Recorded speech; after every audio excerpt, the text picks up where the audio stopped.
Tonight on the Black Channel. Well, I guess we're gonna have to just wait, because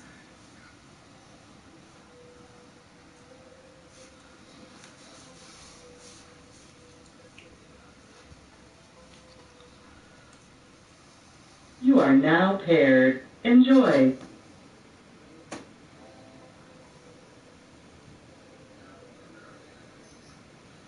it appears that the rest of the world has got bigger fish to fry right now, and I guess Reparations is just gonna have to wait until all of them get done with what they're doing. The Black Channel is live.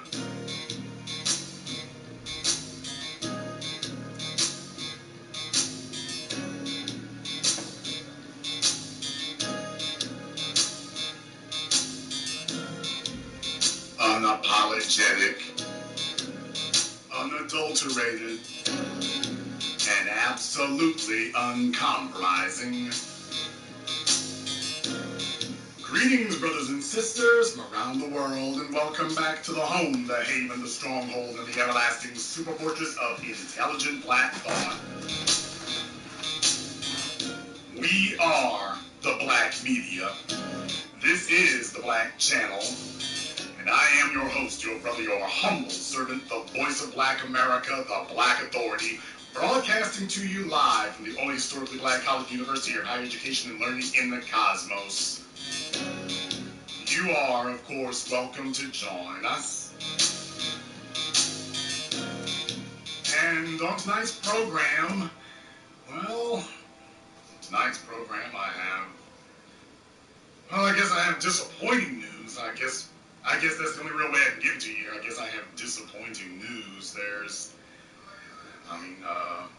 It looks like the shooting has started, and Russia's involved, and America's wondering if it should get involved, and getting ready for preparedness here around the world, and folks wondering what to do and how far will this go, and a whole lot of talk going on there. So, all in one day, it seems, just basically where we're at right now. Just, we got bigger fish to fry. So reparations has to take a back seat. Justice is going to have to wait a little bit because we got bigger issues. We've got what the hell you talking about here? I don't give a damn if the Russian military and ET are landing in the middle of Texas Street. Hand me my radiation suit, my Geiger counter, my iodine pills, and cut my damn check. I meant what I said. I don't care about an election. I don't care about a pandemic. I don't give a damn about Russian invaders, Martian invaders, interdimensional space invaders. Cut the damn check is the agenda. Period. End of discussion. I don't want to hear about anything else. Now, you know what you're gonna have. You're gonna have some cowardly ass, scared ass old niggas jump up here. That's the problem with you young folks right there. You don't understand, Mr. Biden. We gonna get them back in line, Mr. Biden. Don't have me kick the cane out of your ass. All right. Don't listen to him, Mr. Biden. Don't worry. We gonna get them back in line. They don't understand this bigger thing right now. We just need to wait, Mr. Biden. They don't understand this bigger thing going on right here. Let me tell y'all something. If anybody thought I was gonna budge an inch, if you thought I was going to budge an inch on this, oh hell no. Oh hell no. I said I don't give a damn about pandemics. I don't give a damn about wars. I meant what the hell I said. Oh no. This is the agenda. Last year, this year, next year, every year. This is the only thing on the ballot. Jason, they blew up the election polling stations there. Ooh. Better get back to building it real quick so we can go ahead and vote to cut my check. I want to hurry up on that. Because if you tell me we gotta wait, the only thing we're waiting for is, okay, wait and cut the check. Because we're not gonna change the subject. Nope. Oh, we're not discussing anything else. No. There isn't anything else on the agenda. There isn't anything else to talk about, period. Tangibles for black people, that's the only topic of discussion. That's the only topic of discussion. We're gonna do black folks. Give them the descendants of the slaves what they're owed. So as soon as y'all finish dropping them bombs and everything, we'll be straight. As soon as you get that, at least you don't have to worry about that anymore. At least you got that taken care of. Okay, bombs away. Right after you cut them checks, bombs away. Do your thing. Go ahead. I got enough money here to build my fallout shelter. So y'all go ahead and just drop as many bombs you want to. I'm good. I'm good here. And don't think they don't understand what the hell's going on here. But by the way, for those of you who are not understanding, I've been keeping an eye on this. I've been keeping an eye on this. Those of you who are not aware, oh yeah, they've been talking about the Ukrainians, refugees and stuff. You want to know what the money's going to go for that? Oh, don't worry. All right. Bring on some immigrants. Bring on some more. Have them. Bring in plenty of them. Afghans, Ukrainians, whatever. Bring them all over here. Oh, no. You're not going to sit up here and change the subject now. You're not going to change the subject now. We're not going to do that. I'm going to give a damn if somebody says it's irrational. You get some scared niggas online talk about that. Man, you don't understand right there. They could have won that way. Well, I mean, thermonuclear and whatnot. Okay, assuming I survive it. If I survive it, I'm coming back to get my check. Or at that point right there, I'll be like, well, since y'all ain't here anymore, let me go ahead and set my little seat over here. And when we start rebuilding civilization, the first order of business is for that check. That's the first order of business. No, we're not going to let that come. Not at all. Not at all. Because if you allow them to, if you show them one chance, one time they can change the subject at all, they're going to go for it. If you give them an inch, they will take a light year. It will become never. So we cannot be flexible on this. We cannot change on this. And as I've been telling you for over a decade now, we have to be uncompromising. Because every time it's time to compromise, they come look at us. But they're not uncompromising. They're not compromising about ignoring us. That's uncompromising. They'll give it here. They're completely uncompromising about ignoring us. So we have to be uncompromising about staying focused on our agenda. And the agenda is tangibles. We say reparations, we mean the agenda is tangibles. We got to see the tangibles. We don't want to hear anything else. Don't come up to something. Every time you turn around, you're going to have a new excuse. Oh, you can't do this because of the economy. You can't do that because of the election. You can't do this because of the pandemic. Oh, we can't do this because there's a war.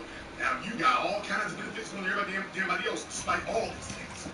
Middle of a pandemic, Asians got broke off, gays got broke off, illegals got broke off, black people get broke up. No. There'll be some dumb, scared, cowardly Negroes who are going to fall. And I won't be. I'm just letting you all know right now. You want to know what my status is on this? Can reparations wait hell to no? Should it wait? Absolutely not. No. No, I don't care what's going on out there. I don't give a damn if it's Red Dawn and my Smith & Wesson, and while I'm busting on them, cut that check. Cut that check.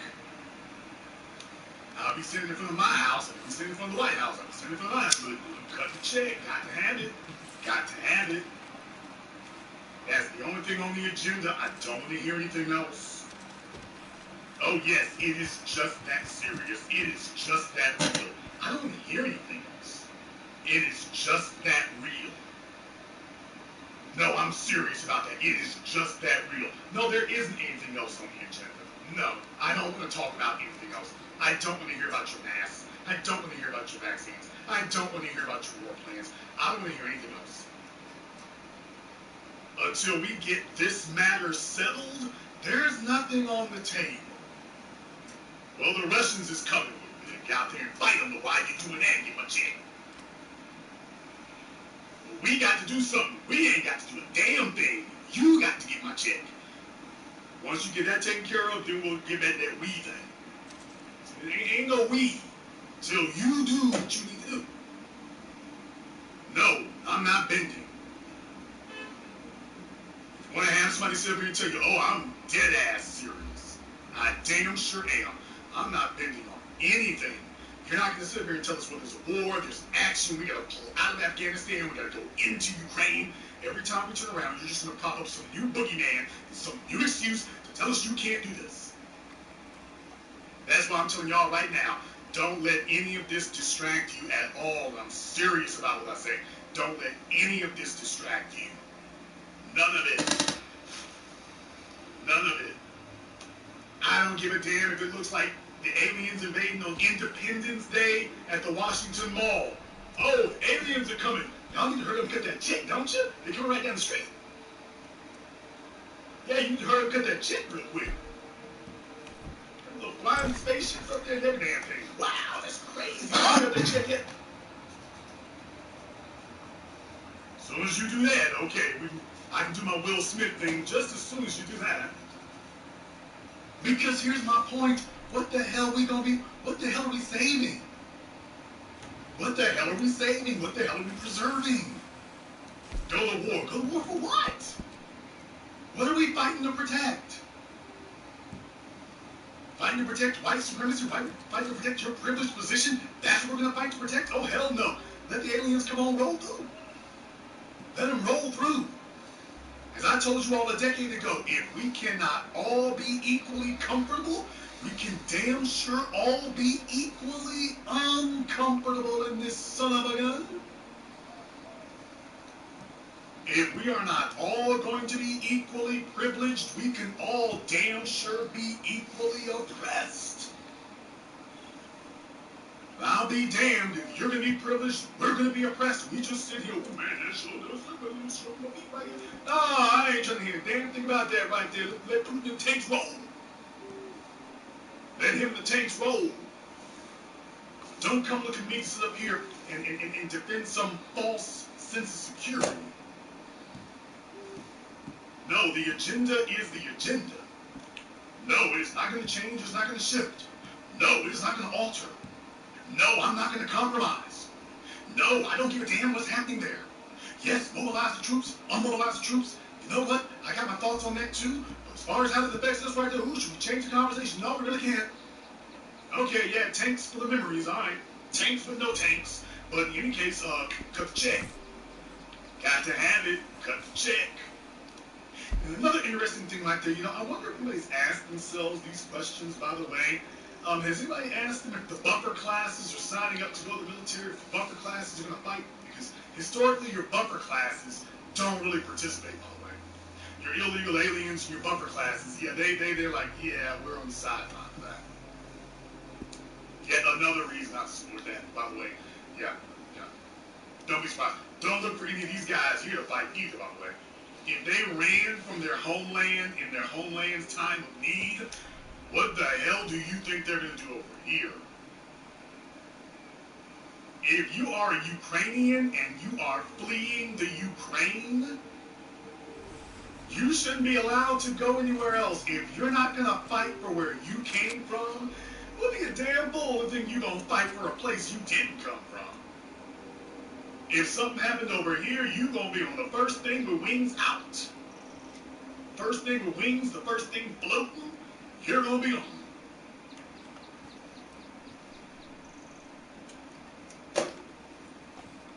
It is only black Americans, the descendants of slaves, foundationals, aboriginals. We're the only people who ever stayed and fought.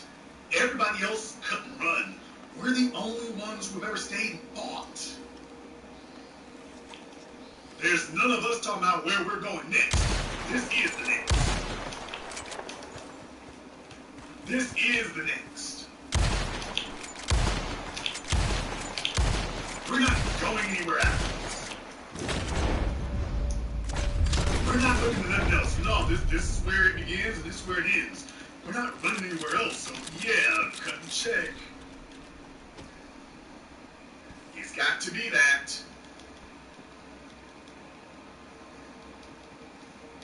It'll have to be that. Some of your friends and family are going to be unhappy about saying that. Some of your friends and family will be unhappy about that. Not here. Let them be mad. There's gonna be a bunch of your friends and family and whatnot out there. They're just gonna ignore every damn thing else. They're gonna ignore every damn thing else. They're just like, well, screw it, just accept it. And damn y'all, not trying to have it. Not trying to have it. You old bastards need to go pick up your guns, go fight the Russians, whatever else, help them in Ukraine, go help them do what they need to do. We gonna be over here saying the same thing we've been saying. We're gonna be saying the exact same thing we've been saying. Should it wait? Hell no, it can't wait. It's waited long damn enough. It's waited long enough. I know I sound like a broken record tonight. I'm doing that over and over again because I want to make it very clear what my stance is. I'm not changing anything. This is the agenda. No, I am not concerned about that. Yes, it is very unfortunate what's happening over there. It would be even more unfortunate if the U.S. got brought into it. That would be even more unfortunate. You damn sure would. While y'all figuring that out, yeah, cut the check. I don't care if a single aircraft carrier doesn't get booked until that check gets cut. And not everything grinds to a halt from here on in. Don't ask me to promote anything else. Everything grinds to a halt. I don't want to discuss it. I don't talk about it. I don't want to debate it. I'm just looking on my desk. I don't see the check yet. Clearly, you're not taking this serious. Don't see it yet. We got bigger fish to fry. Sir, I don't give a damn about your fish fry. I really don't. If you had done this years ago, we could have had this out of the way, and then we could go see about this little war issue. We could all be focused on it. You weren't focused on our issue then, we're not focused on your issue now. It is just that simple. Don't tell me about any damn Supreme Court nominees. Don't tell me about anything like that. Don't tell me about any bed wenches on the bench. I don't want to hear it. I don't need a bed wench on the bench. We need results. And we're coming together. And no, there will be no other agenda until we have that. Nothing at all. Now, don't expect the immigrant class, everybody else who do regular goodies, don't expect them like that. By the way, you don't hear them talk about that either. They don't want to discuss anything else. They just want to discuss what's in their interest. No, it's time for everybody to stop what they're doing and discuss what's in ours. You're going to be sitting up here and fighting to preserve statehood over there, protecting human rights on the other side of the world, and you're not protecting our human rights here. I want some of you butt kissers to think about that for a few moments. Laggers to be bothered to think about anything other than just this backside. That's the way it always is for black folks concerned. That's how it always is. We're always going around fighting for other people's rights. Fighting for freedoms that we don't have. Oh, I wondered when you'd be back. Fighting for abilities that we don't have here. And they'll spend billions of dollars, rebuild over there, and here come corporations and every damn thing else. They'll spend a whole bunch of money to hold them up, and then tell us what they can't do for us. Howdy. Nice to see you. That's what I want you to understand. They'll spend a whole bunch of money. This way it always goes. They'll spend a whole bunch of money and then tell us what they can't do for us, but then you'll go see what they've done for somebody else. They can blow a bag, they can blow the budget, they can blow the bank. There's always enough money for war. Always. You do realize they spent the $20 trillion we're talking about, you do realize they spent that in Iraq, right? For all the folks who say they don't have it for black folk, you do realize that $20 trillion that we're talking about, you do realize they spent that in Iraq, right? I just want you all to understand, they spent it in Iraq and they wound up with their tail between their legs. That's how much you meant to them there. They had no problem spending that money in Iraq. Or did you miss that part? No, they were in your back. Oh, they're unlimited budget. We can do as we please. Spare no expense. Spare no expense. We got it all. Nothing we can't do. Nothing we can't do and nothing we can't get done. They had no problem spending that there. But when we show up, all of a sudden, oh, you know, this ain't got it, you know, it's too much, man. It's too much, man. Wasn't too much then. It's only too much when we show up. Then we show up, they like that broke ass friend you got, but not this. Only you $100 now for 20 years. He's held 4 jobs. He got 5 baby mamas. Every time you show up, he ain't got it. Used to have a friend of mine. There was a fellow once, he had done some work on his car. Dude only owed him like $150, something like that. I say only. Never did pay him. One day I was driving around with him. Went by a liquor store. I was much younger back then. I was driving by the liquor store. I wasn't driving to the liquor store. I was driving by the liquor store. All of a sudden, dude next to me, he's like, hey, stop the car, stop the car. I hit a little old lady or something. I couldn't see. He stops the car. I stopped the car. Boy, he throws the damn door open. I mean, he goes striding out like Denzel Washington, the movies does, that Denzel struggles with Denzel's walking on a mission. Walks right up to dude from the liquor store. Where's my money? I don't even know who this guy is. He's like, oh man, you know, man, I'm trying to get together, bro. You know, it's been rough on me. Next thing I know, oh, he gets the wailing on him. I'm like, whoa. I didn't know I was showing up to a scene in Goodfellas. Oh, he gives him a John Wayne ass whooping. When he finally stops hitting on him, he says, that's the army money. Next time I see you, I want to see my money. If you don't, I'm going to whoop your ass every time I see you. That's my car. I'm like, I'm waiting. I don't know if I really want these accessories, all right. He hopped back in the car. Don't y'all know old boy paid about 6 days later? Don't y'all know he paid about 6 days later? For real, true story. Don't y'all know he broke bread about 6 days later? It wasn't even a full week. I remember it to this day. It wasn't even a full week.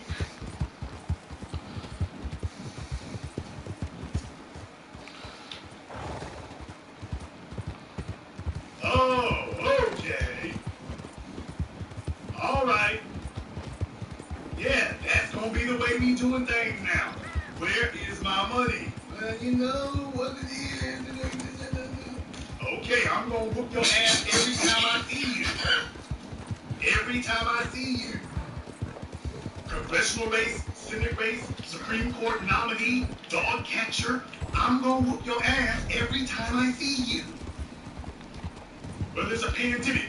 Don't give a damn. Well, there's a war. Don't give a damn.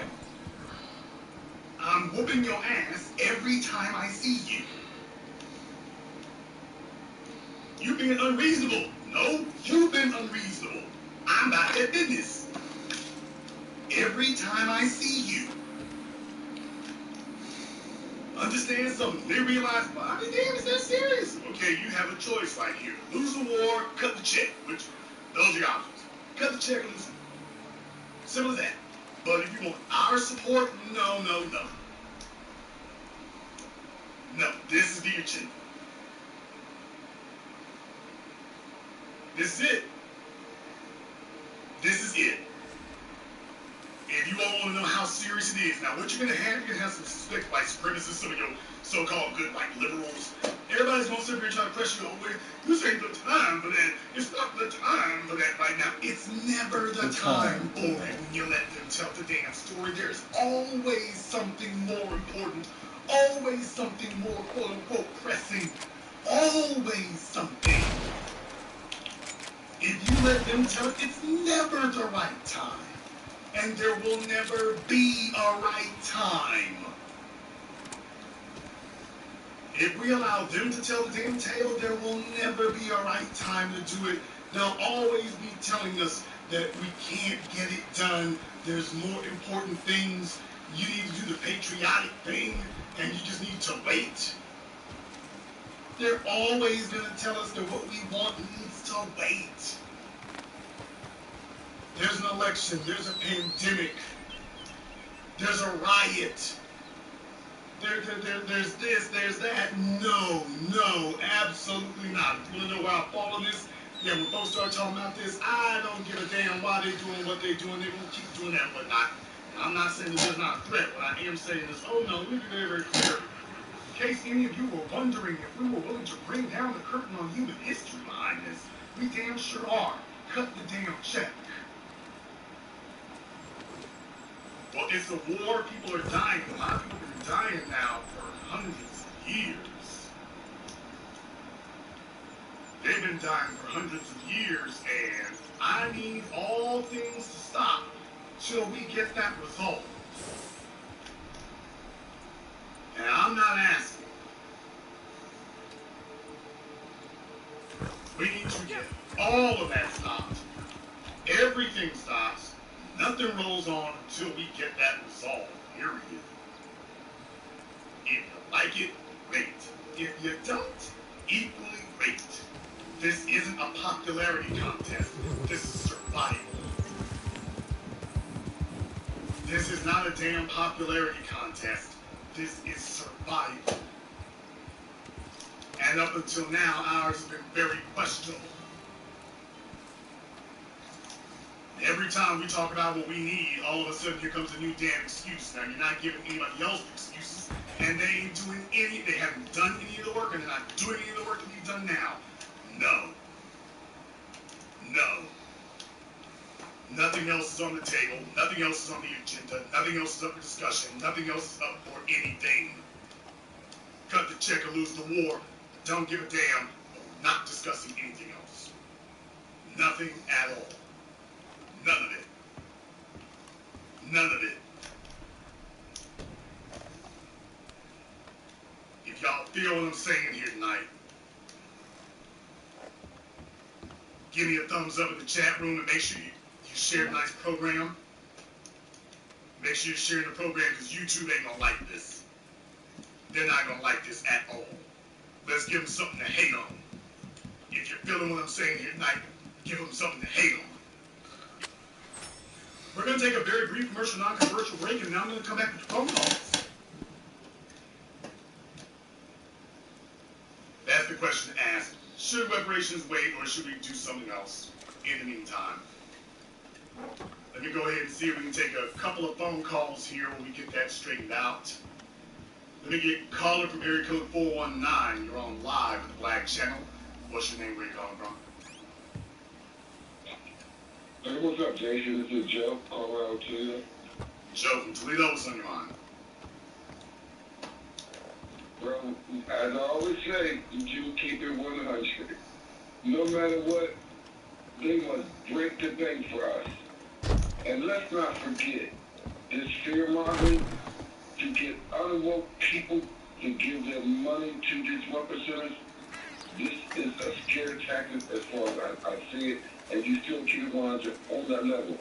And thank you for keeping woke folks aware and beating that message to stay on focus about cutting that check. And absolutely, this is not about waiting. It's overdue, it's past due, it's yesteryear. It's definitely due yesteryear. B1, thank you very much, Jason. Thank you very much for this call tonight, Joe from Toledo. Let me get caller from area code 773. You're on live with the business. What's your name? I'm with the Black Channel. What's your name? Where you calling from? Oh, this is Alan from Chicago. Alan from Chicago. What's on your mind, brother? Yeah, my brother, yes, you're absolutely right. Fuck the Ukrainians. I don't give a fuck. Cut the motherfucking check right now. Or we gonna, like you said, what you mentioned, I was in the same situation. I'd be the motherfucker had that opening somebody. I told him the same thing. You don't pay me my money, I'm whooping your ass every time I see you. And you're absolutely right. A few days later, it took a week. It took that punk 3 days to pay me my money. So, yeah, I don't give a fuck about Ukraine. They don't give a fuck about us. So, fuck Ukraine, fuck Russia, fuck North Korea, fuck you punks. Fuck all of them. They need to cut the fucking check right away. Or we should go rogue on these motherfuckers. We should pull up our things and go ham on these bastards. That's all I want to put in and say, you know, fuck all that talking. Enough talking. All that shit's over with. These Sambo ass bitches out here, you know, ooh, these Sambo ass bitches out here, ooh, man. Look at the fucking gas prices. I got the Cadillac yesterday. I'm paying motherfuckers $7. I'm paying $20 to fill that bitch up. That's a goddamn shame. These Sambo ass niggas, or that punk dumb motherfucker up in there. Ooh, man, this shit is burning me up, Jason. That's all I want to tell you, bro.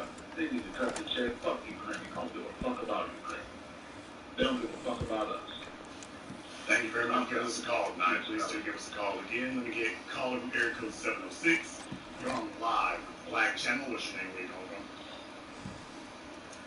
Hello, Mr. Jason. My name is Enoch from Augusta, Georgia. How are you today, sir? Enoch from Augusta. What's on your mind? Yes. My sentiments to my brothers and sisters as well. First of all, let those crazy Ukrainian people fight their own battles. You know, this has nothing to do with us anyway. They're white people. They have access to billions of dollars and revenues. Let them fight it, you know. If they want to become some like Russian grow over this, it's not my problem or your problem. That's all I have to say, sir. Thank you very much for giving us a call tonight out there, bro. Please do give us a call again. Let me get caller from area code 703. You're on live Black Channel. What's your name? Where you calling from? CB calling out of Allentown, Pennsylvania. CB out of Allentown, and what's on your mind? I agree with you 10 billion %. But two things, real quick. You hear from the president talking about handing us crack pipes rather than resources. And another thing, previous caller in the other channel, the business.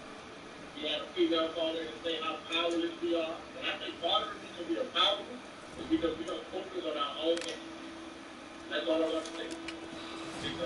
Very well stated. Thank you very much for giving us a call here tonight. Let me get caller from area code 469. You're on live with Black Channel. What's your name? Where you calling from? This big stuff from Dallas, Texas. Big Star from Dallas. What's on your mind? No, we shouldn't wait. We shouldn't wait. The war shouldn't hold it up.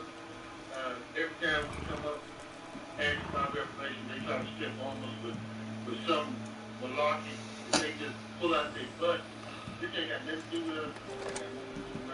And another thing I got to say is, we ask for reparations. All these white folks coming out of the woodwork, talking about their grandmamas was a slave, the Hispanics, talking about their great-great-uncle was a slave. Everybody's coming in, reaching in, Jamaicans talking about it, Somalians. Everybody wants these reparations because we're getting closer and they bend it, and we going to continue to put the pressure on them until they fall back and come on off their case. Couldn't say it better myself. Thank you very much for giving us a call. Now, your big star. Let me get caller from area code 773. You're on live Black Channel. What's your name? Where you calling from? Hello? Yes, you're on live. Where are you calling from? What's your name? Where are you calling from? This is Josh again, Jason. How you doing? I was gonna say that yeah, you're right. It's past overdue. At this point, the president is like trolling. He's trolling us about this reparations for years. We always ask for reparations. They want us to go to grant like the crack pipe and it's a crack pipe and we want to put this $2 bill to Harriet Tubman $2 bill. It's always the excuse. And I'm hearing from resources from Ukraine is that the Africans are over there, Nigerians, and they treat them like, oh shit. they drug them off the train stations. And they said, no, we want Ukraine people on the train station first. Our people come first. I think we should think like that. But, you know, I can't be sorry when they shouldn't do Ukraine first place. So, that's all I got to say. Thank you very much for giving us a call tonight. Please do give us a call again. Let me get a caller from area code 843. You're on live with Black Channel. What's your name? Where you calling from? Hey, more black Buford, South Carolina. More Black out of Buford. What's on your mind? Hey, to answer that question, no. Reparations should not wait. White Americans, I should say, they're in a state of denial, and not only that, they play down when it comes to what we're owed, and Democrats take black people for granted. You know, it's time for us to place ourselves first. There's nobody else that we can possibly take care of. They don't appreciate it. They never waited or hesitated when they stole our labor from slavery for centuries, then found legal loopholes for the sharecropper economic leasing. They never waited or hesitated when they burned down, prosperous black towns, terrorizing our ancestors, and also while these towns were deeply destroyed. So no, they never waited or hesitated for that. They find the money for what they want, and they do whatever else they want to do. We have paid the taxes for everything for everybody else. We don't need anything else monumental, tangible, owned, just like everybody else. That's okay. We want it. Simple as that. Thank you very much for giving us a call tonight. Let me get a caller from area code 571. You're on live with Black Channel. What's your name? Where you calling from? My name is Dwayne. I'm from Baltimore. Dwayne from Baltimore. What's on your mind?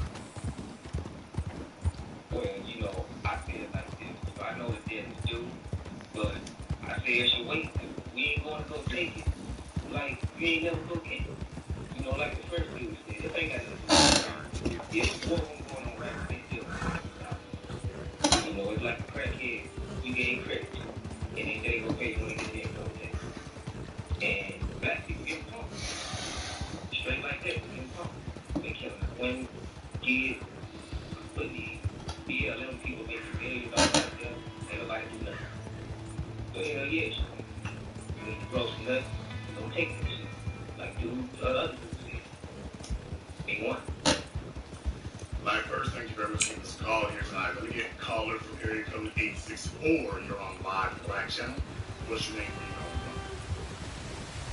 This Tom calling from Brandon, South Carolina. What's going on with this? Tom from Brandon. What's on your mind? Yeah, I don't think we need to wait on the reparations. I think we need it now. And I don't think we need to go try to fight Ukraine. I don't think no black people need to go try to join an army or, go fight us else. Because I mean, they ain't gave us that. And for a minute there, I thought you was still with the strip on it. But yeah, I'm still on code. Yeah, like I say, for a moment there, wondering, can we have peace in all days? We staying on the agenda. Thank you very much for giving us a call. I'm going to get a call from area code 202. You're on live with Black Channel. What's your name? Where you calling from? Black First Jason in the Boston, D.C. Boston, D.C. What's on your mind? Man, basically, I do agree with the caller. It is a war outside in our neighborhood, and we are oppressed by race. So waiting for my money, no. So I just agree with this, Jason. Soldiers on the field, I need my spread. Bombs overhead, I need my bread. War death, I don't know what you expect. Only thing I have to say is cut the shit. Black first. You got bars, man. Thank you very much for giving us a call tonight. I'm going to get a call from area code 501. You're on live with Black Channel. What's your name? Where you calling from? This is Chris from Little Rock.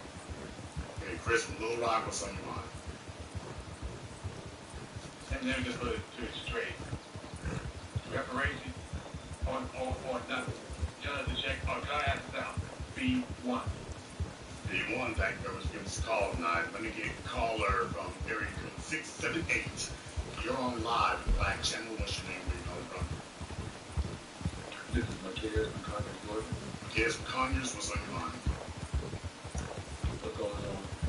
I think we'd be absolute fools to wait. Like you said, man, give me my hazmat suit and give me my check. Also, I think we sprang this into America called putting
Stacey, Philadelphia, what's on your mind? Well, Jason, the thing is, we talk about reparations and we're talking about Philly. I used to work in a circle, about 6 years ago. I left working for the government, worked for CDC and all that. And this was brought up when I was working there. You know what I mean? But they're scared. CDC members are scared. Every time we mention something like that, they're rumbling. They go, well, don't talk about that. Don't talk about that. Don't talk about that. And I see things like that when it comes up to when Obama was in. Yeah, I worked when he was in there. You know what I'm saying? And then I kind of raised it when Trump was in there. They don't want to talk about that with them also. You got your Republicans who don't care. You see how they're redistricting. They're trying to play out black people, period. The CDC too scared. They can't pass anything if they don't want to go face. They don't want to go face spot, and they were too afraid to face spot Obama. Obama didn't want to hear about reparations because he said he didn't want to send anybody. Now, how are we going to get reparations if nobody's going for it? This is what I'm trying to say. They told me once somebody I was for worked in the office told me I was too black because I stood my ground. But I mean, this is what I went through when I worked in the circles around there, and I said I've been going over 6 years now. So I see how they work and how they work. They're only going to cater to those who give them money. Now, as far as Ukraine, if they was in a talk with Donald Trump and that, and with where the Democrats, Hillary Clinton, all of them, they were involved with all of them. So, like I said, I trust no politician. I never did. I said we can't. I mean, like I said, how we're going to force them to give us something they don't want to give us something at all. And this is saying we can restrict our votes, but how they're redistricting right now, they're going to try to put the suspense and every other people in here. So what we got to say, how we want to do this, we can't get no help from our own. Like I said, the CDC, I don't mess with them. I said I worked around the circles. I see how they operate. They ain't worried about us. They only want to know who's going to lie in their pocket, in their relative's pocket. That's just the threat since 1972. And like I said, I was done. Thank you very much for giving us a call tonight. Please do give us a call again. Let me get caller from area code 832. You're on live with the Black Channel. What's your name? Where are you calling from? Hey, this is Little Ricky in Houston. Little Ricky in Houston, and what's on your mind? Absolutely not. I don't feel like we should wait for Jason. I mean, solely because as soon as Joe came in the door, I mean, he started handing out money, executive orders, legislation for the gays, transgender, illegal folk, Asian, hell, Afghani, and hell, today alone, he's already got $350 million for the Ukrainian military and another $6 billion he begging for Congress for humanitarian aid for Ukrainian.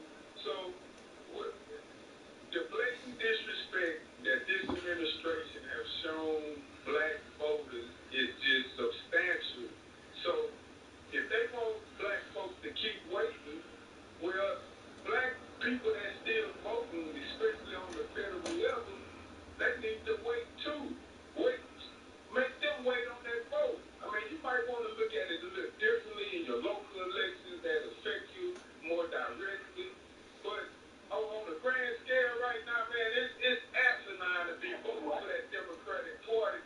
Black folk just don't have to let these people fall flat on their behind. Good night. Thank you very much for giving us a call here tonight. Let me get caller from area code 571. You're on live with the Black Channel. What's your name? Where are you calling from? What's up, Jason? This is Sean from Alexandria, Virginia. Sean from Alexandria, what's on your mind? I feel like 100% we should not be waiting for no fucking reparations. As far as I'm concerned, they're not going to give us our shit, bro. They can blow this shit to hell.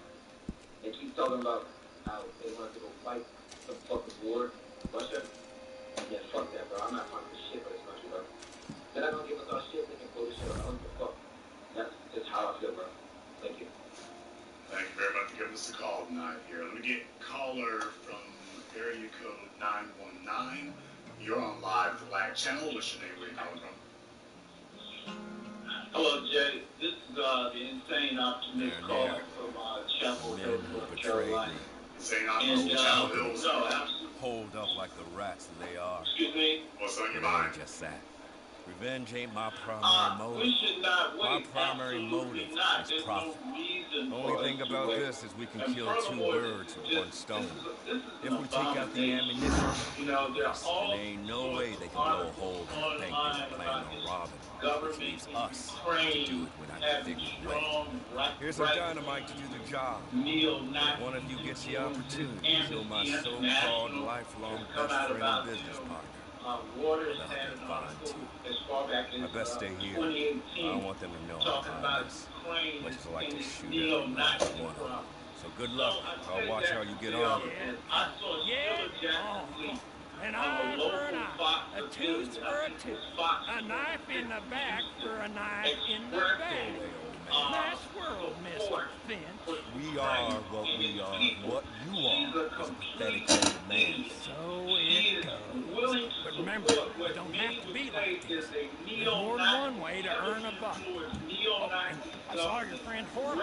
He said to say thank you for attending to his business. Said you'd understand. Not sure I do. Like I said, Thank you very good much luck. for this call. Good night. Watch how you get on. Call again. Let me get caller from area code 859. You're on live Black Channel. What's your name? Where you calling from? Yeah, this is Augustus from Lexington, Kentucky. Augustus from Lexington. What's on your mind? Yeah, reparations. Whole thing. No blacks should even consider fighting for this country right now. They are completely disrespected us. They do.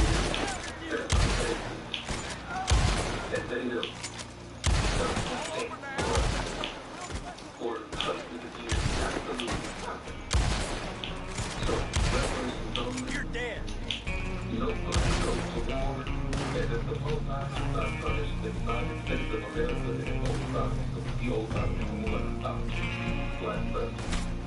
Black first, brother. Thank you very much for this call here tonight. Let me get caller from area code 719. You're on live Black Channel. What's your name? Where you calling from? Hey, brother Jason Black. Watch out! Watch out! Back up! Back up! Back up! I got this covered. Don't trip. Yeah, brother, you're absolutely right, man. Only way we go through reparations. Check it. Descendant of America Slaves. Watch out! Watch your back! Watch your back! You got that motherfucking Gatling gun in you. Watch out! Don't die! Don't die! I got you. Don't die! I got you. So don't run out there like that. Get some cover. Get some cover.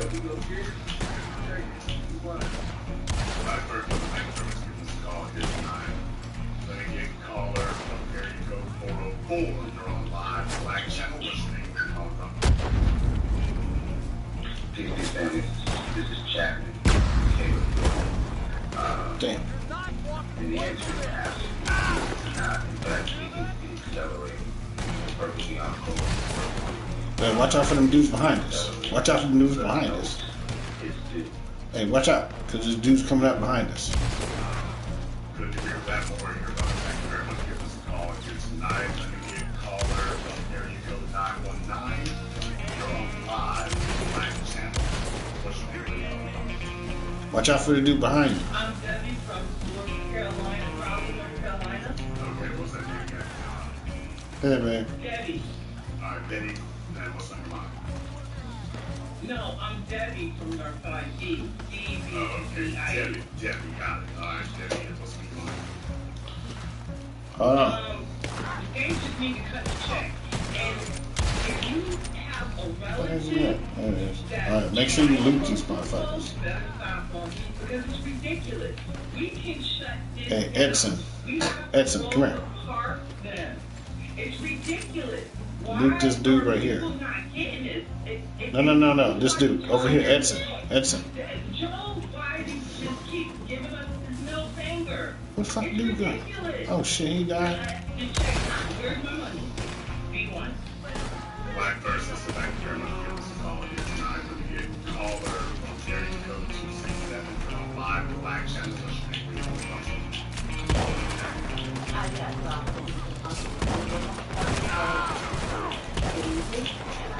What do you think? Come here. Give me your hand.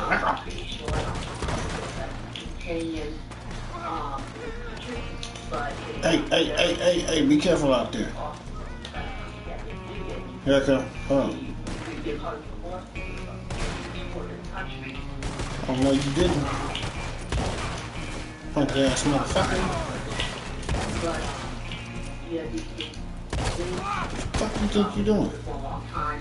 How dare you? Lyman bastards. Thank you very much for giving us a call tonight. Let me get caller from area code 410. You're on live Black Channel. What's your name? Where you calling from? Hi, Jason. This is Steve from Baltimore County, Maryland. Hello, Lisa from Baltimore. 25. I'm calling because obviously I agree that we should cut the check. But I know that it's old news. But for example, the lady that was running for the previous major election, Marianne Williamson, believed in cash reparations. How exactly do we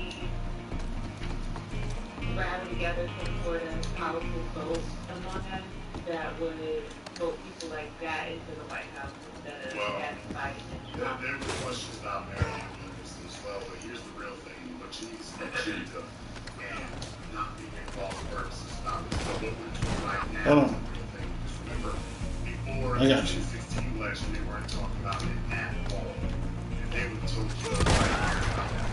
That's what they would have told you. So the bottom line is exactly what we are doing. Be very, very clear. You're quoting the outlets. Do not leave the they're trying to shape you. We are the ones who make the moves. We're the ones who move the people. And when you see the results come out the way we said, they're only going to respond later to that. So don't expect them to leave. That's not what they do. They're trying to take things in the right direction. Which is exactly what we are doing, which is what we're doing right now. So here it's like, they're really supposed out there saying we don't care about Ukraine, it's about reparations. You damn right. That's exactly what it is. Cut the check.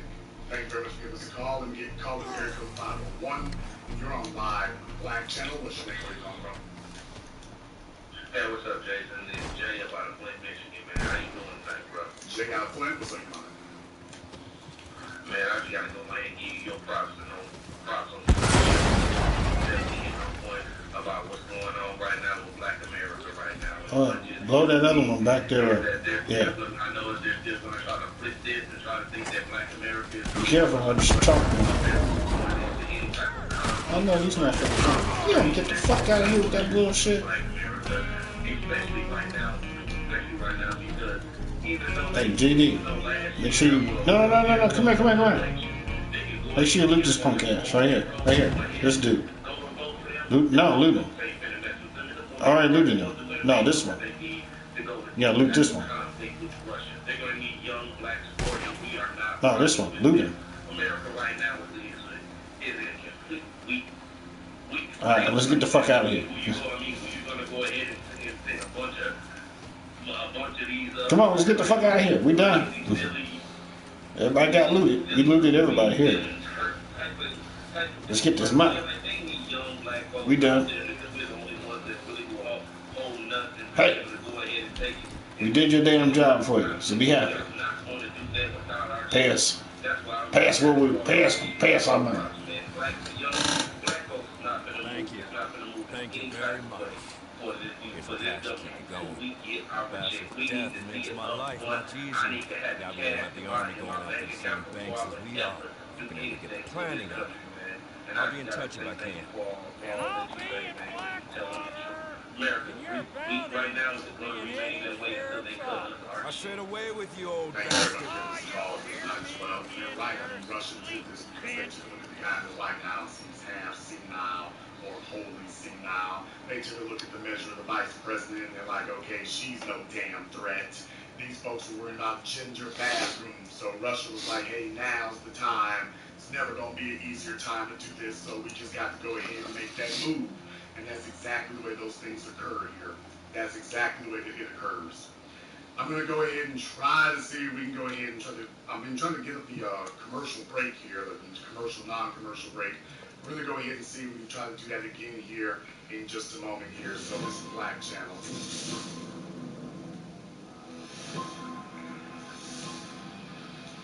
I am black first. I am black.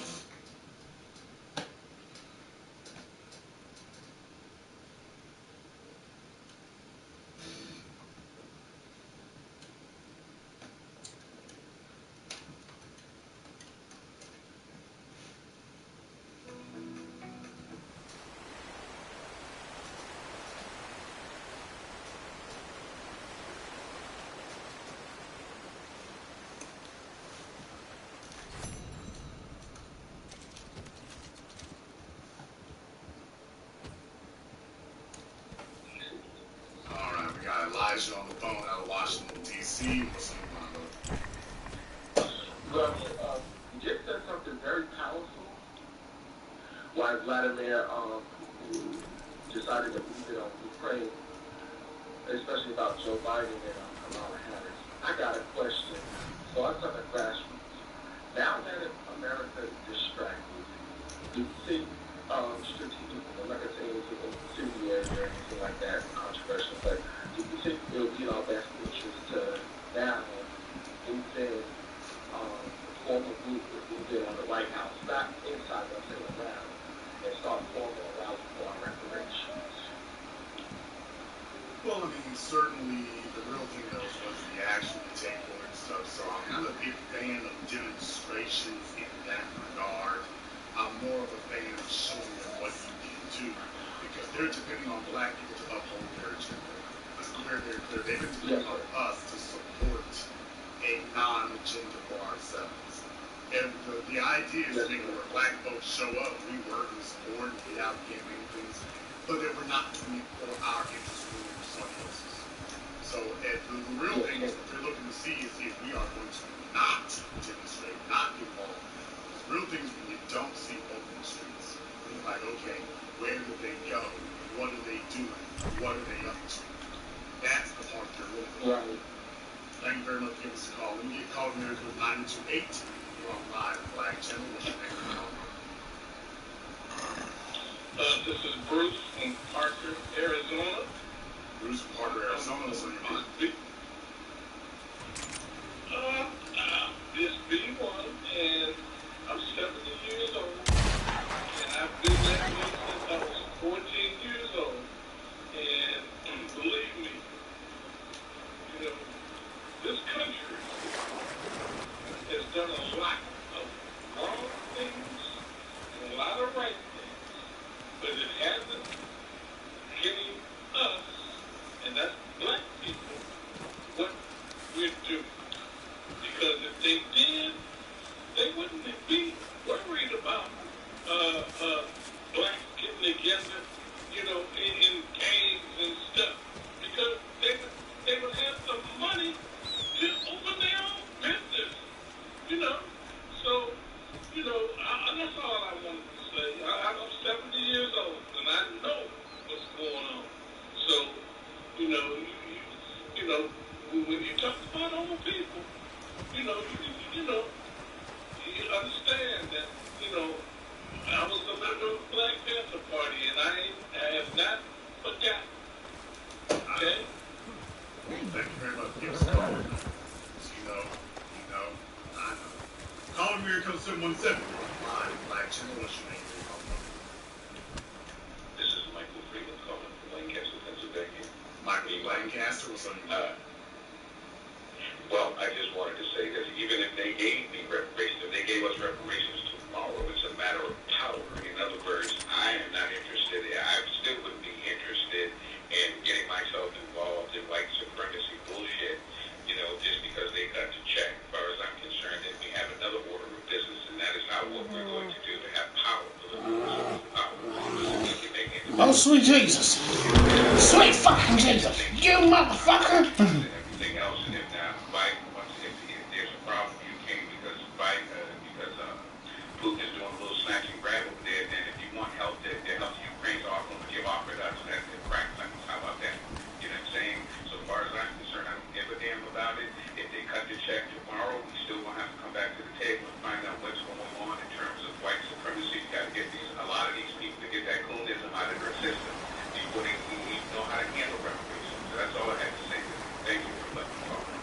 good point there, by the way.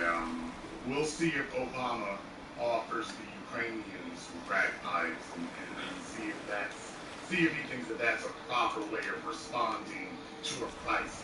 Thank you very much for giving us a call today. Black folk in America are dealing with a tremendous problem here, but we'll see if he considers that to the proper, appropriate way of dealing with the crisis over there with white folk concerned. See, call America 907. You're on live Black Channel. What's your name? Where you calling from? This is Jewel calling from Anchorage, Alaska, and I don't give a damn what the Ukrainians are going through. When I have Pacific Islanders telling me to my face that in order for America to move on, that it must move on from its racist past. But yet they're sitting there eating off the Alaska highway every day, where none of their people and none of their blood is represented. So they're and claiming black when it's convenient and running our music to the ground. No, come with their check. You're absolutely right. In places like Hawaii and Alaska, they actually have very prominent, Pacific Islander populations in those areas. And when you start getting down to it and whatnot, you'll start finding out a whole lot of things when you take a new examine that. Thank you very much for this call. Now, we get called America 443. You're on live Black Channel. What's your name? Where you calling from? Hi, this is Ken Jones calling from Baltimore County. Ken Jones from Baltimore County. What's on your mind? I just want to say I'm 25 years old in 5 years straight, and I know if they bring back the draft, which a lot of people think is a long-term option, but if they bring back the draft, just like the Vietnam War, black people are going to be the first person they start drafting up. And if that comes back, I'm telling them the same thing. We'll cut the check for foundational black Americans, or you can just go ahead and lock me up or avoid the draft before that happens. And fight for the Ukraine and fight anybody. That's all I want to say. Thank you. I would say it. Now, enacting the draft, that would be, of course, a long shot. To be totally honest, never a war. Very excited whenever hostilities break out. That kind of stuff talk happens. However, you are absolutely correct. Ours should be the first generation to say, yeah, we're not going anywhere to do anything for anyone. We are keeping Muhammad Ali in this gun. We're not going anywhere for anyone until you concede to our demands. Not asking or ordering. Thank you very much for giving us a call tonight. Let me give call to America 209. You're on live with Black Channel. What's your name? Where you calling from? Yeah, this is Lethal K. Shadow from Antioch, California. Lethal K. Shadow from Antioch. What's on your mind? I got 3 words for you, Joe Biden. Cut the check. And if you ain't down with that, I got 2 left for you. F you. And to the Ukrainians, well, sorry. Can't help you. That's all I gotta say, Jason Black. Do you want to see, brother? Black for no thank you for this call. We get called from Area Code 929. You're on live Black Channel. What's your name? Where you calling from? My name is Gerald from Chicago. Gerald from Chicago. What's on your mind? Jason, again, another fantastic broadcast. You got one point with everything. And, it's really tremendous how we're trying to start something so talking about the previous broadcast about what the move is going to be made. And here it goes. And sure enough, this is it. All I'm saying is just cut the check up. I'm saying that. I can always call it all the time from both parties, Republican and Democratic Party. And I told them all, if you're not about the black agenda, it's going to leave from you coming. Black Bird, thank you very much for giving us a call tonight. Let me get caller from area code 415. You're on live with Black Channel. What's your name? Where you calling from? Hi, this is Denise from San Francisco. Denise in San Francisco. What's on your mind? I was going to say that black people fight in every war that we country has had. And we come home to zero. During the Civil War, black men had to fight on the side of the Union Army in order to get that 40 acres and a mule deal. And once they came home from that war,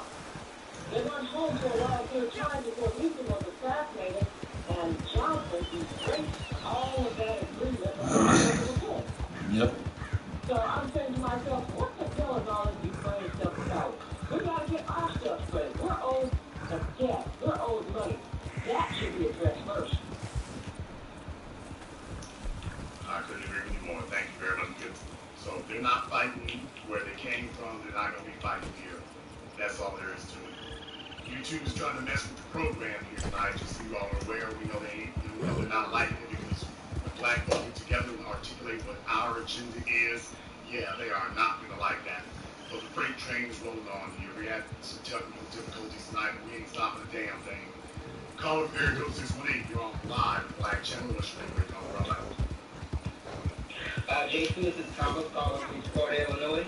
Thomas from Sparta, what's up? Yeah, I was just thinking that they could cut the reparations just like they cut the stimulus. And for black people, we can afford to sit this one out and let them spend all the chance, veterans, and movements first. After they do that, let them build up their war chest.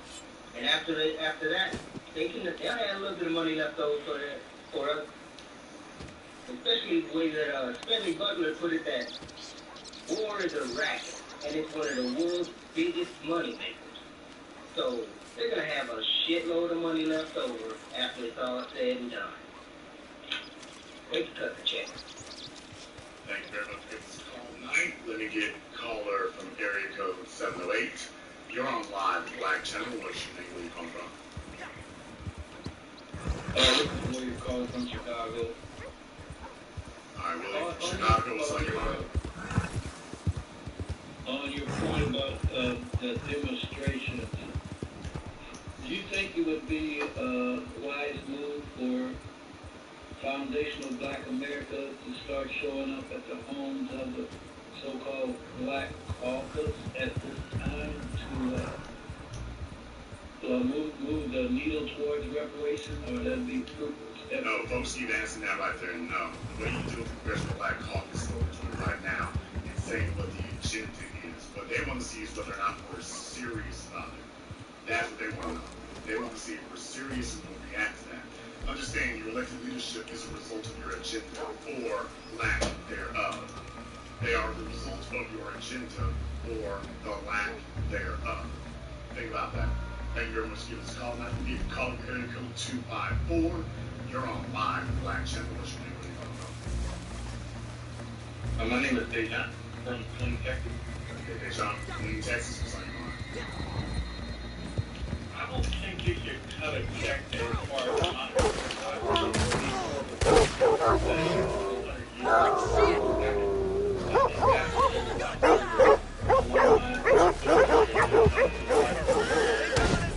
Let me explain to you the flaw with that. There is a flaw with the no taxation strategy as far as that no taxation. If you use subsidy thing, you can't tax the poorest people in the world. The problem for us hasn't been being taxed. The problem isn't getting a college degree. The problem is that we are frozen out of the economic system. That's the problem. So you don't have anything to tax.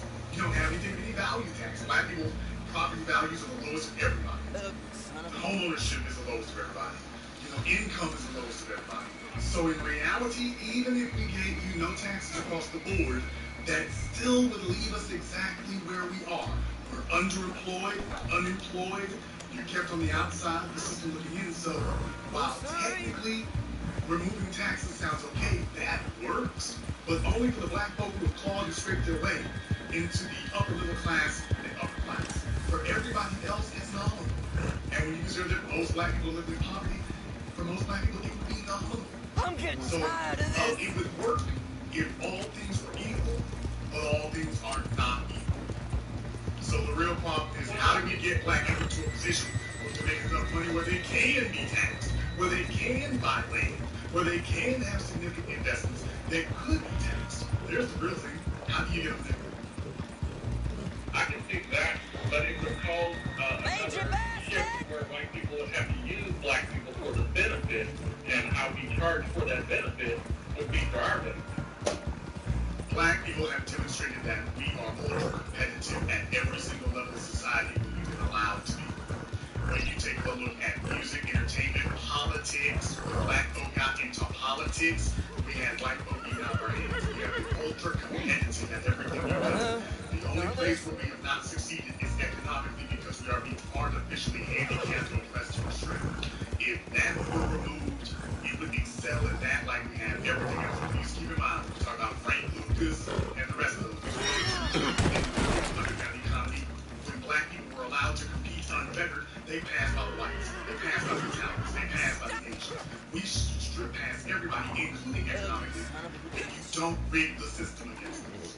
When you're not able to handicap us, you can't rig it, then we just receive everything, including economically. So understand, once we're put on point, brother, oh, we're gonna do, we did basketball, music, drug dealing, we're gonna excel like we have everything else. Which is why their whole point is, no, you cannot allow this to happen.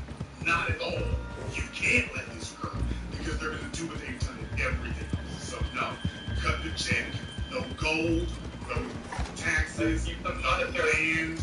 Cut the check. That's some kind of rock in your boot.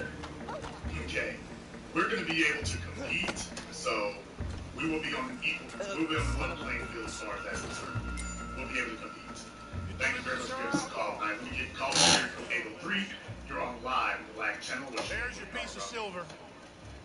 Peace and greetings, Brother Jay. This is now that he's calling out of that music Georgia. And by the way, one more thing here to address the previous caller. And by the way, once our money is straight and everything, we'll have black folk control the politics of the neighborhood, not Democratic parties controlling it. So no, we'll also get to control that tax rate also. So that's a paper tiger. All right, brother, go ahead and make your point.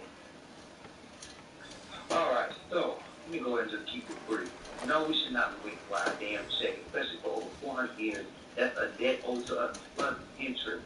And who in the flying hell they think they are, trying to make us feel sorry for what's going on in Ukraine? That's none of our business, so stop shoving it down our throats, okay? Either cut the check, or y'all just gonna keep having these L's coming at you constantly on the daily.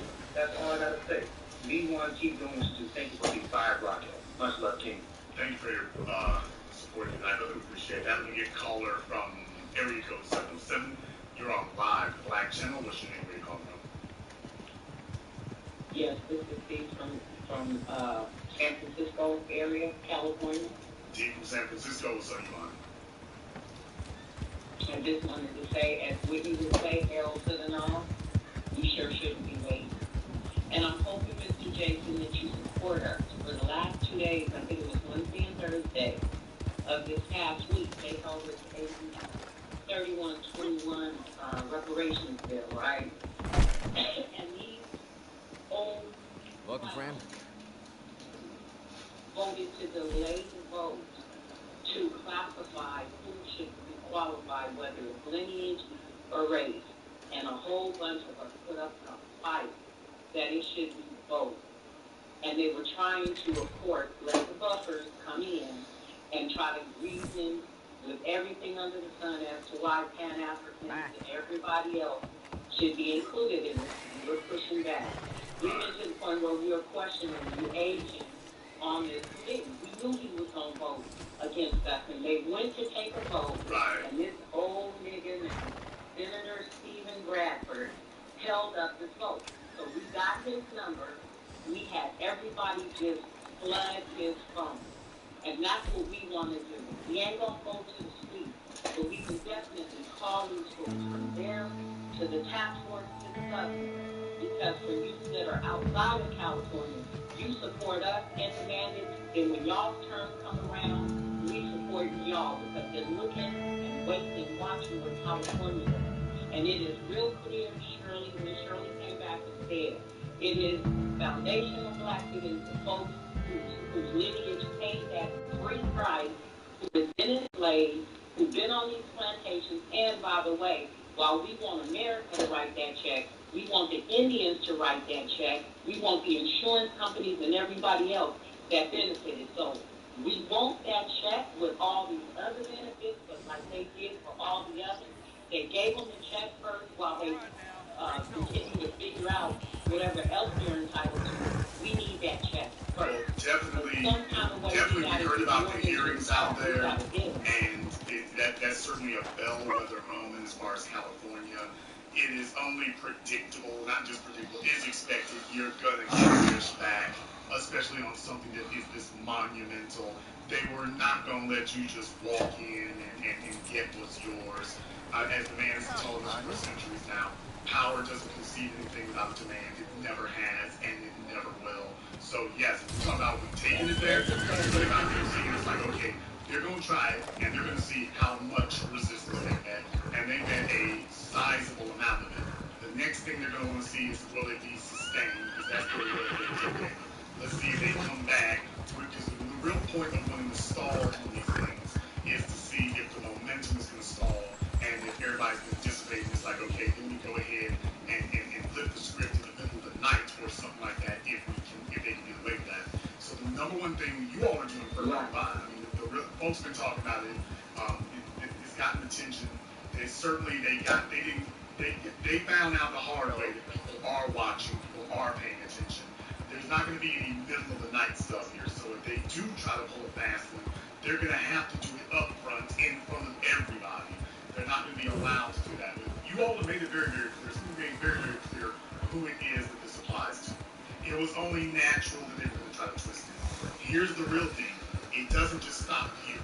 So if you're really worried about that, just understand it doesn't stop here, because even if you get it through exactly what you want it to here, even if you get it through Descendants of Slaves, Foundationals, Aboriginals who came from slavery, even if you do that, just understand there's gonna be a next wave. So unless there's something in place to deal with that later, because once you're out of the way, then you're gonna have these other folks. They're just gonna try to get these other folks to do retroactively. Well, we gave it to the black folks and the slaves. We also need to do something for the Tejanos and something for the Indians and something for the Mexicans and whatnot. Yeah, California used to be a part of Mexico, not exactly, but okay. So just understand, that's going to come up. Even if you get everything exactly the way you want to, I just want to give you a heads up. That's going to come up after the fact. They're going to be like, okay, we'll get some black folk, but instead of giving it to everybody else at the same time if we give it to black folk, we're going to see if we can give it to everybody else after we give it to black folk. So I want you all to understand, that's what the strategy is. If you all want to know what I'm thinking the strategy will be, the strategy will be up until now, they know that we're looking for them to try to group everybody together with us. They're not going to do it at the same time. They're going to try to do it after that. Just keep that in mind. So you're going to need to be prepared to show up at meetings for so-called Latinos. When it's the meeting to discuss them, understand what they're going to tell you is, oh, this is about Latinos, this is not about black folks. So be prepared for that. Be prepared for that. My prediction is that you all are going to fight for it, but you're really going to look forward to what happens after that. They tell you, the Latinos are telling you black folks shouldn't be here because this is Latino business. Be prepared to take part in that. And just want to drop another gem. California was named after a black queen. That name, Khalifa, was the original name of California that got switched and changed. They destroyed documents to try and erase us, and it didn't happen. So when we're in these Hispanic meetings and spaces and places, and they start trying to say, well, Hispanics was here first, or so Caucasians was here first, let's fill up the documents and the archives that they recently found. Black people in California, and also images of the black queen that served. So we ready. So thank you. Thank you very much for giving us a call here tonight. Like I say, definitely, my prediction is they're going to fight you to make sure black folk don't get any reparations. You push that through, you're going to get something. It's never going to be as much as you should be, but you're going to get something. And if you succeed in isolating the discussion to only the survivors of slavery, then the discussion only there, and force them to push everybody else out of that discussion at that time, they're going to try to bring them over later. And when they do then, they're all going to be like, okay, well, when we're talking to black folk, it was just black folk staying alive. You got Asians, everybody else sitting up there talking now, when we were there. And they're like, well, we've already dealt with what black folk are concerned. We're talking about other people. Yeah, but you're talking about giving other people the exact same thing, even though they have not been through what we have been through. So, mark my words, I predict that if you succeed on this one hand here, they're going to try to isolate after. So you're going to have to be ready to be as vigilant about shutting that down. And just understand, they're going to try to make that be an argument. They're going to be calling all kinds of stuff, whatever. You should make that argument. Mark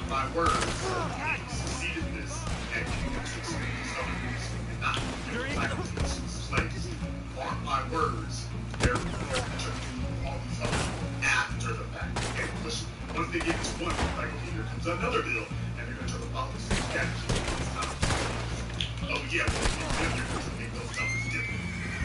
By the way, whenever they give to other vote, Go to hell. they try to give something to other vote, mark my words, bigger amount of votes, and they will give it to them far easier. What the They're hell? going to give other votes a bigger amount of, they talk to other vote after they talk to black vote. They're going to give them more money and it'll be easier for them to get. I'm going to take a few more phone calls. You're going to get up here at 317. You're on live with Black Channel. What's your name? Where you come from? My name's Teresa. I'm calling from Indianapolis, Indiana. Trick from Indianapolis. How are you? On? Yes, I'm from Indianapolis. I just wanted to let everyone know that the fact or the fact, all that struggling, the thing, you're going to have to pick a side. We already know our history. We know what we want to know what we need. So everybody needs to get on policy to really make a real move. There's no more talking about it, we need to be about it. Instead of raising our kids to be things that does not have any type of political power in society, that's kind of not the point in if we want to change that we're looking for. You know what I'm saying? We're trying to get our people to time too. You know what I mean? And it's not up for debate. Why would we care about another country when we're suppressed here? Thank you very much for giving us a call. Please give us a call again. We'll get call from area code 202. You're on live with Black Channel. What's your name? Where you calling from? Hello, doctor. I'm a professor. Yes, you're on live. Calling from Washington. I'm calling you from Washington, D.C. And what is your name? Correct. Okay, correct. D.C. What's on your mind? Okay. I've dealt with the people over there and all that, but I'm dealing with real issues here, in America, in Washington, D.C. I see all of this money. Where's all this money, millions of dollars to commit to other projects when outside of the country, when folks are struggling right here? I'm 63 years old. I've been paying a mortgage and stuff. Now all of a sudden, Bank of America is coming up with some kind of shady deal that they want to charge me for my mortgage from 2008. I know there's mortgage. I thought that was, we're doing student loan forgiveness and all this kind of stuff. I've been paying like a mortgage for over 15 years, and there is no relief. There is nobody helping me, or any of a lot of other people. Where's all this money coming from? All these plans and things and stuff. I mean, what is it for us regular folks just trying to make it from day to day? Come on, again? Well, definitely, like I said, they certainly have their plans in place for who's going to get what. There's nothing left over for y'all. Thank you very much for giving us a call tonight. When you get called, America 917, you're on live on Black Channel. What's your name? Yeah, this is RC Addicts calling from Newburgh by way of Brooklyn, New York. RC Newburgh, what's on your mind? Yeah, D told me to call in, but definitely we can't wait. We've been waiting long enough. You've been waiting long enough. Piece of shit. That skirmish going on over there in Ukraine, while we should pay attention, it doesn't have anything to do with us. Why did he tell you to call in? She didn't say. Okay. I'm sure she had a reason She for it. didn't say. Well, ask her. Because I don't know, but I called in. I'm definitely with you. I'm being one whole way. Thank you very much for giving us a call tonight. We appreciate that. Let me get a caller from area code 724. You're on live with Black Channel. What's your name? Hello, this is Joe from Pittsburgh. All right, Joe from Pittsburgh. What's on your mind? Yeah, I don't know why anybody keeps coming on here talking about reparations could be anything. I'll find you and make you real sorry. Think about it being anything but cash. Can we get the vouchers for this? All it's going to do is go back to these vouchers as fast as we can.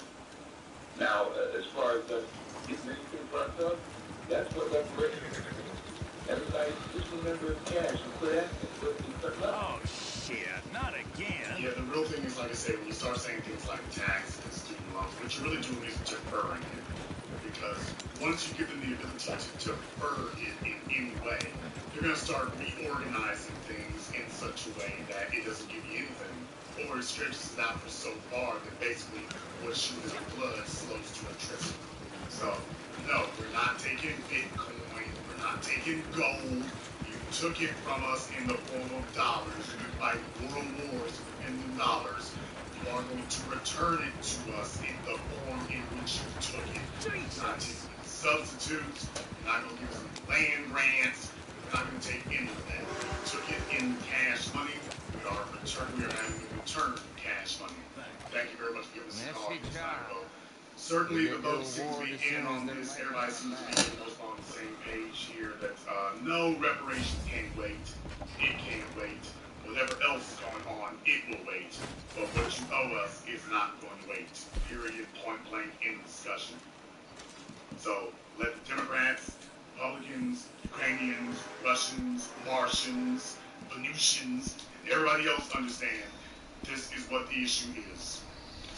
Everything else is on the back burner. This is all it is. I want to thank everyone who has contributed to support tonight's program on PayPal or Cash App. Thank you very much for your support. We appreciate that. To Ryan, Leslie, and everybody else here tonight, I appreciate that from you here as well. Nicole, as always, I appreciate that. Donsley, and to everyone else here who's tuned in, you are listening to the Haven of Intelligent Black Thought. Thank you for joining us here at the Black Channel. We are the new Black Media. Click that red subscribe button, click that yellow notification bell. Join us here every weekend. And if you haven't been to our website, Black Channel Films, you want to go there and check out our groundbreaking best-selling documentary.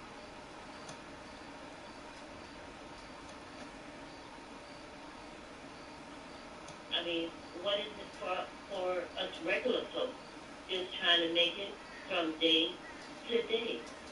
It's definitely like it.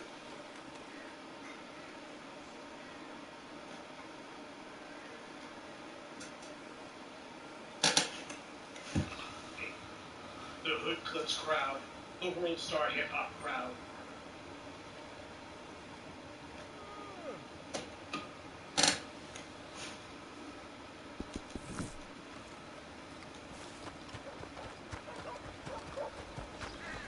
Before I get to the heart of this evening's Sunday address, I think I gotta do a little bit of house cleaning first. First thing that I want to go ahead and address is this latest iteration of the Black Truth, YouTube, or that's what it feels like, has done something extraordinary. Those of you who have followed me for a while know that I've had several channels on YouTube because they keep getting knocked down because the white supremacist trash who run the joint. Well, here's the thing. Every time that they do that, the new channel gets put up and it usually gets back to full strength in due time. And every time that they knock a channel down, the new one gets back up to 20,000 or so subscribers in very short order. Now, last time it took something on the order of a little over a year for it to finally get back to 20,000 subs. And of course, when everybody hits 20,000, YouTube immediately comes out of nowhere, and here come the channel strikes and all the rest of it. This time, this newest channel has only had content up since May 1st. That's a little over 2 months, folks. And in 2 months, this channel has already made it 10,000 subscribers. Or should I say, has made it back to 10,000 subscribers. But of course, the view counts, the average number of viewers is closer to 20,000 per video. As usual, would be much more far away. Now, the reason I bring that up is not because YouTube subscriber counts are necessarily significant in and of themselves. I think I've already belabored how, as far as I'm concerned, the number of people who subscribe are not necessarily the core audience, if you will. They're not exactly the diehards, but they are the people who find the content compelling enough to follow. And that's fine, too. But the reason that I bring this up is important for the puke to white supremacist trash, and I know that they want the channel to know, that every time you pull your little stunt, you think that you're somehow setting us back, or that you're brilliantly cutting us off at the knees, and you're making it where, well,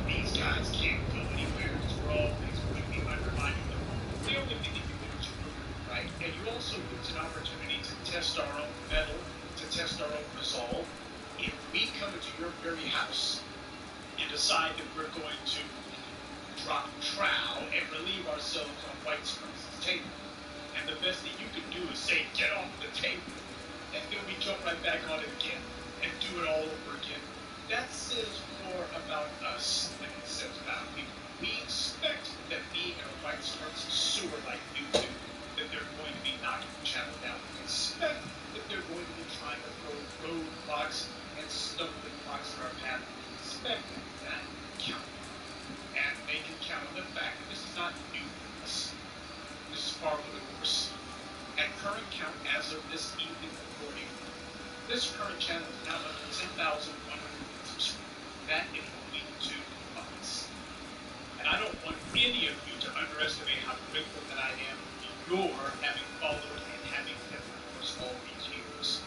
Without you, without the B1 Brigadiers, without the faith, there wouldn't be a Professor Black Truth. Without you showing that you are receptive to this message, that you embrace it, more important than that, you're willing to follow it wherever it goes. Without you being the proof of our discipline and the truth of our philosophy, there wouldn't be a Professor Black Truth. There are a lot of people on YouTube who make it a habit. They want to complain about what they're not getting. They want to complain about what they feel viewers aren't doing for them. And I have no patience for that. If your view count isn't where you want it to be, well, you need to accept the fact that it's exactly where it needs to be.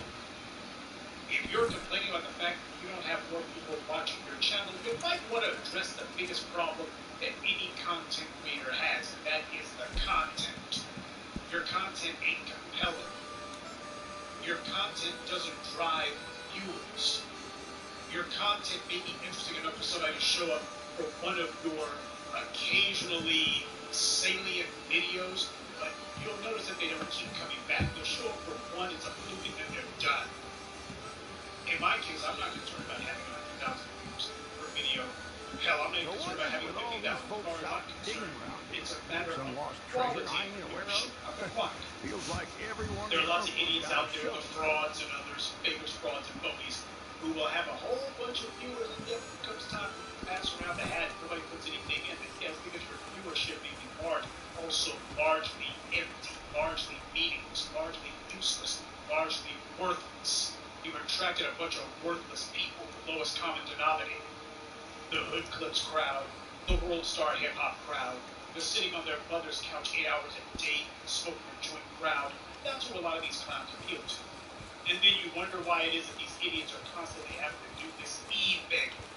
And there's nothing wrong with appealing to your audience for support.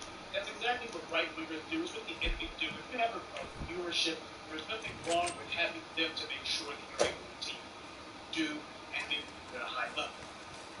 I have yet to see any sort of communications apparatus that's able to stay in business simply off of their own hard work invented industry. At some point, you got to bring in some revenue. There's nothing wrong with going to the audience for that. That's the business model that HBO is based on.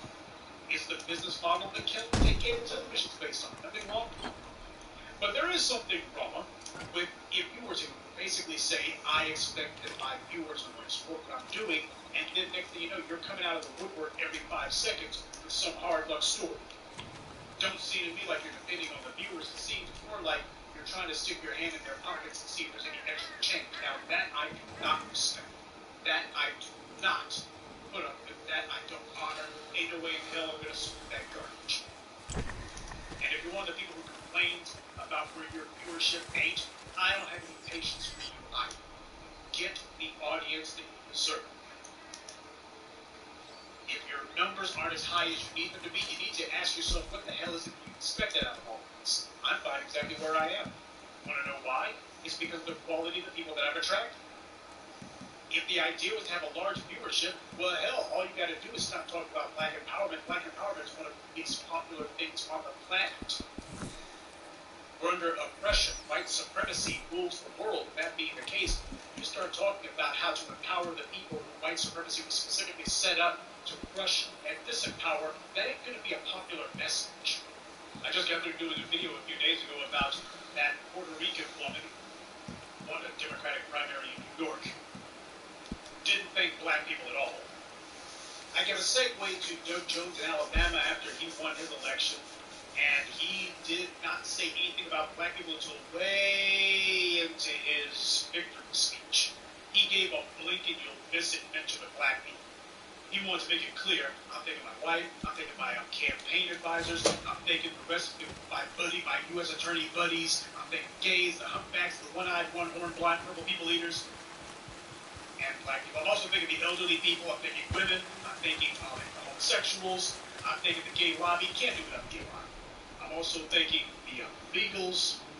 That's what Doug Jones did. I had some idiot who actually had the nerve to say, Doug Jones did make black people. That ain't stupid. When this guy gets put over the top by the black vote, he decides that he's so ashamed of the black vote, he can't really mention the black vote. And what a surprise. Doug Jones has been in office for a while now and ain't done a damn thing for the black vote. He ain't done jack squat for black people.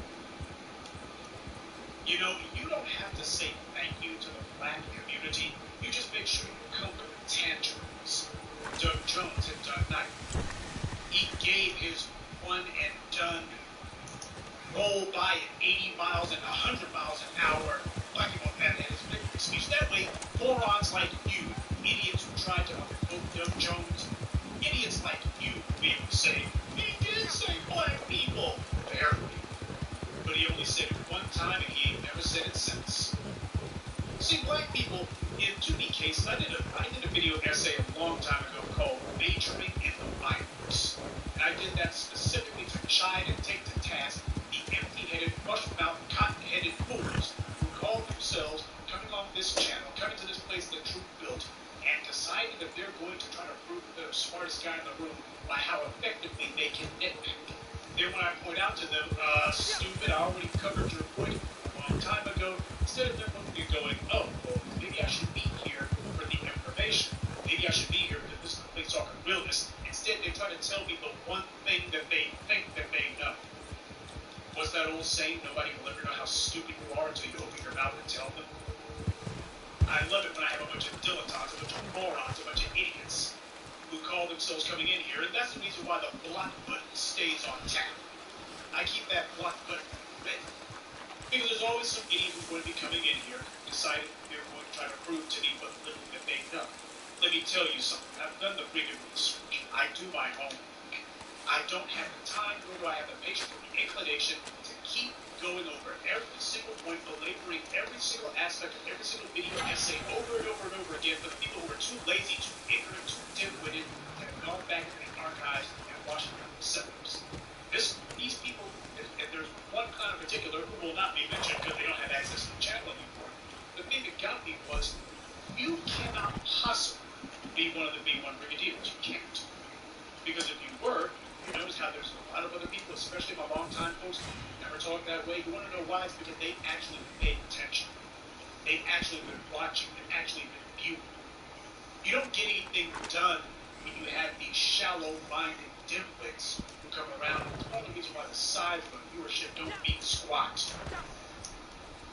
You ought to look at what happens whenever people try to do crowdfunding, whenever people try to do Kickstarters and Indiegogo's. If you have yourself an audience, you see it, that's when the order needs to grow. That's when you find out who's really down as opposed to just there to be a spectator.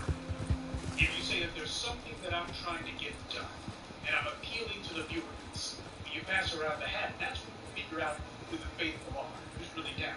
That's how you find it. That's when you know.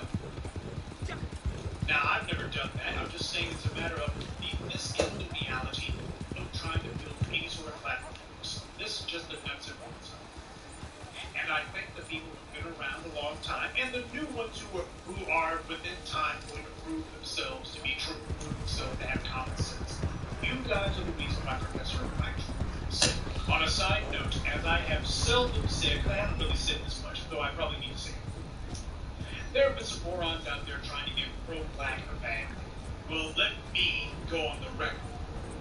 You cannot spell Professor Black without pro-black. Simple as that. There are idiots out there who don't understand it because a lot of them are trying to figure out how to appeal to the broadest possible number. There's a few morons out there who actually want to call yourself talk about black issues and you're trying to ride the audience. You're trying to walk the line. You're trying to figure out, how do I appeal to the broadest possible demographic? Here's how stupid. Just go ahead and talk about anything but yeah. Talk about television shows all day. Anything but nothing.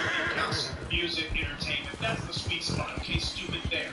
I saved you a lot of money and time. Money that you don't have and time that you're too stupid and not patient enough to spend to figure out how to broaden your audience. Just go ahead and talk about pop culture nonsense. You'll be the belle of the ball. You'll have a very large audience, but then again, a lot of you wouldn't be able to do it because at the end of the day, you gotta have content. Content has to be relevant. And 99% of the people who own themselves being content creators, they don't have a damn thing to say. And for the few who actually might have something to say, they don't know how to say it. So whenever I see that my viewership, my following, because there's a difference between audience and following. Following, you mean exactly that. This is who you follow. Audience, well, hell, all you gotta do is set yourself on fire. You get an audience for that. Make a sex tape, you get an audience for that. Though there won't be anyone showing up for your encore. See, that's the difference between audience and a following. Professor Black Truth has a following. And it ain't a bunch of empty-headed lemmings like these other morons out there. Whenever you come to Professor Black Truth's channel, you're not going to be hearing me try to sprinkle the proceedings with celebrity gossip. You're not going to be hearing me doing any of this garbage that's meant to be up there taking a look. I do the hard stuff. I give commentary that few other people are equipped to give, and that very few people actually do give, certainly not the way that I do it. The reason why is this is what my people need if they are going to survive. As I see it, my goal is to inform as many black people as possible, especially young ones, to ensure that our people do not fade from the circle. We gotta take the hard line. So for the B1 Brigadiers, the people who are the rock-ribbed, steel-spined, iron-jawed, fire-breathing true believers, I want to say that this doesn't work without you. I have to thank you profusely. Not because the channel got the 10,000. That in itself. It's just a matter of, this is the evidence that this is real. This is the evidence, not that what I say is real, but it's the evidence that my faith in my people is, of course, boldly, profoundly justified. Take heart from this. Yeah, the white supremacists, we're in their freaking house, for God's sake. You gotta expect the setbacks. You gotta accept the fact that they're gonna be pulling these kind of stunts. But you also have to accept that this is a good place for us to prove. We can come in their house, we can knock over their tables, we can hit them over the head with their own not-so-fine china. We can set up camp in their house, and we can actually show the bad things we're able to die here and feel online. Damn well we're believing in the world. That's the lesson we take away from this. The fact that we are able to reconstitute ourselves consistently like this over and over again, that proves that black empowerment is a reality. It's a weak reality right now.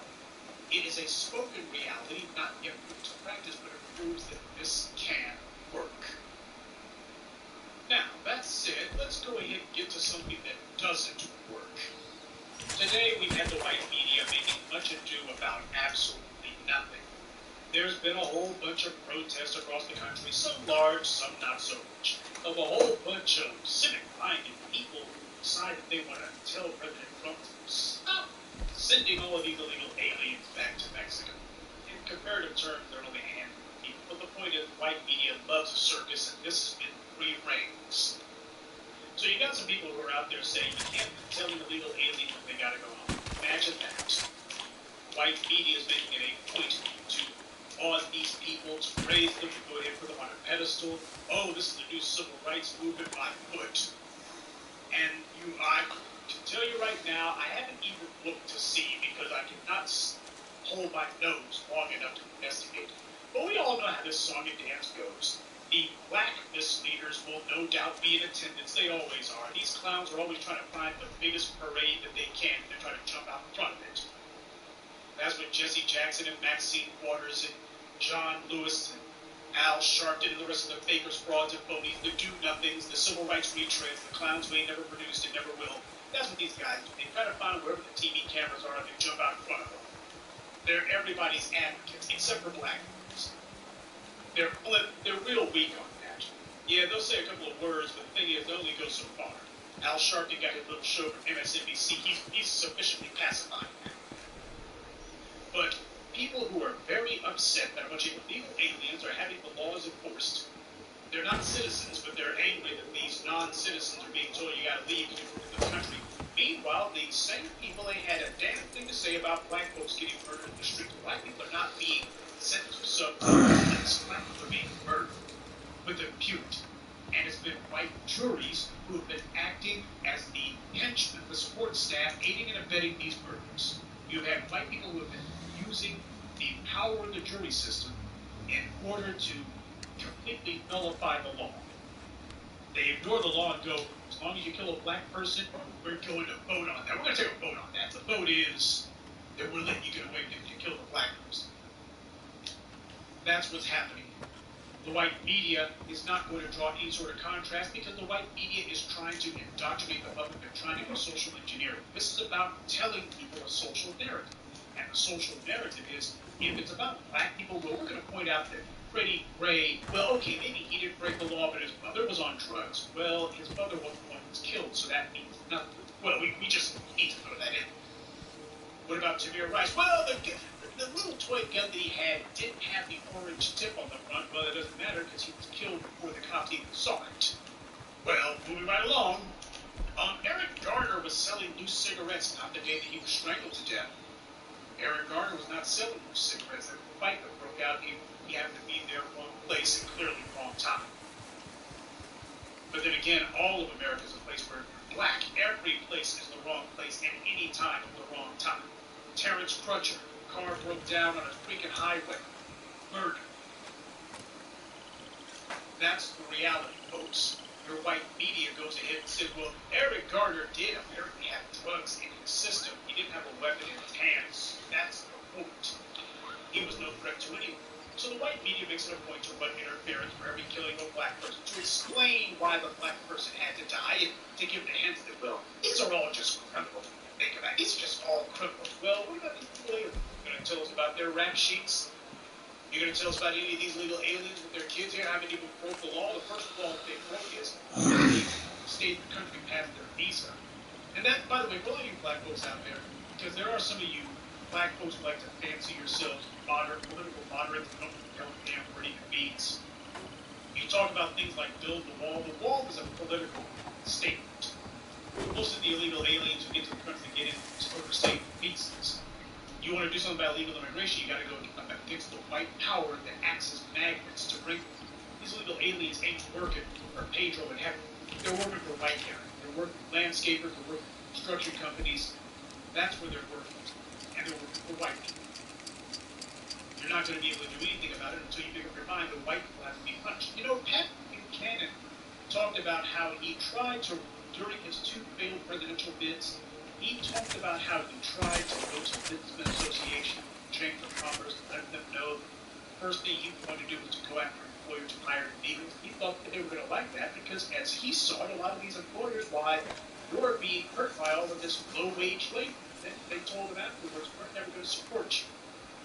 And he was like, well, why wouldn't you support me? I'm trying to help keep the illegals out because the illegals are killing with all this low-wage labor. Nobody can be free and the illegals work for damn near free. And they were like, who do you think's hiring the illegals, stupid? Pat Buchanan talked about it. The very businessmen that he thought that he was getting support of, they were the main ones who were bringing in the illegals, proudly having them. That's when he realized that he didn't have the support that he needed. Not for his kind of ideology, he didn't. So for black folks out there, we'll be talking about illegal immigration, stopping it.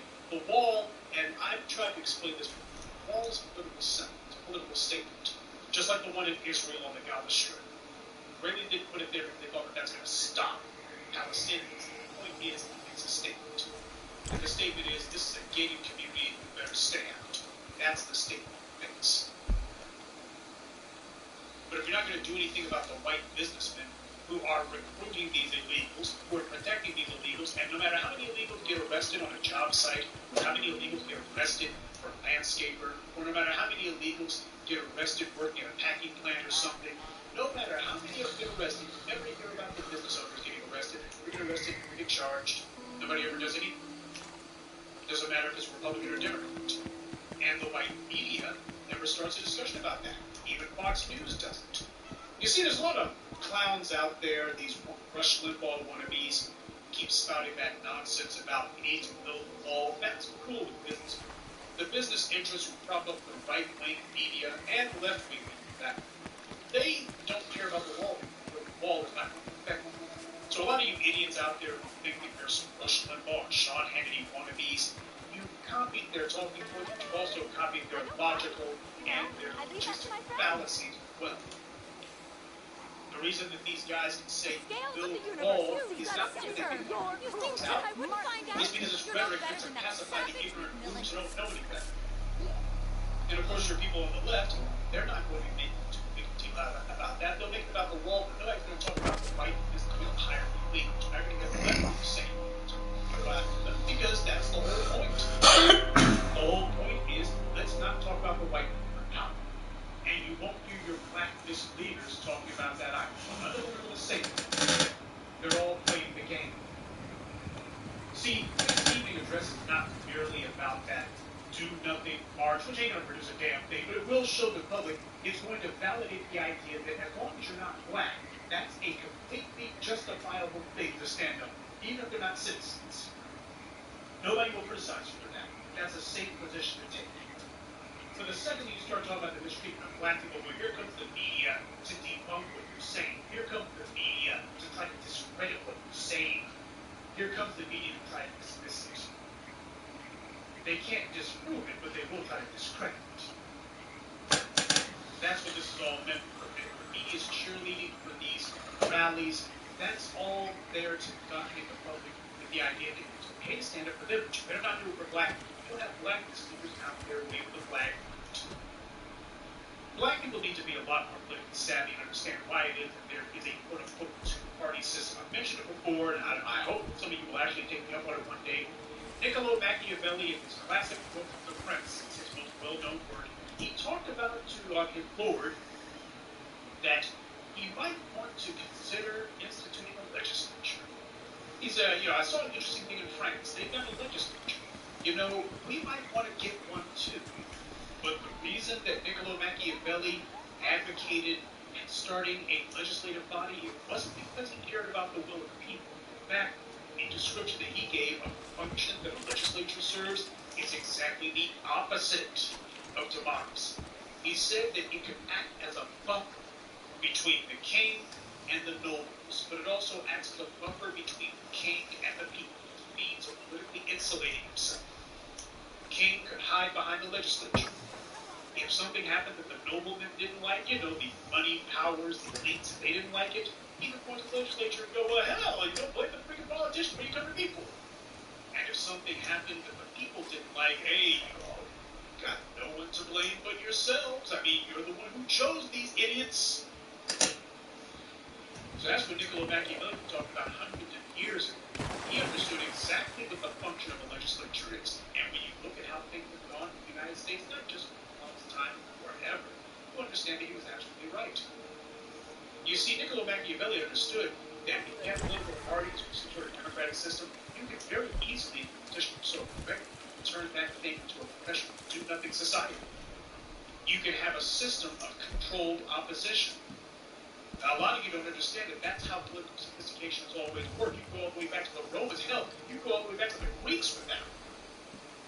Why is it that you have two groups say two opposite things? Doesn't that mean we have a choice? Not really. Because what it's meant to do is to divide consensus. You never actively get the people, or at least especially for the mass, all on the same page, not for very long anyway. Of course they're going to say different things. If you're going to have people chasing a red herring, then they have to say different things because people believe different things. If you had a party to try to let's figure out what 60% of the population is saying, well, you're still going to have 40% weight down. You need a system by which you get 100% to more or less say, I identify exclusively one side or the other. And then when it's all over, nobody's going to be saying anything at all or doing anything. The people are completely and thoroughly unhappy and disillusioned with their political misleaders. Exactly. But the problem happens to be they've invested in the system. That's the point. They've invested in the system. That's what it was going to do. The only time that any system of pluralistic democracy has ever been effective is when it was made to do things that it was not meant to do. If you had somebody like an Adam Clayton Powell got the power, that was an example of the system having worked the way it wasn't supposed to. That was a breakdown of the system. Mark Twain himself said, he said it best. He said that if voting actually changed anything, they would have made it illegal. And you see what the hell they do with black people. Every time you look up, they're trying to figure out how to purge black people from the voter roll. Want to know why? It's because of the fact that black people ultimately represent a threat to white supremacy. The Democratic Party happens to be one of the two legs of white supremacy. We already know the Republican Party is not unabashedly white supremacist, but the Democrats are low-key white supremacists. They are white supremacists in all but rhetoric. They stand for the same thing the Republicans stand for. They'll have a couple of social issues out there, but do you think the Koch brothers give a two-bit damn about gay marriage? You think the Koch brothers give a two-bit damn about marijuana legalization? You think the Koch brothers give a two-bit damn about any of these social, so-called identity issues? They don't. But voters do. It's a nice, shiny object to distract them with. What the Koch brothers care about is control. And if you happen to be a moneyed plutocrat, you damn sure concern yourself daily whether or not the police are seen as legitimate. Because these are the guys who you're expecting to stand between you and the unwashed masses whose collective wealth you have confiscated. That's what the Koch brothers concern themselves with. They concern themselves with whether or not there is enough force in order to get what they want. Whenever these clowns, these corporate types talk about whether or not a country, quote-unquote, has the rule of law, whether or not the laws are respected, well, we can't really, these countries, these are places we have very little faith in doing business in because the laws aren't respected. You know, they got that freaking Adam Smith. When Adam Smith talked about the rights of property owners, that the rights of property owners had to be respected. And it's important that the courts work. Now, a lot of you hear that, and because of the fact that your actual knowledge of how law systems work, legislatures work, and how the courts work, you watch a lot of television, so you think that's how it actually works. Or worse yet, in the case of black people, what we see is black people getting hemmed up left, right, and center. So we hear that, the rule of law, and what comes to our mind is whether or not people are effectively prosecuted for breaking the law. But that's not what the men in power think. What they think about is whether or not the powers that be are going to side with them. When they talk about the rule of law, they ain't talking about whether or not somebody breaks a law and gets incarcerated. What it comes down to is, are you willing to enforce whatever plutocratic dogma that we enact upon your country? We will buy the legislation that we want. But if you rule by legislation, the question is whether or not your legislators and your courts are actually going to uphold it and whether or not you're going to enforce it.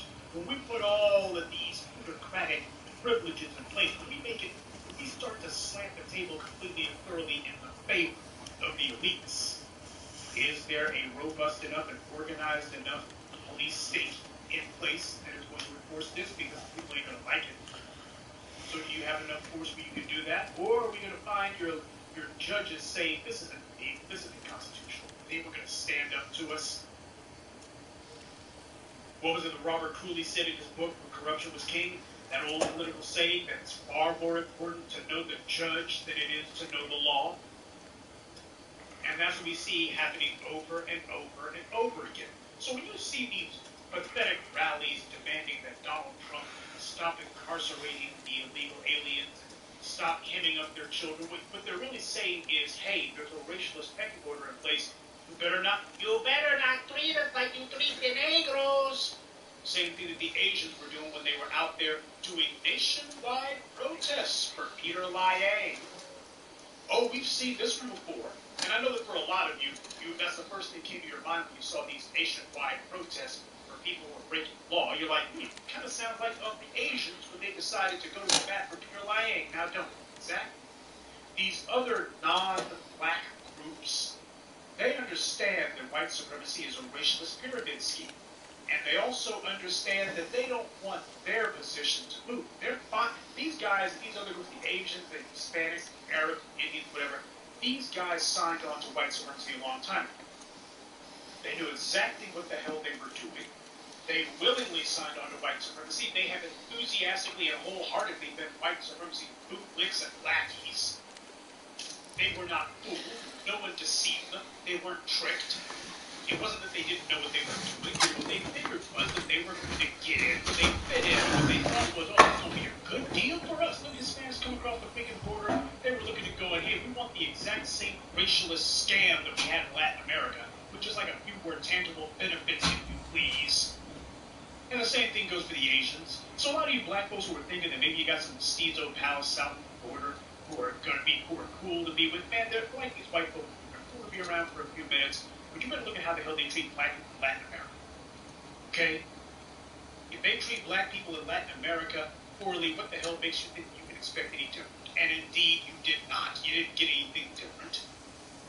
But they understood, or at least they had confidence that white supremacy had a good place for them. It was going to be higher than the Negroes. That's what they thought they were getting in. Oh, but now what's happening is they're getting a thump on the back of the head. And white supremacy is showing them, hey, you know, it ain't no thing for us to have Steezo's warehouse too. We ain't got a problem putting your kids behind cages too. But little Lupe, she didn't do nothing. Well, you ain't white. That's what you did. And now what they're doing is they're making a petition. They're putting in a plea. Trying to cop a plea.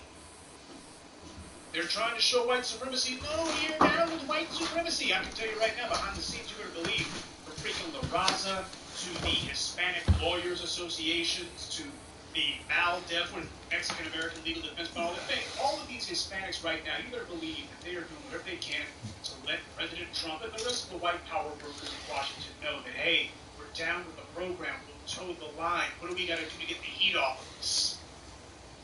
That's what's happening right now. They're being hazed. Supremacy's letting them know we can treat you like black anytime we get ready. They're going, no, we had a deal. That's what the Hispanics and the Asians get all bent out of shape about. Peter Lyang, the Asians could give less than a damn about Peter Lyang. I told you about how you had Asians like Michael Cho and others who have been murdered by police, and the Asians didn't do one damn rally. Damn sure didn't have any nationwide protests. And yet for Peter Lyang, a murderer, next thing you know, here are the Asians, you'd have thought that Peter Lyang was the one who was killed. But as far as they're concerned, one Asian person's life doesn't matter. In fact, 1,000 Asian lives doesn't matter. You should see how Asians kill one another in freaking China alone. Over there in Asia, in places like Myanmar, previously known as Burma, Cambodia, other places, East Timor, for God's sake, as far as they're concerned, one life doesn't mean a drop in the bucket. 50 lives dropped, that don't mean nothing. But the position and standing of the group, the Asians are very attuned to the position of the group, the attitude of the group, the disposition of the group. That's what concerned them. They looked at what happened to Peter Lyang. They're like, whoa, the dominant society is making it clear that they'll go ahead and go after us too. Wait a minute, we had a deal. We had a deal. That's what the Asians and the Hispanics are getting all bent out of shape about. They made a devil's bargain with white supremacy. And they are both extremely insecure about that bargain because they know that there's no honor among thieves, and yet thieves is what they are. And they also know that white supremacy, well, sooner or later the deal's going to go south. They just don't want it to go south right at this moment. So now what's happening is, you better believe behind the scenes, there's all sorts of Hispanic groups who are trying to remind their white benefactors, hey, we had a deal. We're on the team. Remember, we had a deal. You better believe that there's all sorts of talk going on back channel like that. There's all sorts of behind the scenes maneuverings happening. These so-called protests and marches, they ain't meant to produce a damn thing. You got a whole bunch of, largely I would say, white liberals who are trying to figure out if they can get some political momentum going into the midterms. That's what they think is in it for them. They don't give a damn about the Hispanics. All they care about is whether or not this is going to chin up some Hispanic folks in places like Colorado and the Southwest and hopefully some East Coast folks. A pat on the head for the Hispanics and they back up the same old white power brokers. And for the media, they get to reinforce the indoctrination that black people's lives do not matter, that anyone else is much more important. Anyone else, it's okay to advocate for them, just not for black people. And literally they'll have, in order to drive that point home, they're going to put plenty of these black bootlicks, these fakers, frauds, and phonies in front of the cameras. They never, ever have black people out in front of the cameras at any other time, except to excoriate or criticize or to take them to task. Oh, but for something like this, you better believe ain't going to be anyone criticizing. You can go ahead and say that illegal aliens, people who aren't even citizens, ought not be kicked out of the country, even though it's a matter of law that they should be. You can go ahead and advocate for that all day long, but if you say that you cannot kill black people in the streets, then all of a sudden that's a made of point. Well, we have to argue that point. That's what it's been talking to the Republic. You say that black people should not be killed, but that's an argument point. That's really, that's a question. That's a debate. That's not just true in and of itself. That we need to argue that. Oh, you just said something that's very, very controversial. That's not really the point, though. We gotta have a debate. Meanwhile, the illegal aliens ain't no debate. They crack out the sad violins. So as black folks, we gotta make sure we keep note of who the Negroes are who call themselves putting on the cape. Because I had a couple of fools who also called themselves bombing into my comment section. I had one person in particular, who should not go named because I don't believe quoting stupid. But this person in particular took umbrage to me mentioning the phrase interracial sexual access. Apparently they didn't like it. See, a lot of black folks, especially black men, and this is where I got to take some of the brothers to task, because we're supposed to be the leading edge of black empowerment. We're supposed to be thought leaders for this thing. We're supposed to be driving force behind it. And yet I couldn't help but notice. Apparently I struck a little note when I was bringing up interracial sexual access. See, for a lot of you, and as far as black men go, I expect to see black men taking the hardest line on this. We are the thought leaders. If for a lot of you black men, I say that interracial sexual access, you're out there for, take offense at that. That's because you think I'm talking about you, and you're damn right I'm talking about you. If you got offended at that, it's because I'm talking about you. Oh, you couldn't get your hands on a white woman, so you're going for the next best thing. That's what you're really thinking. And as far as you're concerned, if you put on a cape for some Hispanic people, apparently you think that you're going to be able to parlay that into some Latino drawers. How the hell is that working out? Have you got the Marias lined up yet? And here's a better question. If you did have a few Barrio Bettys lined up, just out of curiosity, would that make the killing of black people by these Hispanic gangs, places like California, Arizona, Texas, would that make ethnic community neighborhood by these violent Hispanic folks? Would that make it okay? Now, brothers, I know that unfortunately too many of the black women have a bad fetish when it comes to hiking up their skirt or anything that's not a black man, or giving respect to anyone who's not a black man. I understand that. Always the thing is, I'm dealing with you right now because I couldn't help but notice that I'm talking to black men who ought to be the ones who are the most understanding of this position. And yet, Drink of for this, some and damn you'll be reason, party as a bear, I'm no getting matter the pushback. season. It's not a ton of pushback, but the thing is I shouldn't be getting any at all. I shouldn't have any black man out there who at this late date, after all the black men who have been killed by Latino police officers, all the black people who have been killed in Latin America, black men in particular should be especially sensitive to that. Black men in particular should be the main ones taking the hardest line. And while most of us have, it disgusts me that a number of you have not. Yeah, what you're thinking to yourselves is that apparently you're going to be scooping up some Tina drawers. Let me tell you something. There are some black women out there who are crazy in the head when it comes to trying to get interracial sexual access, and you're no better than those dead witches are. You're no better, you're no different, you're exactly the same. All of these swirling morons who are out there trying to figure out how to get a zaddy, figure out how to get their hands on a white man or a Hispanic man or an Asian man or anything other than a black man, yeah, they look pretty pathetic, they look pretty weak,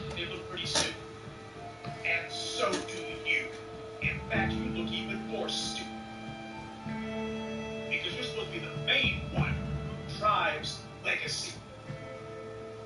You are supposed to be the main one who understands what you owe to your fathers.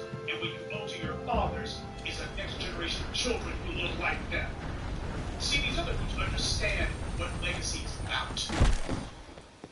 There was a movie came out last year, had a lot of controversy around it, All the Money in the World. Controversial, of course, because many of you remember, Kevin Spacey wound up getting booted from the movie after they made it. They had to go reshoot it with Christopher Plummer instead because Kevin Spacey got caught up in the whole Me Too thing. Interestingly enough, the depiction of J. Paul Getty, his grandson gets kidnapped in Italy and they're holding him for ransom. And they're asking J. Paul Getty, what are you going to do to get your grandson back? Well, the campers, he said, well, I'm not going to pay one thin dime. If I do that, it makes all of my grandchildren targets. But behind the scenes, what he was saying was, all my grandchildren, all one was kidnapped in my favorite. And I want it back. See, J. Paul Getty understood the importance of legacy. I hope you're making your A good definition of patriarchy that a lot of black men apparently don't take to heart but need to. A good definition of patriarchy is man is working to provide for children he knows are genetically his.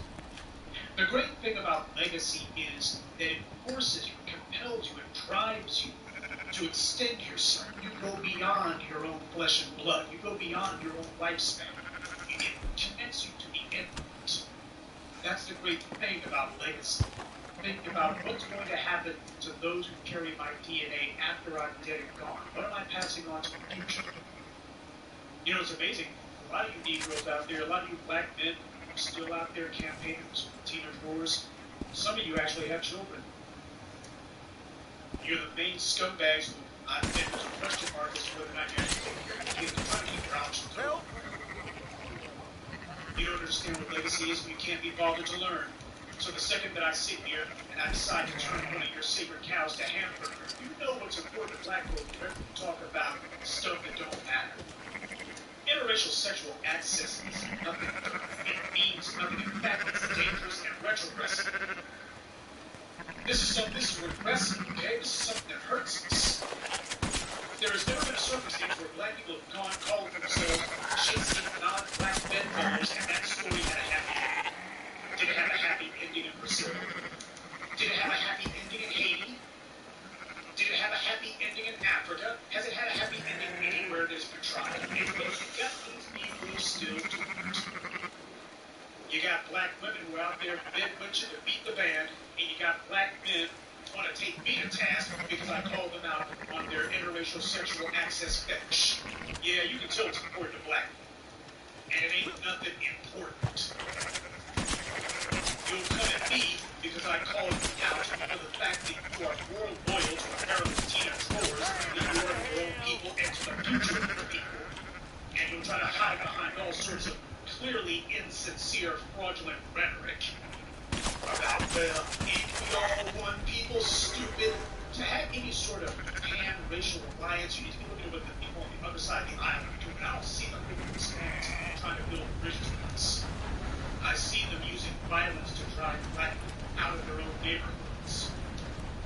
I see them defending any Hispanic killer out there, and their defenses are either direct, they're either overt, or they are covert. They either advocate for Hispanics who kill black people, or they make sure to say nothing. And as we all know, silence equals assent. Silence equals complicity. Someone remains silent on something, that's because they agree. You know when people disagree with something? Because they speak up. You know, like some of you black males who got bent out of shape because I mentioned your interracial sexual access fetish. I can tell that you didn't like that.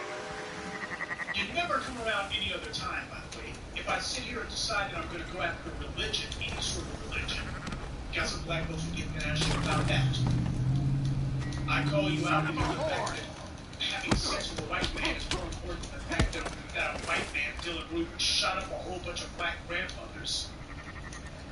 And the queen, bedwitch, queen swirler herself was out there the very next day saying, well, that shouldn't stop you from pursuing a white man. Yeah, just because a white guy ran into a church and killed a bunch of black women, that doesn't put a damper on your interracial sexual fetish. That shouldn't dampen your enthusiasm for it. Sure, you'll be sleeping with a bulletproof vest on and one eye open. But hey, at least you'll be able to say that you were able to spread your legs for a white man. We all know what the accomplishment that is. See, for black people, we have allowed our culture, and it is our culture, to be stolen and hijacked by the lowest common denominator among us. And I ain't just talking about the black misleadership class. I'm talking about in your own neighborhood, all of your own family. When it comes to black people, instead of the discussion being about power, wealth, and influence, instead the discussion is being dominated by sex, drugs, and R&B. I was going to say rock and roll, that's a little bit too old for reference. That's what dominates our conversation. We've allowed too many of the lowest common denominator to be able to create amongst us. People whose only real accomplishment is that they were able to either hike up their skirt or drop their drawers or something. The bed witches and bed bugs have largely overrun our position. We gotta be honest about it. And we've allowed them to be able to dominate the cultural conversation among our people. They've taken their own lack of values, and they've been able to imprint that on any sort of discourse that we have in the black community. That's the reason why for over a decade now I've been saying the mission of real black media is to take control of the social discourse within the black community and to elevate the discourse. That first one comes first. We gotta take control of the social discourse. Black people ain't talking about what it's going to take in order to secure our neighborhood, to make them into communities where we need resources that we're known and control.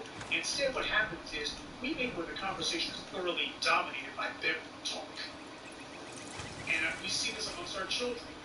Unless you know the sick, warped, demented, perverted value system that we've gotten from the freaking matriarchal bastard baby maker culture of the last 3 generations.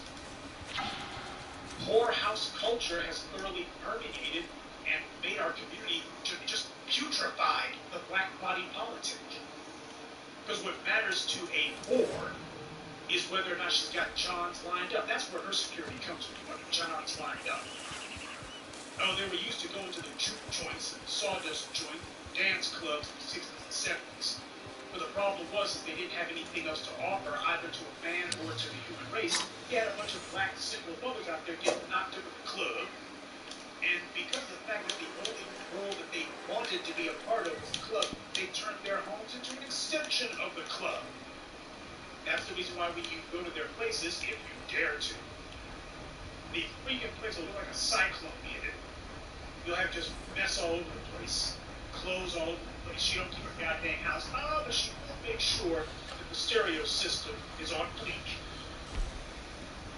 Her kids probably look like a bunch of hobos. Oh, but she'll make sure that she's got the latest music from Nicki Minaj or from whomever. She'll make sure she's got that. She ain't trying to figure out how to make sure that her children are actually going to have a real future, but she will make sure that some of the dusty dudes at the club know where her house is at. She'll make sure of that.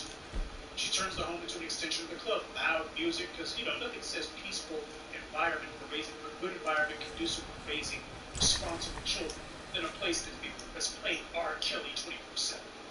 Strange men running in and out. It's just like a dance club, because that's her value system.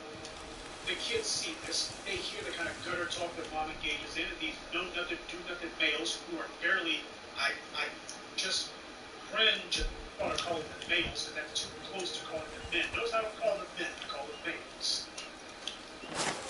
But the children see this. Mom ain't teaching them a damn thing. And there's no father in the home to take responsibility and teach them anything either. So what happens is these kids see this whorehouse culture going on in their own home. This is the environment that they're raised in. And then for the last 3 generations, the same tragic pattern played itself out over and over again. These thoroughly, criminally misguided children become thoroughly, criminally aimless animals. And it starts early. You got these kids don't even know their freaking ABCs. But they do know how to put on a pedestal whether or not you had sex with it. And another thing they put on a pedestal is whether or not you fight. Now, those are 2 things that I noticed growing up, by the way, too. And don't get me wrong, Professor Black Truth knows how to put up the hand when necessary. But I noticed that among my white peoples, these guys, their conversation was very different because they were part of a group that valued power and influence. The black people, on the other hand, they value basically the kind of atmosphere that you get at the dance club, which is sex and bar fights. And you've got these young black children at an early age, they're telling you what they know. They're expressing to you what they know. They don't know anything about the world. And because of the fact that they were raised by horrible excuses for human beings, there is never going to be an interest in them. Their behavior, the way that they interact with people, the way that they see themselves, the way that they see their place in the world and other people around them, especially other black people, it's completely and thoroughly governed. But because of the fact that we've had so many of these misguided children raised, the situation got worse and worse and worse. The home has been an incubator for a bunch of delinquents. And in too many cases, I am sorry to say this, but the damage for a lot of them simply cannot be undone. As I've said over and over and over again, practice doesn't make perfect. Practice makes perfect. We should have top priority of the black community stopping the playground to prison pipeline, but you're never going to be able to stop it until you're able to take an honest look at it. Yes, there are things that white supremacy has done, so white supremacy is not going to undo what it has done. It did this as a means of preference. But this is not to say that we cannot be honest about the fact that the black community has tolerated a lot of bad behavior simply because we have not called it out. We've tolerated a lot of bad behavior by misleaders. We've been sitting here letting any white fool who comes along lead us around by the nose. We seem to think that we don't have any answers, when the truth of the matter is nobody's got the answers except us. What we lack is the political and social and racial will to enact these answers and to stick to it. We have been consistently inconsistent. Why are these children out here roaming the streets? It's because they have no guidance. This is not new, it's quite old, and it's quite predictable. I've cited before about the dark ages of Europe, the medieval period after the Romans left. Now, European scholars have a lot of things to say about why Europe regressed so horribly after the exodus of the Romans, and why it stayed that way for so long. There's a lot of reasons and factors that went into it that European scholars cite. But the one factor that practically all European scholars are in agreement about, one thing that there is a broad consensus about as to why Europe regressed for that 1,000-year period, the reason why was, the chief reason, for nearly 1,000 years, most European men, they singled out men in particular, most European men never went more than 20 miles away from home. You know what that means? That means that most European men for 1,000 years grew up, grew old, and died on the same patch of dirt that they were born on. Something happens, something dies within you when you're trapped in a cage. Something dies within you when you're not able to explore. There are many things that the African gift has given the world most of what it has. But Africans' first and greatest gift to the world is still the spirit of exploration. It was the African who was the first man to set his eyes to the horizon and say, I want to know what's on that horizon. And when he got there, he found more horizon. He said, well, you know what, I'm going to keep on going until I run out of land or until something, I don't know. I'm going to keep going to see what changes. Because it looks too much like home, and a lot of those guys weren't good company. The African's greatest gift to the world was exploration. That's the first thing Europeans sought to take away from us. Keep the black man corralled. Keep the black man boxed in. Keep him under control. And you see that with black children. It was Khalid Muhammad who pointed out that black people love to lie and say that they go places. No, you don't. I'm going to go to Atlanta. No, you're not. You're going to the freaking black part of Atlanta. I forget what one of the black, there's a few black neighborhoods in Atlanta, but you know, that's where you're going. I'm going to New York. No, you ain't. You're going to Bedford Stuyvesant. You go to the Bronx. You're going to Harlem. That's where you're going. You're not going to New York. I'm going to Dallas. No, you're not. You're going to Oak Cliff. You're going to Red Earth. That's where you're going. I'm going to San Francisco. No, you're not. You can't even afford to live there. You're going to Oakland. That's see, that's what black and whites do. We love to live in lies. We love to tell ourselves all sorts of lies. But the truth of the matter is, black children get up, they go to school, and that's it. Then after school, they're just traipsing around the same few blocks in the same neighborhood. They don't go anywhere. Their parents didn't think that it was important to try to put some sort of material infrastructure in place so that when you raise your child, you're actually able to show them the world. It is your responsibility as a parent to show your child the world. It is your responsibility as a parent to broaden your child's horizons. If you only had a child as a family project, or you got knocked up at the club, so you were either you were able to handcuff someone into a relationship, or you were desperate for somebody to love you because truthfully told there wasn't a whole lot about you. So you had a baby, you baby would be forced to love you, and you found out the hard way. No, all you really got was 18 years of babysitting. You got postage? Being a parent is about giving. It's largely not about receiving. Being a parent is a lot of things, but it ain't a non-stop love fest. It's not about your child glory. And a lot of you had a childish mentality. You had a selfish mentality. And when you found out what the reality of parenting was, you decided you didn't like it. But you were stuck with it, and the law won't let you kill the kid after it's born, so you're kind of stuck with it now. So instead of doing your duty as a parent, which is, I gotta make sure that my child understands that there is a world beyond the 16 blocks that makes up your neighborhood. There is a world beyond the walls of a school. I gotta make sure that my child sees regularly, routinely, what the outside of their city limits looks like. Most of these black children have never been outside their own freaking hometown. And to actually leave the state, man, you might as well have gone to another country. And forget about going to other countries. You might as well, you have a better chance of the child becoming an astronaut. Ain't that sad? A black child has a much better chance of seeing the world if he tries to try out for NASA. He has a better chance of being an astronaut than he does of his own black parents actually taking him outside of his own state. Ain't that sad? Or rather, outside of his own country. Black parents do not take their black children anywhere. And by doing so, they have proven themselves to be the wardens of the open-air prison that white supremacy has placed on the black community. This entire planet is hurting. But I'm not concerned with the planet. I'm concerned with my African people. And the African is the only hope this world has. But the African's not going to change anything unless he first changes himself. As long as we do not take the hard line to purge our own ranks of these enemies within, nothing's going to get done. I posted on Twitter that you had some NFL players who decided they were going to go on a shopping spree for these illegal aliens, little brats. You have freaking $40 million slaves going on shopping sprees for illegal aliens, ain't doing a damn thing for black kids in their own neighborhood who are being killed.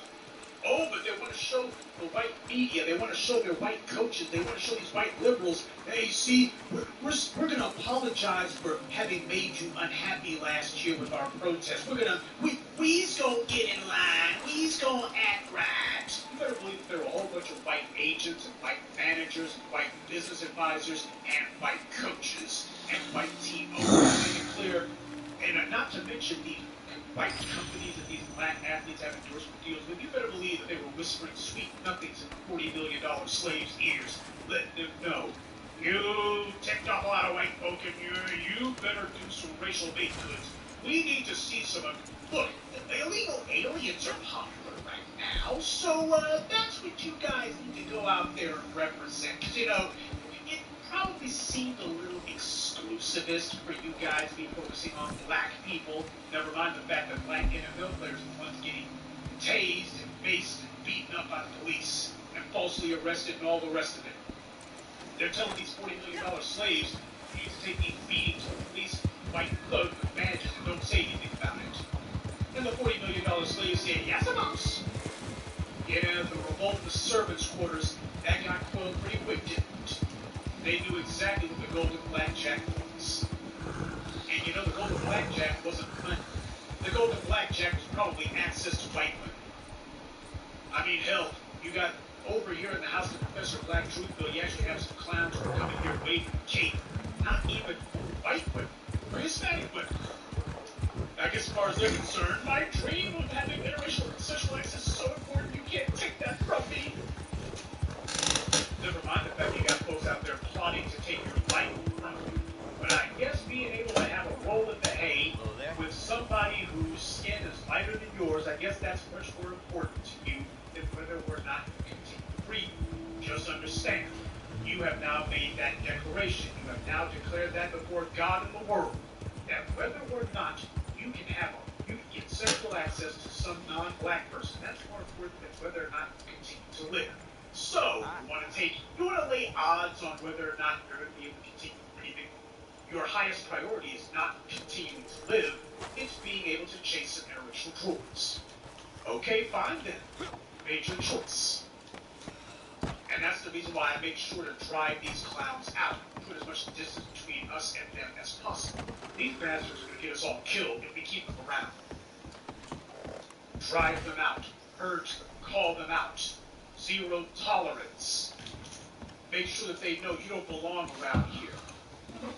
I liked what I saw in that movie, All the Money in the World, because what happened was J. Paul Getty made it very clear where he stood and why he did what he did.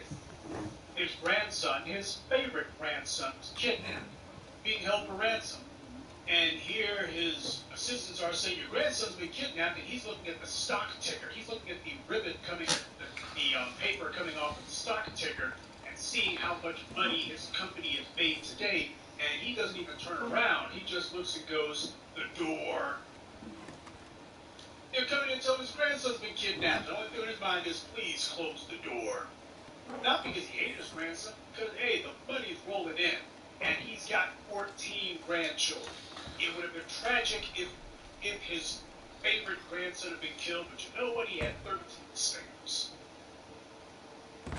But there was one scene in the movie where the mother of Paul Getty, the grandson who had been kidnapped, they were trying to figure out what the hell they were going to do in order to get J. Paul Getty to come up with the ransom money, because that was the problem. That was the crux of the movie.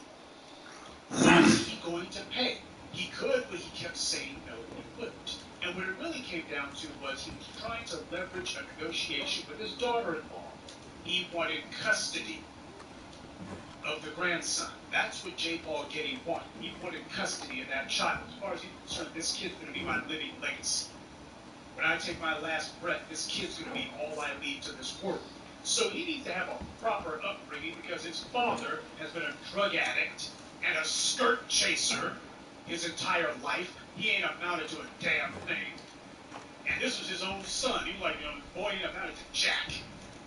So the grandson, on the other hand, has shown far more sense. So that being the case, he needs to be properly shaped and molded. And he needs an iron hand to do that, not just the iron hand to do it.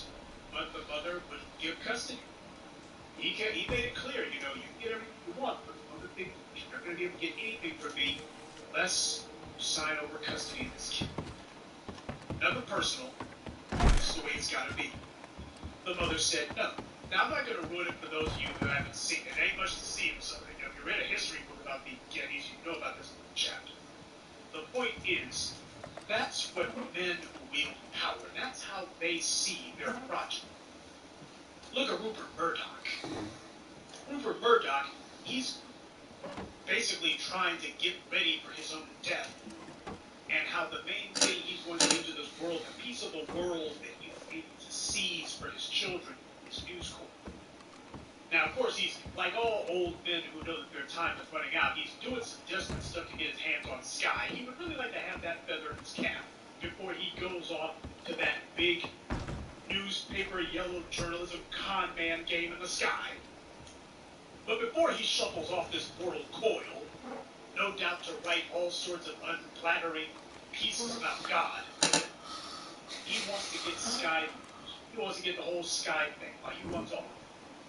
Biggest media thing going in Europe, he wants it. Now, Rupert Murdoch has about 4 children or so. He's got his 2 sons, Wyatt or James or Bob, whatever the hell their names are. They're not important enough. But he did happen to have 2 children by that Asian woman, Wendy Dane. Interestingly enough, though, his 2 Eurasian daughters have Anglo names, Chloe and Grace. Ain't no Asian part of their names whatsoever. And let's be honest here. It's pretty obvious who the hell it is that they are going to be looking at as the example they want to follow. But it also needs to be noted that when Rupert Murdoch does finally kick off, he's not going to hand the keys to his kingdom over to them. He ain't doing it. He ain't doing it. Okay? He's got white children, he's got some Eurasian kids, but you better believe he ain't handed the keys to his kingdom over to those two Eurasian girls. He ain't doing it. What he wanted was access to those Asian markets. He looked at Wendy Ding as being entree to that. He could always say, hey, you said, I've got myself an Asian wife. Why, she's a Chinese national. Because of that, you should do business with me. You can trust me. Why? These are the children who I'm going to hand things over to. Those two irresponsible sons of mine. I need someone who's more level-headed. That's why I'm here. This is the thing. So they went ahead, opened up the gates for him. He said, okay, here's your divorce papers, Wendy. Yeah, you'll get a nice little payout. We know you're expecting it. By the way, that was also in All the Money in the World. They had a little scene there with J. Paul Getty sitting with his lawyers, basically telling his soon-to-be ex-daughter-in-law, it's like, yeah, we know you want some money. We know this is all about a payout. These guys count on it. The guy's a freaking billionaire. You think he gives a damn about having to... He's a freaking multi-billionaire. You think he gives a damn about having a party with $600 million in it for the wife, these two kids over here? He's going to make 10 times that over the lifetime of his sons when it comes to the Sky acquisition. If they can get it, they don't mind it being a generational effort. If Rupert Murdoch fails to get it, he won't like it, then again, he'll be dead, so it won't matter.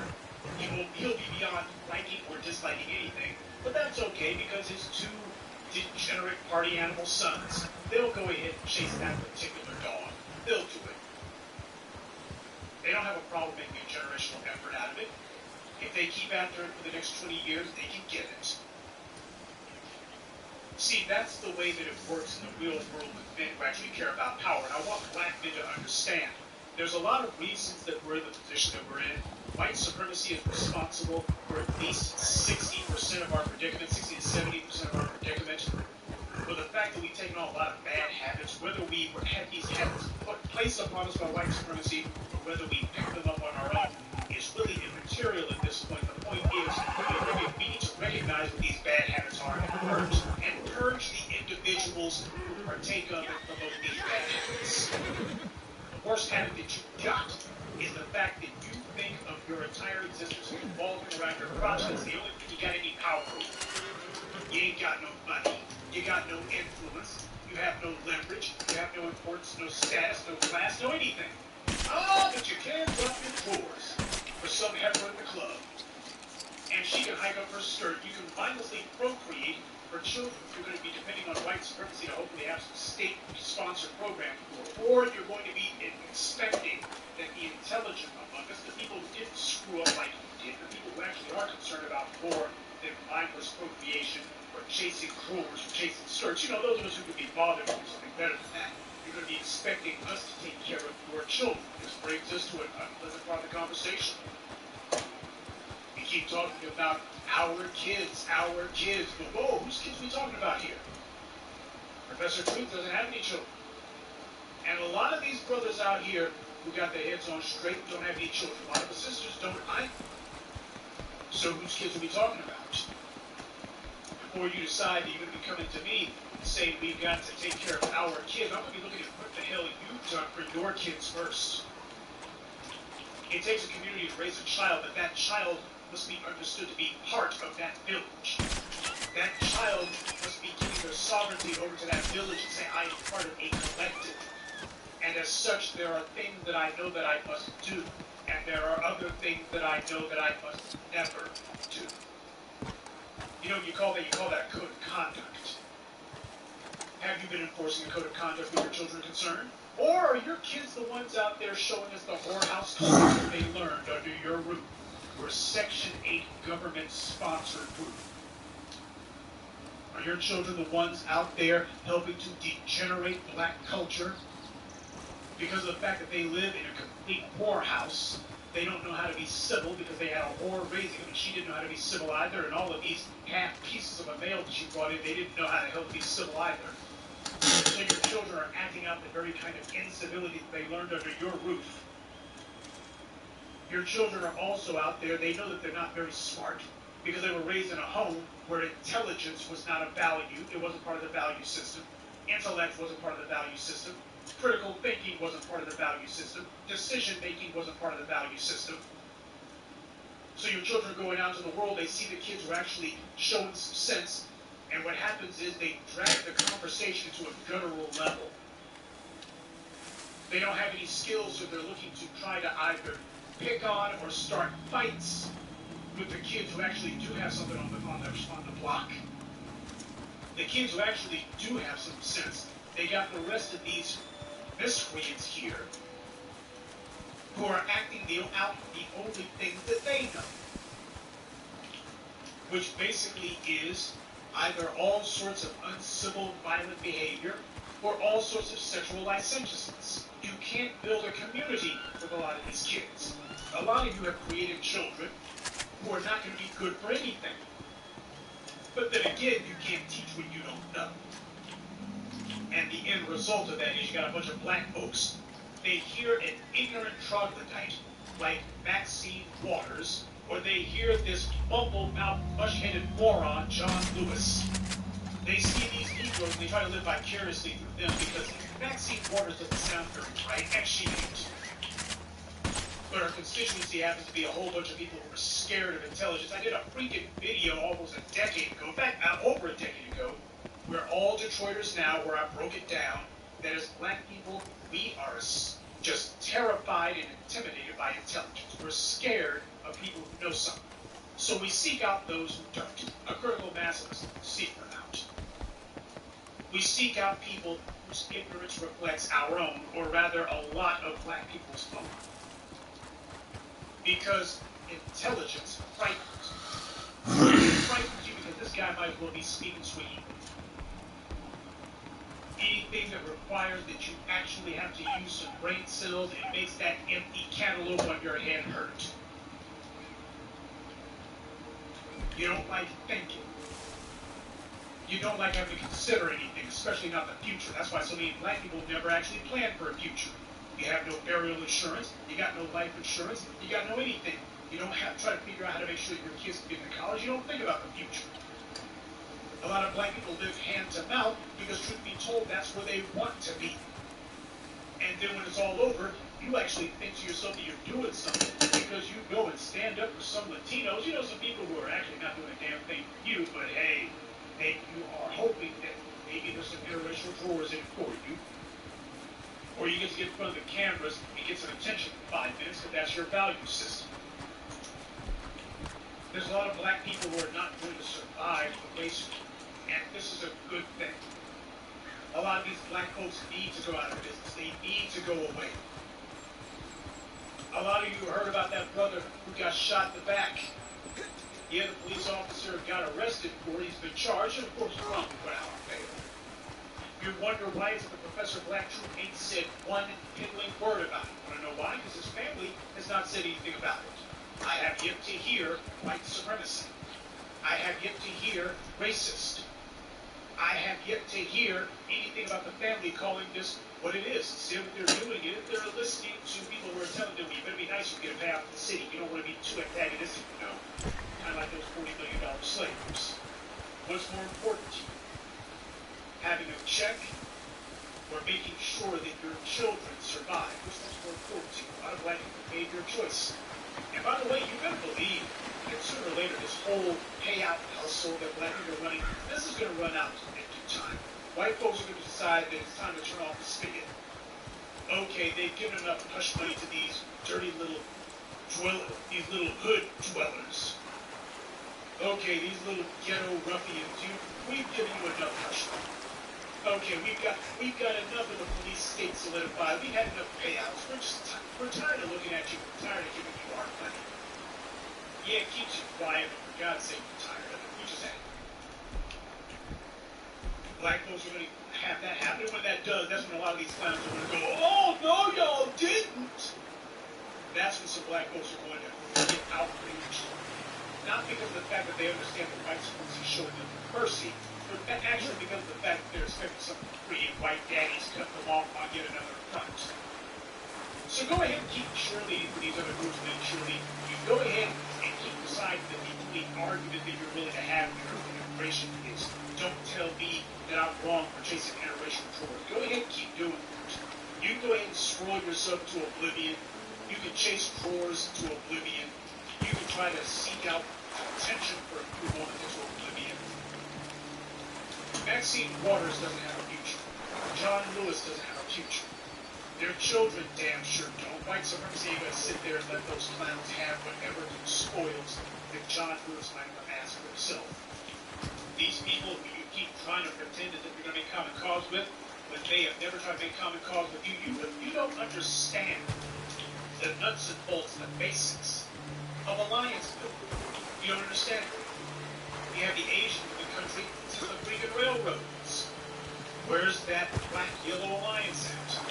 The Asians have made it a point, as far as they're concerned, black people's job is to fight for social changes that Asians can take advantage of. You have the Hispanics in the country longer than that. It doesn't matter if it was freaking Mexicans after the secession of Texas. It doesn't matter if it was Santa Ana. It doesn't matter if it was Braceros during the 1940s. It doesn't matter if it was freaking Orange Grove Pickers in the 60s or whatever. And whatever the hell you want to call this today. These guys have never made common cause. They've never, ever acknowledged anything. They'll sit there and vote black people if they want something for themselves, and for the rest of the time, you Negroes, you're anti-Negroes, or they're killing black people outright. That's their vote. So all you suicidal morons out there who are trying to dress up your cowardice and your vapid emptiness, the fact that you don't stand for anything in your existence, have been meaningless, you guys are going to be the ones we go ahead and sequester. You're going to be the ones that we quarantine. You're a virus in the black body politic. And it is way past time that you were excised. And I have no illusions about the magnitude of the task of doing so.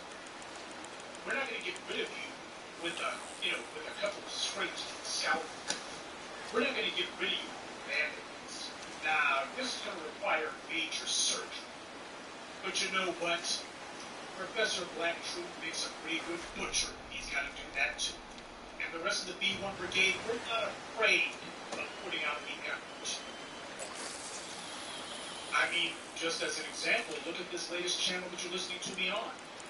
Most of these clowns on YouTube, they couldn't pray to get 10,000 subscribers under any circumstances. And a lot of them have been on since 2008. Freaking YouTube began. They've been on longer than that since YouTube started. And these idiots still can't get anyone to listen to them. The B-1 Brigade, of course, the house that Professor Truth built, 2 months, over 10,000 subscribers. You want to know why? It's because there's a lot of black people who are tired of saying, we want off this freaking hamster wheel. We want off the treadmill. We're tired of pretending and making nice with the degenerates and the garbage among us who have been undermining our efforts. The people who were never serious to begin with. We're sick and tired of tolerating. We're tired of looking at it. We're tired of having to hear your freaking claptrap every time we put some food and dinners on the table.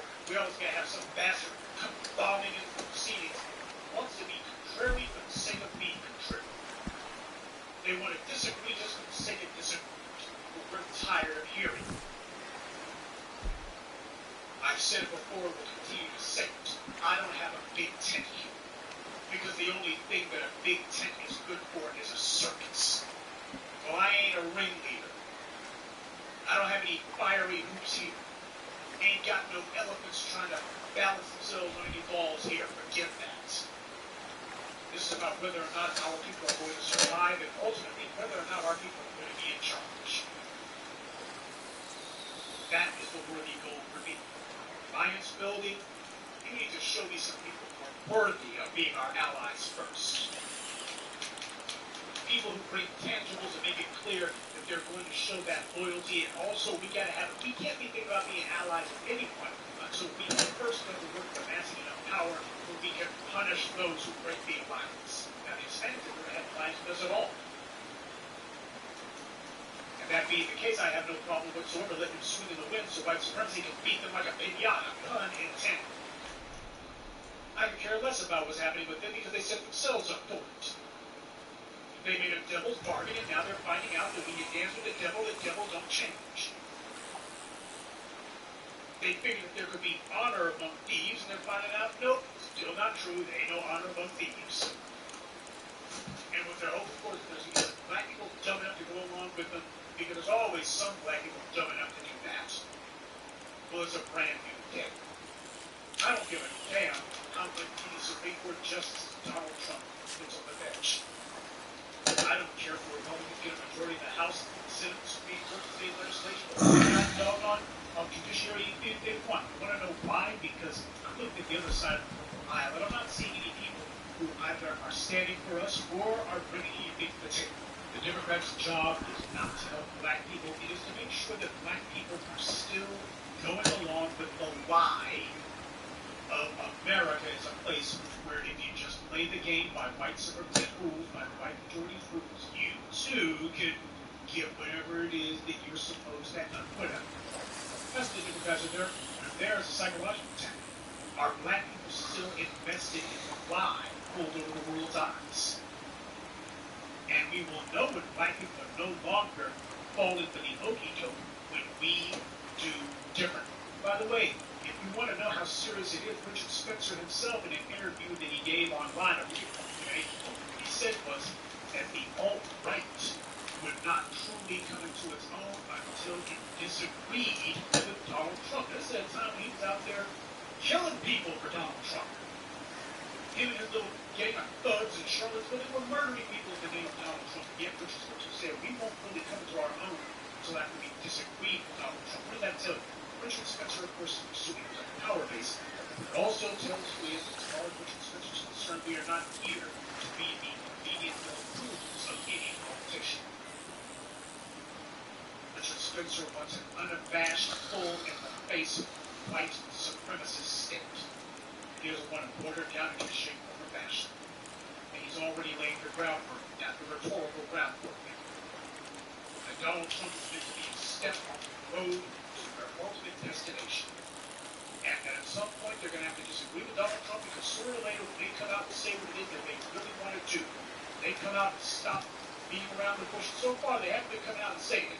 They can get out the street and say, you will not replace it. That's defensive talk. They haven't started talking offensive. They will.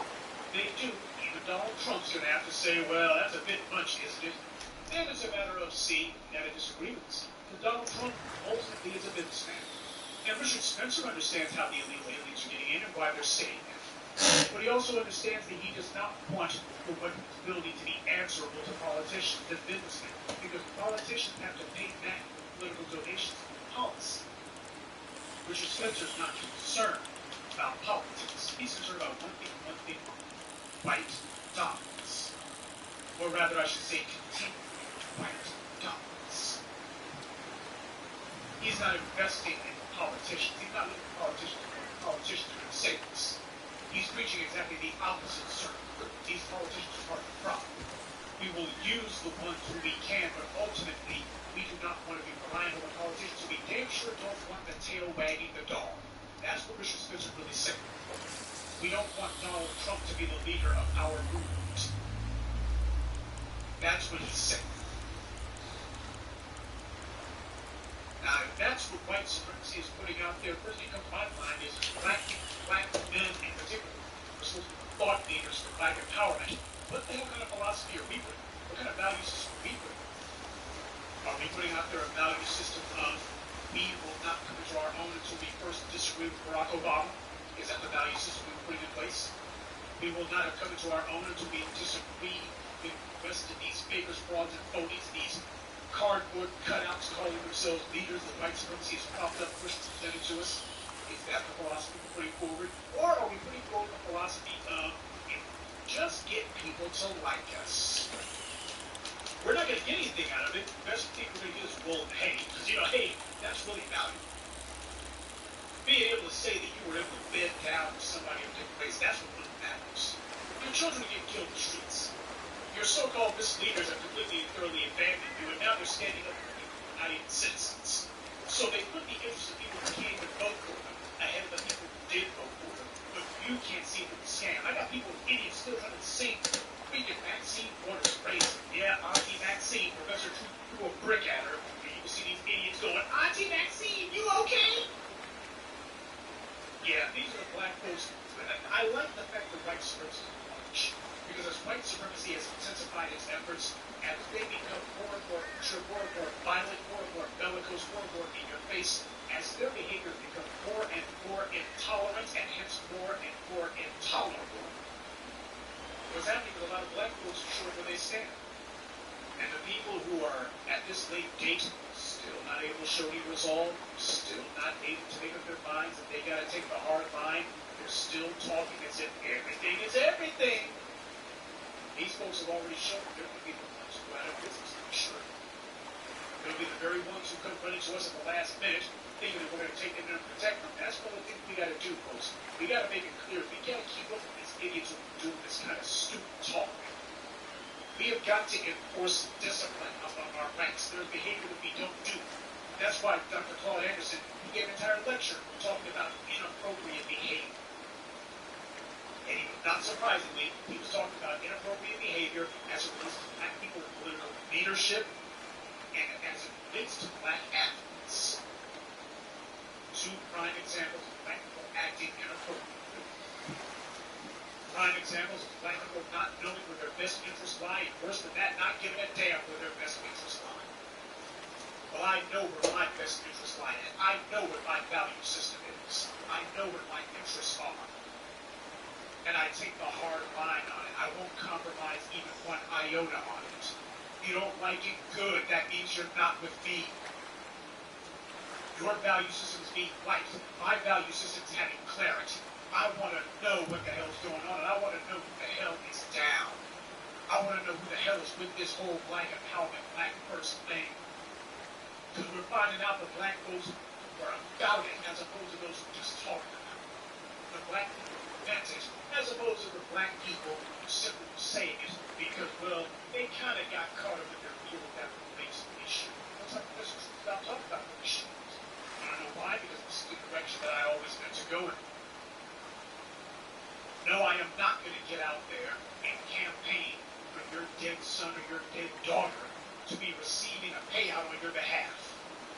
I'm not getting out there so you can sit there and use the death of your loved one as a come-up. I am here to make sure that white supremacy gets put to its coffin. I'm doing more to help ensure that black children remain safe than the parents of these black children who've been murdered by the police. Ain't that something? Just goes to show how twisted a lot of black people are. Well, I'm not worried about them. I am, however, thinking about you. When I look at that number, over 10,100 subscribers, first thing that comes to my mind is, how many of those folks are actually down? Professor Black Truth ain't talking about interracial sexual access. Professor Black Truth, in fact, is talking about building walls, not merely on the border, building walls primarily in the black community in order to keep these other folk out. In the day, they're not going to be our allies. And when I look at that number of subscribers, I'm asking myself, how many of y'all get down like that? When I talk about black first, that's going to violate a whole lot of things that a lot of black folks are actually advocates. Tragically, there's this difference between what black people say that they want and then what they actually go out and chase. We're finding out now with white supremacy going on the march. We're finding out now which black people are actually serious, which ones realize the magnitude of the threat, which ones always meant what they said, and which ones are just trying to get by. And those who try to get by, just understand something. You're standing up for Latina drawers. You're standing up to have designer babies by some Hispanic guy or some Asian person. You're out there trying to figure out how you can rub up against some white person for these rallies and hopefully you rub it against some bedroom. Fine, go ahead and do that. And when white supremacy gets around to doing something about you, the white folk you're standing with, they're not the ones who are the target of white supremacy. You are. So please, see if those white folks are going to stand with you then. See if it does you any good then. Huh? You will find that no one feels sorry. Damn sure not those of us who are being wanted. We don't feel sorry for themselves to a trick bag. The Hispanics decided to make common cause with white supremacy, and now they're finding out that white supremacy never liked you. White supremacy is going to make a place at the table for you. And as I I've always said, white supremacy has never had a tool that it has not eventually broken. The Hispanics thought that, they were going to suffer the black people as a means. Things should be different from before because the Negroes have done all the heavy lifting. They made the changes. So we will swoop in and run off with the spoils. But they're finding out how there's no white supremacy, even as a group. The Hispanics were not brought in without white supremacy. Exactly how they were going to get rid of them. Or the white neutralize them when the time comes. That's what they're finding out. The hard, the Asians will get the message too. I think it's an accident that Steve Bannon spent most of the time waving against China. The attitude that brought about the Asian exclusion laws in the early 20th century, that attitude is. So these other groups here who are playing the game of let's snuggle up to white supremacy, that viper that they coiled to their chest is going to sting them to death soon. And the black folks who standing over there with them, that viper's going to get around to you too. You're going to be like, man, that viper sure is jumping all over the place. Yeah, you should have stayed away from it. And as you gasp your last pathetic breath, you better believe those of us who are black first, we're going to be looking at you not even with pity. In fact, we will be looking at you with amusement. Because it's always great to see liars, fakers, frauds, phonies, and cowards get what they deserve in the end.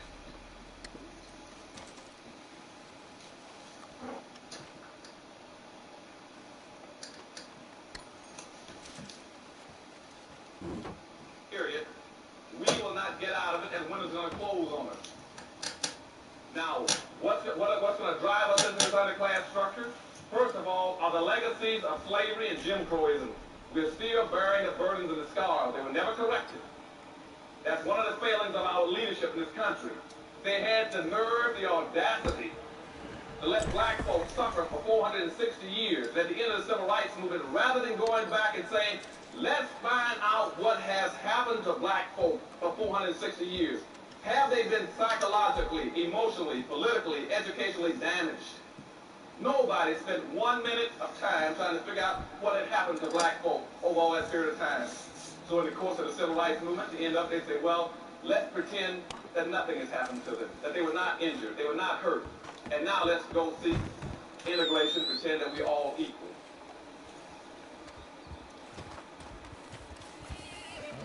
Now that was grossly unfair, because by that point in time, about the 1966 period, whites had become economic giants in America. They owned and controlled everything at that point in time. Black folks didn't own anything. Whites controlled almost 100% of all the wealth, the income, the privileges, the businesses, the resources, and all levels of government. Blacks had nothing. Blacks were one-foot midgets. And they allowed us then to use integration to walk from our communities, from our ghettos, over in their communities, totally disarmed, not understanding it, they blind, naked, and then saying you go and compete. Compete with what? And that's what's happening in South Africa right now, where you have black folk now who've been totally subjected to the most brutal form of legal and economic slavery around the world for almost 300 years in South Africa, where whites in South Africa control almost 100% of all the gold mines, the diamond mines, the chrome, the bauxite, the magnesium, the land, the businesses, the farms, the animals. And now in South Africa, they've been told that they're free. Now, anybody in his right mind would have said, hold it a second. Now, if there's been a reform in South Africa, since whites have gotten everything and blacks got nothing, you should have seen on the news a massive flood of whites trying to get out of South Africa. If there's going to be a significant real change, would you agree? Somebody would have been trying to get out of there. The airport would have been jammed. No, it wasn't. And you all haven't heard of peace. You know why? Because nothing is changing. Because in South Africa, the dominant, arrogant white society that's been so brutal to black folks still owns and controls 100% of all the gold mines, diamond mines, silver mines, home bauxite. They saw no South Africans, you can now compete. And that's the problem in black America. We've been told now that we can compete, and I say we're with what? And now, by going into our underclass structure, there are going to be 7 factors, emerging factors in the push it. Get my little summary up. 1, we're going to have an increase in our conservatism in the country. And I'm going to talk about conservatism in a few minutes. 2, we're going to have a massive unending influx of immigrants into the country. They're going to push us down. We have been the number 2 population in America now for over 460 years. We're going to get kicked out of being number 2 and going down to number 3. When are we going to go down to number 3? We're going to go down to number 3 in less than 2 years. Now, when I wrote my book, about 4 or 5 years ago, Hispanics at that time were 9% of the population. They've now moved in 6 years from 9% up to 11%. Blacks were 12.3% 6 years ago. They're still at 12.3%. Now you got Hispanics at 11 and blacks at 12.3. According to the Census Bureau 2 weeks ago in Washington, D.C., they anticipate Hispanics passing blacks whites on time, as I had predicted. Now, Wall Street Journal, the left-hand column 2 weeks ago, on the left-hand side of the page, I can send it to you for one, it says that when Hispanics passed black people, at that time, the whole political structure would shift gears. There'd be a power shift in America. That nobody's going to go with black folks to ask them anything anymore because you're no longer the dominant minority population. They're already preparing for this. They're already creating all kinds of major programs around the country where they would go and check with Hispanics about anything they want to know about minorities. Black folks would get their information through the Hispanic Society. Then by the year 2005, the Asians are going to pass black folks. Then you're going to get kicked from being number 3 down to number 4. At that point in time, you're locked in and frozen with everything you need. We'll have to pass through those 2 groups. And those 2 groups do not have your interest at heart. They don't understand your problem and don't care about it. If you can't compete, they're going to say that's tough. And so what we're going to try to do today in dealing with that one issue, as well as conservatism and the problems of technology in America that's also going to make us a push economic class, is to teach you how to compete. We got to understand we got these problems, but you got to understand where the problems came from. And I want to give you a real fast education today, because the real cue, the real clue to liberation is not only education, it's re-education. And that's what we're going to talk about this morning. I'm going to show you how we got into our dilemma and how we got out of it, how we must get out of it. Nothing has happened to black folks by accident. Everything that's happened to you has been systematically programmed through what I call social engineering. You are a victim of historical social engineering. Now let's go back and start dealing with some of these issues. And a lot of this, you also find covered in my book, Black Labor, White Wealth, and the other 2 books I got coming out this year. One is called Dirty Little Secrets, and the big one is called Powernomics. How do you do it? And Powernomics, you know what Powernomics is, because I'm going to talk about it a little later. Powernomics is teaching my people how a new way of seeing, thinking, and behaving. And that's what the whole thing will be about this morning. You got to change the way you're seeing and thinking and behaving. Why? Because I said we've been locked into an underclass structure. Because we got 2 major problems in America. One problem is that maldistribution of wealth and resources I told you about, that in South Africa and America where whites only control everything. That's the number 1 problem. The second problem we're going to talk about this morning is the inappropriate behavior pattern of black folks. Those are the only 2 problems you have. I don't care what anybody else talks about in America. It's not worthwhile wasting your time. The problem in America is not drug abuse, crime, low-income housing, public housing, food stamps, welfare, teenage pregnancy. Those are symptoms of a problem. The symptoms are the fact that you don't only control anything to run you, control your lives. That's the problem. And the second thing is inappropriate behavior patterns. And before I get into the inappropriate behavior patterns, let me define that for you. Now, in current day terms, I might call it the Rodney King syndrome. It's pretty familiar for most of you. That's when somebody pulls you out of a car, breaks your jaw, breaks 3 ribs, cracks 2, knocks out 2 teeth, gives you a concussion, breaks your wrist, breaks your kneecap, and stumps you. You say, why can't we all get along? Jesus. That is inappropriate behavior. Or if I'm in Detroit, Michigan, and I was there functioning as an assistant police commissioner during the riot, I was working on riot possibilities and techniques in the city. I get a call down by some people who had been involved in a couple of murders. And he said, look, I didn't have anything to do with it, and I didn't care witness it. That's what happened. Well, you see, they had a disturbance in Detroit, Michigan, and the police broke into a motel and found 2 black boys in there with some white girls. And they didn't like that, even though they were in a black neighborhood. They had paid for the room. It was their right to be wherever they wanted to be, between them and God. But the police officers were white. They were very disturbed about this. So what they did, they took those 2 boys on the Friday. They beat them all day Friday. They beat them all day Saturday. Then by Sunday they got tired of beating them. They said, well, we just go ahead and kill them. And so one of the officers picked up a rifle, and hit the oldest black kid in the back of the head with a rifle.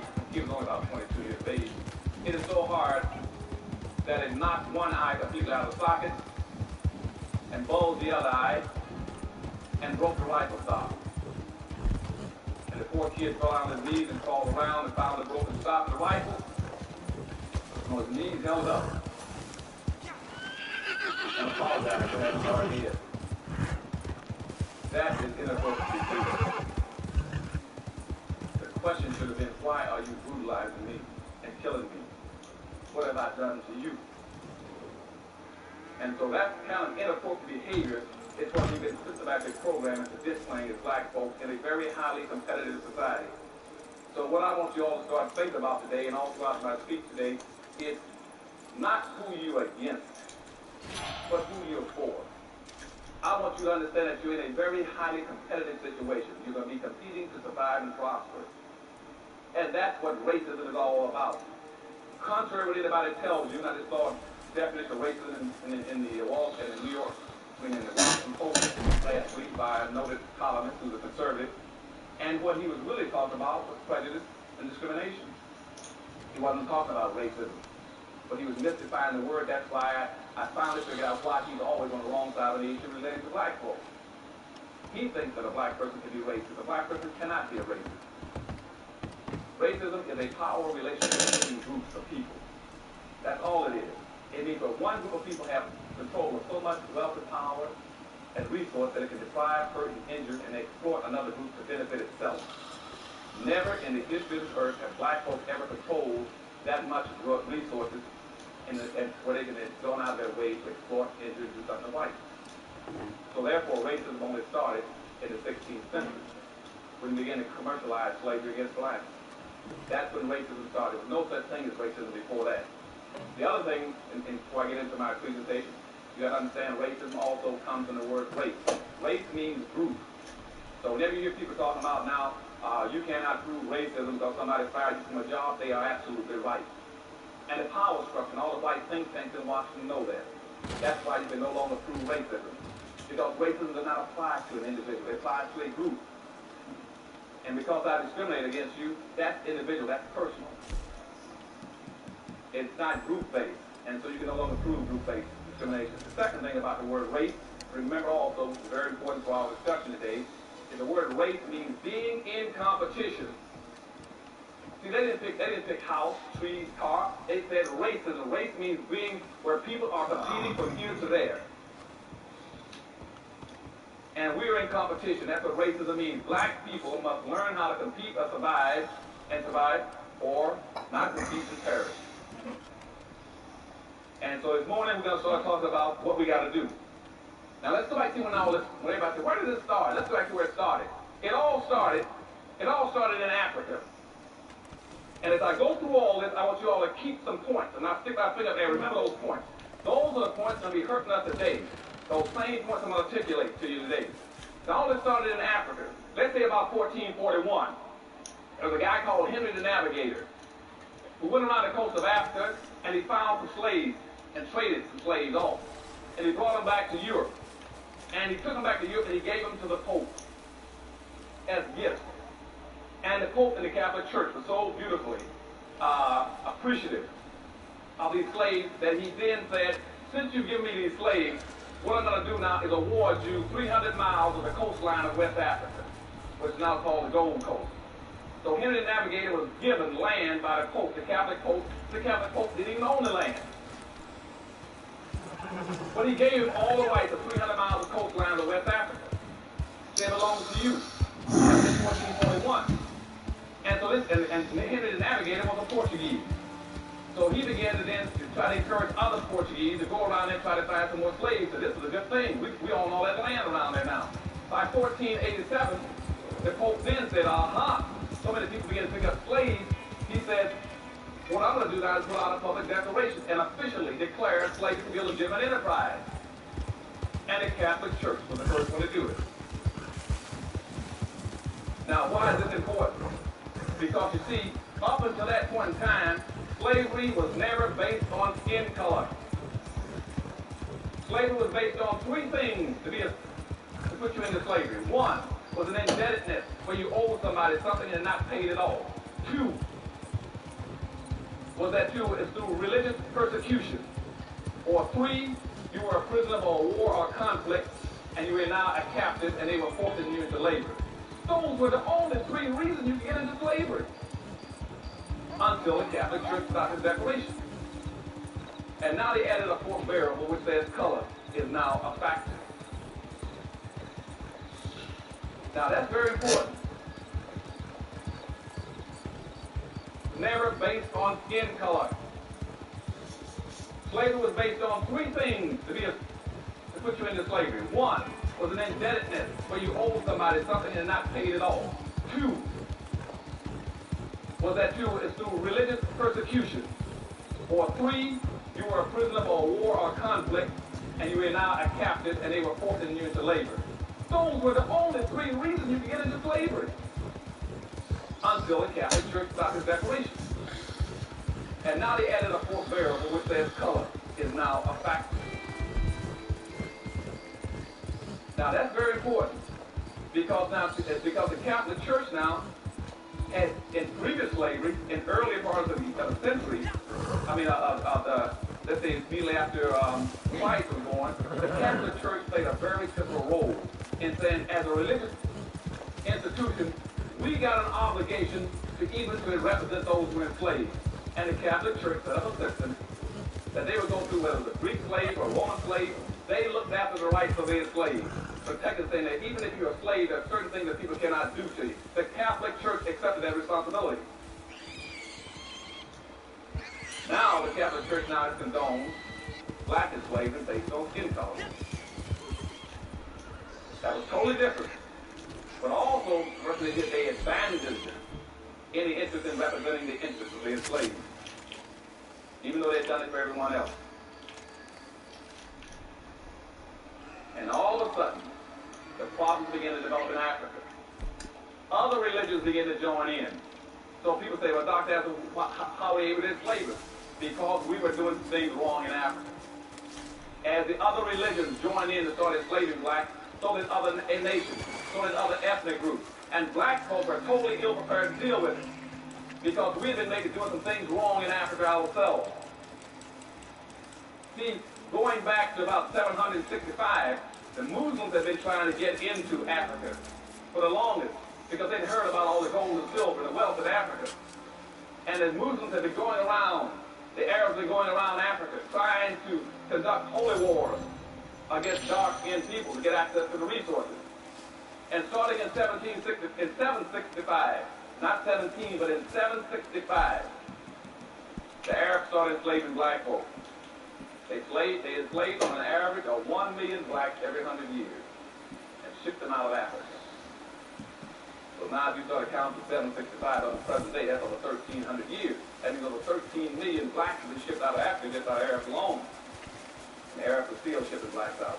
If you go to Ethiopia and Mauritania, you now find, in Sudan, you still find blacks being sold by Arabs with actually about $475 a piece. So Arabs have been selling blacks now for over 1,300 years. So but when we get around 900, so a few years after, 200 years after that, the Arabs are still trying to penetrate the blacks to get their wealth. And blacks have got an international reputation to be one of the wealthiest nations on earth, talking about walking on streets of gold. And so from 900 up until about 1400, they live reasonably well, because people were afraid to penetrate Africa. Because blacks also had a ferocious reputation of being invincible fighters. They were scared of the jungle and the black warriors. So no one went into Africa together, but the Arabs were still trying to get in, get access to the wealth and resources. Now back up to the 14th century again. Now in the 1400s, about the same time as I just told you, the Pope declared the official that blacks can be enslaved. At the same time, Timbuktu was invaded by the Arabs. They finally broke through. They broke through because the blacks at that time had three major empires: Ghana, Mali, and Songhai.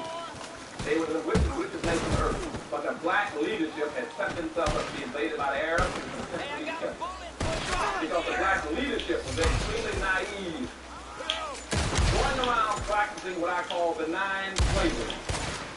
Every time anybody came into an African nation, like Mali, Songhai, and what they were saying is that, well, I'll do business with you, but you got to buy one of my slaves.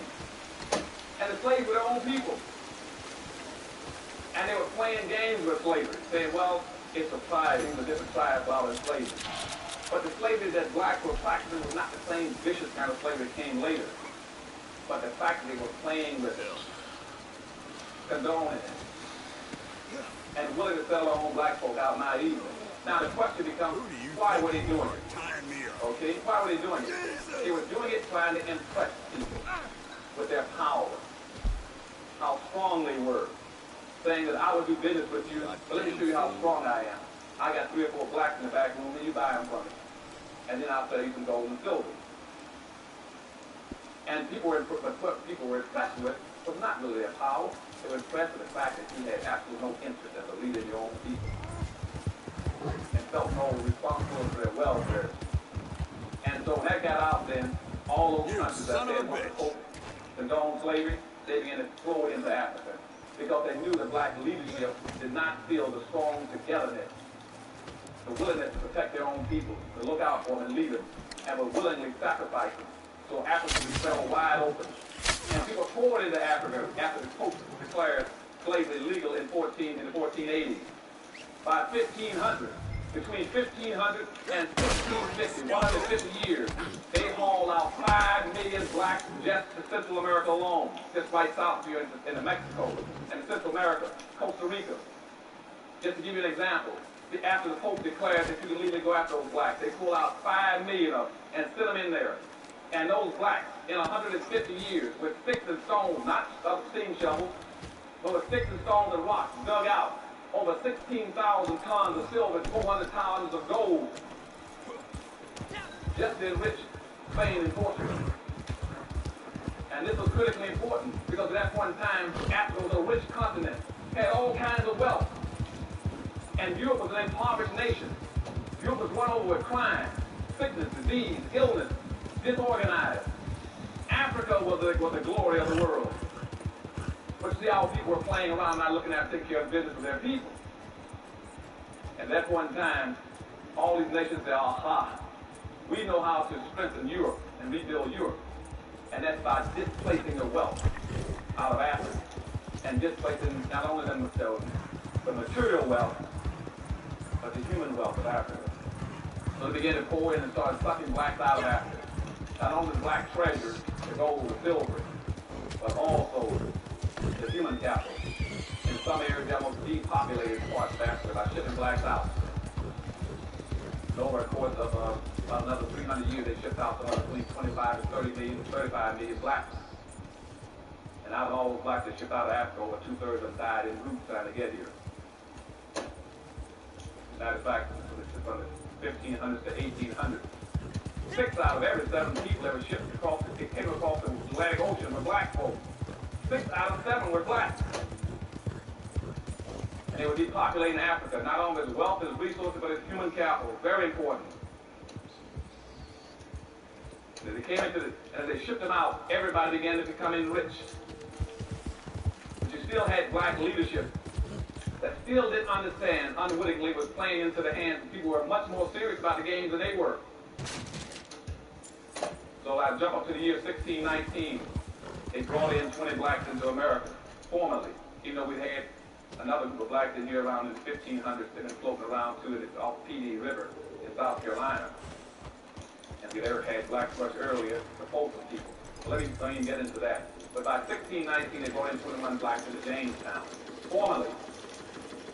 And those blacks came in as indentured servants. They were traded by a British, by a German warship for supplies. Those blacks were freed in about the year 1624.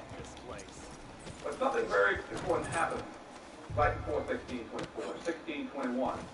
You had a black guy named Anthony Johnson. Anthony Johnson came to the United States in 1621.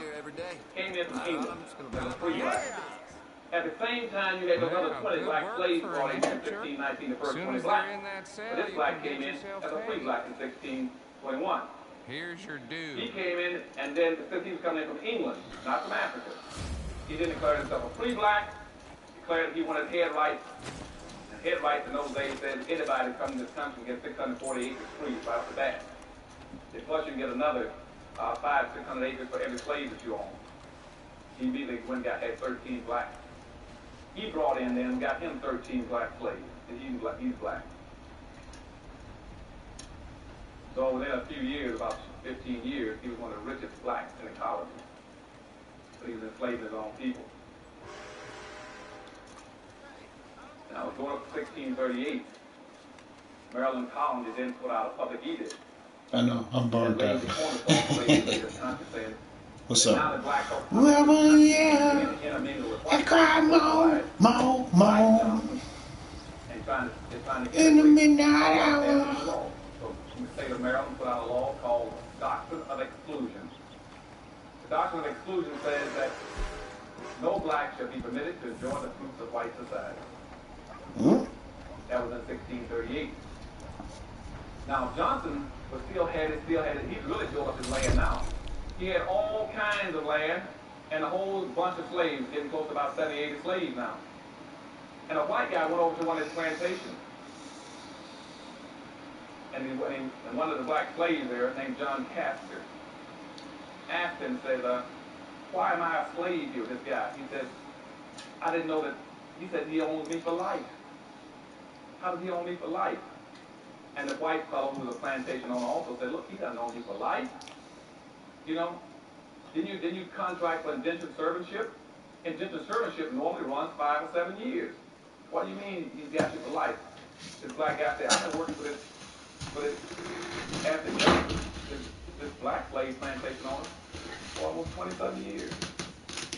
The guy said, well, just run off and leave. Forget about it. You don't have to keep working for him.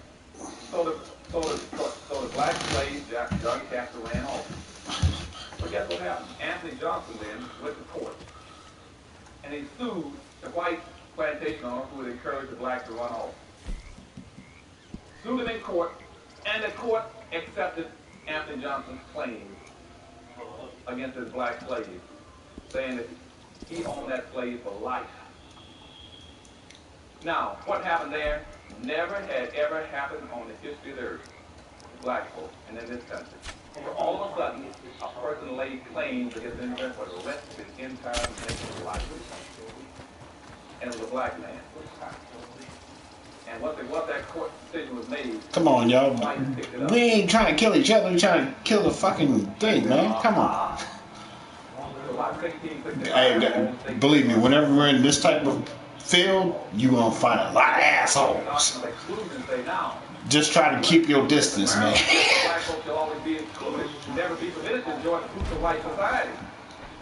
I'm saying, this brings the mean out of motherfucker. We got a good thing going now. So they took that same doctrine and expanded it. And now the doctrine says that not only should black folks being excluded, subordinated, non-compensated, non-competitive managed workforce for the personal confident wealth building of white society. That became enslavement both explicitly and implicitly. And all the states began to enact it based on Anthony Johnson's ruling in court that he owned another black person's life. Now the system picks up. We jump now to about 1704. 1704, there's a black kid. Got a whole bunch of slaves coming in massed on a slave vessel called the Eagle. The Eagle is heading towards America. The young black boy on there, along with some other older slaves. The slaves decided to revolt on the ship. And they took over and knocked the captain down, took over the ship, and took the weapons. And we're going to fight, take over, control the ship, and head it back towards Africa. And as one of the older slaves grabbed take your time when you aim. And they're going to kill the captain. Especially when it's spinning. The captain told the ship. As he swung at the captain, a young black slave. If you're running low on arrows, the targets that are close to the ground, you can take them from there. Which chopped off one of his arms and protected the captain. And by protecting the captain was able to recover control of the vessel, put down the insurrection, and they then hung all the blacks who were trying to revolt, except the young black kid who was only 19. When the captain got to America, he gave him to supposedly a benevolent slave owner and rewarded him with recognition. And said that after he's been educated and recovered from his wounds, that he's to be set free. And again, this young boy, he placed more importance on protecting other people to get his three people out of a dilemma. But he was rewarded and recognized for it. And he personally benefited at the expense of his own people. That was in 1704. 1705. And that's what we call meritorious manumission.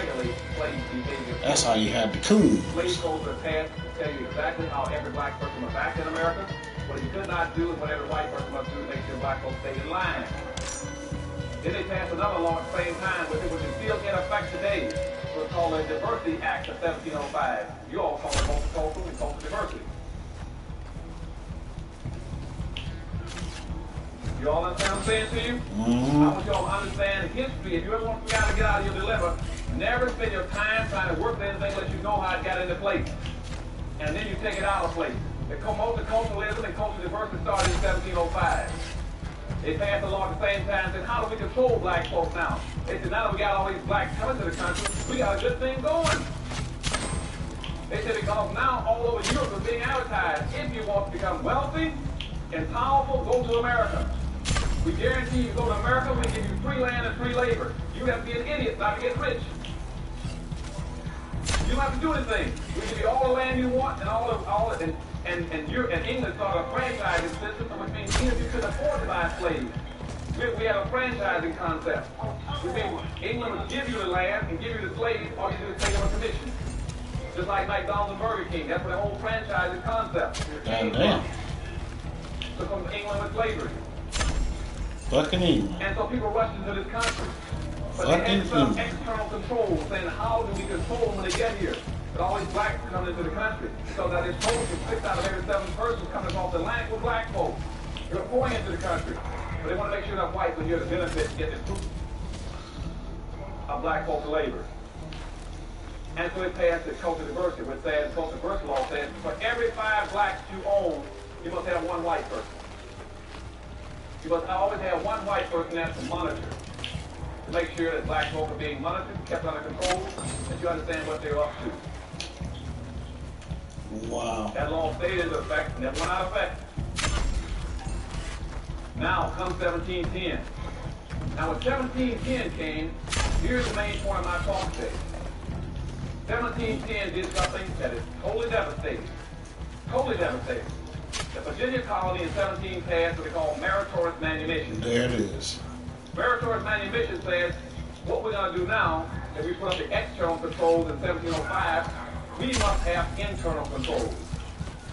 We don't have the time to go around and monitor and watch all these black folk come into this country.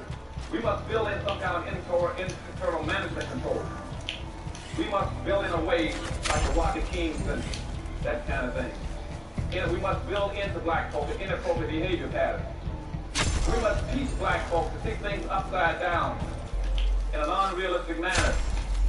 And what they did very systematically was like taking glasses and painting pictures on it upside down. We found out in the laboratory of sociology and psychology that even if you paint the world upside down, still got something in place. Glasses on their eyes, we found that subjects can learn to live upside down. They learn how to adjust. Learn how to adjust their reach and what they're doing. We watch my second place. experiments with young people in school. What? We paint the pictures upside down and say, what do you see? And the mind has the ability to flip things back over to where the reality becomes the unreal. Mm-hmm. That the unreal becomes the reality. And once you do that, you got your people nailed to the wall. So meritorious manumission came into effect in 1710 and said, we will pay, we will reward, we will recognize, we will set free any black person does 1 of 4 things. 1, if you, in fact, will save a white person's life. I told you about the young man.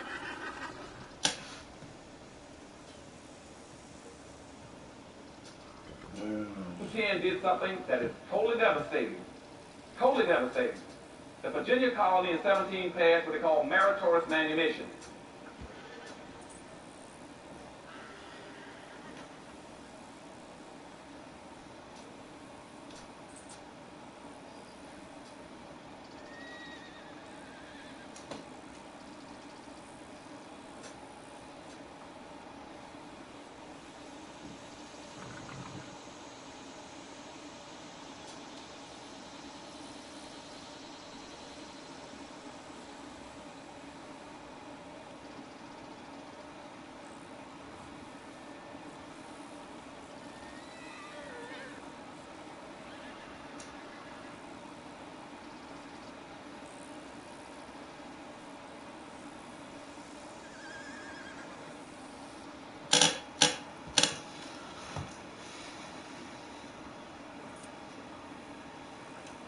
Meritorious manumission says, what we're going to do now, that we put up the external controls in 1705, we must have internal controls.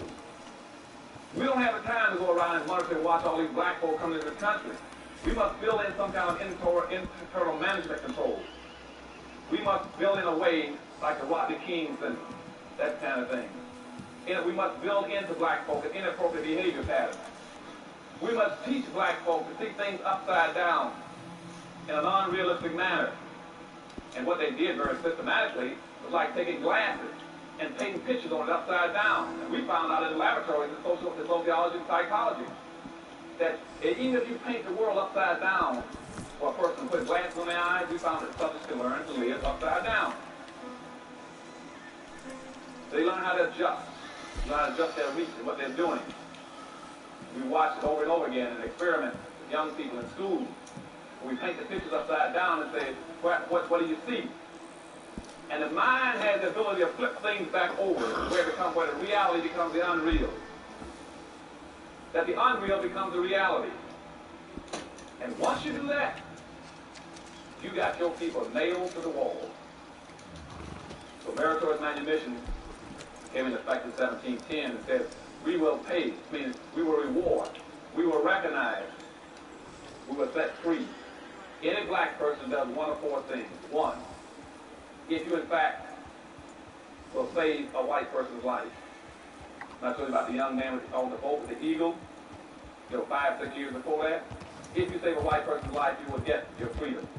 2, if you protect a white person's property. 3, if you invent something that a white person can make wealth and power off of, some kind of invention. And 4, if you in fact will squeal on, inform on, or tell on your own people. That was called meritorious manumission. Now, you all might say, why is that important? I'm going to tell you, that was so devastatingly important. And the reason it was so important is because that created a magnificent control system that has never been duplicated. Never been duplicated. As a matter of fact, it's only been replicated one time that I know of, and I've used it pretty current on most issues in this country, psychological, sociology, education in this country. Only one time it's been duplicated in 1950. The communists duplicated it in Korea. They call it brainwashing. Now, you might ask, what is brainwashing?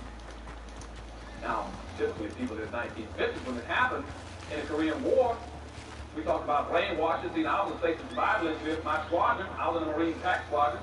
My primary responsibility was to teach my people how to survive. We had a school for brainwashing in Barbers Point, Hawaii. Teach them how to survive. What's brainwashing? Well, most people, these guys in the Marine Corps, they thought that brainwashing would be some kind of an inhumane way of treating people. That it would be no less than pulling out fingernails, driving bamboo splinters between the joints, hanging people up in the cold and castrating, what we call it Chinese water torture. But brainwashing was none of those things. It was none of those things. Brainwashing was simply a very sophisticated form of re-education.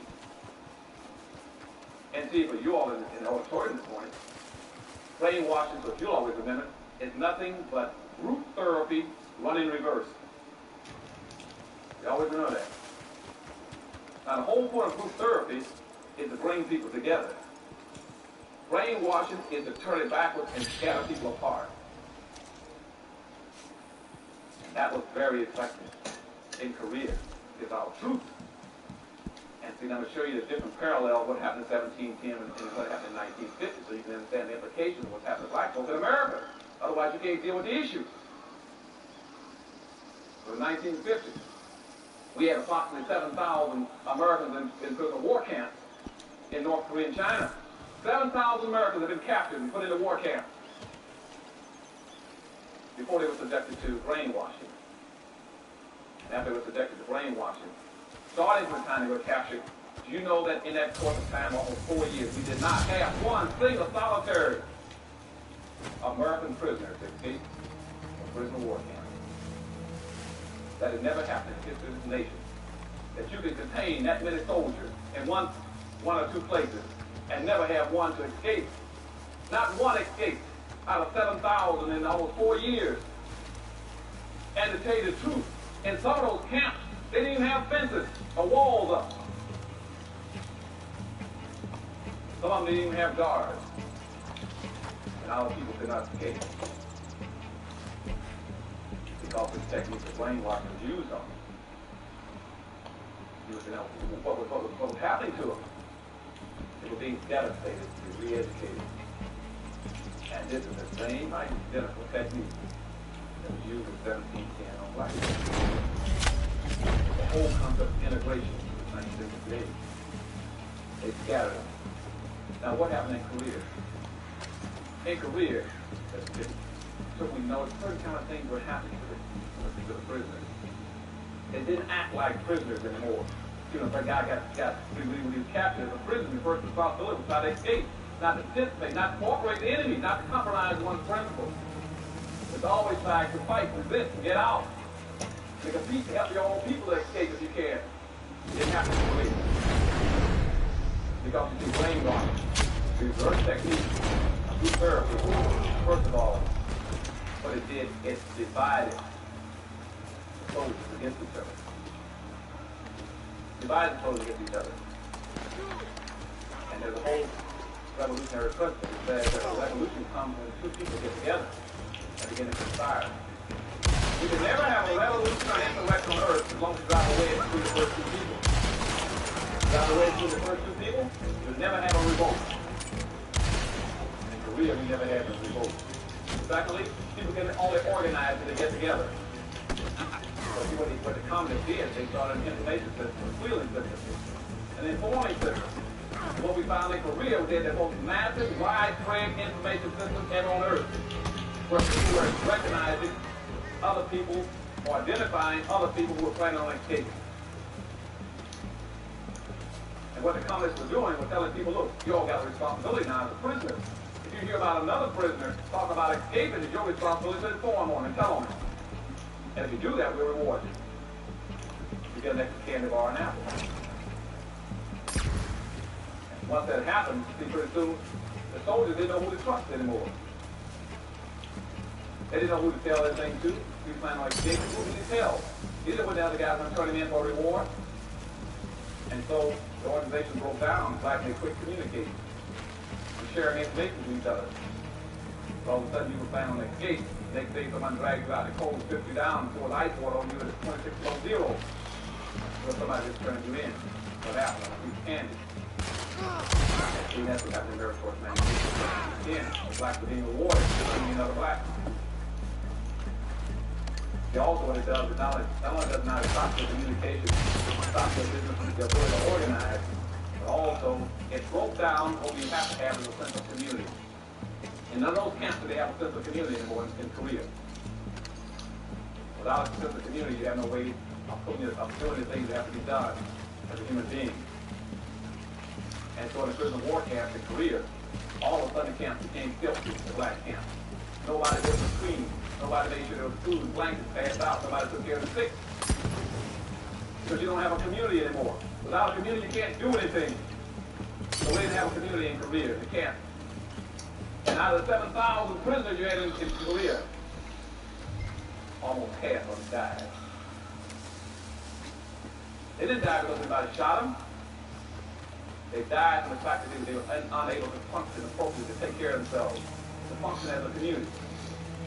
They no longer had what you gotta have, and what black folks had taken from them through miracle manumission. See, once you get a community, the next thing you must have above that is your trust. You cannot have trust if you don't have a community. I always have black folks that that's the whole thing you say are true, but I'm not going to get another black person, I don't trust them. You don't know. You don't have a community. And and above trust comes cooperation.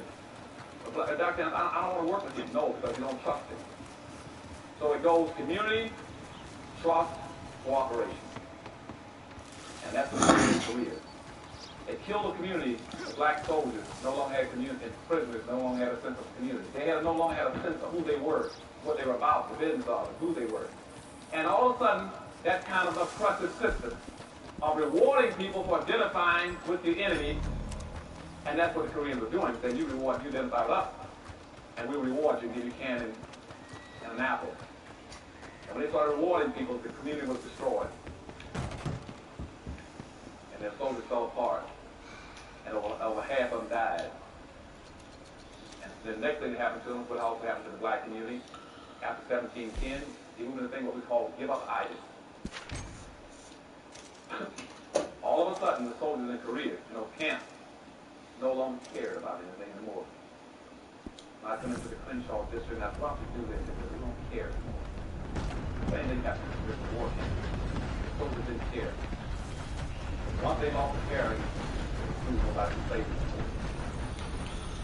And at night, over 40% of those soldiers with full blankets over their head just sit there in the corner and die for no apparent reason. Not for physical reasons. It's called give up itis. You've seen it in hospitals.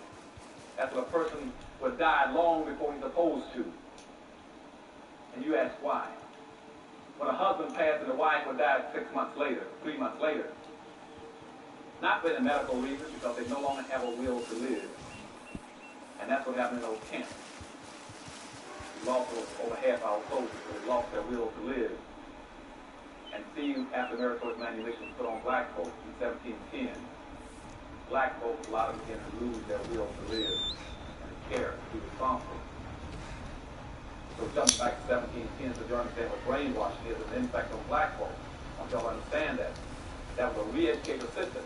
So that happened in 1710. The word spread. And down in Jamaica, there was a fellow named Willie Lynch that heard about it.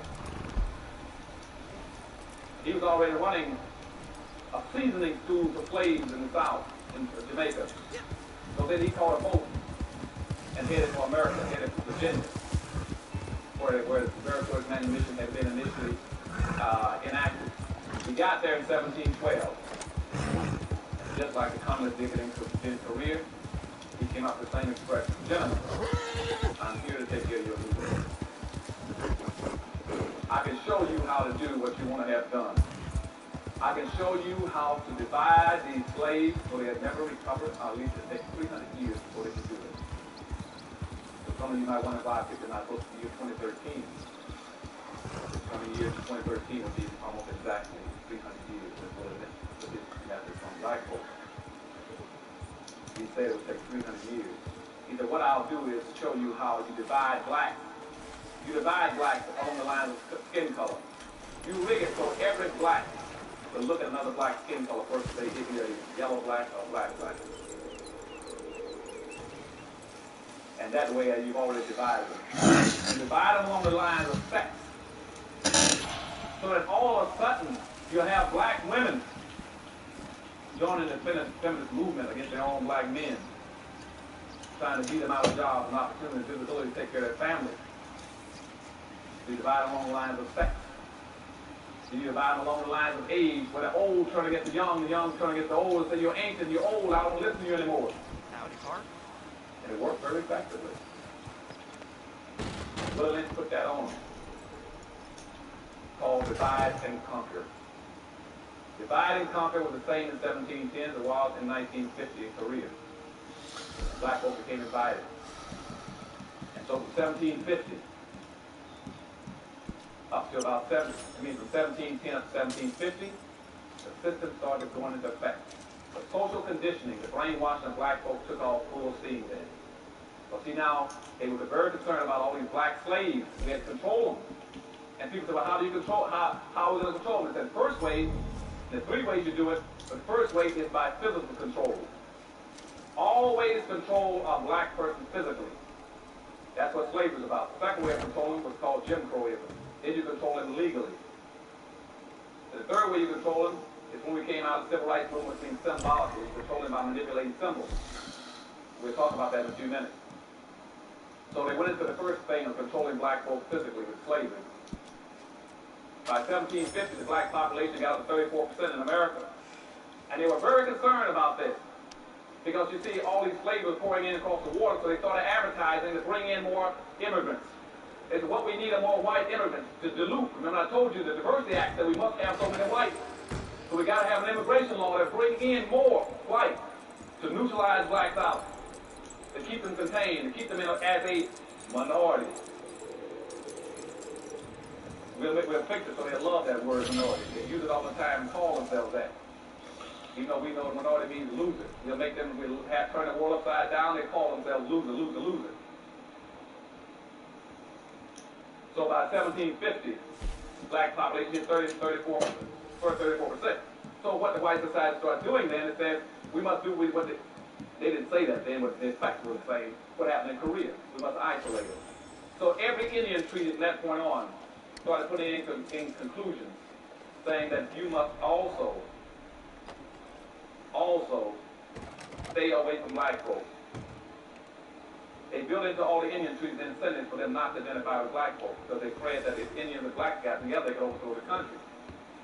So Indians were given incentives then to turn against black people. And that's why later on you find that the biggest killers of black folks for a long period of time were Indians. Because they were given incentives. For instance, if you raided a town or a village, guess who the first person you run into in the field? Was a black person. And so you had laws because the slave code of 1705 said a black person could not arm himself, he couldn't carry a weapon, he couldn't carry a tool, he could not raise his hand to defend himself, he could not strike back. So he didn't say, hey, we got a good guy to raise. I mean, this is like shooting ducks. And the whites knew that. They put the blacks out of the field, they used blacks for murder. So every time there was an Indian raid, they were the ones who went down first. And that's why all the 5 civilized tribes in America then became slaveholders. All the 5 civilized Indian tribes were slaveholders. Not only were they slaveholders, they were slave traders. And more important than that, in all the treaties, typically in a treaty, they paid the Indians $20 for every runaway slave they would chase down and brought him back. And that's why also when the Civil War came, all the 5 civilized tribes in America fought with the side of the South to preserve slavery because they didn't want to lose their money and wealth either. I still have blacks running around saying, well, I'm half Indian.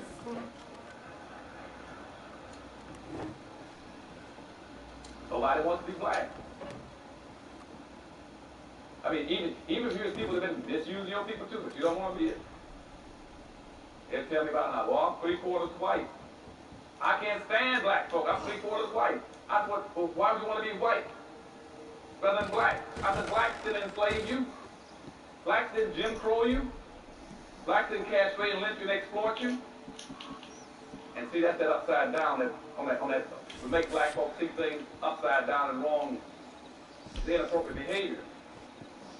Inappropriate behavior pattern was instituted on us to make sure we saw everything backwards. That way when we ran, we thought we were running the wrong, right way, we were running the wrong way. They knew it. That's why you later you can tell black folk all over America that my people, black folk, are doing everything wrong. They're not even doing it wrong right.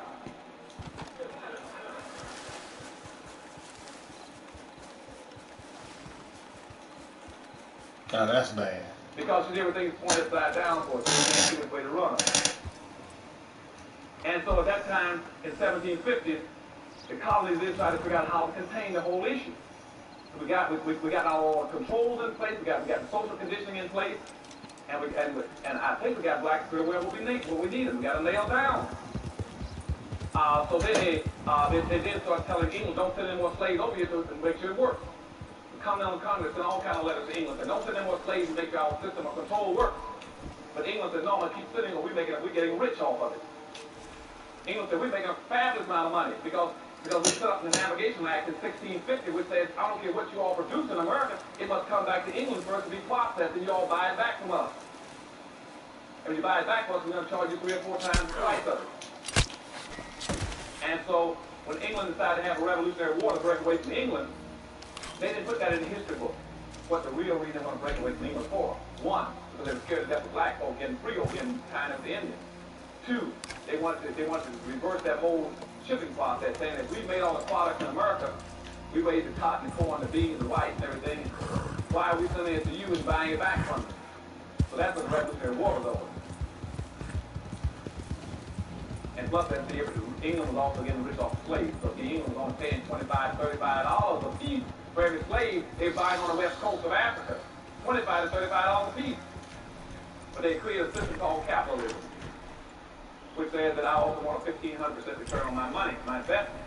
If I pay $25 for a black slave in West Africa, I want to be able to sell them in America $400 to $500 a piece. So England was becoming a very rich and powerful nation. But that was not only England, you had all the other slave countries became rich. That was Portugal, Spain, England, Germany, and the Arab nations. All of them were getting wealthy, all the black folks. Of a combination of 2 things, extracting the wealth out of Africa, material wealth, and selling the human labor. And after the Revolutionary War, first act of Congress, as soon as they set up a Congress in the United States, the first act of Congress said, let's solve this problem with the slaves. So the first thing they did was pass what they call the First Immigration Act. It says this is a white nation, and the quota on blacks coming here other than as a slave is 0.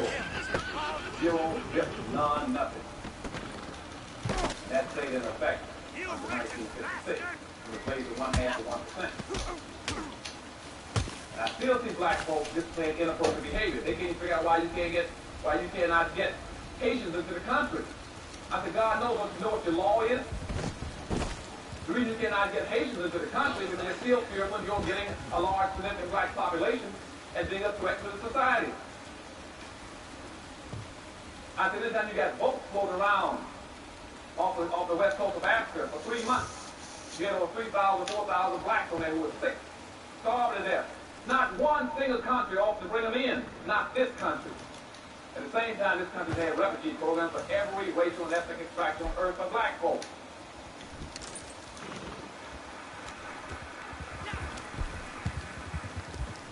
And where's our civil rights leaders? Where's our black leadership? Why aren't they raising issues about it? Instead of going down there and say, why can't blacks come into the islands in Haiti? They do the same thing, but the same thing upside down and backwards. They do the same thing to the whites. They say, well, what do you do is invade that country and make them stay there. Let's improve the conditions there. And so that way they have nice places there. Rather than say, no, you didn't improve all the conditions in Mexico, and El Salvador, and Nicaragua, and Hungary, and all these other countries when the people came in. You didn't improve all the conditions in Vietnam, bringing the people. Why do you keep asking these special things like no leadership to raise the question? Because see no black leadership in America wants to raise the real issues about why we cannot raise our population and others can. In a social democracy where the majority will win and the minority will lose, we are the only planned, systematically, permanently classified minority. Which means that we are the only people who will always lose based on immigration laws and the quotas coming into this country. Unless we start developing some very different ways of dealing with it. That's what powernomics is about. That's why I tell you, you got to start to change the rules, turn things back upside down. You got to always practice how you get to be the majority. Never do anything where you're going to be a minority. Do it when you're going to become the majority. Don't move to be a minority, move to be a majority. We're going to talk about that a little later on how you play these games, learn how to win, and powernomics. But see, as I said, by 1790, the law had locked us out as the only permanent losers. They said if anybody loses in society now, it will be black people. They're the only people that cannot increase their population to prevent them to be a threat to this country. By the late part of 1790, they said what other kind of external controls can we put on black folks? Because now someone want to learn, someone want to decide to join the religious movement in this country. And in religion, we say that everybody's a brother. And we baptize them and make them a Christian. How do we deal with that fact? So they passed the law. Then the Christianity did not relieve your heathenism for a black person. And they did not want to. After that time, there were a few blacks that were going to church. They were sitting on the white churches.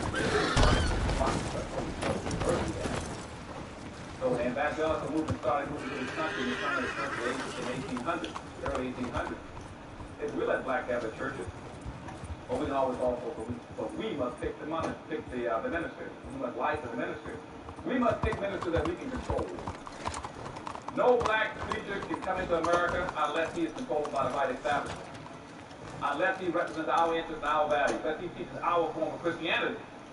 Now this is very important. Why?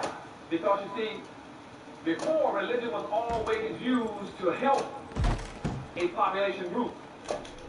When it comes to blacks, we cannot let religion be used to help them. You see, the Catholic Church took after care of all those groups who call themselves Catholic. Jews, priests, took care of the Jews. And even today, you go into the conflicts in England or Ireland, where you see the Protestants and the Catholics fighting. I guarantee you that the Protestant members will be representing their people and protecting them.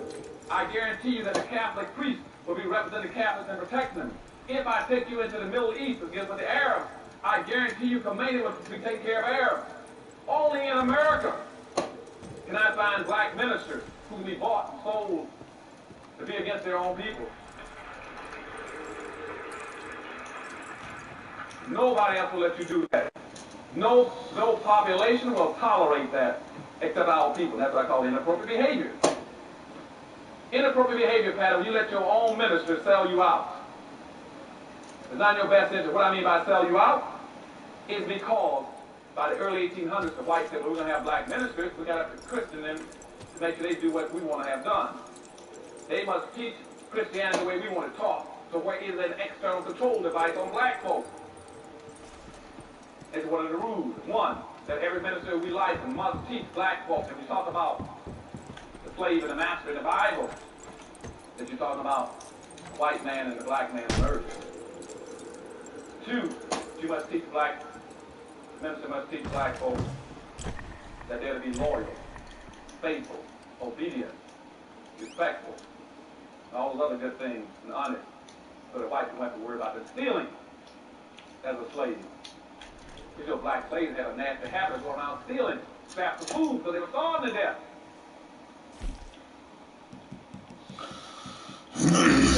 They must be industrial. Especially white folks want you to work a little harder. So they use the term, he's a lazy slave. Now anybody in right mind got more than third grade education. But say, why would a slave want to be industrial? Why would you want to work hard as a slave? What's in it for you? Are you going to get relief early? You get a pension? Social Security or retirement? Man. They always got to think about why he's a lazy slave. I even got a black wife to write about that day. Part of the problem is blacks were lazy slaves. He should have been lazy.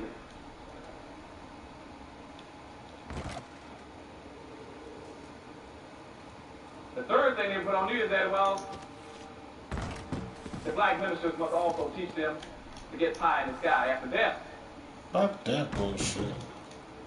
So turn their world upside down. So while everybody else is competing to get resources, to get wealth, to get power, black folk are saying, I'm waiting mine in the sky.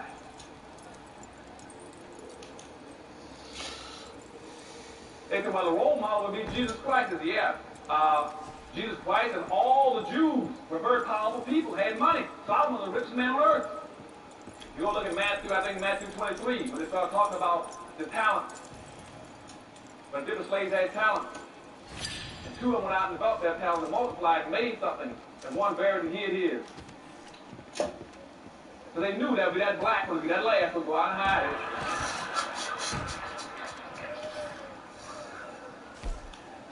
Yeah, y'all understand what I'm talking about? Now, but during that period of time, though, in the 1800s, when they started putting all the religion on them, they started controlling them, a few blacks said, well, wait a minute now, because something just happened down in Haiti. Now, I know that I can guess in the future y'all aren't going to let the Haitians into this country. But then in the 1800s, what happened was Toussaint Overture. Toussaint Overture took his little band of rabble-rousing blacks in Haiti and beat the devil out of all the French. Beat the ran them raggedy. Scared the shit out of us. Now, that was important because, for two reasons. First of all, that is the only time in Western history where the white society blinked and black folks took advantage of the beat them. Y'all remember that? The only time in history that blacks ever broke free of that conditioning system I told you in 1710, the same they used again in the Korean War. And again, the reason I want to point out that system to you, that brainwashing system, why is it so important? You all remember this, and why it's so important. And that's why I must get the dominant white society praised for this. I mean, they are some very smart people. Very smart. Why did I say that? They were, because, you see, the people that put that system on black folks in 1710 had a third grade education. A third or fourth grade education. So what's that Here we doing? are today. 100 years? 50 years later. 200 some years later, almost 300. And black folks with doctor's degrees and master's degrees figured out.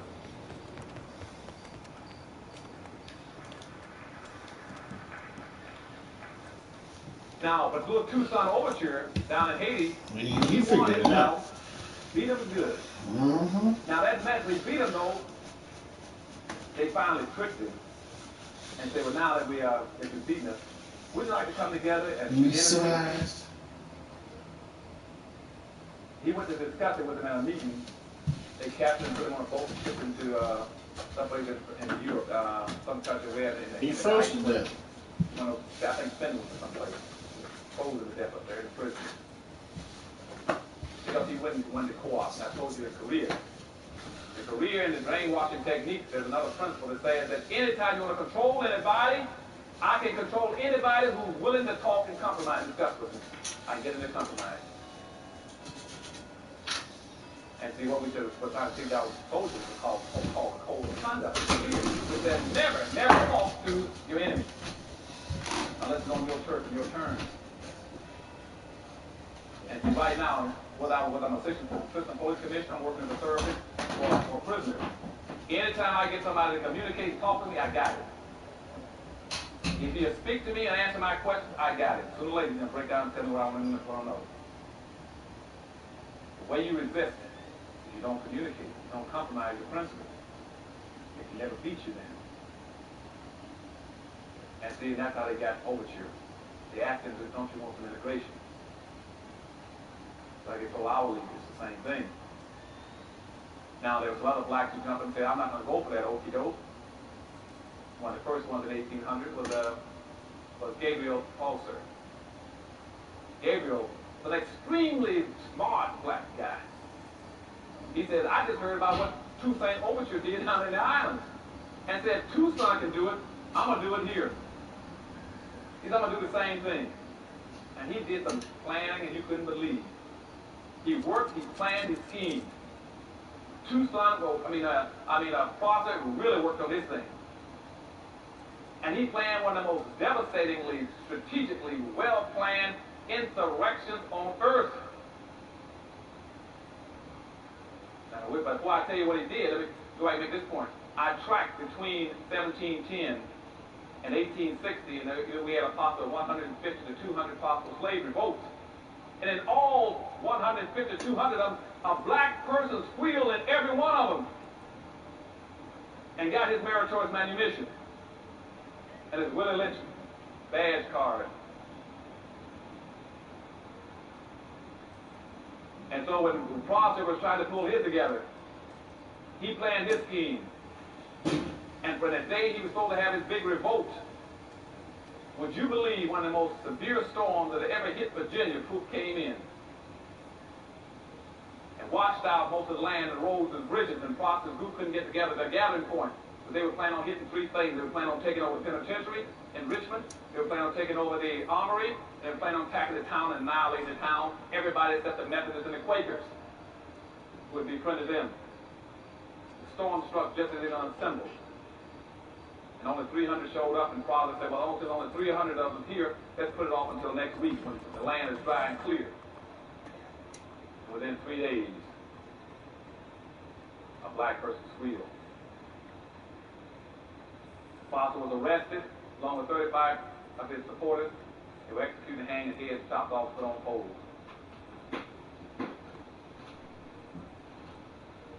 But the two blacks that did the squealing, one was called Tom, the other was called Pharaoh. And I don't know, God knows it, because I don't know. Why is his name of black person Tom? You almost guess he's going to do something. Now, I don't know, and I don't mean to put down anybody named Tom, but there's something about that name. And Pharaoh itself is not too much of an exciting name. I don't trust that name either. If somebody my mother named me Pharaoh, I know I'm in a world of trouble too. But anyway, Tom and Pharaoh turned in Crawford. They executed Crawford, chopped his head off, along with others, and hung up on poles. But the thing that became very important in that case, though, was that the town was really fearful because they found out from rumors that Foster had lined up somewhere between 5,000 and 50,000 slaves. The whites all through Virginia, North Carolina, South Carolina, was paralyzed. Their mouths fell open, their eyes popped in. Something is wrong. You mean tell me we put a conditioning system on black folk where we turn everything upside down? And this black guy was able to do the impossible without an education? Something is wrong with our system. What's wrong? And I'm serious. This was a big issue. They had to find out how this one black guy get together as a slave and have something between 5,000 and 50,000 blacks ready to fight. Had not been for storm, they had taken over the country. And finally came out to another rumor, speculation, that what it was that he had beat the symbolism. Show you how important symbols are. That's why I keep talking about powernomics. To get out of your system, sometimes you're lost. You look up at a mountain, you look up at a peak, you look for a Knobscott building or the Empire State Building, you find your symbols, you can find your direction.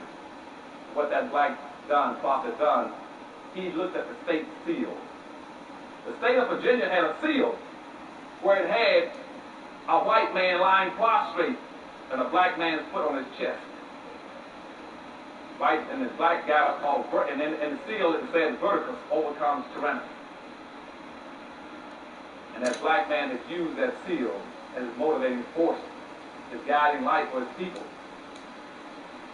When whites found that out, immediately they changed the Virginia seal and said, get rid of that seal fast. And put up guards around the Capitol to make sure it didn't happen again. And that was in 1800. By 1821, another black named BC got equally as concerned. He had heard about it. He said he's going to try it in South Carolina. Try another revolt.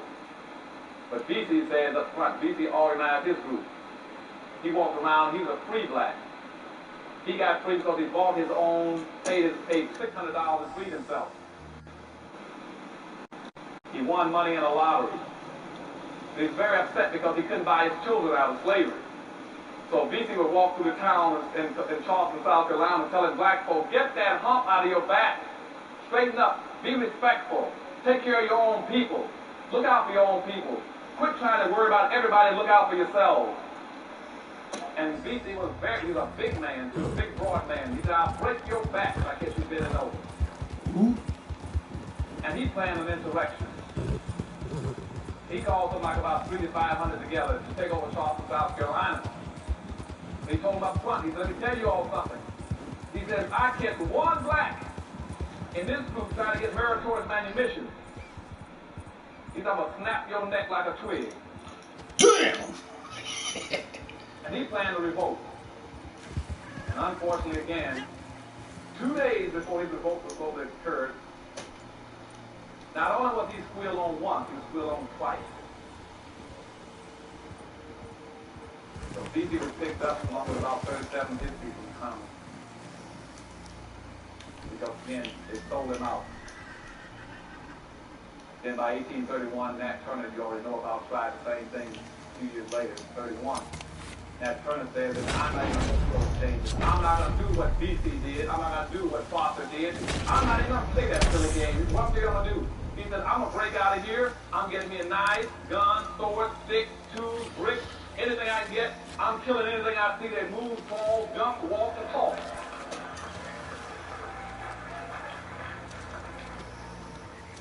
That's exactly what I'm quoting. He says, he's on the rod and staff of God. I'm not playing these silly games. I'm tired. And so Turner started walking, then he was sword in the voice of God. He said, I'm going to kill anything I see moving. He killed 55 people, including his own master. And then the country got petrified again and sent the army in looking for him. They searched for that, started for 2 months and couldn't find him. He hid out and killed so many people. Until one day he needed food and went down to get some blacks to get some food. And guess what happened? Turned him in. And so that's Be careful, that's a bounty I'm going to. Same time as one other black though, who was my hero. Yeah, I'm going over here for a bounty. Be careful. Okay.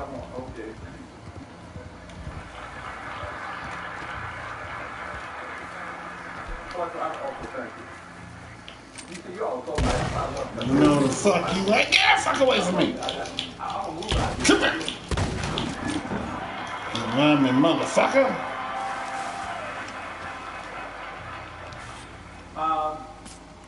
But my hero is John Horace. You start talking about inappropriate behavior versus appropriate behavior. Now here's a black man at the same time period displayed what I call appropriate behavior. No Rodney King stuff, you see? John Horace was a runaway slave who also run south to Florida.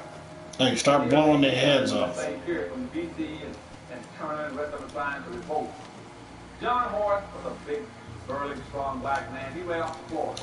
Contrary to what you hear all the time in the media about the Underground Railroad, all blacks trying to get north, get to the promised land. That's part of the myth. Folks blacks weren't that dumb. Why do they want to go all the way across go to the north 1,000 miles to a hostile white country? They can run off to Florida with the Spanish territory 20 miles away or 2 feet away. So some of the smarter blacks of our relatives ran off to Florida. So that was Spanish territory. Careful. Goddamn. Now you all might ask me why about Seminoles. Now Seminoles were also against blacks, a lot of them, but a lot of them were not. Seminoles were the most receptive blacks. Receptive to do anything with blacks in the country. Why? Because you see the word Seminole means runaway slave. Okay?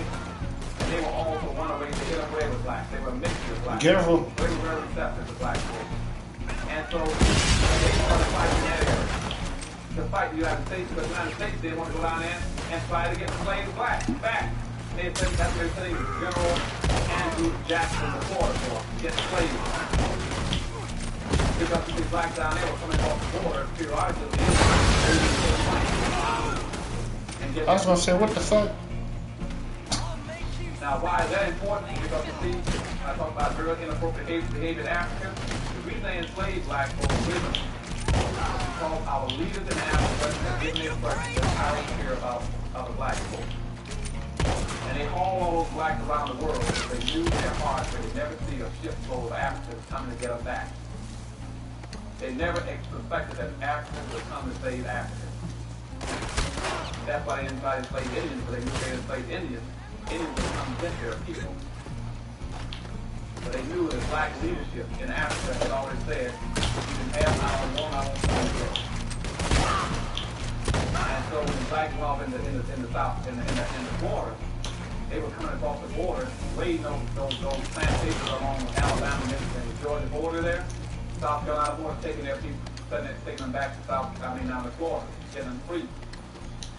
You already tied his ass up. Evil to me. Now this black looked up, he became sort of like the second in charge in Africa. I mean, in Florida. The chief at that time, through the 1820s, 1830s, was a chief named Osceola.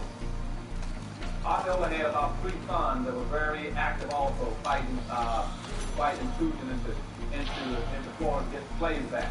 His number 1 son was a white, a mixture of black and white. His name was Wildcat. And Osceola himself, if you all don't know it, Osceola was married to a black woman. Called Morning Dew. And all the museums as an Indian, they'll never tell you that he was married to a black woman and had mixed fruit. And he married to a black woman. The black woman's name was Morning Dew. Where'd that dude go? Morning Dew was one, and that's what triggered Seminole Wars. They don't tell you that to get to see it. They're going back and forth down there. They were trying to get the Indians back. I mean, trying to get the slaves back from the Indians. And they kept sending the federal troops in there. And Andrew Jackson was one of the primary generals that always went by and fight Indians. He loved to fight Indians, known as the Indian fighter. And that's why you have Jacksonville, Florida. Because he was going in there, again, fighting Indians, and trying to get blacks back. And on the Chattahoochee River, right outside Tallahassee, they had a fort there called Fort Negro, where most of the blacks were living, staying there. They sent the federal troops down there to get the slaves back.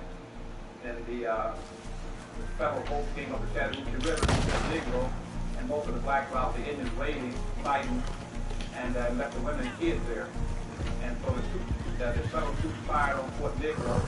One shot rolled into the armory and set off the explosion and blew up the entire fort. There's nothing that was black women and children. And that really made them hostile. Blacks were hostile this time. So now, so then that triggered the second Seminole War. After that, they decided to have a truce. Come here, you fuck. If we can sit out with Osceola and his soldiers and his warriors, John Morton, the rest of them. And at that point in time, they met. Before they met, Didn't I tell you to stay? Fucking asshole. Come here. Osceola, if you want to ride back, God damn it. like slaves to loose and meet with us. And when Osceola went to the meeting, I'm fucking playing with you. To discuss getting his ride back, they kidnapped him, put him in prison. I think I'm in Fort Sumter, South Carolina. He died of consumption and exposure. And at that one time, John Morton and Wildcat went to search. They started fighting. They fought all the way throughout Florida. Yeah, you just gonna give somebody a game. Fuck that. Something that little horse they call the Trail of Tears, all the way out to Oklahoma Territory. And but the only people who were fighting in this country at that time was John Morton and Wildcat and the band of blacks. They had their own religion with them. That is the only black man in the history of this nation, and I'm sorry to say, no true teacher, that's the only black man in America that's ever stood up to America and fought and not as a slave as a man. Nobody else has ever done it.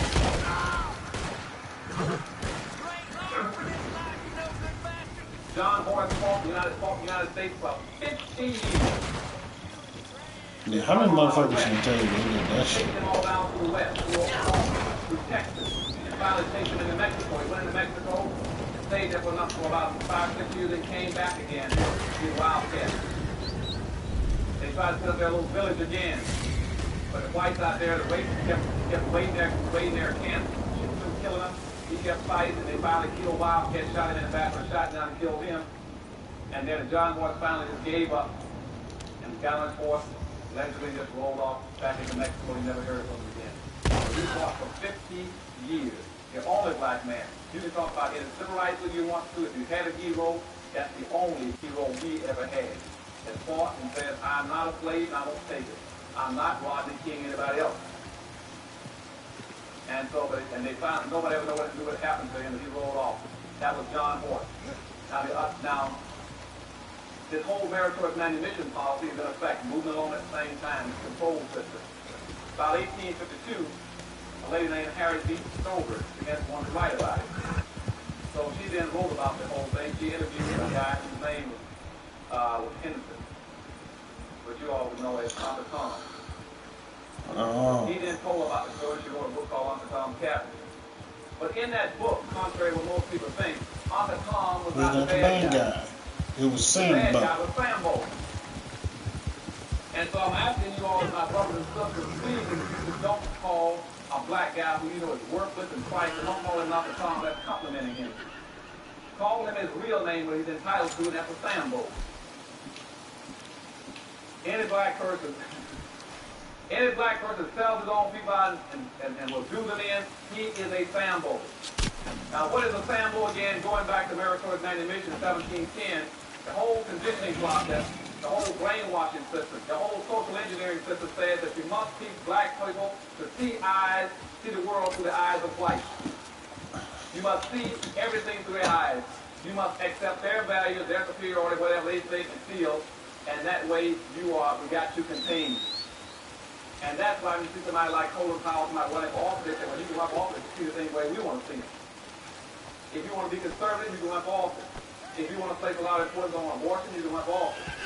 If you want to talk about being anti-taxing, you can run for office. Which means if you see things where we see it as a black person, you're safe. You're acceptable. And if you don't want to do that way, then become an athlete or an entertainer. So therefore, you don't identify with the rest of those blacks in this country. You stay away from them, they're bad. And you try to go get a penny out of an athlete and entertain people for the black community. Their advisors won't let them do it, the agents won't do it, that's most of the people let them do it, they don't identify with the community because again, they have now already died and gone to heaven. Okay, so when Harry B. Stone put out her book, what she tried to tell black folk is that Uncle Tom was not a bad guy. See, Uncle Tom, you read that book, and most blacks, 96 blacks never read it. They always call another black. He's an Uncle Tom, he's an Uncle Tom. He's not an Uncle Tom. He's the same guy. Uncle Tom was a guy who would not beat black women. Uncle Tom, that book, was a guy who would not beat other blacks so they could pick more cotton. Uncle Tom was a guy who would come in at night and take cotton out of his own bag and put it in other black folks' bags so they wouldn't get whippings at night. Uncle Tom was a guy who would not tell where black folk were hiding when they went off the river. They broke free as slaves. But Simon Legree, the white slave master, had a black that followed around named Sambo, who always says, you show me, give me the right, I'll show you how to seize the coon. I'll show you where they hide. And see, that's the guy. See, his role and responsibility going back to Meritorious Manumission. I told you about we got to protect white folks' property, protect their wealth. He says, I will protect and find it for you. That's why you read in the movies and books that came out after Uncle Tom, you always had a black guy, a black slave, running down the road saying, Master, master, here comes the army, let's hide our silver and gold. Our. And you all say, our? How did it get to be ours? You know, he always wants to say something that doesn't even belong to him. And that showed him all through history. And today you got the same kind of personality doing it. And now he's not saying let's hide our silver and gold. He's called himself a conservative. I'm also against affirmative action for black folks.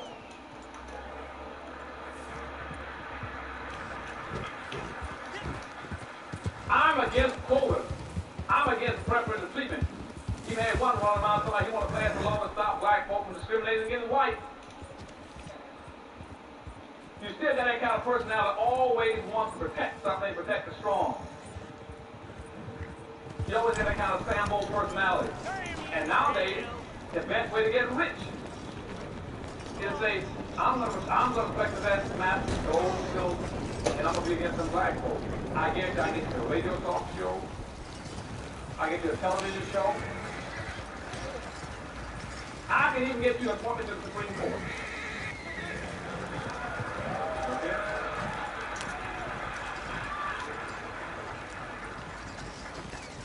You tell me how many black folks you will sell out, I guarantee I'll show you how to make money.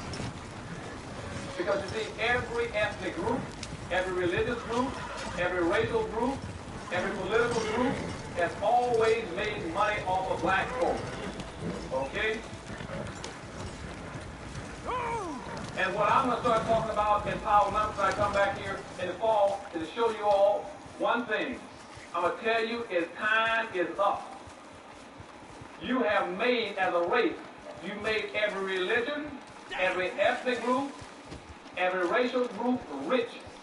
There is nobody else left on earth to make rich but yourselves.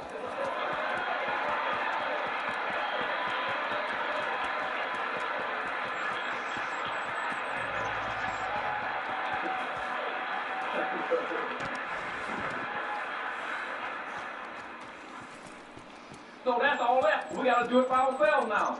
So don't give me this stuff about Dr. Ansel. That's the reverse discrimination. We are anti. You ain't anti nobody. You already made everybody rich.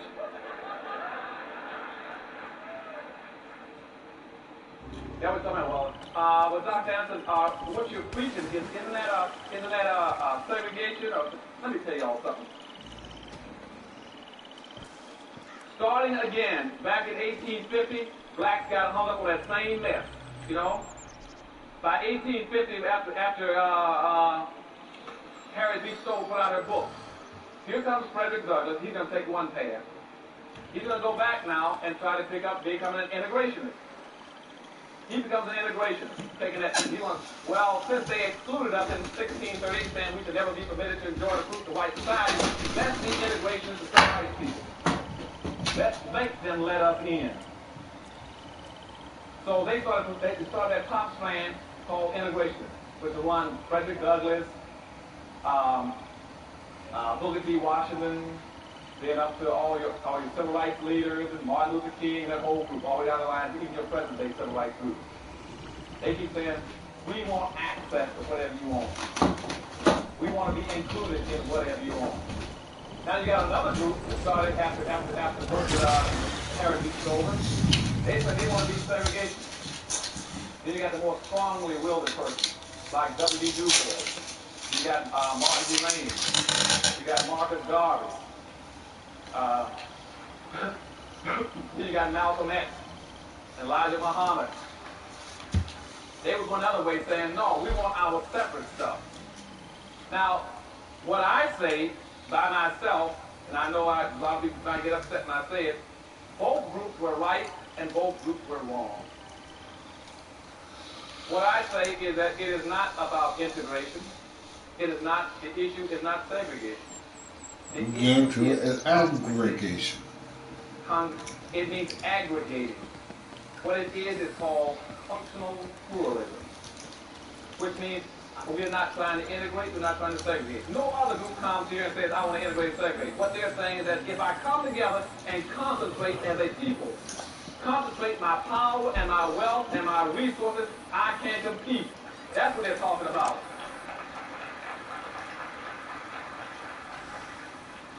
And please, since I love all of y'all, I'm going to move you with you, don't let them trick you all anymore with them upside down glasses. They used to ask me that during integration about Dr. Anderson. Now hold it. Now you're at the governor's office and you represent the whole state in education. Now what do you want during integration? Do you want, you got Malcolm X talking about segregation, you got Martin Luther King talking about integration. Why don't y'all make up your mind, what do you want? I thought I want either one. I want the same rights and privileges that everybody else got to go to either one of the six. Don't try to put me on one end of the six. What I want more than anything else is to bring my people together and say, get all the power and wealth together like everybody else. And that way they'll quit trying to give us, try to define us. You see, every Asian, for instance, when he leaves his homeland and comes to America, he looks in the mirror and says, I'm going to America. And I get to America, I'm going to find me a community of people that either look like me, or I'm going to build me a community of people that look like me. That have my values, my culture, my language. Nobody asks him about integration or segregation. When Hispanics come to this country, they would say, I'm going in, I'm going to build me a community of people that look like me or sound like me. And like the Asians who set up little Havana, who set up little Cambodia, little Vietnam, Chinatowns in every city. The Hispanics come in there, build little Mexico, little Havana, little Hialeah. I can go across America and find German towns, French towns, Greek towns, Polish towns, but I can't find a black town.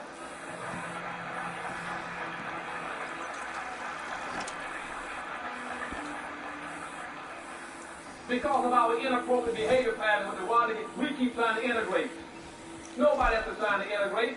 Why would you try to integrate? I just told you in 1790 the law says in the Constitution that the majority will win and the minority will lose. If the majority will win and the minority will lose, why would you ever do anything that breaks yourself into smaller pieces?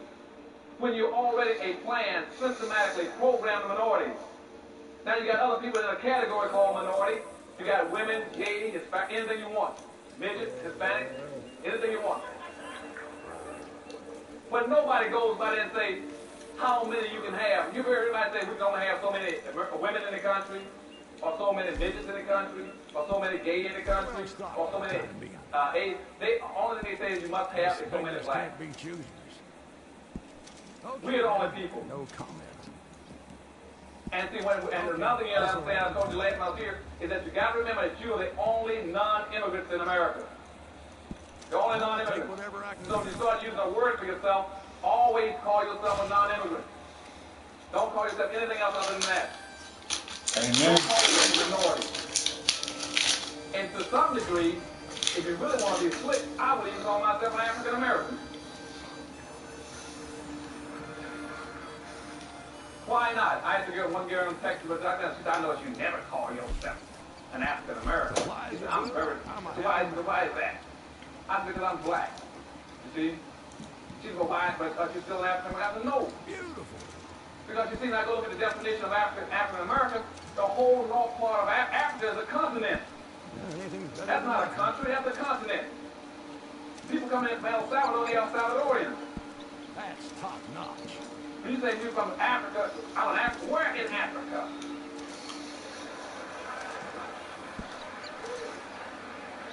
Do y'all understand what I'm saying? Well, where sure. in Africa? And plus that, worse than that, is the whole north part of Africa. Those come in the country, they are Arabs. Palestinians, Chaldeans, Egyptians. They're classified, those are whites coming in. But they also call themselves African Americans.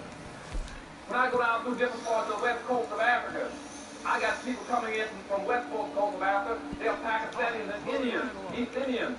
So they call themselves African Americans. When I go down to get people, the whites come in from South Africa. They call themselves African Americans. And what they've done again is smother the issue over.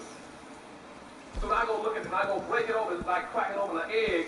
Like when I look inside the word minority, I look inside of African Americans, I find the number of blacks that came into the country last year out of 26,000 African Americans, I only find something like 4,000 blacks. And that's why they're going to put the moves on you again. What they want to do is to cover it up again so you can't figure out what's happening to black folks. So new term, they're going to say, well, we buried a lot of them under minority, that concept. We buried a lot of them under the term Afro-American. Now let's call another term called multicultural. And Asian or Asian races or something, where nobody knows what they are anymore. And see, and we bury them, see, nobody knows what the conditions are for them anymore. They can't figure it out either. And see, that way we lock in the structural inequity. If racism, slavery, and Jim Crowism made whites 50-foot giants, and your problem is that whites got this much, you got that much, if you bury everything and smother it over, you'll never figure it out. You all gonna have to fight from now on and make sure that it's only black. Every issue is black, so you can find out what's happening to your people. They're gonna try to bury it because whites not got a choice. Either correct the structural inequity or hide it. And it's much cheaper to hide it. And one of the easiest way of hiding it is to co-opt your leadership. To pay off the black leadership and bring them inside the circle, and they're not gonna make issues over anything. Instead of focusing on, as I said, the problem is the structural inequity. The structural inequities are so bad in America. They have been so bad since slavery that that civil rights and integration can't even reach black folks. They're so badly damaged and hurt. And I don't know why the blacks keep running around talking about we want civil rights and equality. You can't get equality if you're unequal. Unless, again, they put those glasses on you and turn them upside down, and all of a sudden you begin to see unequal as being equal. The worst kind of racism is the racism that pretends that unequals are equal. And that's what they're trying to do. They got this whole new concept called colorblind society. And what colorblind society means, that's these blind black folks, then we don't see them. And they're hiding and smothering it again for you. And that's what it means. Now, where did that come from? It came from some of the white civil rights think tanks out of Washington. After the civil rights movement, what they wanted to do was say, let's bury the issue with black folks. And they gave our civil rights leaders a chance after the civil rights movement that made the difference. They didn't take it. Our black leadership displayed inappropriate behavior coming out of the civil rights movement. Throughout the civil rights movement, when they should have been focusing on the real issue, they didn't do it. Instead of focusing on correcting the historical damage that had been inflicted on black folks, they started messing around with civil rights and integration. And never touched the problem. Ran all over the country, thinking that by taking down the signs over the water fountains or the bathrooms about color only or black only, that they were dealing with racism. They didn't even touch racism. Racism was 3 stories down. Get the black folks to sit in a white restaurant or sit on the front of a bus has no meaning at all. The second thing they did was they never had a plan. They ran all over the country from one demonstration, one march to the next one, never had a national plan about what they're going to do when they get there and what the next generation of blacks are going to do. And thirdly, they never built an institution to carry out a national plan. And when they did that, whites didn't change their policy on blacks. They figured out black folk have displayed this inappropriate behavior and missed the vote. So what they did then, they said, let's put the moves on them. Johnson then wrote a law saying you got to correct the conditions of black folks in 1965, what's called the Affirmative Action Bill. When that came out, they put the moves on it. Smother the issue again. Affirmative action was supposed to have been intended to correct those structural inequities between blacks and whites that had occurred as a direct result of all those years of things we're talking about. As soon as the bill came out, whites immediately started changing and black leadership followed. The issue was supposed to be going this way. Watch how they put the glasses upside down. The issue was supposed to be correcting historical discrimination, what has happened to blacks historically about racism and discrimination. They switched and said, let's not talk about historical, let's talk about present day and the future. You're supposed to have been dealing with racism, which means group-based. They said, no, forget about that. Let's deal with individual discrimination. The issue was supposed to be focusing on dealing with things that have happened to black folks. They changed it, no, let's deal with issues pertaining to everybody. Women, gays, handicapped, everything else. And when they did that, they destroyed affirmative action. Don't even waste your time even chasing affirmative action anymore. It's been destroyed. It was supposed to be helping black folks. Now, what the other groups did, they said, now that somebody filed a law to help black folks, how do we become equal to blacks? And that's when the Hispanics jumped up this thing called Hispanic, the concept. Before that, we didn't have anything called Hispanic. But they thought in the early 60s that black folks might get some out of the civil rights movement. So what they did, they went to the table and came up with a whole term called Hispanic. They said, let's go all over the world and find everybody that speaks Spanish and pretend they're equal to black folks. And let's pretend that the Spanish language has been handicapped, Jim Crow, enslaved, hung, lynched, decapitated, everything else, and therefore is entitled to be treated like a black person. And they fabricated a new race called Hispanic. So now that means any person coming from Spain, Portugal, Philippines, and places, I'm a Hispanic, I'm equal to black folks. And the worst part about it, and then every time you hear a report about poverty, they go compare Hispanic poverty with black poverty. Nobody ever stopped to hold a second. You got to quit playing that game. You're smothering the issue. The poverty on black folk is poverty that's been there for 400 years. That's the same old poverty they've been dealing with for 400 years. And you got rolling poverty. You keep having Hispanics coming into the country and comparing the poverty they're bringing into this country with the poverty with black folk for 400 years.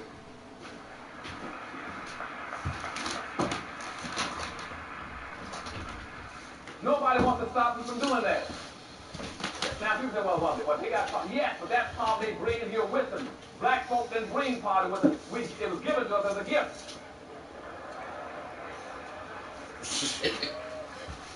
If you were to go back to 1840s, where I was earlier talking about Alcatonism, back at that point in time, you did not have one single solitary Hispanic in the entire United States. But you had almost 5.5 million black folks that were enslaved, who had been enslaved for 250 years. You didn't have any Hispanics. By 1900, you had 100,000 Hispanics in the United States. You got 11 million black folks. Now they got the same identical birth rate in 1900 up until today. Same identical birth rate. You got 100,000 Hispanics and 11 million black folks, and now they're gonna pass black folks. Now somebody who can count past 3 should say, hold a second.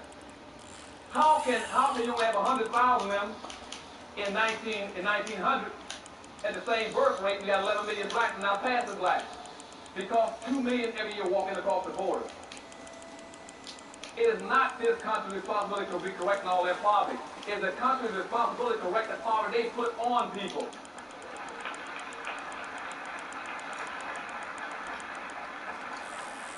The poverty, and see, if you go through history, you cannot find one single solitary instance where anybody else in this country have been denied access to the educational system, to the economic system, to the political system, to the social system of black folks. Don't you let anybody compare themselves with you. And that's why I said a few minutes ago, use terms that isolate you and reconnect you with your history and give you a special uniqueness so that nobody can piggyback off of you. Use the word non-immigrant. If you're gonna do wrong right. You want to insist. For those in the audience who want to insist on using the word minority, then at least qualify and say we are the only involuntary minority, or we are the only planned minority. But don't don't use this term when it means everybody collectively, because the whole concept of minority means to confuse the issue and defuse any resources you could have gotten. Now, where does that come from as minority? Let's deal with that concept a second. Now, at this point in time, black people have to understand in America, if you go back to the Constitution I was talking to you about earlier, the Federalist Papers were the document upon which the Constitution was drafted. The Federalist Papers said this, that if you're going to have a social democracy, where the rule is that the majority will win and the minority will lose, then the majority has some obligations. First of all, if you use that social democracy that we're currently using, the majority have these obligations. One, it is the majority's responsibility to protect the rights of the minority. It is not your right as a minority to keep going to marching and demonstrating. It is the dominant white society to make sure you got everything you need. That's their obligation. Point 2 in the Federalist Papers that gave the structure for the Constitution, it also says that if you use a social democracy like we have in the United States, that you cannot do anything to stop the minority from becoming the majority. And immediately, after the Constitution went into effect, within 2 years, 1 year, they enacted the immigration law to put 0 quorum blacks to make sure they stay a minority. They violated the Constitution in 1 year to make sure that you become a permanent minority. And I have not heard one black legal scholar in the United States make that an issue. None of them made it an issue. That's inappropriate behavior on the part of our legal scholars in this country. And secondly, and thirdly, in the Federalist Paper, it says, and if you fail to protect, the majority fail to protect the rights of the minority, and if you do something to impede the minority from becoming the majority the same way you became the majority, then thirdly, that minority has no right to abide by your laws and your rules. Now think about that. Now I want to know where all my black scholars and my black legal minds, why aren't you displaying appropriate behavior and investigating that, find out why it is that you got the minority running around trying to protect itself when you know good and well it doesn't have the power and the resources to do it. That's like trying to have a baby to look out for himself when you know he cannot go out and work a job and fix his own food. It's your obligation to take care of him. But nobody raises as an issue in this country. Where are all my black legal scholars to be raising issues over the fact that in this country, that the 13th Amendment that was given to black folk, that was supposed to free black folk, was never enforced. The Emancipation Proclamation was supposed to free blacks. That's what they say in the myth. But it wasn't. The Emancipation Proclamation by Lincoln was only to free those blacks that he had no authority over in the first place. He was talking about the blacks who are any black who's in a state that broke away from the United States, you're free. He doesn't have that authority, just broke away. Now, the blacks he could have freed that was still in slavery on the north side, he didn't do anything about them. To this day, they never corrected that. They thought legitimately they are still enslaved. Secondly, if you put out the 13th Amendment, freeing people, that's on the 14th Amendment. Still the 14th Amendment. The 14th Amendment says they hereby, forbade any kind of involuntary servitude. And they stuck a clause in there, except when duly has been prosecuted. Charged. You know what that means? What that meant was then that any white in the South who wanted to re-enslave black folks, all they do is come up with a charge and be re-enslaved. And what the South did immediately after the 14th Amendment went into process, they passed what's called a black code in 1865, 66. The black code then said that any black person who used to be a slave who's now free, he must be able to show me he has a contract for employment in his hand by the 1st of January. Or therefore I can arrest you and charge you with vagrancy and put you back into a plantation of slavery. Now all the people knew that. They didn't raise any cane about it. Today that's still a part of our Constitution. I don't get my black scholars for the appropriate behavior. Now why is that important now when I talk about appropriate behavior? Because now there's a bill on the hill where the white conservatives now want to lay claim to the 14th Amendment and say they're going to write a law saying it's called Equal Employment, Equal Opportunity Act.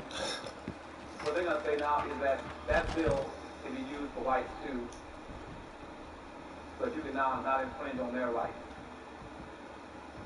And what black folks should have done, gone back to the slaughterhouse case in 1872, which said that the 14th Amendment was strictly written for black people.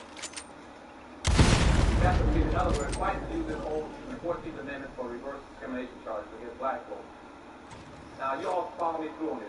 How can you allow somebody, if something is written on this side to help save you from this guy, how can you let him take the same thing on the other side with it?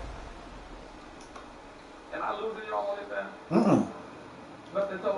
So how can whites come around now and claim use of the 14th Amendment that was written to protect black folks from whites? And now whites are taking and using it to hit blacks with it. Where are my black lawyers and judges? And you got a black sitting on the Supreme Court now, keeps ruling, talking about he's the constitutional authority based on the Constitution. I'm just telling you, the Constitution is knocking our brains out. I don't need no more Constitution.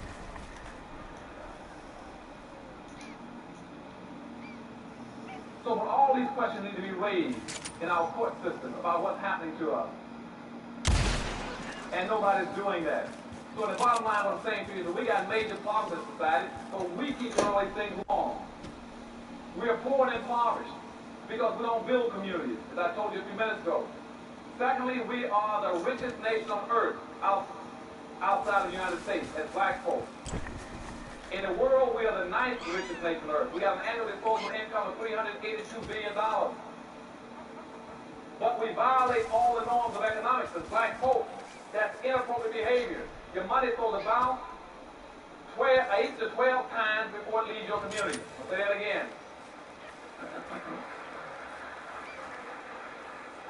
Black money is supposed to bounce 8 to 12 times. That means it must go through at least 8 to 12 black hands before it gets out of the Crenshaw neighborhood.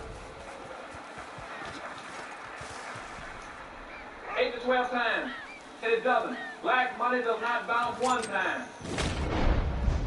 As soon as a black person gets paid, he's got this inexcusable denial in his mind saying, as soon as I get paid, I'm going to run over every other black get into the suburbs to spend it. In a white store, in a white mall. And the Jews, on the other hand, their money bounces 18 times before it leaves their community. You look at the discrepancy between one bounce and not once and one bounce 18 times. Black people right now spend 95% of their money outside their own communities. They spend 5% in their communities. In their community, they spend 3% of that with non-black owned businesses. Black folks try to live off of 2% of their disposable income. They keep 2% every year.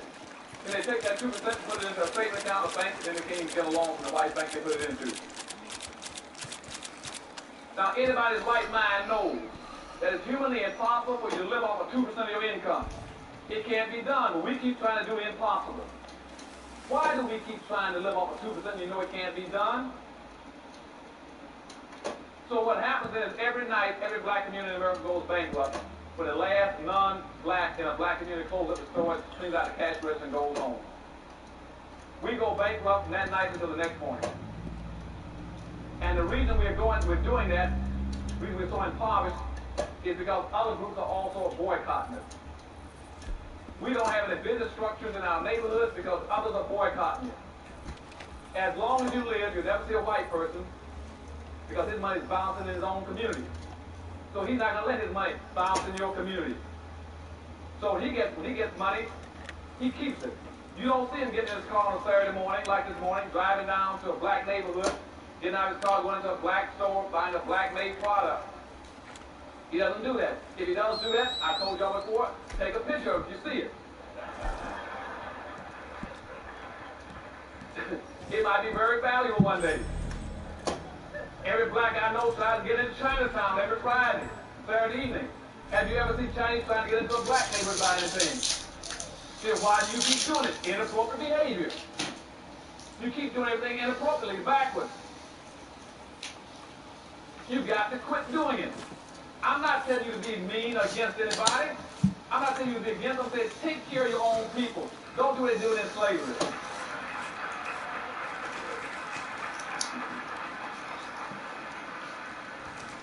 And an instance of that, let me jump back into history again. On the eve of the Civil War, we had over 6,200 blacks in America that owned other slaves. 6,200 blacks were slave owners. Now, let me break that down a little more specific so you understand what I'm talking about, not looking out for your own people, inappropriate behavior. Same thing out of Africa. They never changed all these things. Still doing the same thing as brainwashing, seeing things upside down. In New Orleans, for instance. In New Orleans, I only had 842 blacks in the city this time. And out of the 842, 612 of them owned slaves. Because they thought they were of a different color. They called themselves Creole and mulattoes, so they couldn't slave the rest of their people. And when blacks tried to break free in New Orleans, out in the parish, in Jefferson Parish, blacks went and joined the whites to put down a black revolt. And not only did they put it down, they slaughtered the blacks. They chopped our heads off and put a head on a pole or something like every 100 yards, leading all the way into New Orleans. That inappropriate behavior of our people keep doing in your own people. Then trying to find justifiable reasons. From the day you do the same thing, you're inappropriate behavior, same kind of behavior pattern, you're still killing your people. When I sponsor you go to a black store and spend your money at a black store, it's a doctor, man, I don't go to the store. I don't go to the store. Why? I say, well, he sells it costs too much. He charges more than the guy $3 down. I said, who's the guy $3? Well, he's Chinese. I said, who's the guy? Well, he's black. See, that's inappropriate behavior. And they don't understand what's called cost-benefit analysis, which is where you get the greatest benefit. Where do you get the greatest benefit for your waste and your people and your money? The black here, you look for the dollar, the white, and the white of the Chinese takes out of you and use it against you. At some point, somebody got to be home upstairs. You got to say, yes, it might cost you a few pennies more to buy from a black, but I get more in return. Particularly if I can get him to keep that money in his neighborhood, not a black person. And not think, well, what if his merchandise is bad? You go out and tell him.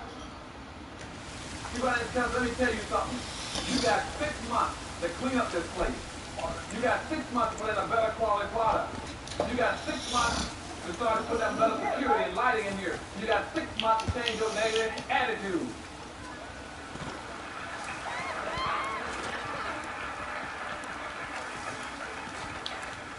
And hold them accountable. We must have an accountability system for our merchants and say you got to report. I just got back to the short distance last week, and my mother is old now, so senile, and my sister is also got some handicapping problems. She went down and bought a ham. And in Detroit, Michigan, almost all your key essentials are owned by whites, by Arabs. Your gas station, your food stores. She showed me a hand she was going to fix that day. And she said, this doesn't look right. She said, will you take a look at it for me? I looked at it, and it's got a line on it.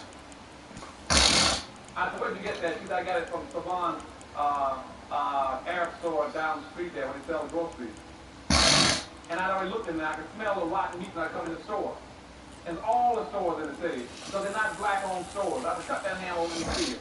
She cut the ham open, and now you're going to see the puff oozing out of it. And so I'm going back on the radio in about 2 days back in the store. I'm going to ask every black in that city to close down all those darn stores. They got to quit doing that to black folks. And they go over and buy old vegetables from the main supermarket and bring them to the black neighborhood. And I said, some black leadership, and this city has got a black mayor, a black city council, a black chief of police, a black school superintendent, a black mayor. How can you let people sell your people? Like my mother, an 80-year-old woman, sell her infested rotten meat with maggots in it. Inappropriate behavior. And they keep the well back down to be elected the black, they're going out of town, they'll represent, then pull them out of office. You get people out of office and don't support anybody in your community that won't support you in the black community. I don't care what color he is. Pull them out of office. How do you pull them off? You pull them out of office through accountability, recall, and if you can't get to them, boycott whoever puts them in office.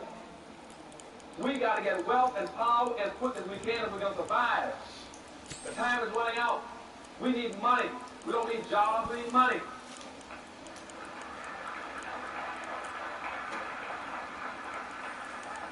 And in conclusion, there's one lady told me, Doctor, I love everything you say, but you got to quit talking about money all the time. I said, why? She said, because money is not everything. Really? So I said, tell me what money is not. She said, well, money can't buy you love. Mm-hmm. I said, I'll tell you what. I said, without finance, won't be in the romance.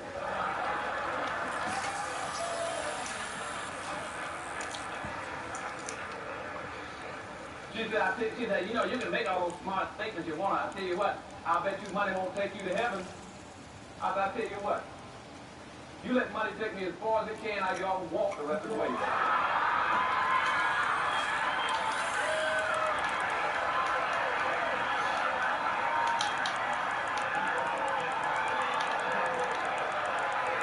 God damn it.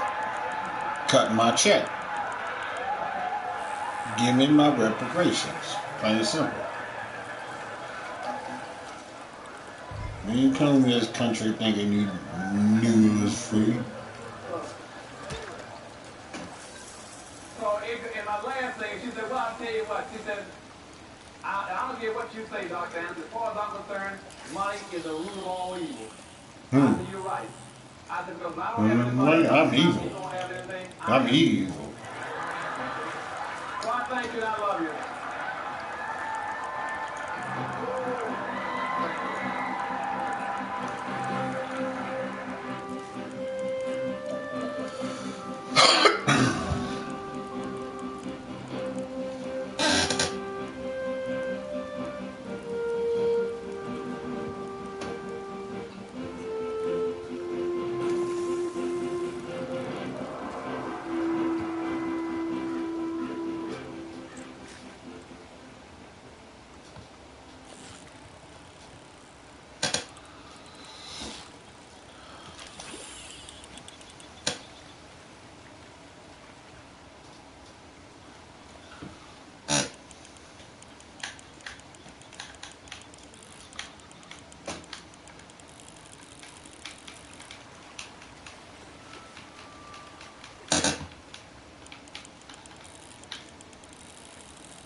call it shampoo.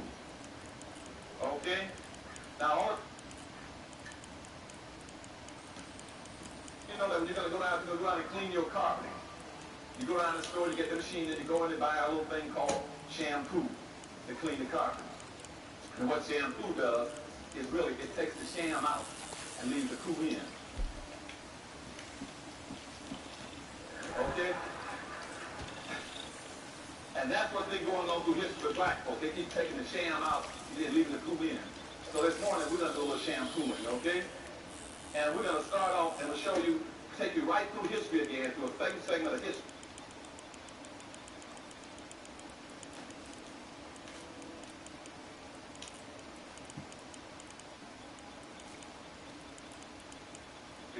And we're going to start dealing with some of the issues about reparations. And everything I tell you must be taken in that context if you really, truly are going to understand the nature of reparations. That's the only way you're going to do it. You must understand the nature of it. And what it's saying is this. What I'm saying to you is that reparations is not a nicety. It's not something nice to have for black folks. It is now an absolute necessity. If you do not get reparations soon, black folks, I told you, are through. Reparations is not a nicety, it's a necessity. When I first wrote my book, Black Labor, White Wealth, that's what I was telling you. That's been 7 years ago. When I wrote the first affirmative action plan in the United States in 1971 that Bush just killed in Florida, and you all been reading about in the paper. I wrote that plan in 1971 as reparations for black folks. And nobody was giving anything to black folks for reparations at that time, but it was killed off within 6 months. Converted to things for minority, women, children, gay, handicap, midgets, humpbacks, everybody else. Everybody but black folks. And it was diluted down and black folk got nothing out of it. So affirmative action was dead 6 months after I put it on the floor. But now they've been given the pretense that somehow they've had affirmative action all these years. And they haven't had anything for black folks. Black folks haven't gotten anything out of affirmative action. And so in a way, I'm glad that affirmative action is now dead. I want them to bury it, profile, commemorate, let it go. And I want black folks to go to reparations. Because that's the only way. You've got to have reparations. There's no other choice. You've got to have reparations. And that's what I'm going to be talking about this morning. But also I'm going to try to show you in my little discussion with you is all the things I want you to be aware of, the tricks and the games. That's why I'm going to pick a certain part of history to show you the games. And you all take your little notes and try to remember these things. So you see the same games reoccurring all the time. You know what the game is, what they're up to. And so that's what we were talking about, reparations for black folk. Now let's start talking about reparations for black folk, and let's pick a point.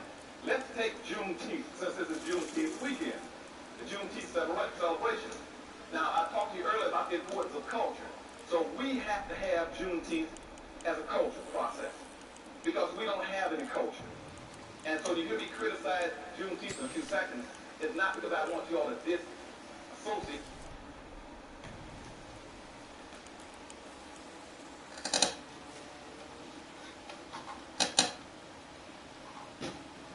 Discontinue celebrating Juneteenth. It's just I want you to do it in the right light, in the right tone, so you understand. It's just like if I were to start talking about Kwanzaa right now. Down, you all not to celebrate Kwanzaa because we have to have culture. We don't have that culture. The culture we used to have, white stole it for us. All your culture has been stolen and exploited by everybody else. See, you right now, your culture in this country, your major contribution would have been your genius. The black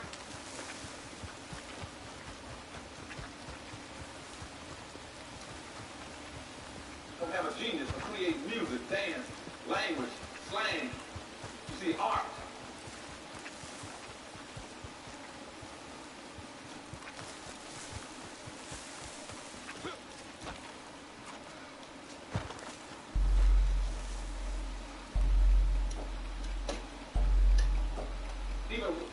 Even the way we wear our clothes, that was our culture.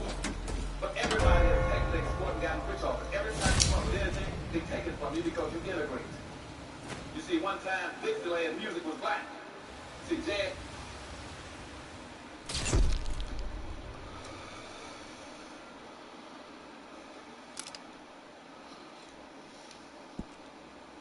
Was black. Gospel was black. Blues was black. Rhythm and blues. Rhythm was black.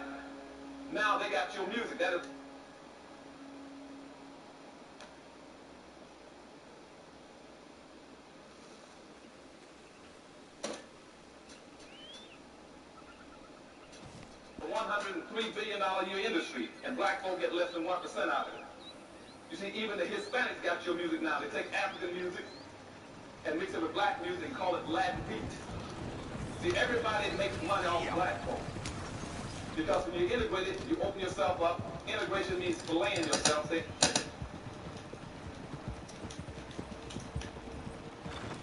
come get whatever you want. You can't be back here. When you integrate, they went inside, took everything out, and left you with nothing. And that's why you cannot make it under the integration process. Nobody else opens themselves up like this. Come get what you want, take it, make a living off of it.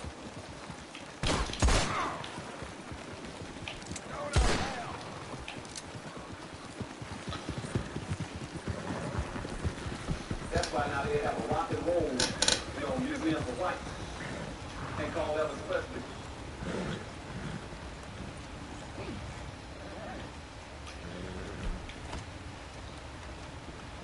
King of rock. Or rock and roll. Because it used to be rhythm and blues until white folks discovered it. See, they discovered black music like they discovered America. Then once they discovered it,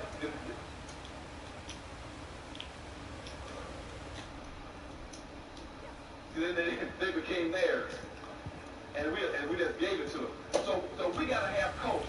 And if I were talking about the one,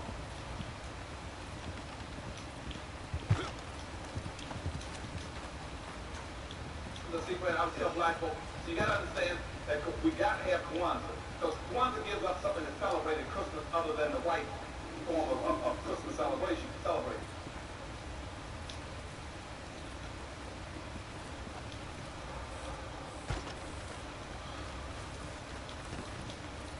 But Kwanzaa comes out of Swahili. And Swahili is a fabricated language. That's not a real language, a fabricated language that was created by the initial original slave traders. And that was Arabs. The Arabs started Swahili.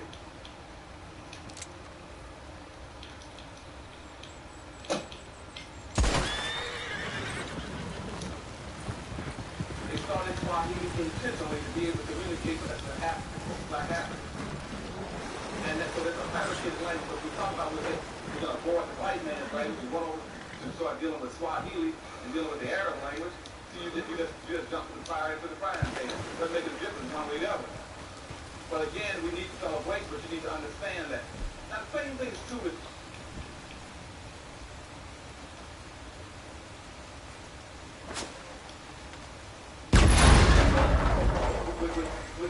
Juneteenth. And it's always to give you the context for reparations now, so you understand the issue. See, Juneteenth is the same thing. See, Juneteenth started off as a major celebration in Galveston, Texas, in 1865. It's when black folks finally got the word, the last ones in the country to get the word that they were free. You see, and they went out and started celebrating, and we passed it on down from the south and the southwest up to this point.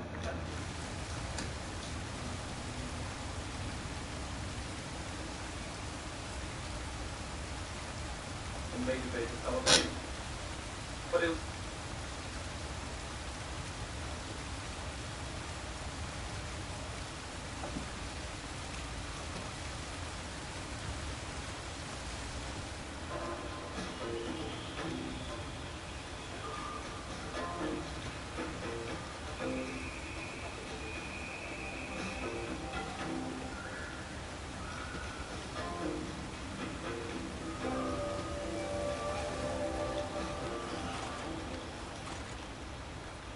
So this morning what we're going to talk about, I can call it shampoo. Okay? Now all of you know that when you're going to go down and clean your carpeting, you go down to the store, you get the machine, and you go in and buy a little thing called shampoo to clean the carpet. And what shampoo does is really, it takes the sham out and leaves the poo in. Okay?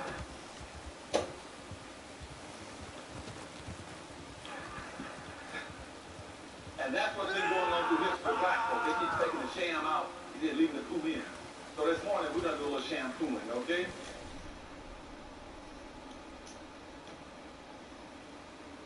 And we're going to start off, and we'll show you, take you right through history again, through a second segment of history. And we're going to...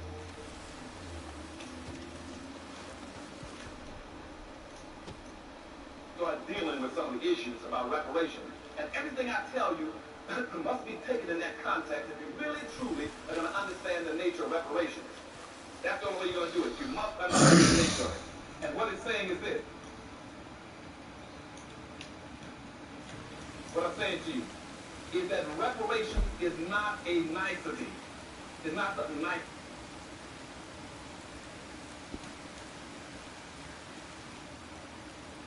to have for black folks.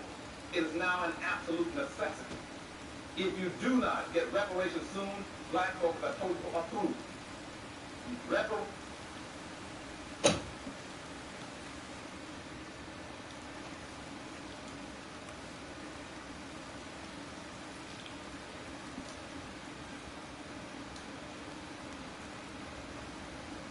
Is not a nicety, it's a necessity. When I first wrote my book, Black Labor, White Wealth, that's what I was telling you then. That's been 7 years ago. When I wrote the first affirmative action plan in the United States in 1971 that Bush just killed in Florida.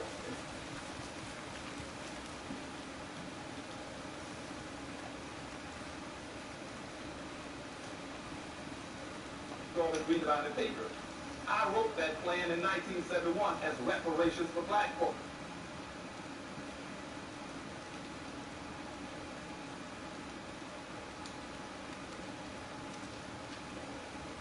And nobody was giving anything to black folk for reparations at the time, but it was killed off within 6 months.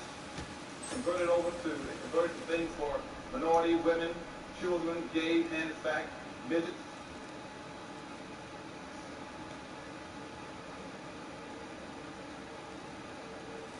That's all. Just a lot of carrots. Come back to everybody else. Everybody but black folk. It was diluted down and black folk got nothing out of it. So affirmative action was dead 6 months after I put it on the floor. That's a regular. But now they've been giving it 3/10. That somehow they've been affirmative action all these years. And they haven't had anything for black folk. Black folk haven't gotten anything out of affirmative action. And so in a way, I'm glad that affirmative action is now dead.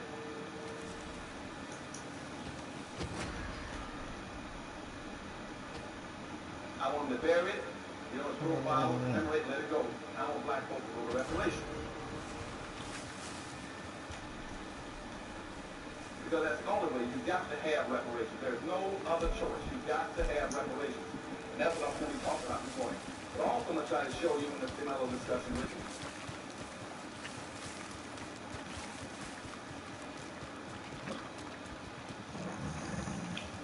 Is all the things I want you to be aware of, the tricks of the game.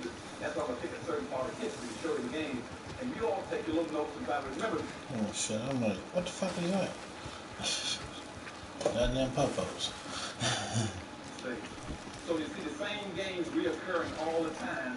You know what game is what they're up to. And so that's what we were talking about, reparations for black folk. Now let's start talking about reparations for black folk. And let's pick a point.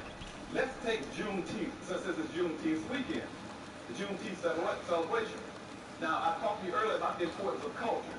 So we have to have Juneteenth as a culture process, because we don't have any culture. And so you hear me criticize Juneteenth in a few seconds, it's not because I want you all to disassociate or discontinue celebrating Juneteenth. It's just I want you to do it in the right light, in the right tone, so you understand what the games are. It's just like if I were to start talking about Kwanzaa right now. I don't want you all not to celebrate Kwanzaa because we have to have culture. We don't have that culture. The culture we used to have, white stole it from us. All your culture has been stolen and exploited by everybody else. See, right now, your culture in this country, your major contribution would have been your genius. See, black people have a genius for creating music, dance, language, slang, see, art. And even the way we wear our clothes, that was our culture.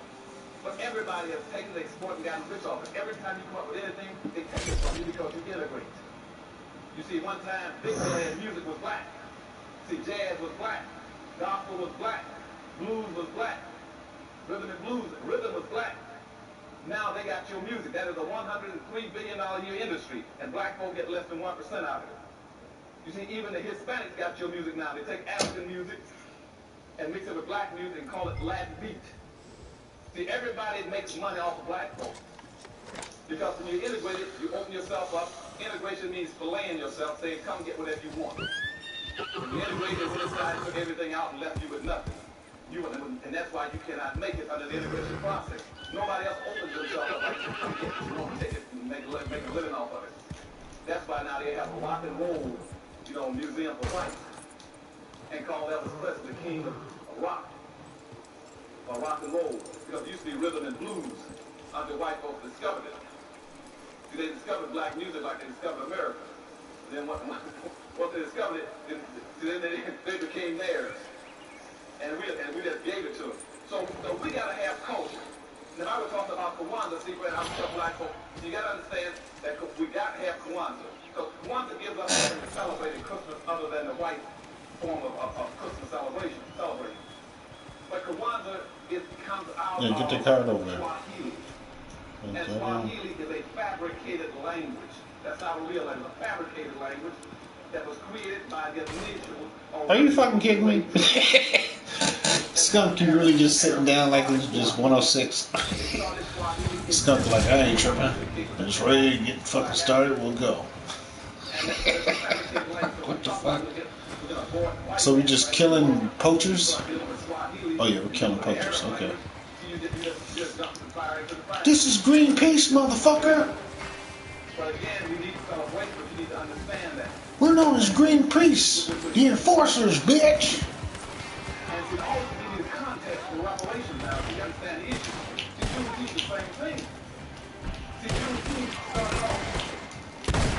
Lay down, bitch! We don't appreciate you killing animals! This is Greenpeace in this motherfucker!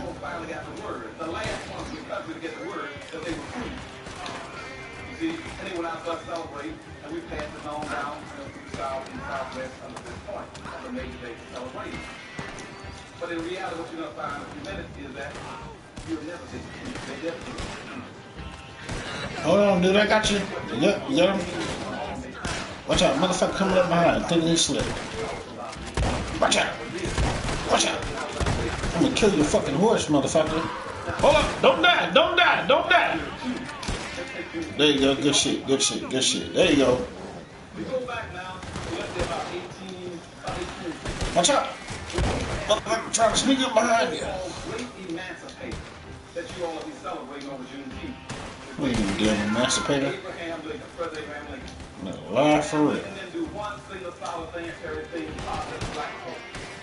One of the biggest scoundrels and culprits ever lived in terms of black folks. So you start talking about celebrating Juneteenth and Abraham Lincoln, you got to see that you need to deal a double deck. You're back to the shampoo again. See, you start talking about great emancipator and how he freed the slaves. There goes the shampoo. Because see, and that's what happened in 1963. We had the great Martin Luther King March, and I had a dream speech. See, where did they go to give that speech? But at the foot of the great emancipator, Abraham Lincoln. Yeah, lying ass motherfucker. They stood their speech and say, I got a dream about what Abraham Lincoln standing behind him. He's one of the biggest scoundrels the black folk on earth. And even when our friends, the America, we had the Million Man March. You see, because they don't have the truth, they don't know from the syllables they get caught in. So they did go to the foot of the great emancipator, Abraham Lincoln, and he did the Million Man March. Fuck you. You see, and whether Martin Luther King or Farrakhan or our people, we keep getting tricked because we don't understand what's going on. Now, if you go back to 1860, Abraham Lincoln had absolutely no interest in black folk. No interest in black folk. His interest was a very simple thing. All he wanted to do, as a matter of fact, every speech he gave in my research shows that what he said is that I can't stand black folk. I don't need black folk.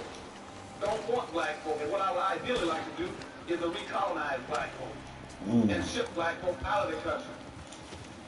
I would like to ship them either to Latin America, Central America, or back to Africa, just to get rid of them. And see, that's what he wanted to do in 1860. But you see, he couldn't do it.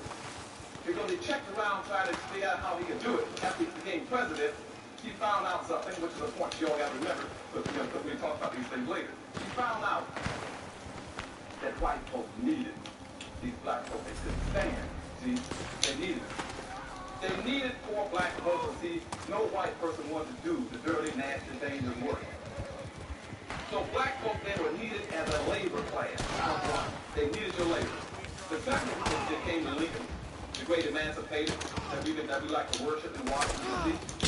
What the merchants, all the merchants, all the country. You had people like all the people tied into the textile industry, the cotton industry, the insurance industry, the shipping industry, the tobacco industry, the rice industry, the indigo industry. See, all those people came and said, no, you can't get rid of those black folks. Because you see, also, because people like us in the cotton industry, in the leather industry, we need them as consumers. We need them as consumers. We need those black, what you call dark people, as consumers. Because right now, look, we know we got 5 million of them. And I know that every year, every slave owner is going to buy 2 pairs of clothes for them, a pair of summer clothes and a pair of winter clothes. And then those clothes made out of what's called nigga cotton. That's just cotton. So rough to take the skin off the body. But that's what they made the clothes off of. So you had whites who had these industries. All they did was basically called nigger clothes for slaves. They knew they had that market. The same thing with the leather industry. They knew from the leather industry that every slave would get a year. It would give a pair of sandals and a pair of brogades. Okay? And so they knew that was slave. So a white leather maker said, hey, I know for a fact I'm going to have 5 million pair of sandals and 5 million pair of brogades every year. That is a built-in locked market. I got black folk as a locked consumer market. So I got black folks back 2 ways. One, see, that's what you minutes ago, is because we need their labor. And secondly, we need them as consumers. That's the only way we need things like that. They had one other third reason that popped up, and they tried to deal with Lincoln, was that the white slave owners said, on the other hand, it's, don't you know we've invested something like $8 billion? We got more money invested in slaves than we got in all the businesses in the United States and all levels of government put together. The biggest investment in the United States was money invested in slaves. They don't want to lose that money. And so what Lincoln did to try to resolve that, he said, well, what I'll do is that let me give you all some reparations. If I decide to send them out of the country, I'll give you some reparations. So he sent a bill over to Congress to give reparations to white slave owners. Saying that you all were free to slaves, I'll give you reparations. And the only place they got it was in Washington, D.C. Which Washington, D.C. was definitely the slave capital of the world at that time. And so in Washington, D.C., it went through. Where they awarded something like $300 for every slave that was released by a white owner. And that was reparations for whites. Now the whole context is set. So people say, well, the war started now. What are you going to do with all these blacks? We're going from about 1861 to about 1862. Now remember I just told you now about the labor, consumer, and the reparations. Now, in 1862, we went to a war. And the North is losing the war. The South is beating the devil out of the North. The South is beating the devil out of the North. There was no way that the North could win the war. No way they could win it. They couldn't win it for the very simple fact. Fact one, they couldn't win it because the South had all the wealth. The South had all the wealth. The North did not have the wealth. The North was a poor area of the country. They didn't have any money. Because see, slaves, I just told you, you had $8 billion just in black slaves alone. And a white person in the South who owned them slaves had a massive amount of money over North. As a matter of fact, a white person in the South who had what we call a gang plantation, we used gang slavery. He had 400 times the wealth of the typical northern white. A white man in the South with 2 slaves had more money than the average white male in the North by throwing his family, his home, his wagon, animals, business, anything else thrown together. That's where all your wealth was. A black person, a black slave was walking the American Express cars. Every white person can make a living just by having one slave. Or just put it up in the morning, send them out to work, and go back to bed, wait for them to come home in the evening, and take the money from it, get paid for it. So it's called rent-a-slave. They buy slaves and rent them out to other people who come down the road to use them. So everybody understood that. That was the name of the game. You got to have black slaves. Now, so what we did, so by 18, so the North could move. So the North said, we got to have a plan. We got to have a plan so the North can beat the South. Now, see, nobody talks about being in a slave, or don't talk more important. Nobody talks about being in a slave. Now we're about 1862. All of a sudden, a couple of generals around Lincoln said, look, we're losing this war. We're losing the war. We get the devil beat out of it. What can we do? Lincoln said, I don't know.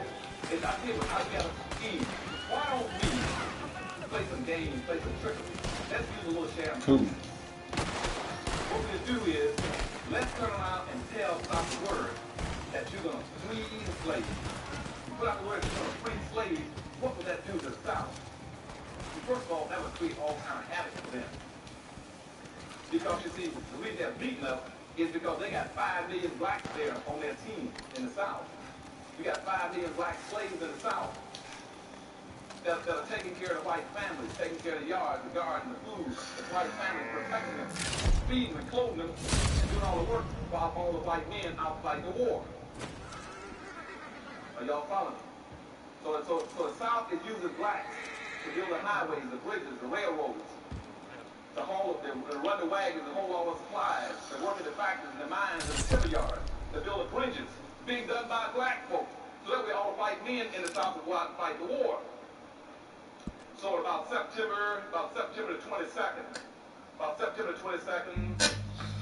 1862, that Lincoln then announced his intentions of freeing the slaves. He said, I'm going to free the slaves, let's see what the South would do. And then the general said, well,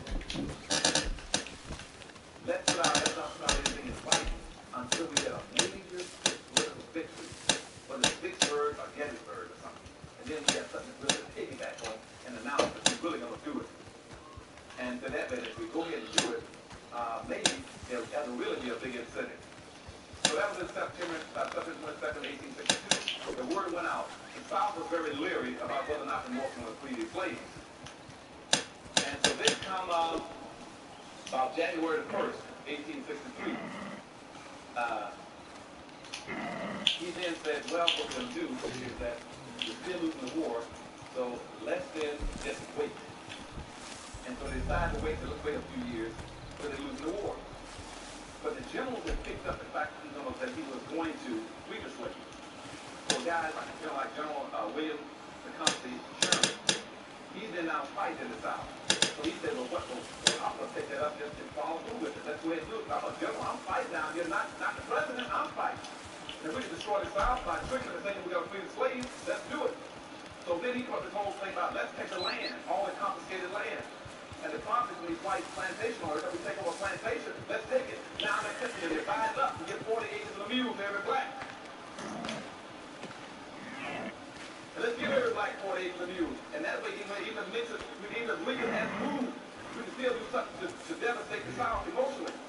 And so Tecumseh Sherman then says, all the land I take from these white plantation owners, I'm going to give it to black folk.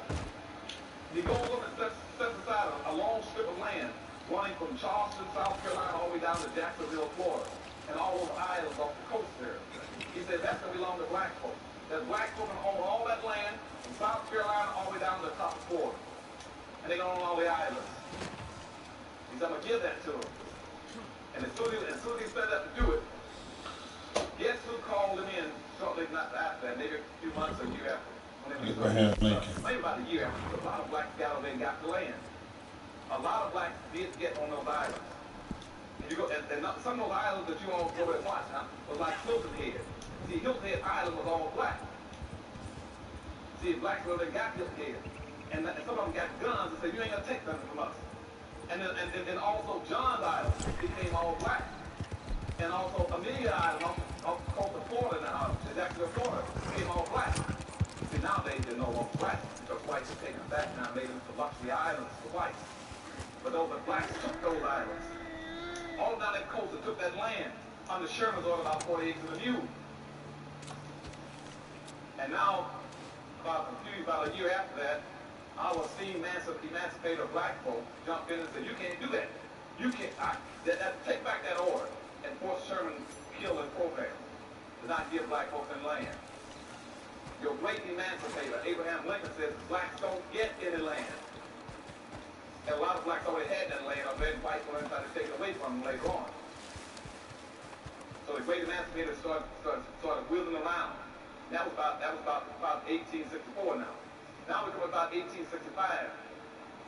Now what he's now at this point in time, he's going to put out what we call the Emancipation Proclamation.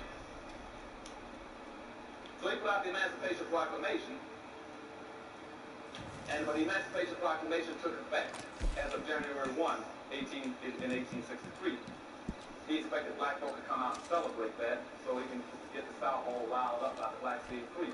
Even though he knew black folk in fact would not be free. He put that out on January 1st. But nobody bought into it. Blacks didn't come out and celebrate it. Now that's 1865. That thing came out, was announced this time. But here's what happened though. When the word got out, and black folk didn't come out on January 1st because, see, my people won't come out in the wintertime to celebrate anything. See, that's too cold. So black folk didn't come out. Black folk didn't come out. So Emancipation Proclamation then was postponed. It was written for that point in time, enacted that point in time. The word didn't get down until about May 18th. They picked it up where public officials in the South said, blacks are free. And most people got the word in May that black folk were free.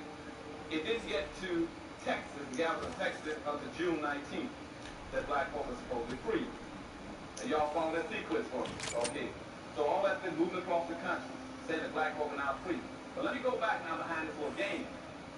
They did not want to free blacks, I said to you. What they want to do is disorganize the South and give the pretense that somehow black folk are free. So here's what your good esteemed President Abraham Lincoln did. In the Emancipation Proclamation, what he says was this: I now hereby declare all the blacks who are in the Confederacy as slaves as now being free. Now, listen to this logic.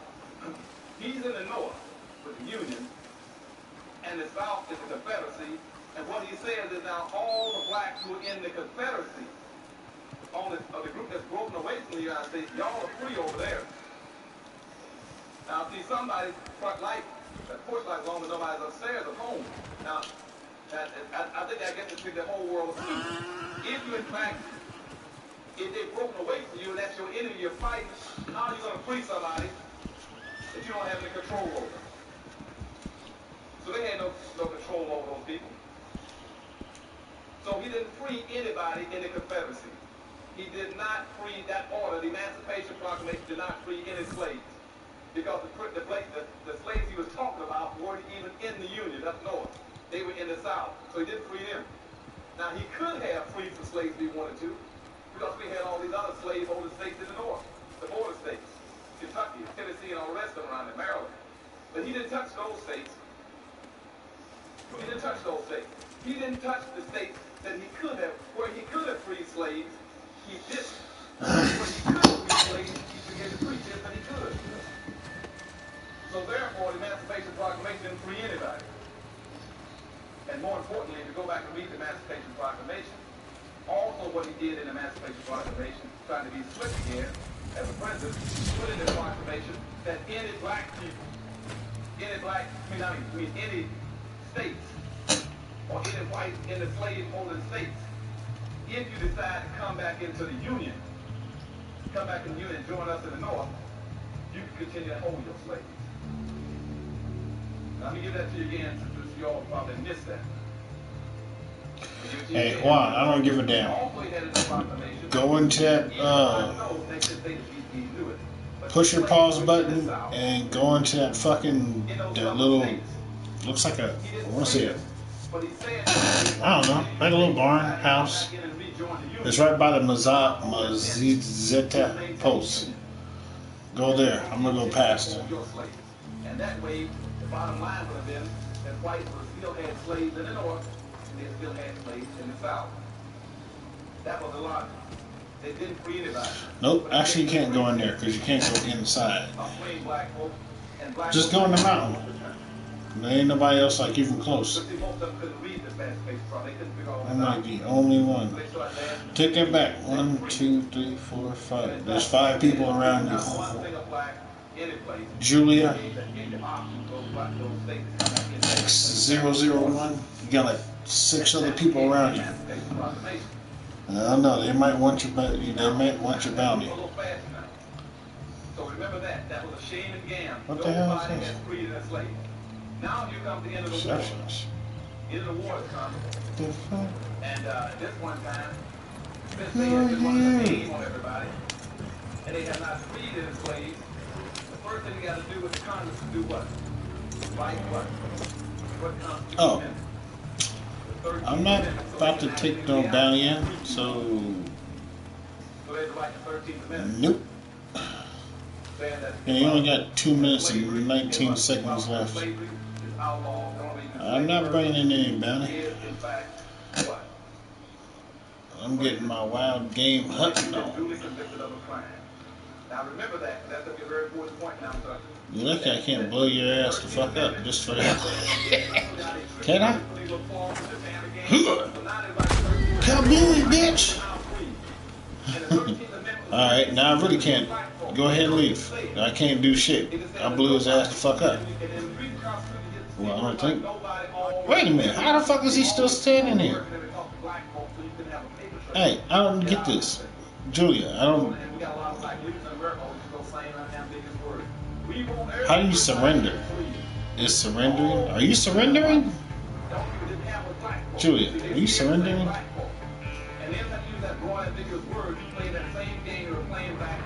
Really? And I keep telling our black leadership, quit trying to write things and speak broad and broad ambiguous terms talking about everybody. Okay, Julie, you're like really making me feel bad. See, everything you start talking about.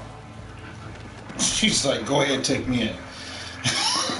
For real. When you start talking about poor folks, lost the culture, diverse minorities, you play the game and lost. And see, everybody, they knew that in those days. So when they wrote the 13th Amendment, say now let's Julia, I greatly appreciate your bounty. let's write the 13th Amendment. This time let's say, Sorry you had to go for a ride. There one. It is now constitutional, put in the Constitution, it's illegal and unconstitutional. That was too trippy. Unconstitutional for you to commit anybody to involuntary servitude. Then they put a comma and said, except when you've been duly convicted of a crime. And you're going to forget how the little game goes again in a few minutes, okay? That's too hilarious. So that became the 13th Amendment.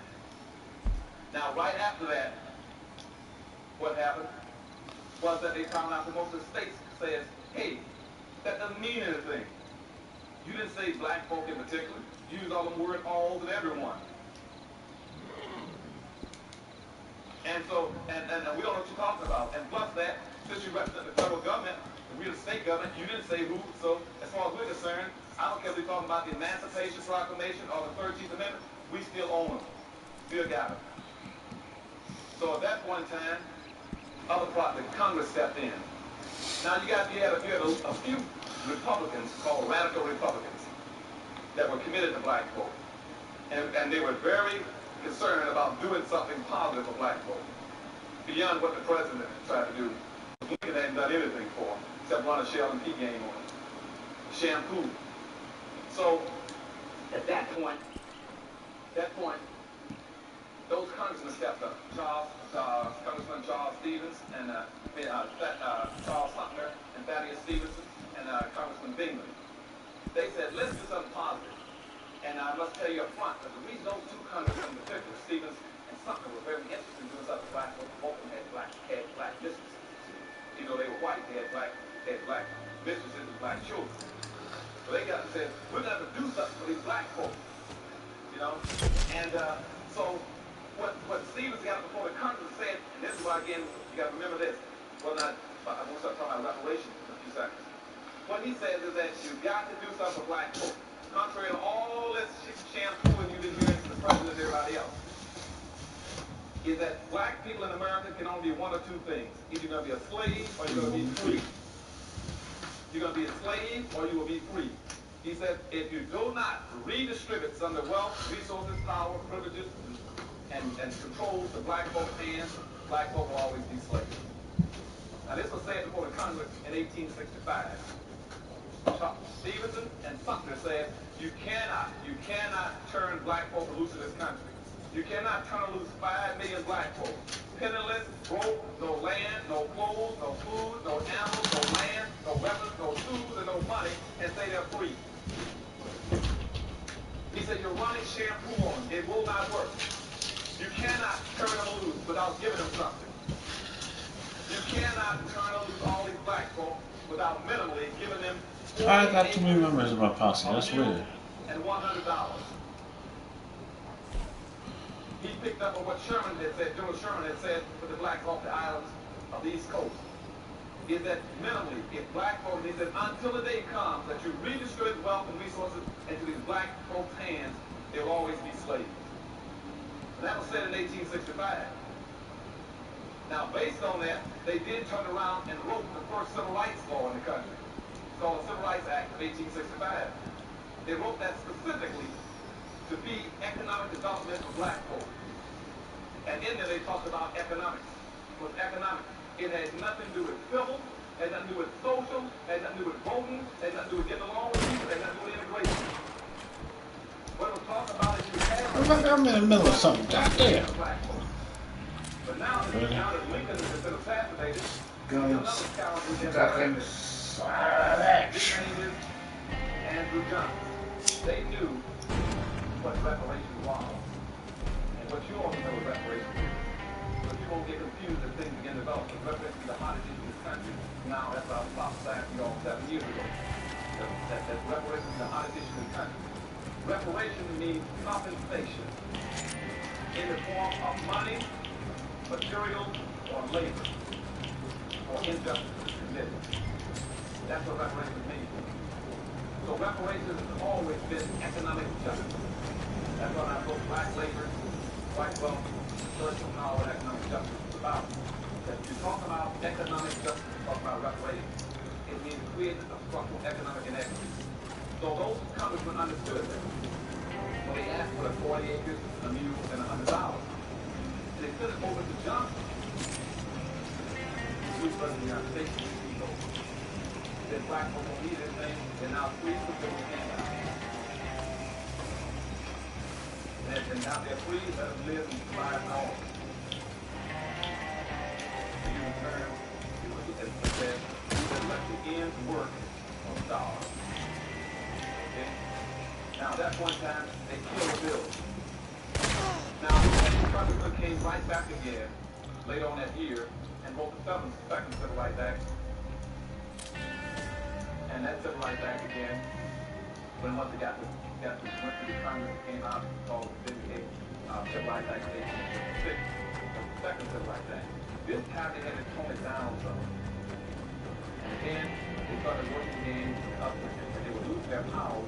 They had started putting all this all, you all, everybody, everyone on the store and they were like, and they passed that law, passed the act again. This time they took it over to Andrew Johnson. And they overrode by people again, overrode and implemented the law. That law is still on the books. It's called Civil Rights Act of 1866. Now that gave black folks all this thing positive, and that even that was the first time they ever got anything that gave them a legal right to do it. Civil Rights Act of 1866. Following that, they did say, well, let's take that 1866 Act, and now it's converted over to another.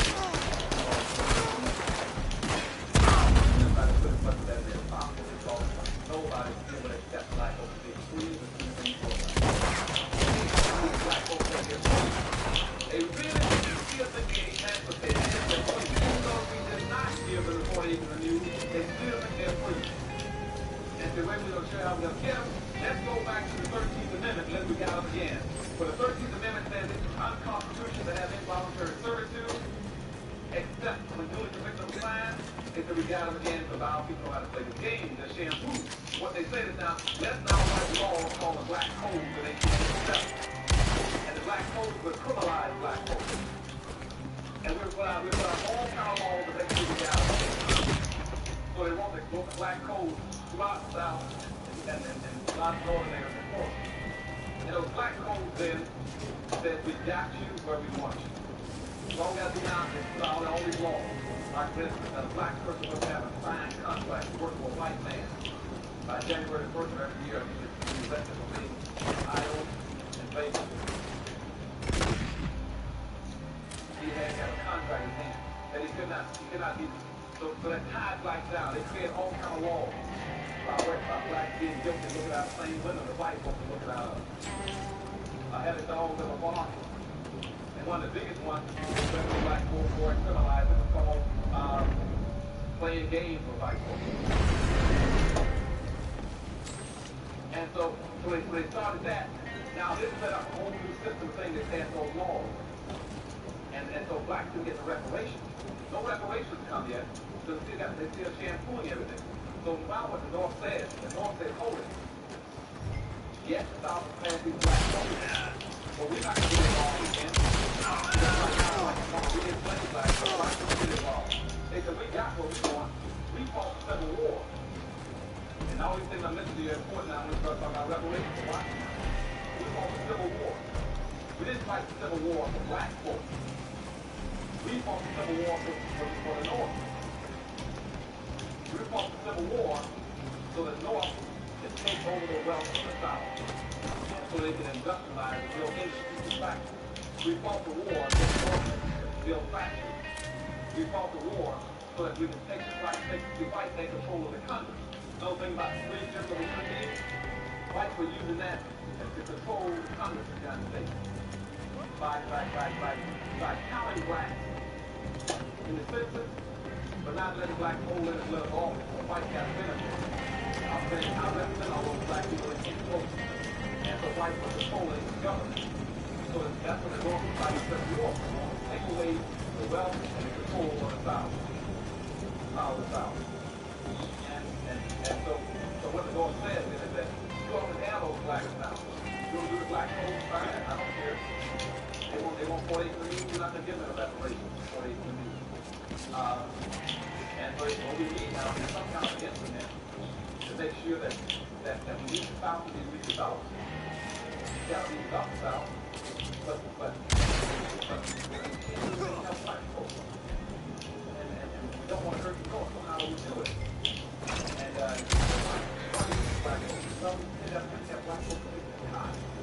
We still got to have black people in time. Yes, they are so-called free on paper, but just when they give them what they can do, they're still not free. We still need them constantly use them.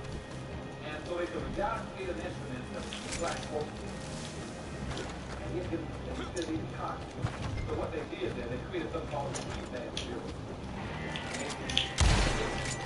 The Free Man Bureau was created so they don't create all our black universities. And what they did is the Free Man Bureau set up a special commission that would go around to the South and supposed to help black folks. And then the Congress appropriated some money for them. And what they were supposed to do then was try to give black folks a little food, a little so-called minimum welfare, and to help them prepare to be free. But what they decided to do was a very strict scheme again to leave enslaved black folks. What they did then is they put the whole scheme saying, we still need black folks slavery. So the Free Man Bureau is something called contract system. But they do a little contract. Which if a black person signed it, it tied him to the first spot. So he put his name in the first spot with X, tied him to the white man in the South. Okay? And the Free Man Bureau, when all done the South, said they're going to do it in such a way where the white in the North needed cotton. Needed cotton. Even though they destroyed the South, they moved all those plants and all the cotton from the South to the North. Now the North got all the plants in the South. They need factories.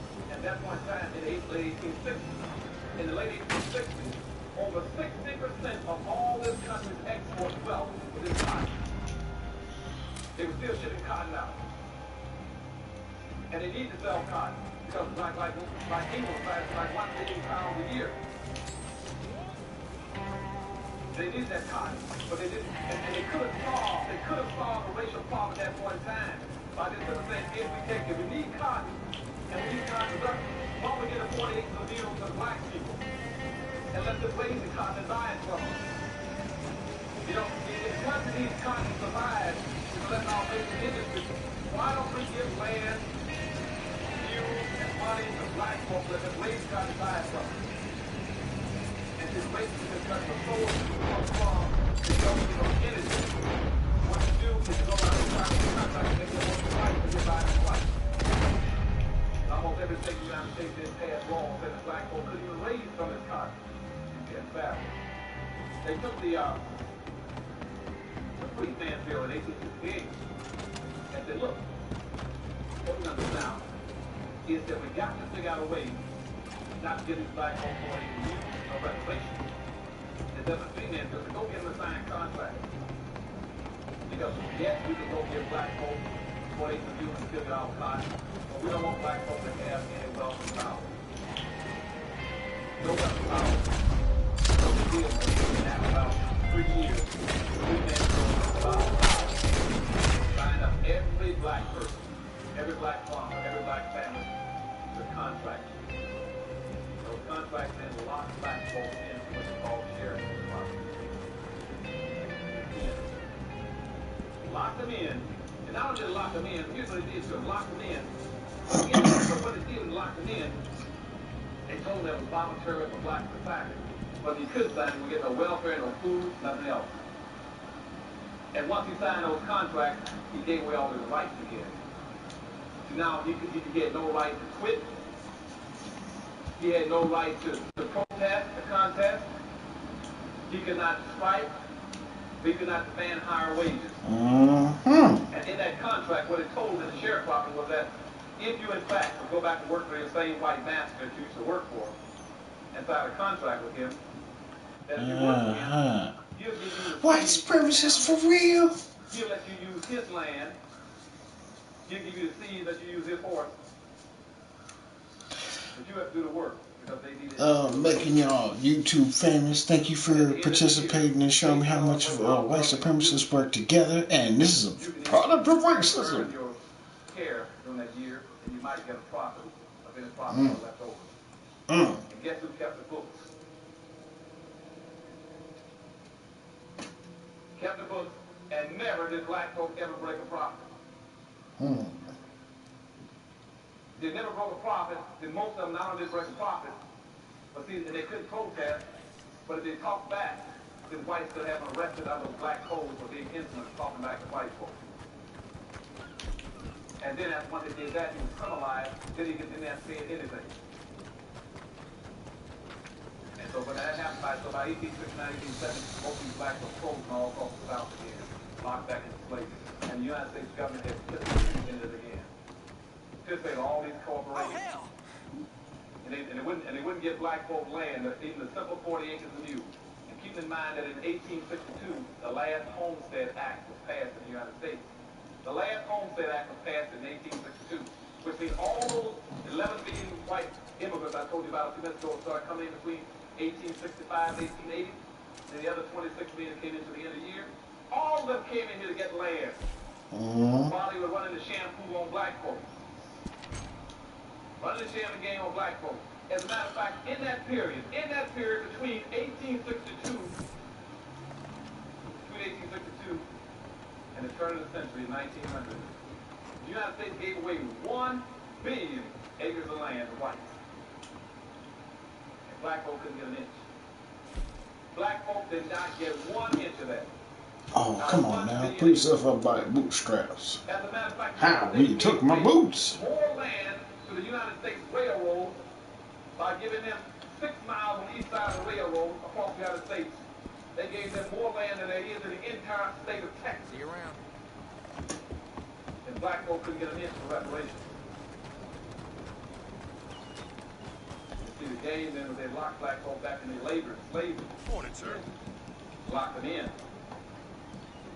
They needed us for consumers. And that went on. It went on, let me jump up here how the game continues.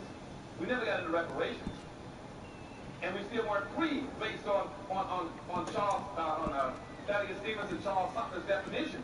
What they said is two white congressmen back in 1865 is that there's absolutely no way on earth black folk can ever be free and ever be emancipated unless you give them something where they can be in charge of their own lives. That's never happened. Okay? And that's why if you look back right now, I'm telling you all, when I talked about what the Wall Street Journal said, and what the Detroit News said at the outset a few minutes ago, and what Alan Greenspan said, when you were almost 98% in direct slavery and 2% in indirect slavery. That means that 100% of all the black folk in America were enslaved in 1860. But even then, you had 1/2 or 1% of the nation's wealth. And here you are 140 years later, when you're supposedly 100% free, you still only have 1/2 or 1% of the nation's wealth. How can you sit there and talk about you're free and emancipated and all the game of shampooing going on? And even in modern day terms, when the white newspapers tell you that the shampoo is going, you still haven't got the black leaders right there. Hold on a second, something's wrong. You can't keep tricking my people.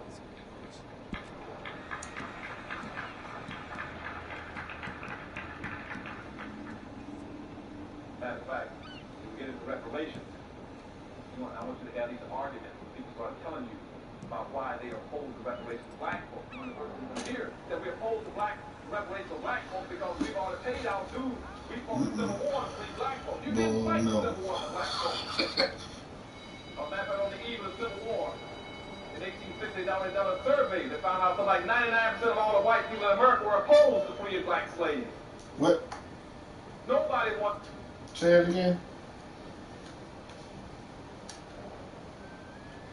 Say that again. You can't keep tricking my people.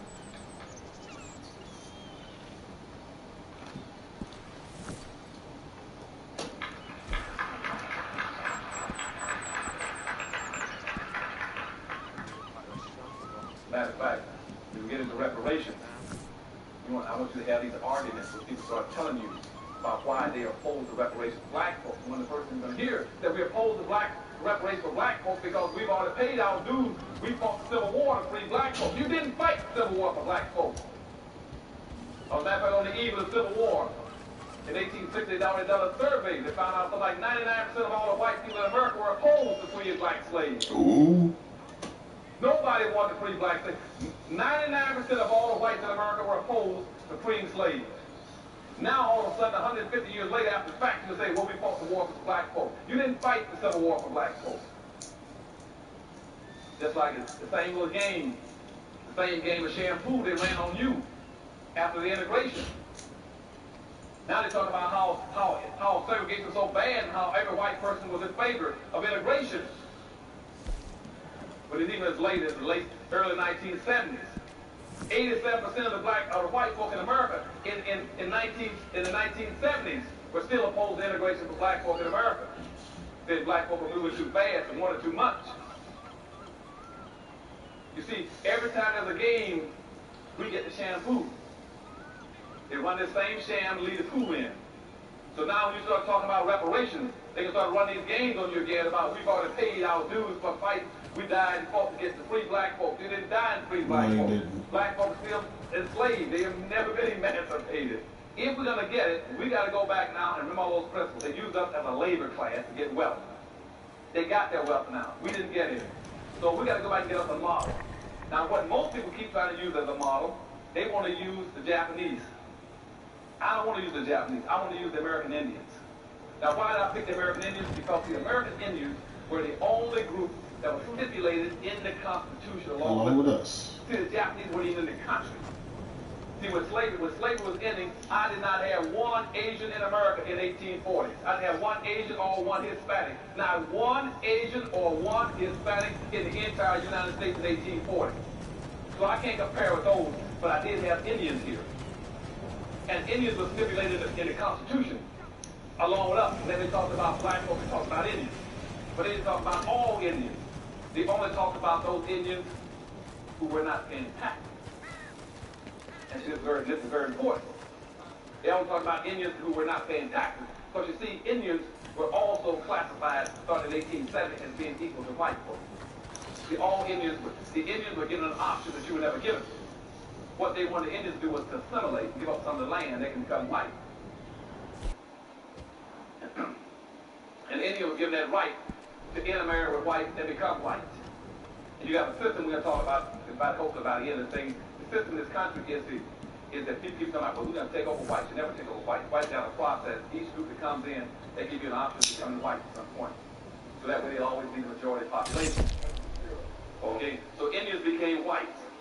Just like you've got Hispanics now come to this country, all the Mexicans, Hispanics, and Latinos. 99% of them is classified by immigration laws and also by their driver's license being white. They are not part of what you are. They got a different issue than you got. And you got Asians now on probation to be white. Okay?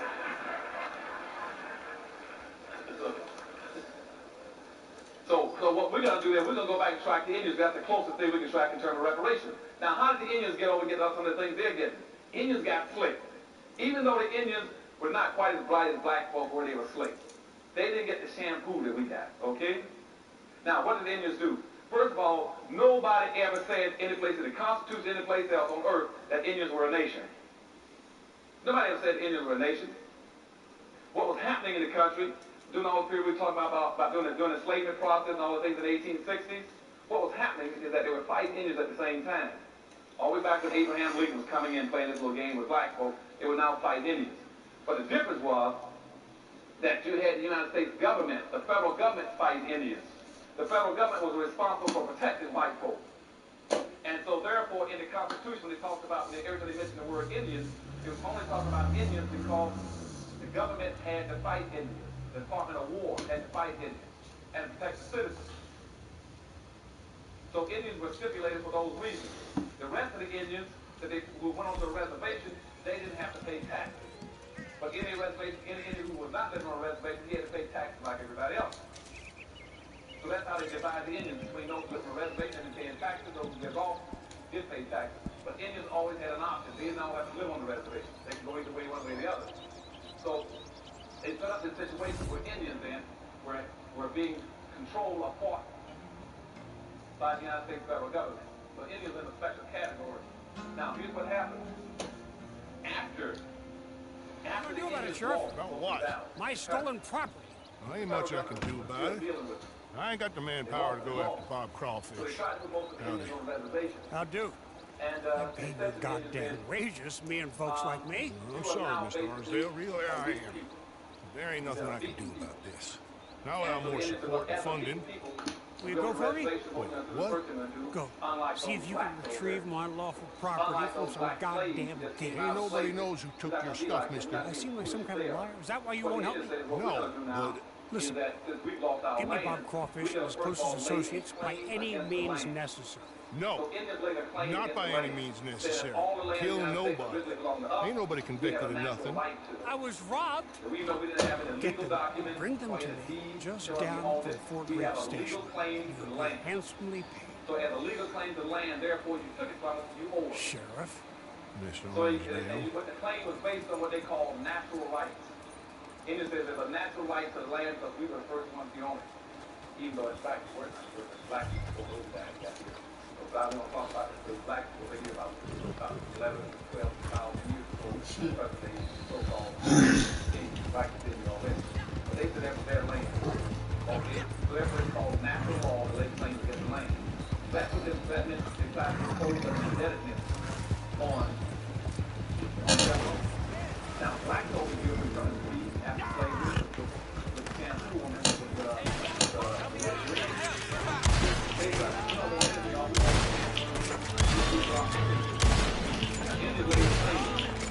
all black folk want to leave about well, then you just come around and say, you're done. They shut up and all that doctrine of fuck. They said, this is your own beat. Then since you all read it, you all the time, then you owe it to take care of. You say you owe it to take care of. It's called the doctrine of trust. So in this create a doctrine of trust. The United States government take care of it. And the result of that, we get free land, free labor, free medical care, free education, okay? Tax, pay no tax. Now, here my people over here talking about, we want first, we want deep opportunity. We want to give us anything. We don't want to hand out, but we want deep opportunity. Okay, the first thing. Secondly, where Indians, and they said, we are powerful, strong people. We don't need anything. But Indians said, we can take care of us. Then over here, Indians then said, we don't want to mix with you all. We are a separate people. We want to say to ourselves, what we want to do is declare ourselves a nation. We're going to declare ourselves a nation, and we're going to write our own constitution and take care of our own people. I go back over here to the big shampoo.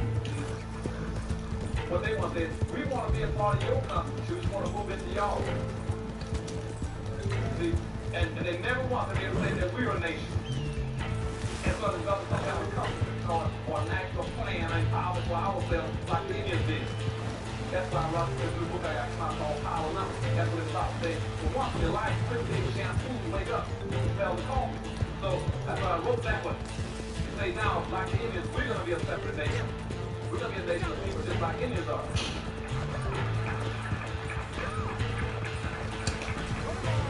And the way this Indians got it proved, that's I'm coming right behind you. And even though blacks in America are a nation within a nation, they've always been a nation within a nation. Black folk are just segregated now that we're in. Just to make sure that motherfucker don't leave. I got him. Come here. Get your bitch ass off the horse. Put your fucking gun away. Or end up taking your down. They kept playing around the thing about being a nation, being a sovereign nation. Going to live a foreign nation because they deal with the federal government. So they didn't go to the federal government to protect these citizens. So this by in about 1832. Hey Brandon, follow me right quick.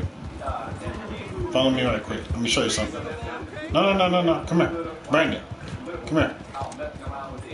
Brandon, come here. And I think it was Georgia. Somebody, there was a law in Georgia that said, you know, they didn't want to fight on reservations, turn up in. So the whites arrested him, jailed him, I guess he was killed. He then appealed him with the Supreme Court. Got in the Supreme Court in 1832. Chief Justice Marshall ruled and said that the Indians are a separate nation. He picked up that rhetoric that Indians been pushing about being a separate nation. And then he said, well, Indians are a separate nation, the government got a right to go out there if he wanted to. And he made that ruling in 1832, that officially then made in our constitution law, they sort of accepted the Indians as a separate nation. Okay? Now they're a separate nation. And now they got, now watch what happens now. Now they're getting dual business. They're getting reparations all the time. Now, if Indians now, that means every state set up an Indian commission. Every state has a separate Indian commission now to give Indians what they want because they're under the doctrine of trust. That they are dependent people, you have to take care of those on the reservation. And they're never going to lose the reservation because they're not stupid. Why would they leave the reservation? They said they'd be taken care of. You always got people look how poor they are. Yes, they're poor, but they're going to leave there. Don't you bring it to them. They can leave anytime they want. Any poverty Indians got is poverty sit there waiting with for you to come resolve for them. They don't have to stay on the reservation. They stay there because that's free land and free everything. So they set up that kind of a trust. Indians just sat there and waited for it. And but see, we didn't set up that kind of trust. And when they got that ruling, that made it legitimate then that Indians were now an official foreign nation. And every state did set up an Indian commission, and that deals with Indian service. They set up a federal Indian Bureau in Washington, D.C. Rob you. Where's my property? Don't rightly know what you're talking about. For every Indian in the United States. Stuff that you're trying to gone. Then you got the biggest church, the biggest Indian tribe in the United States, the Cherokee tribe. Collection of photographs and theories. Gone. It's just a big mistake. Where are we invested in them together? You owe us money. Where are they? In the basement of your sister's house. Sister. Damn. So Indians are getting all kinds of reparations. Here. Indians been getting reparations for treaties now, for land and for everything now for 200 plus years. Black folk have got nothing because you went the wrong way. Even the one that you cannot sit there and want to be a part of white society And that's exactly what the game they want you to play. You rather say, no, I'm a separate nation. You have problems, you owe me like you owe the Indians. The Indians should be your model. And that's why Indians now can walk into all the cities and now set up special casinos. You only got 237 Indian reservations in the United States. And Indians now got 258 casinos in the United States. They run out of reservations, they put casinos on. And typically those casinos bring in $1 billion a day per casino. For a moment I thought you were going to let that train ride right over us. Not $1 million a day in revenue, $1 million a day in profit. I ain't gonna pretend I like you or what you done. So the Indians now took those you wouldn't kill a man in cold blood just on Clinton Ironsdale's say-so. Maybe you ain't all bad after all. They're building shopping malls. You got what you came here for, didn't you? All kind of things. We all square here? Okay. While we sit here looking for handouts through Let's go then. affirmative action. Our quarrels with Clinton, not them. Everybody else but us.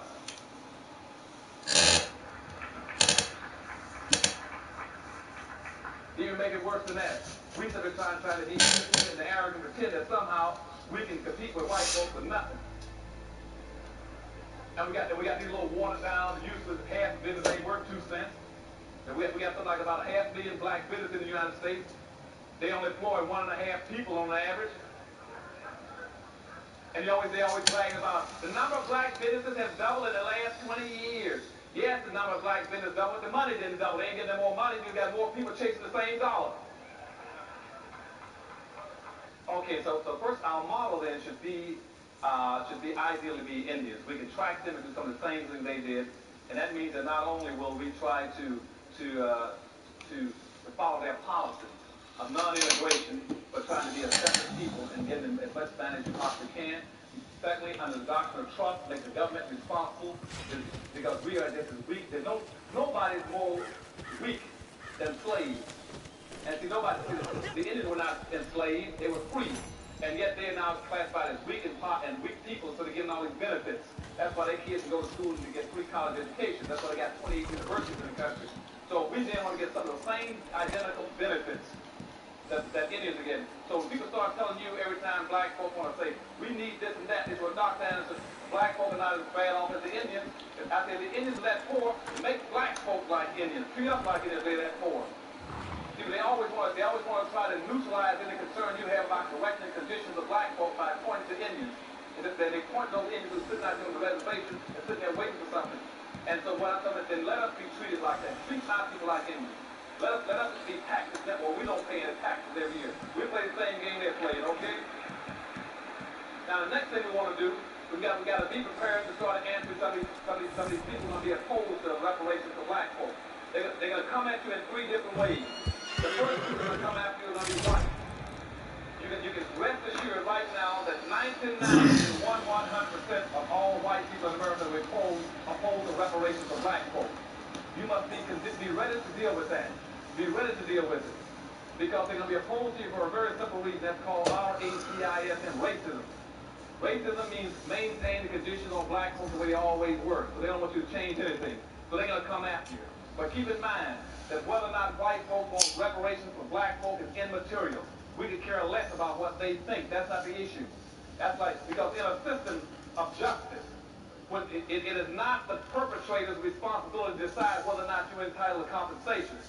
See, in other words, if you ran over my house right now and killed my dog and something, I sue you, you can't say, well, I killed your dog and tore up your house, but I'm against your suing me. That's immaterial to me. It is black folks' decision whether or not they want reparations and how they're going to get it. And they start telling about white folks oppose it, fine. I told you a few minutes ago, 99% of all the white people in America were opposed to freedom for black folk out of slavery. Keep that in mind. 99% were opposed to your being freed in 1860 at the eve of the Civil War. Also, doing integration. You had about 87% of all the white people in America were opposed to integrating. So whether or not they want emancipation or not is immaterial. So be ready to deal with them. The second group you got to deal with is going to be black folk. You're going to have all kind of black folk in this country going to be opposed to reparation for you. They're going to be jumping out. They're going to be jumping out of the woodwork. They're going to be jumping out of the woodwork because they're scared to death. They're just as scared now as they were in 1860. They can say, we don't have anything, and when we ask for something, they'll take away what we got. And we don't have it, but they'll take nothing away from us. And so you're going to have that group that's always scared, and they're always going to say it's better for us to have nothing than you try to get something, so that way they'll take us back to nothing was where we are already. So watch out for that group. They'll be coming out. The other group is going to come out against you, going to be a lot of your black leadership in America. The black leadership is going to come out of the walls. Whites are going to pay a lot of blacks to come out against reparations for black folks. Okay? And I've already been told this by one of the biggest white law firms that I know have already set across the table for me and my staff and Dr. We're going to help you all with reparations. These are Jews now. That we'll help you all with reparations. The problem you got to watch out for is that you're going to have all kinds of blacks coming out against you. And I said, I doubt that. They said, how do you know that? They said, we might be white, but we're not stupid. And they're gonna lynch you. We know there are blacks in America who are paid. They're paid to come out against you all on everything you want to do to get black folk out of the ditch. We know that. And if we're going to help you, you better be prepared to deal with that and give us some ways of dealing with it. And they're going to come after you a lot of ways. You have a lot of blacks coming after you telling you, same thing like whites, you don't need it. Or there's counterproductive. Or whites can get angry. You're going to create racial problems in the country, anything else. See, it doesn't create a problem for anybody else to get something on you all. It creates a problem. They're going to tell you that, okay? And they're going to be paid to do it. And they're going to try to do it also by always blending it in, going like those terms I told you about earlier. Anytime a black person comes out and starts talking about all, we all, you all, poor folks, most diverse minorities, you all have been had, been shampooed, okay? That's what it means. Anytime you got a black elected official, or a black civil rights leader, or a black minister, you're going to represent all the people, you've been had. Your first concern is you take care of your own people first, okay? Charity starts at home and then goes abroad. You have never heard a white person come up and say he represents all the people. Come to Washington, watch all the white senators come across the country. I come here to represent my constituency, my people, back in my home, in my city, in my state. These two men are all killers. the black folk The will worst represent kind of everybody. killers. That goes back to that slavery bill I told you about earlier. So Watch today, that. Marshall Davies, Inappropriate behavior. are going to get what's coming. So watch this, and they do it, you all nail it. Nail up front. I don't care if it's an elected official or a civil rights leader, but they're going to be coming out against us pretty soon, okay? The second thing you got to watch out for now, we got to be able to look for the responses that white people come out with. They want to come out with stuff like, why am I responsible for reparations for black folks? My family is enslaved to black folks. You should show benefit from it. But you still owe us. You owe us, first of all, because it doesn't make any difference whether or not your family enslaved black folks. You can enjoy all the benefits of an enslaved black folks. Get this one. And you're not paying for the fact that black folk were enslaved, whether your family is enslaved or who enslaved them. You're paying for the benefits that you enjoy and you enjoy now. You're just paying for benefits, okay? So you make sure you take it over the benefits. Because you ain't concerned about who did the enslaving. You're concerned about who's enjoying the benefits. And they're going to pay for it like any other person in the house. You go to a restaurant, they're going to pay put them against the service. They're going to pay for it. You enjoying all the benefits of this country. And nobody's paying you from Europe, from the Far East, from the Latin America to this country. You can't get because you want to enjoy all those benefits that black folks created. You sat at the table, the bag when you ate, now it's bill time. Okay?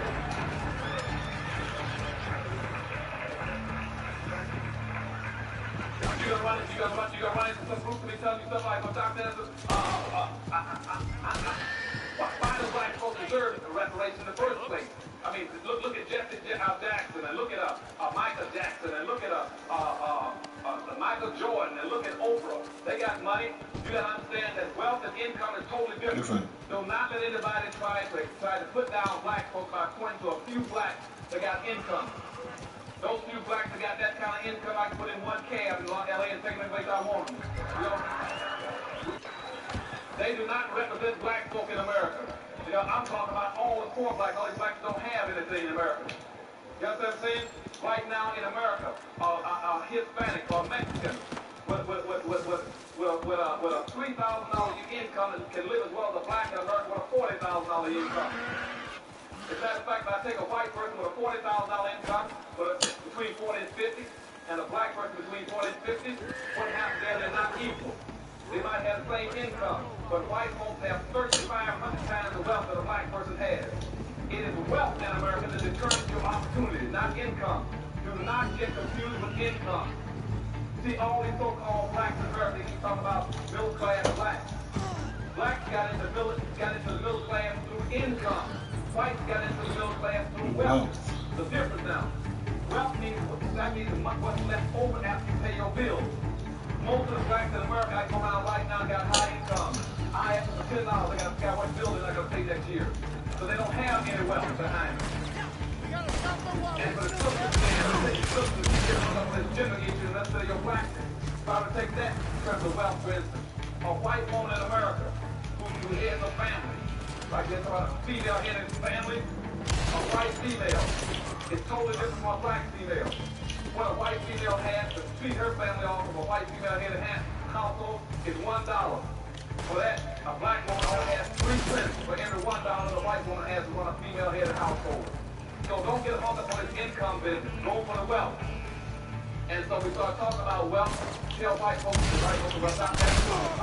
What about the fact that reparations are set an ideological precedent that we bad for the country? That's BS. See, we go back again in history again. I told you earlier, right history. Everybody in America got reparations for black folks. Now, let's go back to the earliest form of reparations. Indentured white servants got reparations. Every white person that came to America as a white indentured servant, he signed a contract for 5 to 7 years. And at the end of that 5 to 7 years, he got animals, land, what's called freedom dues. He got freedom dues, land, animals, money, weapons, tools, and clothes. That was called freedom dues for white indentured servants. Now, all the other whites in America, in the South particularly, got reparations after the end of the Civil War. I just talked to you. Let's go back and refer back. You remember this stuff now. At the end of the Civil War, when I told you that they had all that land, all that prosperity in the South, they could have distributed to black folk. They chose instead through the free man bureau to give all that land, all that resources to white. They wanted to rebuild the South. The government, the Northern Union, put all that money into redeveloping the South and gave it to whites back to the plantation owners. So white people all got reparations again for that. Also in Washington, D.C., Lincoln passed this bill to give every white person $300 for freeing his slaves. He got reparations. Now, Indians have got reparations. Now let's go into the Jews. Following World War II, Jews now, since World War II, have picked up over $52 billion in reparations just for Germany for what they did to them, for enslaving them. I told you earlier when Roosevelt was talking to Hitler about using free Jewish labor. Then Jews now got compensated for that, for what Hitler did to them. They picked up $52 billion just since the end of World War II. In addition to that, we went over there and bombed Japan and fought a war with Japan, and even black folks participated, helped fight. And as soon as the war was over, the United States turned around under the Point 4 plan and gave Japan over $13 billion to rebuild. And they just finished a war with them. They went to Europe, and they put out another 13 to 14 billion under the Marshall Plan to rebuild Germany. The black people. Now, the Japanese came to this country, they were interned, which means in Los Angeles around this area. They were not enslaved, they were not Jim Crow, they were not lynched and castrated. They just simply relocated for the sake of the country. And the Japanese have picked up 3 forms of reparations already. Each, 2 of them, the federal government ran $1 billion each, giving them $20,000 for every adult. So they got reparations. Everybody got reparations for black folk. So you tell them, no, that you entitled reparations. Now another thing they'll tell you this, they'll say, well, Dr. Anderson, I'm just a single person trying to earn a living. Why should I pitch in and pay for black reparations? I don't have the money, and I haven't done anything to black folks. Get in this way. You tell them this, that black folk, just like everybody else in the society, in the social democracy, have an obligation to the whole. You, Mr. Jones. Black folks did not take Indian land, but we've been taking care of Indians, black folk, ever since we came to this country. Okay? I mean it. Thank you. All that money going into those Indian treaties and going to Indian, those federal Indian bureaus, and state Indian commissions, and paying for Indians, so Indians can pay taxes and giving reparations to Indians. Black folk are paying for that. Black folk did not Ain't create that World War fun? I and World War II. Can But we black folk leave fought before and put money Montana's into it. ghost Black folk decides did to not dig steal us any $750 further billion business? You out of are the a good FNLs in the fellow, United Mr. States. Me? But every black adult in the country has put in $2,000 I just for like 20 years watching to be what other slaves. folks is, We that's black all. folk have not There's done a word anything for to this those country. of Black you. folk are Why? charged when everything Is goes that down. word? And so white people must understand Let me that get everything that went wrong with black folk, they got an obligation to correct it. If they white fine, you still pay it. For one day. There are no longer. I'll see you again. White must understand that But the days next of the time, thrill under gone. better Now, to get the circumstances, thrill, I you got to get trust. the bill. Now, as we get our money, we got to move our resources to several things. We start this off, and we get these funds. Keep in mind, no black person should be looking for money individually. You're not going to get into that bag. No black money comes except those who are going to be a part of some of our national suits. Any black becomes a part of our national suit, you can get money directly. We'll be having hearings through the Harvard Institute in Washington, Detroit, and Los Angeles, where we'll be taking testimony, making blacks part of a national suit. So we're going to be going after about 257 white corporations, okay? Now, if we win that, you get money. The rest of you blacks don't get any money that way. The way you get your money, the money's going to go into special funds in the country, between two regional development banks on both sides of the country. And what we do then, black folk can go to those banks and borrow that money, either to get long-term, low-interest loans of no more than about 1% interest rate, or the money would go in to help you start a business as equity capital so you don't have any debt, okay?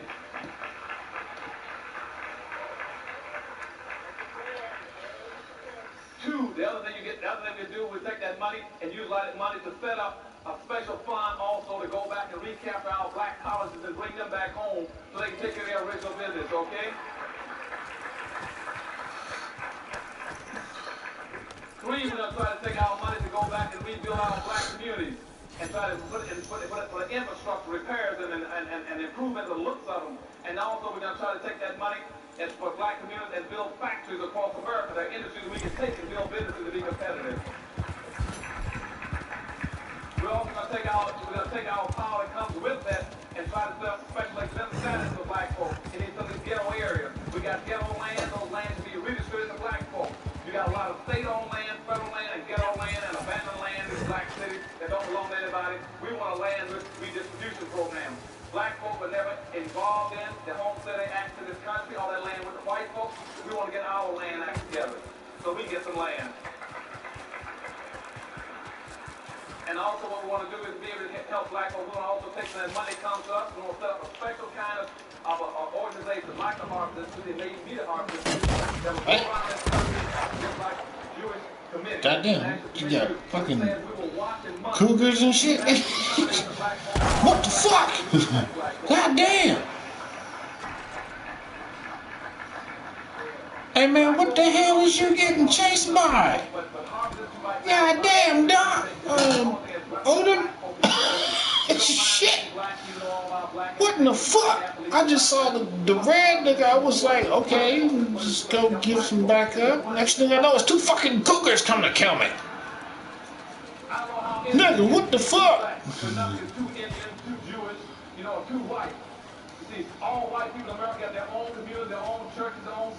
Odin, what the fuck? This is nuts, nigga. I didn't know what the fuck I was helping you on. What is this? Odin, what the hell? Odin, what the fuck? You got cougars over here trying to kill motherfuckers. Holy shit. Regardless how much money you got, I love you, but regardless how much money you got, it doesn't make any difference. How much education you got, it doesn't make any difference. Because if your team loses, everybody on that team is going to lose and go down.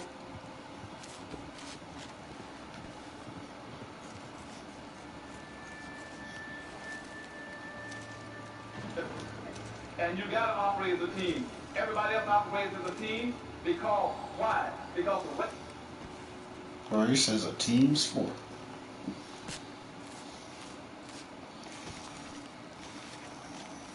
Racism is a team sport. Remember that. Racism is a team sport. You cannot get in the game playing as an individual. You can only play as a group. I want y'all to stay together as a group, and we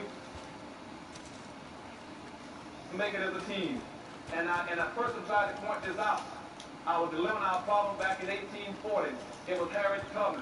When she came up north, they tried to give her a reward, a citation for having fought for black folks. She stood before the audience and they said, look, Mrs. Tubman, you've done a magnificent job. You're going all over this country for years, bringing back hundreds of black folks to the north, to the promised land. And how do you feel about that, have all those trips into the dangerous south to bring back blacks to the hundreds of blacks to the north? She said, I could have brought back thousands of those Negroes on they were slaves. Ooh. And the same thing was picked up. We got all these blacks that don't know that they're in trouble.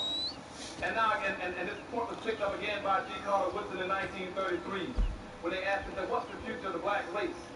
You know, why can't black folks get out of this dilemma and out of this problem? He says it's almost impossible to get blacks out and save black folks, but all those blacks who are in responsible positions that should know better, keep doing everything they do can take black folks backwards. Okay?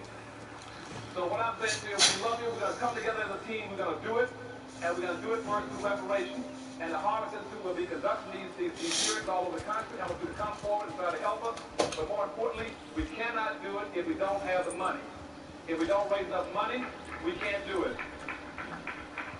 Now, that puts a special burden on you all in Los Angeles because you all are about the strongest, most aggressive, most sensitive, committed blacks we got in the country. You all got to figure out how to raise money for the Harvest Institute and do it fast so we can have those hearings. And what those hearings are going to do is collect all that data and information, we're going to store it. Then we're going to analyze it, all the tapes, everybody who comes forward, say, my mother lost the land here, they killed my daddy doing this, whatever it is. We're going to have all those records in one place. Then we're going to go through that and we're going to sift out the information and come up with legal justification and the financial justification so we can go forward with legal action all over America to try to get reparations for black folks that might equate to about $500 billion, okay? So we're going to do it. But you all got to help us do it. Without you, it won't happen. I can spend much more time telling you about the things we have to do in reparations, but more important, remember one thing. Reparations means making whole, bringing to a good, productive condition. And when you're repairing something, that's what we ask for reparations. I love all of you. Take care. Thank you. Thank you. Thank you. I love all of y'all now.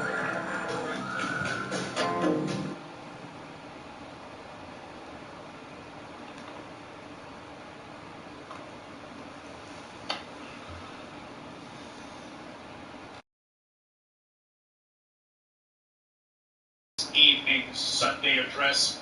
I think I got to do a little bit of house cleaning first. The first thing that I want to go ahead and address is this latest iteration of the Black Truth YouTube war, that's what it feels like, has done something extraordinary. Those of you who have followed me for a while know that I've had several channels on YouTube because they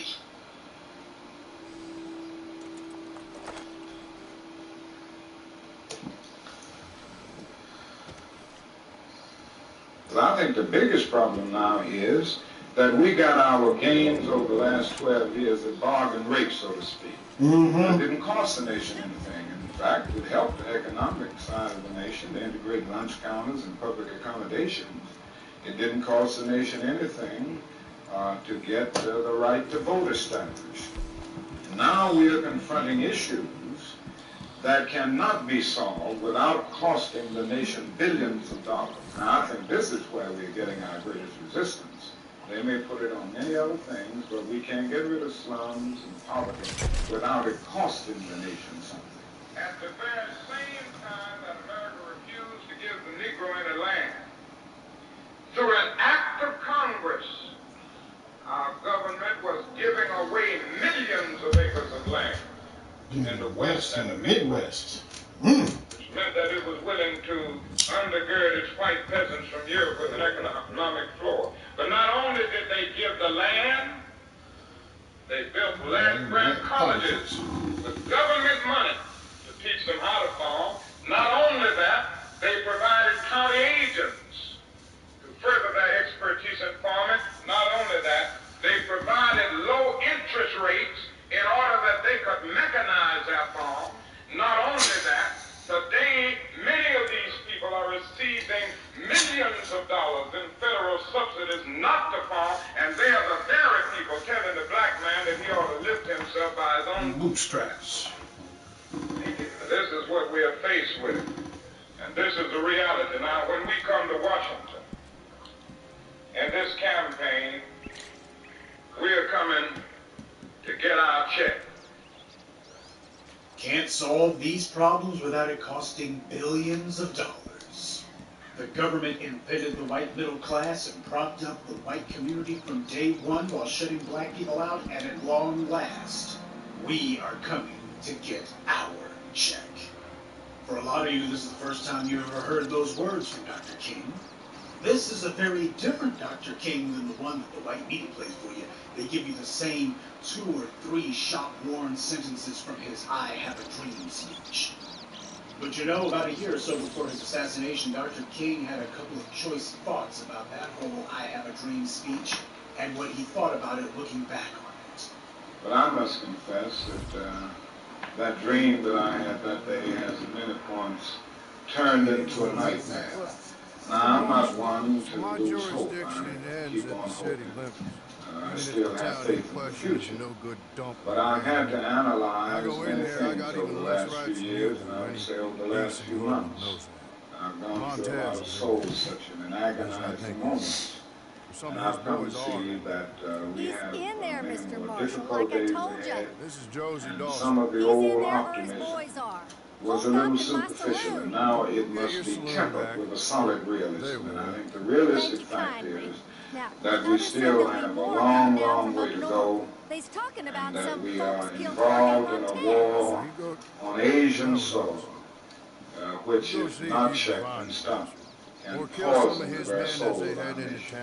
Now, Dr. King's I Have a Dream speech, which for 95% of Americans encompasses 100% of what they know about the man, that speech was delivered in 1963. Now, this rarely seen color interview that you've seen snippets of, this was recorded by NBC in 1967. And just 4 short years after the I Have a Dream speech, only a couple of years after the Civil Rights and Voting Rights Acts have been passed, you have a very different Dr. King saying that his dream had turned into a nightmare. No talk here about the innocence of little black and white children playing together on the playground. None of that soaring rhetoric and flowery prose. Instead, you had a man admitting that he had been far, far too optimistic, and that now was time to get realistic about things. He had had a chance to reflect on it, look back on it, and I'm afraid that we were far, far too optimistic here. This is the Dr. King that the white media is not going to be telling you about. Whenever they do their little asinine snippets from the I Have a Dream speech, nobody's going to be putting up a postscript. P.S. Dr. King said that the dream turned into a nightmare, that they were optimistically superficial, and that they needed to get realistic afterwards because they weren't being realistic before. Another lie and fallacy that the white media tries to put forward about Dr. King is that he had some sort of rivalry going with Malcolm X. They didn't have a rivalry at all. They simply had minor tactical differences over what were the exact same goals. Malcolm said that land is the basis of freedom, justice, and equality, and that there can be no freedom without owning land. Dr. King, as you saw, said that we're owed money, and we're coming to get our check. Both Martin and Malcolm demanded not only an end to the physical violence black people have been subjected to, but also an end to the economic violence that has been inflicted on us nonstop. They both understood and expressed the rock-bottom truth that this country hates us because we are black, but it is only able to abuse and oppress us because we are poor. And this nation's top priority is to guarantee and ensure that black people remain in the exact same resource-poor, deprived state in which we were brought to this country. And in one of the most sickening demonstrations of what Dr. John Henry Clark called the evil genius of Europe, you have had the white media who has manufactured a phony version of Dr. King, one that they could try to use to mislead us and get us to sign on to and to, in our own minds, embrace and deify all sorts of concepts that Dr. King didn't stand for, concepts that were meant to help make sure that white supremacy wasn't threatened. When Dr. King was alive, especially in those early years, the white media cast aspersions on him, and they had absolutely nothing critical to say about some of these boneheaded preachers who called themselves criticizing Dr. King. But these black mouthpieces, particularly these black so-called preachers who were attacking Dr. King, this was a smear campaign coordinated by and carried out against Dr. King by the government. One of the biggest and loudest detractors against Dr. King was a mulatto pulpit calling himself Elder Lightfoot Solomon Michaud. These pork-chop preachers really love their highfalutin titles, now don't they? Now, Michaud started his little preacher man hustle in the 1920s with a radio show which, according to the New York Times, was met with national acclaim. Now, that's your first clue he's dirty. And then 20 years after that, he becomes the first minister of a weekly TV show. So basically, he was the front-row dollar of his day. Let's be clear here. The government gave this guy a platform, and neither the regulatory agencies nor the IRS nor anyone else tried to shut him down. Don't you think that's a little bit strange? This guy was coming up at a time when they were lynching black people in the streets. Race riots were rampant across the country. This guy was being allowed to have a radio show and then a TV show, and apparently the same racists who were murdering black people and committing localized genocides weren't worried about him at all, and neither was the government. But of course, there was good reason for that. Elder Michaud was an FBI agent, or as they called him, a special correspondent. Then, as now, the white members of the government knew how it would look if they were the ones that attacked him, especially the ones who tried to come out against him first. So they needed a black stooge to be their stalking horses. But if they got then they would follow behind them. So the FBI would feed Michaud talking points that King was a communist, etc. And Michaud would repeat those talking points on his show to his audience. But of course, he'd make sure to leave out the part about how the FBI handled these things said. But the FBI's coordination with their stooge Michaud went beyond that. Michaud even organized a so-called protest against Dr. King. He had about 120 or so handkerchief-headed Negroes who would call themselves protesting the communist king. And of course, you would then have the FBI show up, followed with the white media closely in tow, and they would say, why, we got to question this king. This king guy over here is serious stuff. We're just following up on what our boy Michaud over here said. He's very well known and well respected in the Negro community, and his accusations are very serious, blah, blah, blah. That's what they were doing. And the reason why is Dr. King's moral authority was unassailable. Dr. King had successfully framed the civil rights struggle as being a moral struggle, and the white government has been trying to destroy King's moral legitimacy ever since. This is where we get FBI-generated lies like the biggest one of all. King was some sort of adulterer, that he ever cheated on his wife. Dr. King's power came from the fact that everyone recognized him to be a moral man. And since the white government could not deny or disprove his accusations, they instead invented lies out of whole cloth. All the lies had the exact same through line. Dr. King wasn't a moral man. And it was bootlicking traitors like Michaud who helped to push those lies. This is part of the phony Dr. King that the white media invented. So whenever you see the white media or some fool on the street trying to claim that there were black people who said this or that about Dr. King, just remember Elder Michaud. Most, if not all, the attacks on Dr. King during his life, and certainly after his death, came from the government. The people they try to point to as telling these lies, these were paid informants. And before you let anyone tell you that they heard one or two people in the movement who were making accusations about King, just remember, the Black Panthers were infested with FBI informants. So you truly believe that SNCC and the SCLC were not targets of massive FBI infiltration as well? Isn't it strange how so many of those people who were marching with Dr. King managed to survive, and they weren't the ones who got assassinated? And went on to have high, well-paid positions in government and the media. Yeah, I'm talking about Andy Young and Messy Jesse. And just so you know, there's still a lot of black folks even to this day who have fond memories of Elder Michaud, still hold him in high regard all these decades later. After the powers that be assassinated Dr. King, the white media realized that rather than getting rid of a problem, they had instead created a marker. So white supremacy, being deviously sophisticated, didn't try to attack him. That wouldn't work. Instead, they pretended to honor him.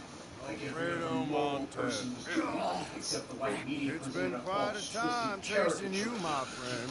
They took a few select sentences. I will kill you. I think that's unlikely. A whole lot more likely is you're going to have your neck broken. These folks here watch and laugh and say what a nasty bastard. We shall see. $1,000 to whoever sets me free. Well, these folks here have something money can't buy. Honor, dignity They ignored and a fully sense about everything 95% of is what Dr. said. King said, so that they can That's foolish. instead I know they manufacture a are. straw man But who they're would be still getting completely paid a fair thoroughly price. inoffensive and Good job, well unthreatening done. toward the dominant society. I think the other thing that we must see at this time is that many of the people who supported us in Selma, in Birmingham, were really outraged about the extremist behavior toward Negroes. But they were not at that moment, and they are not now, committed to genuine equality for Negroes. It's much easier to integrate a lunch counter than it is to guarantee an annual income, for instance, to get rid of poverty for Negroes and all poor people.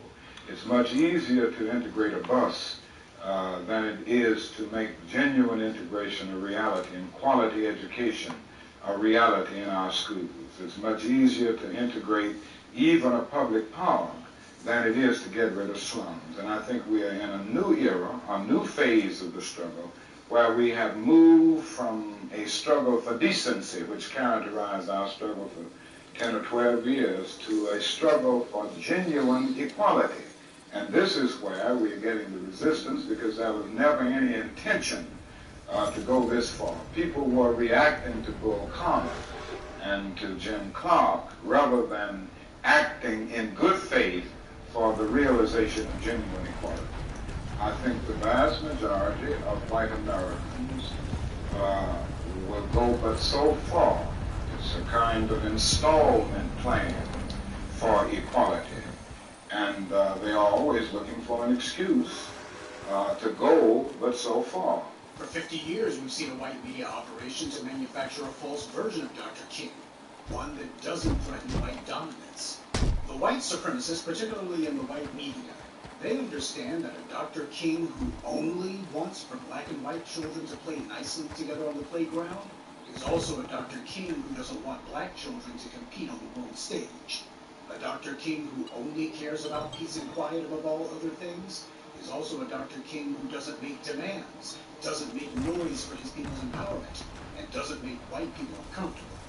A Dr. King who only gives eloquent-sounding speeches talking about peace all the time is also a Dr. King who will never tell people that they have to fight to put an end to white supremacy. A Dr. King who either agrees with not threatening white power, or at the very least is silent on the issue, is a Dr. King that's not going to rock the boat. And they tell us that we should follow that example, even though that's not what Dr. King stood for at all. They want you to either follow their perverted false caricature of Dr. King, or they want you to reject him as being an impotent appeaser to white supremacy. But what they don't want for you to do is to actually look at the man for yourself. Because if you do, you'll see that he was nothing like what the white media tells you he was. The Dr. King that the white media invented was not the true Dr. King at all. It was rather a warped, negative image of him, one that on the surface might use one or two of his words, but beyond that had nothing in common with the man himself at all. And it was all meant to program us by presenting him as a role model for what black people ought to be, an inoffensive spokesman talking in vague, indistinct terms about our racial equality, but never being told exactly what must be done to achieve it, other than just liking people. And to accept abuse because it's the Christian thing to do. It's the morally superior thing to do. And if you let these white supremacists beat you up long enough, they'll feel sorry for you or otherwise become inclined to change their ways. Now, it's fully understandable how people could have gotten this misimpression of Dr. King. The white media took his I have a dream speech and they made that the totality of it. King got something for me? Invented by the white media and pushed on us by white corporations who give us empty rhetoric about living the dream. Adult black people, particularly baby boomers, would see this constitutional white media distortions of Dr. King, and they would be brainwashed with false memories of what he was. And younger generations, like Generation X, would be indoctrinated with a weak, feeble version of Dr. King that never truly existed. Another of the big lies that the white media pushed about Dr. King was that he was completely and thoroughly opposed to any and all violence, certainly on the behalf of black people. Morally, I was led to nonviolence because I felt that it was the best moral way to deal with the problem. We were seeking to establish a just society. And it was my feeling then, and it is my feeling now, that violence is certainly much more socially destructive, and it creates many more social problems than it solves. So I was led to nonviolence for deep moral reasons. Now, there is no doubt about the fact that in our struggle in Montgomery and all over the United States for that matter, nonviolence is also practically sound. It would just be impractical for the Negro to turn to violence. He has neither the instruments nor the techniques of violence. We are about 10 or 11% of the total population of the nation, and I would say we're about 0.1% of the firepower. So it would just be totally impractical and unwise and unrealistic for the Negro to think of violence. Well, I saw this in the beginning in Montgomery, but this wasn't the basic reason that I turned to nonviolence and that I believed in it as a philosophy. I turned to it because I felt that it was the morally excellent way to deal with the problem of racial injustice in our country. Now, did you hear what he actually said? He never said that nonviolence is never justified or isn't even preferable. He said that black people didn't have the numbers or the firepower to pull it off. And that from a personal standpoint, he saw nonviolence as a morally excellent way to achieve change. But at no point did he say violence, especially in self-defense, is never justified and there's no excuse for it, and he won't stand for it, he's outright opposed to it. The white media lies when it claimed that Dr. King was opposed to violence. What he was doing was attempting to bring about change with as little damage and destruction as possible. What he was expressing in advocating for nonviolence was a philosophical preference for him personally and a tactical preference for black people as a group. But at no point did Dr. King say that violence was never called for or never justified. And what about when violence did occur? While it's true that Dr. King asked that everyone who marched with him be peaceful, when the social frustration with white supremacy exploded into predictable uprisings, Dr. King never pulled an Obama. He never condemned the uprisings. He didn't call the people in the streets thugs. Instead, he explained to the nation why it was happening. Riots are the language of the unheard. Dr. King merely told the nation the exact same thing Kennedy did when he said, "Those who make peaceful revolution impossible will make violent revolution inevitable." That's not someone opposed to violence as much as someone trying to prevent violence from becoming completely unavoidable. That's why when the streets exploded, Dr. King spoke for the freedom fighters and not the establishment. He didn't do like the sniveling and corrupt black bootleg misleaders we've got today and whine about property damage. Dr. King understood that if this nation refuses to respect black people's human rights, then don't complain when someone refuses to respect your property rights. When machines and computers, profit motives, and property rights are considered more important than people, the giant triplets of racism, economic exploitation, and militarism are incapable of being conquered. A civilization can flounder as readily in the face of moral bankruptcy as it can through financial bankruptcy. The people fighting in the streets had an advocate in Dr. King, not an opponent. He was a black man who told this white supremacist nation some unpleasant truths about themselves that they didn't want to hear, and that the white media wants to make sure that you don't hear. The white media made sure that you heard a few select snippets from the I Have a Dream speech, but they almost never played anything from Dr. King's The Three Evils of Society speech. That was a speech that he gave well after the March on Washington, when he was starting to say what he thought about the dream and what it had become in the years since. I want you to listen to what Dr. King had to say regarding the presidential race between Lyndon Johnson and Barry Goldwater. And if you take out the names Lyndon Johnson and Barry Goldwater and insert the names Joe Biden and Donald Trump, you tell me if this political assessment by Dr. King sounds like it was written in 1967 or 2022. Many assembled here campaigned assiduously for Lyndon Johnson in 1964 because we could not stand idly by and watch our nation contaminated by the 18th century policies of Goldwaterism. He said he wouldn't run away. We were the hardcore activists who were willing to believe that Southerners could be reconstructed in the constitutional image. You get to keep your job, We but are they'll the fire me, dreamers of and a they got every dream right to fire me, cause that I'm brought the idiot who yesterdays of employed man's you. inhumanity to man Guests. would soon be transformed into bright tomorrows of justice. Now it is hard to escape Because this the disillusionment of betrayal. just let the Our most hopes have notorious been con man blasted, in the whole goddamn state and our walk dreams clean have out of been the cell, shattered. clean out, and not a shot Dream fired. has been shattered. Now, Yeah, you see, Dr. King already gave his that assessment on whether or not his dream was going to become a reality. He already gave his assessment on that. And he said the dream had been shattered. But the white media's not going to tell you that when they're going to tell you to keep on what I dreaming. figured.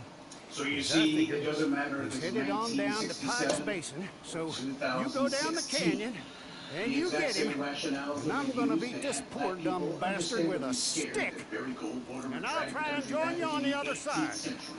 With the exact same talking points that we use in regards to Donald Trump. But it's even worse in the case of Trump versus Biden, because at least Johnson had actually put some laws on the books, but we didn't actually put teeth behind the laws, which are books too, but he put laws in the books to punish black people, and then turned around 30 plus years later saying, now vote for me. Black people felt they had to go to the polls to support Lyndon Johnson. Didn't know what he was going to give them, weren't sure what he had actually done for them, but they had to go or else. Well, Dr. King and others made sure that Johnson won his election in '64, and what happened? What happened, as Dr. King put it, was a betrayal. The exact same thing that happened when Joe Biden became president. The times may change, but the lives remain exactly the same.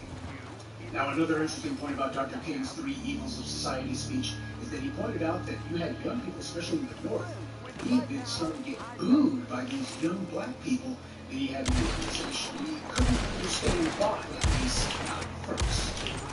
And all the speaking that I have done in the United States before varied audiences, including some hostile whites, the only time that I have ever been booed was one night in our regular weekly mass meeting by some angry young men of our movement.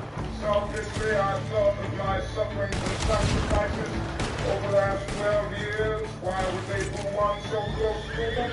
But as I lay awake thinking, I finally came to myself. I had urged them to have faith in America and in white society. Their hopes had soared. They were now booing me because they felt that we weren't able to deliver on our promises. They were booing because we had urged them to have faith in people who had too often proved to be unfaithful. Now there's realization on Dr. King's part. After so many years of protesting and activism, he was not the only one who realized that these younger cats in the streets, they were looking and deciding that maybe he was wrong, and they were starting to tune him out. He wasn't the only one who thought about that. In fact, James Baldwin was the exact same concern a few years earlier.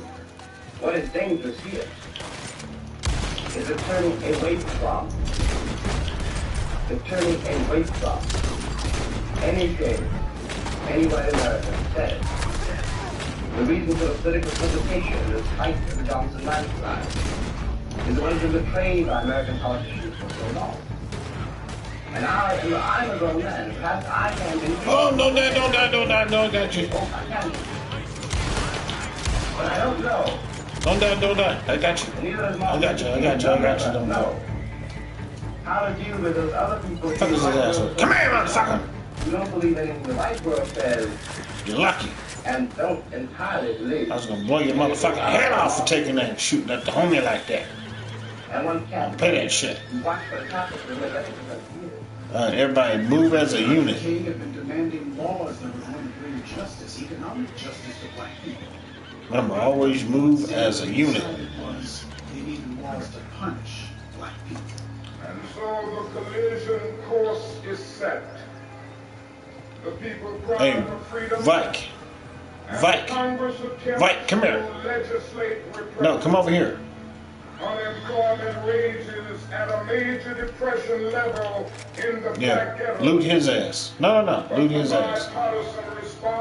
And then loot this motherfucker over here. Where the fuck did Right go? Did this nigga just die? And rat control, pitiful as they were to begin with. Be careful, because it's going to blow up when you get there. Days of congressional inaction. And I submit to you tonight that a Congress that proves to be more anti-Negro than anti-rat needs to be dismissed.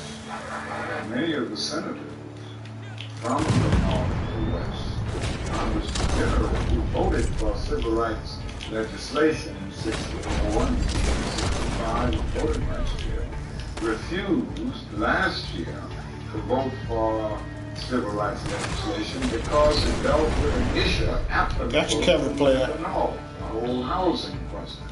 And this, it seems to me, was the greatest expression of the hypocrisy of many of our citizens, many of the senators and congressmen of the North. Oh, how different this is from Obama.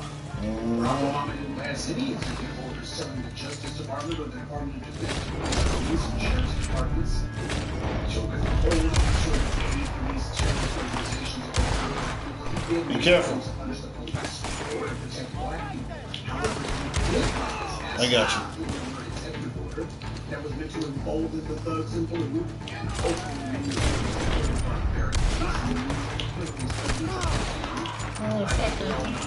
pick your hand back up. Pick your hand back up. Pick your hand back up.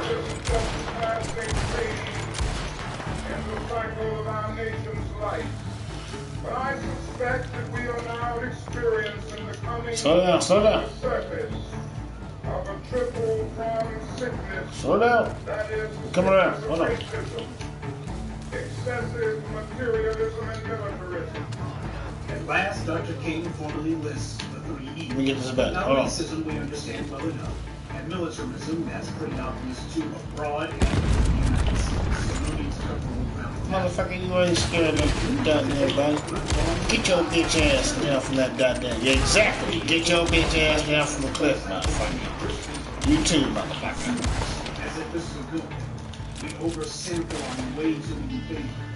We buy everything. Be careful. We patronize everyone else's schools, but we control nothing.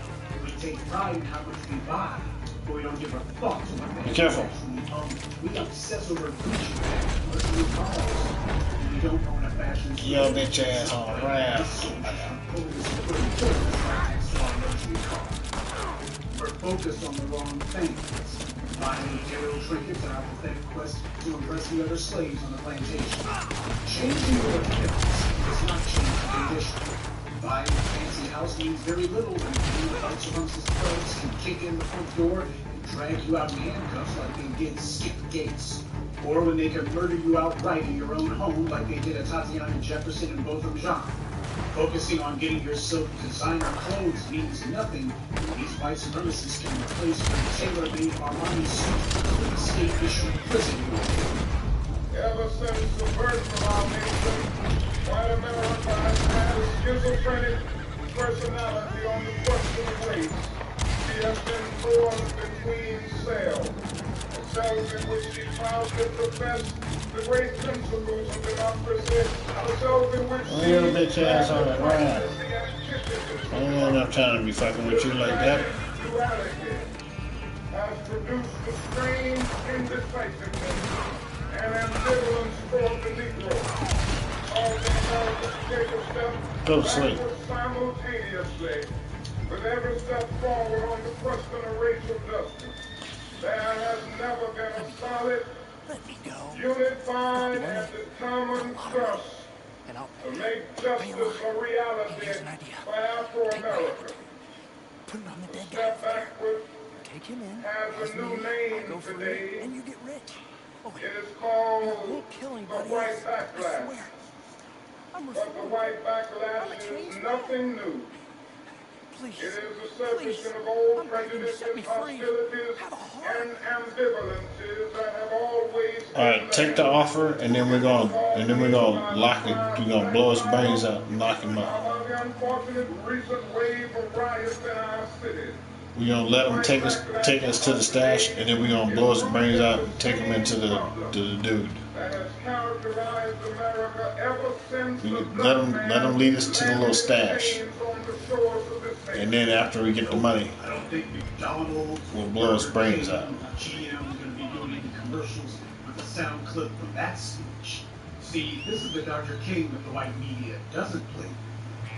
Dr. King was a minister. Like any good preacher, he understood that a big part of his job was to convict the heathens of their sins. White media wanted to defend a Dr. King who would never do that. A Dr. King who only thought about sunshine, rainbows, and would never say that white society had been dishonest. But that's what the real Dr. King said. He didn't mince words. He didn't use euphemisms or substitute labels. He said white Americans. He said this was a critique aimed at the citizenry. The white media tries to frame Dr. King's moral exhortations as if he only spoke about the government or about this or that group of white supremacists. He never meant what he said towards the white society in general, but listening to his words, we see that he did. Now here, Dr. King used the word schizophrenic in lieu of a term that would be more direct. The problem, though, wasn't indecision. It's that this society wants to continue being anti-black racist, but not have to carry the stigma and the label of bigot that goes along with it. So it pretends to be trying, when in truth it's just a trick, a ruse meant to con us into waiting to see when they'll make up their minds, when in reality, they had their minds made up from the very beginning. However, for the good of America, it is necessary to refute the idea that the dominant ideology in our country, even today, is freedom and equality, while racism is just an occasional departure from the norm on the part of a few bigoted extremists. Racism can well be that corrosive evil that would bring down the curtain on Western civilization. Arnold Palmer has said that some 26 civilizations have risen upon the face of the earth. Almost all of them have descended into the dark deeps of destruction. The decline and Fucking gonna have me blow your fucking brain out. according to Thornley, not caused by external. And then we can take his ass to the fucking sheriff. If America does not respond creatively to the challenge to banish racism, some future historian will have to say that a great civilization died because it lacked the soul and commitment to make justice a reality for all men. I think the first thing that needs to be said is that, as John Henry Clark observed, the United States cannot be called a civilization because the root word of civilization is civil. This country has never been. But to continue, Dr. King pointed out that racism would bring down American society. What needs to be understood, however, is that you can't save someone who doesn't want to be saved. True. And what's true for the individual is also true for the group. You can't save a society that doesn't want to be saved. Anti-black racism is the opiate of the masses. This nation is addicted to harming black people. It is addicted to anti-black racism. It has been since before the founding of the nation. And their behavior is no different than all these meth addicts that you see overdosing all across the country. In fact, the opioid epidemic is the perfect metaphor for this country and racism. America gets a euphoric high from anti-black violence. Attacking us, denigrating us, harming us, depriving us of our rights. It's a sick pleasure for this sick country that it loves, and it will do anything to keep indulging itself. Now their addiction is genuine. Not only has it become so bad that they can't take care of their own day-to-day affairs as citizens, but their neighbors are looking at them as a problem. And some of the local bad actors now see them as easy prey. When you're strung out all the time, your friends and family begin to give up on you. And thieves and pickpockets see you as ripe for the taking. Today, you have a chemical called Narcan. Narcan is used as a means to instantly neutralize the opioid content in the addict's veins and keep them from dying. The racial political equivalent of Narcan would be racial justice policies. Punish those who practice anti-black racism and stop impeding black economic, social, and political progress. Whenever this nation has instituted these types of reforms, it has given itself a new lease on life. It has restored its image in the eyes of the world and prevented itself from collapsing. The only problem is that, as with opioids, it wasn't long before the addicts figured out that if they got their hands on some Narcan, they could overdose on purpose, literally commit suicide, and so long as someone was standing by with the Narcan at the ready, they could gratify themselves with a high so deep that it nearly kills them, but not have to die from it. This is what we see from America today, what we've seen for the last 50 years, hell, the last 150 years. Ever since the end of chattel slavery, this country has presented a false image to the world and to itself that it was dealing with its addiction to anti-black racism, all the while putting policies in place to intensify that very same racism. It could manufacture good optics for itself by having a Colin Powell as head of the Joint Chiefs of Staff, or letting Eddie Murphy become the biggest movie star on the planet, and then pass the 1986 Anti-Drug Abuse Act, which created a 100 to 1 sentencing disparity between rock cocaine and powder cocaine, and then in 1994 passed the 94 Crime Bill, which turbocharged the prison reform complex. The government funnels military-grade equipment to police departments and lets them kill black people with impunity and helps gentrify black neighborhoods out of existence. It indulges allowing the undeservedly richest people in the country to confiscate the nation's wealth. And just when the country was on the verge of a revolution in 2008, they pretend to deal with the nation's cardinal sin by putting a mulatto in the White House. People forgot all about that kill Wall Street stuff and instead bask in the empty glow of thinking that they never have to hear about racism from black people ever again. That's why you had so many of those suburbanites who were celebrating Obama's victory. Just like the opioid addict, this country, addicted to anti-black racism, figured they could have it both ways, pumping themselves up with all manner of physical and economic violence against us, and then, when they're only a hair's breadth from dying, give themselves a life-saving injection of justice. We need to accept the fact that the dominant society would sooner commit suicide than save themselves. The problem isn't that they're deceived or confused or in the grip of something bigger than themselves. The problem is exactly the opposite. They're in complete control. This constant one step forward, one step back isn't any decision on their parts. It's them indulging themselves. They're not moving, and they like it this way. Again, we have deluded ourselves into believing the myth that capitalism grew and prospered out of the Protestant ethic of hard work and sacrifice. The fact is that capitalism was built on the exploitation and suffering of black slaves. Thank you. We must further recognize that the ghetto is a domestic colony.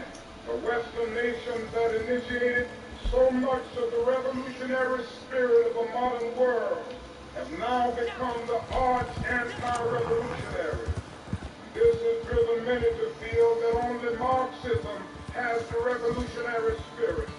In a sense, communism is a judgment of our failure to make democracy real and to follow through on the revolutions that we initiated.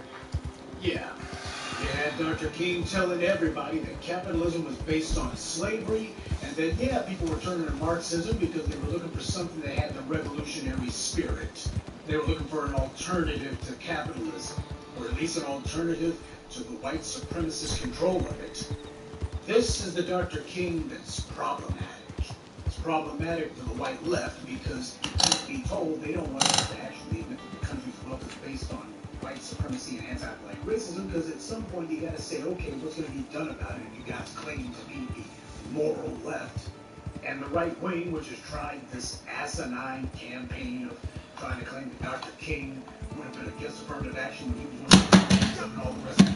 These guys, they definitely don't want to bring this up. Dr. King saying capitalism is a problem, the same as based out of slavery, and yeah, people are turning to Marxism, and it's common sense that they would. Yeah, this is problematic for the white left and the white right. So, that being the case, Dr. King needs to be completely and thoroughly politically castrated. He's just basically somebody who speaks about loving your neighbor and all that stuff.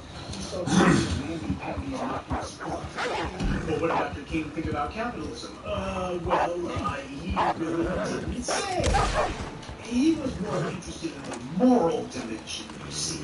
The moral, looking beyond skin color, that's what he was about. Becoming a colorblind society, that was Dr. King's primary preoccupation. We are called to play the Good Samaritans on life's roadside, but that will only be an initial act.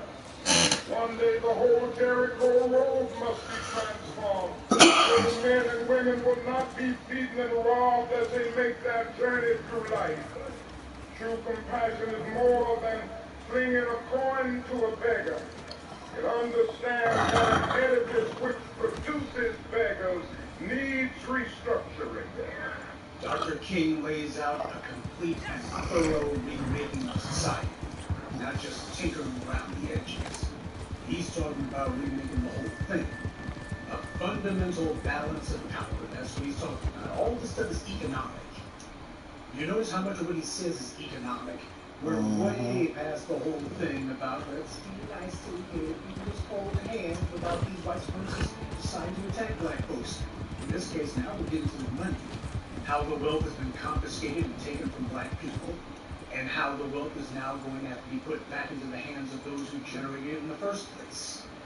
This is the Dr. King that they don't want to talk about, because once you start talking about this Dr. King, then it becomes, oh, so the dream was an economic dream. And yeah, the dream was indeed betrayed. Because in order to have a deal, you got to have two honest brokers, and one of the brokers wasn't honest at all. Now, I'm going to voice something that the white media would call radical, but which is only common sense. We don't have to worry about lifting the whole world out of poverty or solving the issues of the entire planet. This world is in the grip of a demonic system of racial oppression. The foundation of that system is anti-black racism. The uprisings of 2020 led to a global movement for change that all the empty marching and chanting of white people in the lead up to the Iraq War failed to achieve. I submit the radical common sense idea that we only need to concern ourselves with changing the condition of black people, specifically in this country, because the United States is the leader of the world.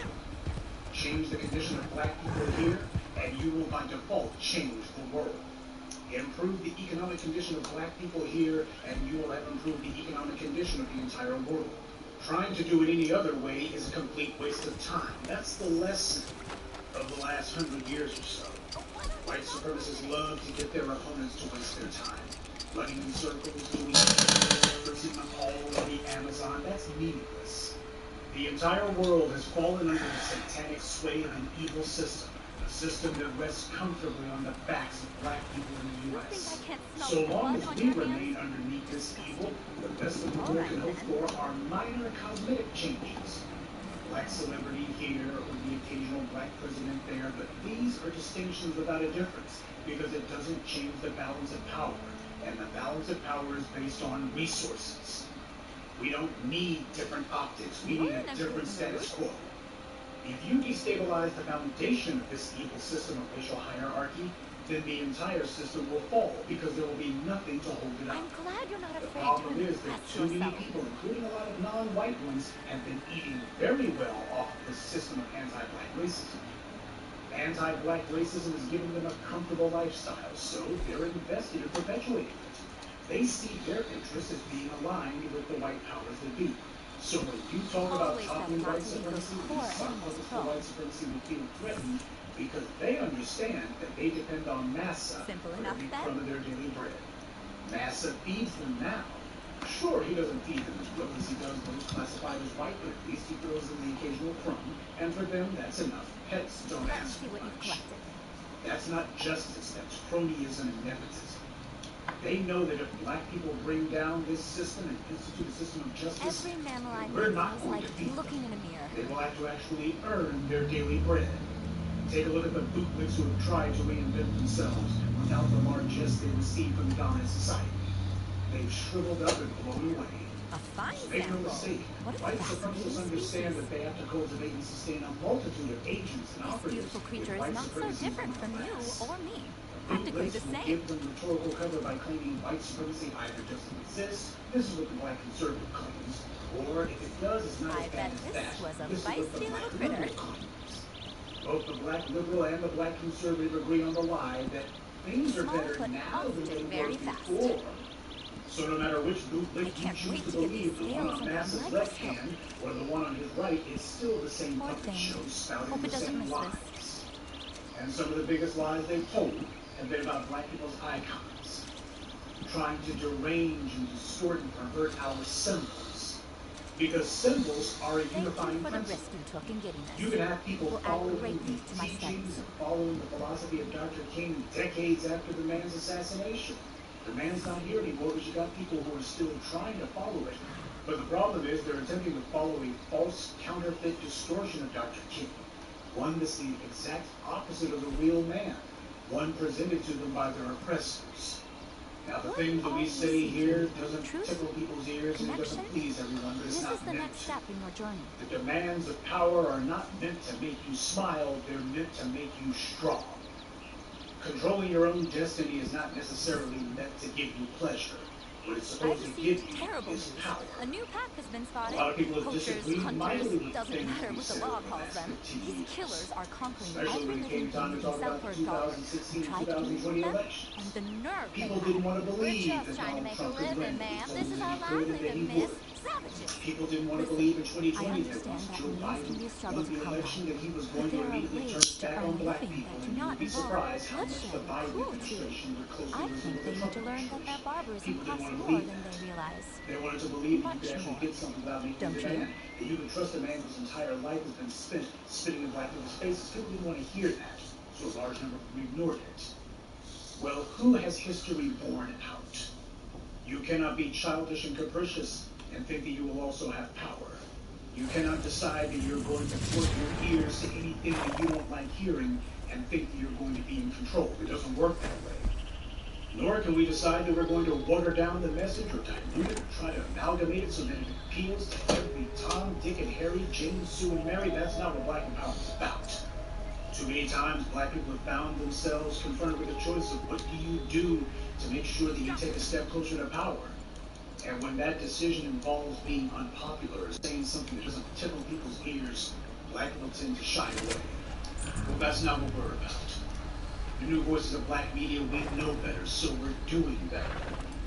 We're not like the elderly shows, or the roly-poly Martins, or the Joy Reids, or the rest of the beggars, frauds, phonies, fools, sellouts, suck-ups, and simps. For 500 years, the world has become completely and thoroughly accustomed to a status quo where black people are the underclass, and that's that. And not only are black people not able to change it necessarily, but in many cases, black people just don't even say that that's the situation they're in. To a large degree, we have allowed the society to pretend as if it's made progress when it really hasn't. But then again, that's not entirely our fault. Now in society has sent in whole armies of rhetoricians and a whole bunch of paid agents to tell us that we're making great strides when the truth of the matter is we barely baby steps in that. White media with their black bootlegs have preached a non-stop gospel of, well, as black people, we need to make sure that we don't ruffle any feathers, and we need to make sure that nobody disapproves of us, because if they do, well, we're disrupting the racial harmony, so you need to suffer in silence so that nobody looks at you and says, hey, you're making a noise about things, make a mistake, you need to stop it. This is the societal role that the white media has tried to program us with, and which a whole bunch of people in society, particularly the political class, have beaten us over the head with relentlessly and told us this is our place and this is what we're supposed to do because it's what Dr. King would do.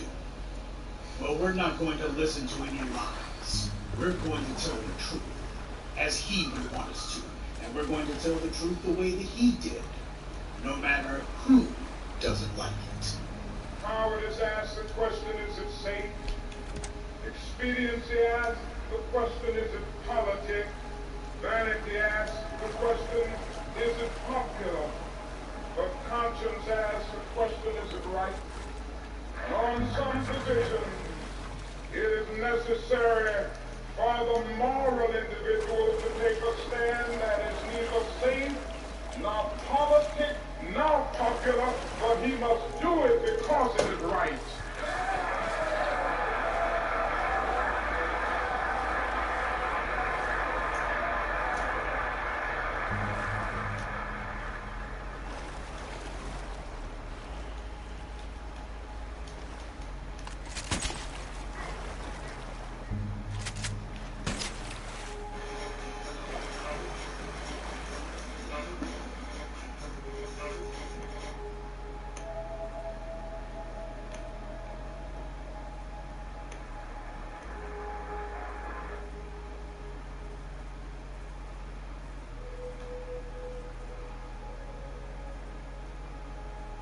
think the biggest problem now is that we got our gains over the last that sword. They were now booing me because they felt that we weren't able to deliver on our promises. They were booing because we had urged them to have faith in people who had too often proved to be unfaithful. Now this realization on Dr. King's part, after so many years of protesting and activism, he was not the only one who realized that these younger cats in the streets, they were looking and deciding that maybe he was wrong and they were starting to tune him out. He wasn't the only one who thought about that. In fact, James Baldwin was the exact same concern a few years earlier. What is dangerous here is the turning away from anything any white American says. The reason for the political hesitation in spite of the Johnson landslide is what has been betrayed by American politicians for so long. And I'm a grown man, and perhaps I can be reasoned with. I certainly hope I can be. But I don't know, and neither does Martin Luther King, none of us know how to deal with those other people whom the white world has so long ignored, who don't believe anything the white world says, and don't entirely believe anything I or Martin say. And one can't blame them. You watch what has happened to them in less than 20 years. Dr. King had been demanding laws that were going to bring justice, economic justice to black people. And what did the government do instead? What they decided was they needed laws to punish black people. And so the collision course is set. The people cry for freedom, and the Congress attempts to legislate repression. Unemployment rages at a major depression level in the black ghetto. But the bipartisan response is an anti-riot bill rather than a serious poverty program. The modest proposals for model cities, rent supplement, and rat control, pitiful as they were to begin with, get caught in the maze of congressional inaction. And I submit to you tonight that a Congress that proves to be more anti-Negro than anti-rat needs to be dismissed. Many of the senators from the North and the West, congressmen generally, who voted for civil rights legislation in 64 and even 65 voting last year, refused last year to vote for civil rights legislation because it dealt with the issue applicable to the North, the whole housing question. And this, it seems to me, was the greatest expression of the hypocrisy of many of our citizens and many of the senators and congressmen of the North. Oh, how different this is from Obama. Barack Obama didn't pass any executive orders telling the Justice Department or the Department of Defense to punish police and sheriff's departments. Or any sort of aid to these terrorist organizations that have black people. He did nothing to punish the police or to protect black people. However, he did write this asinine blue-and-red executive order that was meant to embolden the thugs in blue and hopefully maintain the support of the barbaric police and use Hillary's presidential campaign. I think we all know how that turned out. I wish that I could say that this is just a passing phase in the cycle of our nation's life. But I suspect that we are now experiencing the coming to the surface of a triple-pronged sickness, that is the sickness of racism, excessive materialism, and militarism. At last, Dr. King formally lists the 3 E's. Now, racism we understand well enough, and militarism, that's pretty obvious too, abroad and in the United States, so no need to cover all ground on that one. But we do need to take a good long look at materialism. The white media pushes upon black people this false identity that we're supposed to be as if this is a good thing. We oversample on way too many things. We buy everything but own nothing. We patronize everyone else's stores, but we control nothing. We take pride in how much we buy, but we don't give a thought to what the heck we actually own. We obsess over Gucci bags and luxury cars. When we don't own a fashion store, we can't stop white race soldiers from pulling us over and killing us right next to our luxury car. We're focused on the wrong things. Buying ghetto trinkets in our pathetic quest to impress the other slaves on the plantation. Changing your appearance does not change your condition. Buying a fancy house means very little when a gang of white supremacist thugs can kick in the front door and drag you out in handcuffs like they did Skip Gates. Or when they can murder you outright in your own home like they did a Tatiana Jefferson and Jotham Jean. Focusing on getting yourself designer clothes means nothing when these white supremacists can replace your tailor-made Armani suit with a state-issued prison uniform. Ever since the birth of our nation, white America has had a schizophrenic personality on the question of race. She has been torn between selves. A self in which she proudly professed the great principles of democracy, and a self in which she madly practiced the antithesis of democracy. This tragic duality has produced a strange indecisiveness and ambivalence toward the Negro, causing America to take a step backward simultaneously with every step forward on the question of racial justice. There has never been a solid, unified, and determined thrust to make justice a reality for Afro-Americans. The step backward has a new name today. It is called the white backlash. But the white backlash is nothing new. It is the surfacing of old prejudices, hostilities, and ambivalences that have always been there. It was caused neither by the cry of black power, nor by the unfortunate recent wave of riots in our city. The white backlash of today is rooted in the same problem. Ever since the black man landed in chains on the shore of the I don't think Burger King, GM's going to be doing videos with the sound clip of that speech. See, this is the Dr. King the white media doesn't play. Dr. King was a minister, like any good a big part of his job was to convict the heathens of their sentence. White media would never do that. But Dr. King will only talk about sunshine. And would never say goodbye to somebody who had been. But that's what the real Dr. King said. In his words, he didn't use euphemisms or substitute labels. He said white Americans. So this was a critique aimed at the citizens. The white media tries to bring Dr. King to the organization as if he only spoke about the government or about this or that. He never naturally said for white society. Listening to his words, they see his gift.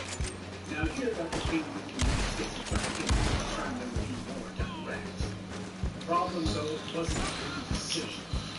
This society wants to continue being anti-racist, does not have to carry the stigma and the label of hate. So the thing trying, when in truth is just a trick, a ruse meant to calm us and wait to see when they'll make up their minds. When in reality, they had their minds made up from the very beginning. However, for the good of America, it is necessary to refute the idea that the dominant ideology in our country, even today, is freedom and equality, while racism is just an occasional departure from the norm on the part of a few bigoted extremists. Racism can well be that corrosive evil that will bring down the curtain on Western civilization. Arnold Schwarzenegger has said that some 26 civilizations have risen upon the face of the earth. Almost all of them have descended into the dark heaps of destruction. The decline and fall of these civilizations, according to Schwarzenegger, not caused by external invasion, but by internal decay. If America does not respond creatively to the challenge to banish racism, some future historian will have to say that a great civilization died because it lacked the soul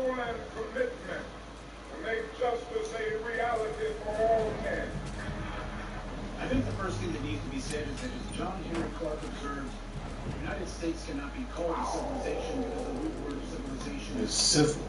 This country has never been. But to continue, Dr. King pointed out that racism brings down American society. What needs to be understood, however, is that you can't save someone who doesn't want to be saved. What's true for the individual is also true for the group.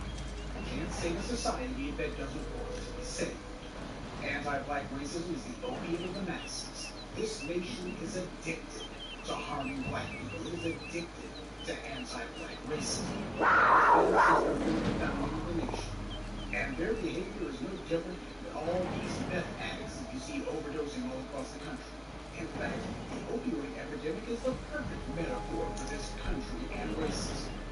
America gives you from anti-black violence, attacking us, denigrating us, harming us, fighting us, pleasure for this sick country that it loves, and it will do anything to keep indulging itself. Now their addiction is killing them. Not only has it become so bad that they consciously refusing to take care of their own day-to-day affairs, necessarily to sustain themselves, but their neighbors are looking at them as a problem. Go to sleep, you little fucking irritating ass cat. When you're strung out all the time, your friends and family begin to give up on you. And That's Elizabeth's new hand that we use a pet friends today and you have a chemical called Narcan.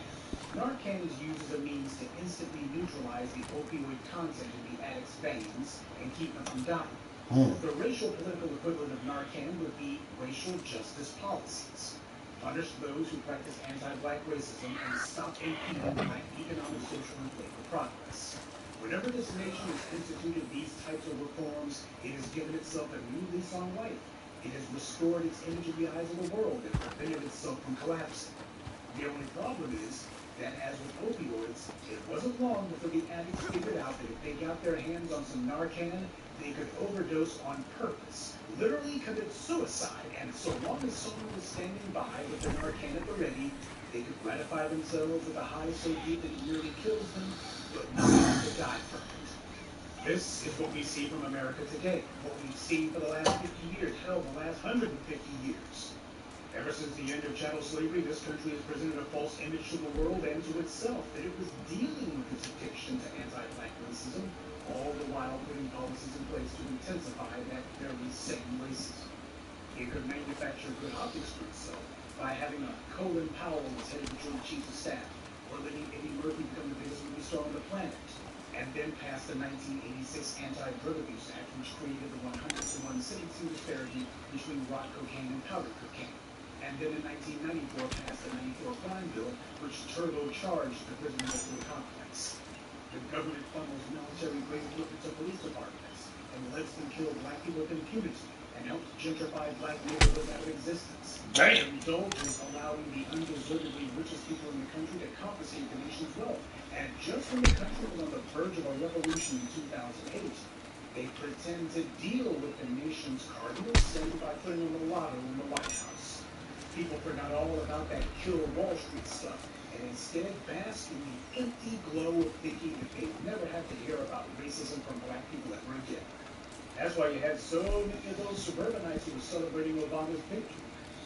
Just like the opioid epidemic, this country, addicted to anti-black racism, figured they could have it both ways, pumping themselves up with all manner of physical and economic violence against us, and then, when they're only a hair's breadth from dying, give themselves a life-saving injection of justice. We need to accept the fact that the dominant society would sooner commit suicide than save themselves. The problem isn't that they're deceived or confused or in the grip of something bigger than themselves. The problem is exactly the opposite. They're in complete control. This constant one step forward, one step back isn't indecision on their parts. It's them indulging themselves. They're not moving, and they like it this way. Again, we have deluded ourselves into believing the myth that capitalism grew and prospered out of the Protestant ethic of hard work and sacrifice. The fact is that capitalism was built on the exploitation and suffering of black slaves. God damn it. We must further recognize that the ghetto is a domestic colony. The Western nations that initiated so much of the revolutionary spirit of the modern world have now become the arch anti-revolutionary. This has driven many to feel that only Marxism has the revolutionary spirit. In a sense, communism is a judgment of our failure to make democracy real, to follow through on the revolutions that we initiated. Yeah. You had Dr. King telling everybody that capitalism was based on slavery, and that, yeah, people were turning to Marxism because they were looking for something that had the revolutionary spirit. They were looking for an alternative to capitalism, or at least an alternative to the white supremacist control of it. This is the Dr. King that's problematic. It's problematic for the white left because, truth be told, they don't want to have to actually the country's wealth is based on white supremacy and anti-black racism, because at some point you got to say, okay, what's going to be done about it? You guys claim to be the moral left, and the right wing, which is trying this asinine campaign of trying to claim that Dr. King would have been against affirmative action, would have been against reformism and all the rest of it. These guys, they definitely don't want to bring this up. Dr. King saying capitalism is a problem, he's saying it was based out of slavery, and yet people are turning to Marxism, and it's common sense that they would. Yeah, this is problematic for the white left and the white right. So, that being the case, Dr. King needs to be completely and thoroughly politically castrated. He's just basically somebody who speaks about loving your neighbor and all that stuff. He's so this mandy-pandy innocuous fluff. Well, what did Dr. King think about capitalism? He really didn't say. He was more interested in the moral dimension, you see. The moral, looking beyond skin color, that's what he was about. Becoming a colorblind society, that was Dr. King's primary preoccupation. We are called to play with the Americans on life's roadside, but that will only be an initial act. One day the whole Jericho road must be transformed, so the men and women will not be beaten and robbed as they make their journey through life. True compassion is more than flinging a coin to a beggar. It understands that an edifice which produces beggars needs restructuring. Dr. King lays out a complete and thorough remaking of society, not just tinkering around the edges. He's talking about remaking the whole thing. A fundamental balance of power. That's what he's talking about. All this stuff is economic. Do you notice how much of what he says is economic? We're way past the whole thing about let's be nice to the kids. You can just hold hands without these white supremacists deciding to attack black folks. In this case now, we're getting to the money. How the wealth has been confiscated and taken from black people, and how the wealth is now going to have to be put back into the hands of those who generated it in the first place. This is the Dr. King that they don't want to talk about, because once you start talking about this Dr. King, then it becomes, oh, so the dream was an economic dream. And yeah, the dream was indeed betrayed. Because in order to have a deal, you got to have two honest brokers, and one of the brokers wasn't honest at all. Now, I'm going to voice something that the white media would call radical, but which is only common sense. We don't have to worry about lifting the whole world out of poverty or solving the issues of the entire planet.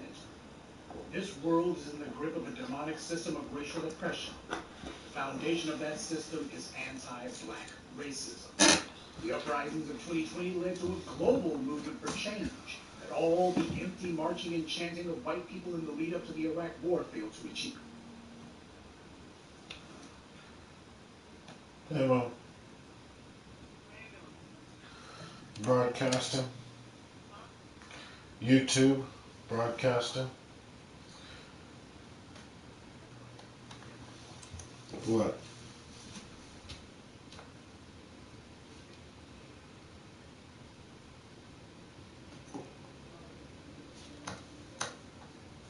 Oh, man, drive like hell. Man. And then we found out where that dude said, what's his name? The dude that who's like the accountant for hell. Remember he said that key point. He said, you know, the one thing that you could do to really piss God off, or what really makes God angry, is to sacrifice a child in His name. Remember he said that though. But like, think about that. Out of everything out of that whole fucking movie that Nicolas Cage made, for that dude, for the accountant of hell to say, you know, one thing that God hates the worst, or should I say, you would really make God angry, is to sacrifice a child in His name. I'm like, nigga, I don't even want to understand. I don't even want to catch that type of hell of like ass whooping. Because remember, I told you, even though quote unquote mankind makes these rules and they break their own rules, there's laws of nature that if you as mankind or womankind, that if you break those laws, I'm not trying to be around you when you catch the blowback from doing that shit. I'm good. Like don't put me with you know your past sins or what you got to come to terms with. Like that's on you. I claim my riches, but I already took care of mine. You still been trying to hide yours. What?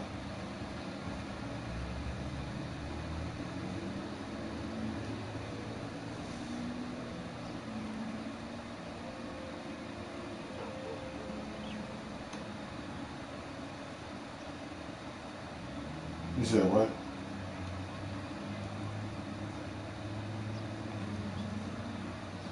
Yeah.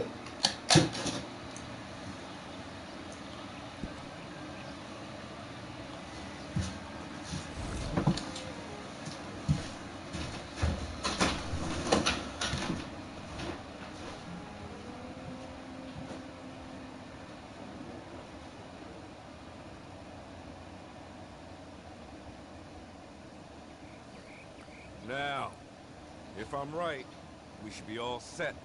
And listen, usually I am right. Well, not always. Otherwise, I'll be doing this with my so-called best friend.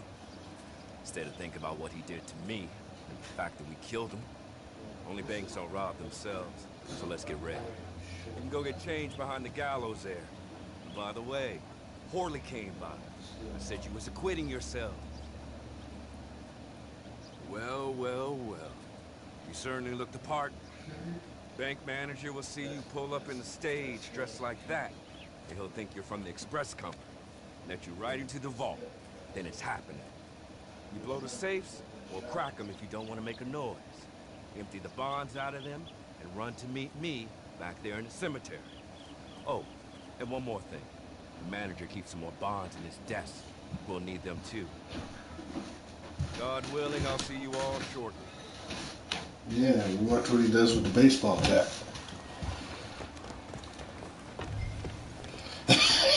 Too bad. Too bad. Yeah, that's all he's for, because he asked for that.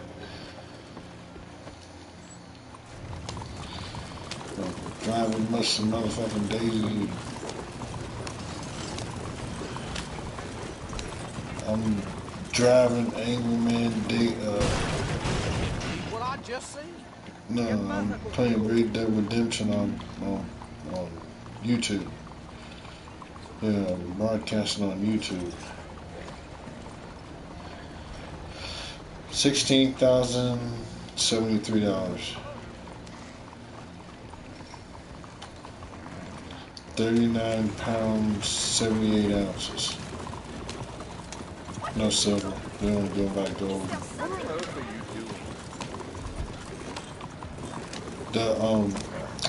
Those little blue things. 15. We're doing the rob the bank one mission. Yeah, but the first one was right through his shoulder, just to keep him up, just pin him up against the wall. Then his ass kept saying something stupid. I think called him some bitch or fuck you. Then he said fuck you, and then that's when he threw the rest of the baseball bat through his eyeball.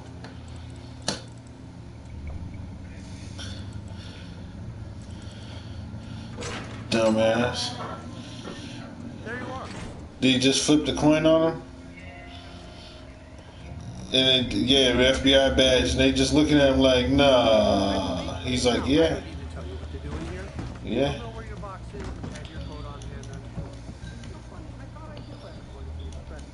Yeah. Yeah, because he got that shotgun.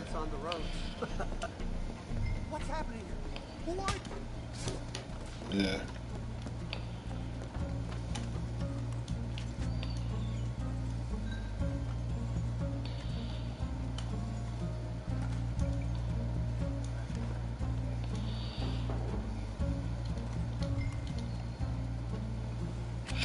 Yeah, because I told you it's the main thing about having that fucking fluid.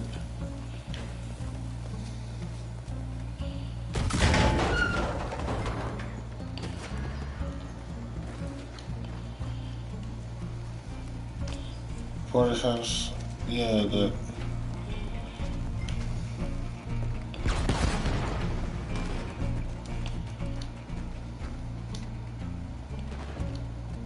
for real. I know.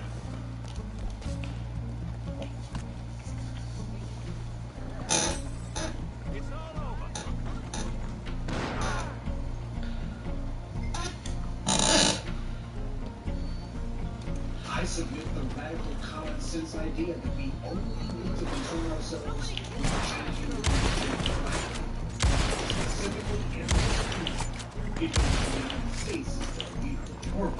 Right? Change the condition of black people here, and you will by default change the world.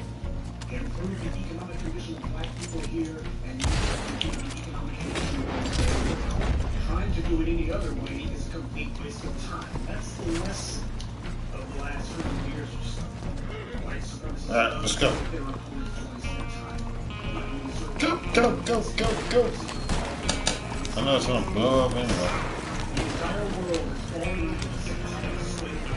How the fuck are we supposed to shoot motherfuckers in here? Like, that shit just hilarious.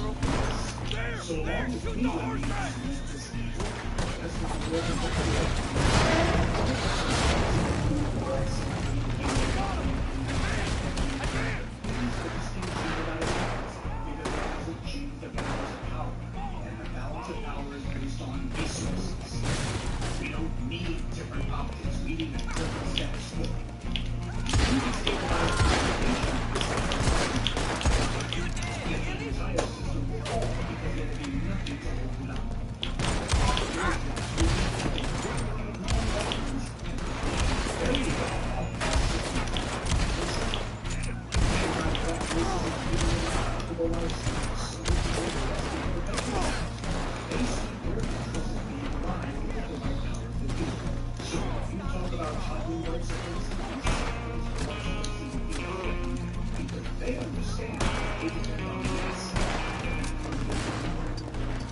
Remember, it's around that corner.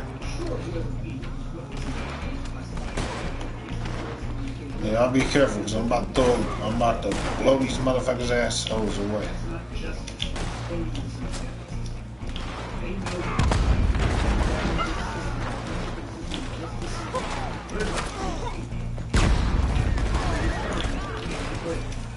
Take a look at the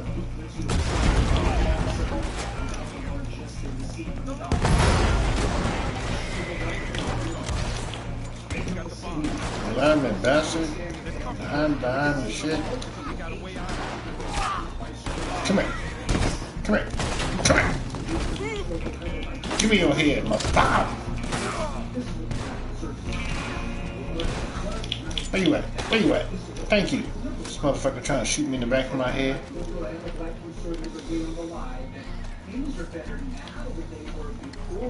Bullshit. So no matter which group you choose to believe, the one on NASA's left hand or the one on the right is still the same puppet show spouting the same lies. And some of the biggest lies they've told have been about black people's icons, trying to derange and distort and pervert our symbols. Because symbols are a unifying principle.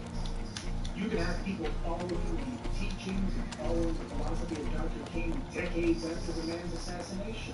The man's not here anymore, but you got people who are still trying to follow it. But the problem is they're attempting to follow a false, counterfeit distortion doctrine. One is the real man. One presented. Come and loot these motherfuckers. That's what I'm doing. things that we say here doesn't tickle people's ears and it doesn't please everyone. It's not meant to. The demands of power are not meant to make you smile. Seriously, this is your money. Come and get this. Come loot these motherfuckers. Come loot them. I ain't trying to waste your time. I'm trying to get this money. Loot these motherfuckers. Loot him. Loot him. Loot him. And him. And him. Alright, let's go. I just want y'all to get the money. Fuck that dumb shit. Trying to waste your money.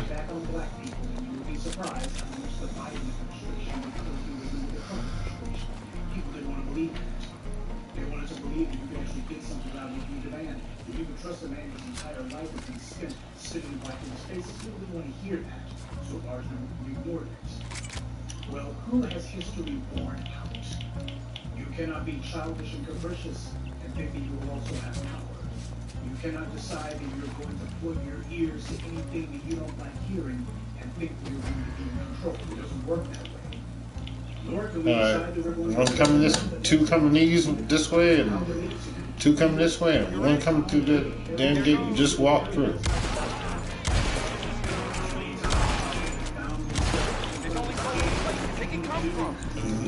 Two coming the other way. Remember, make sure you loot these motherfuckers.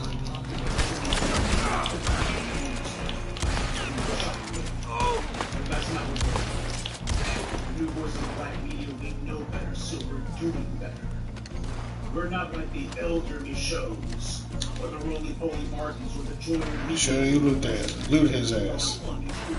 Get that full money. Yeah, go around the other wall. Yeah. Now loot his ass. Loot this fucker. Loot his ass. Loot that motherfucker. Get all that money. No. Get all this money. Alright, now come on. You'll catch this train. Make sure you reload your weapon while you're running.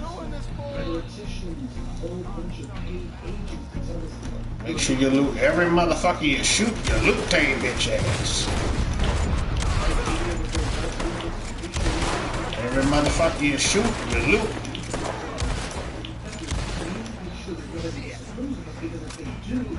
Make sure you loot their ass. Get their money. No. Get their money. Get their money. This motherfucker. What the hell I tell you? Get your bitch ass out of that shit.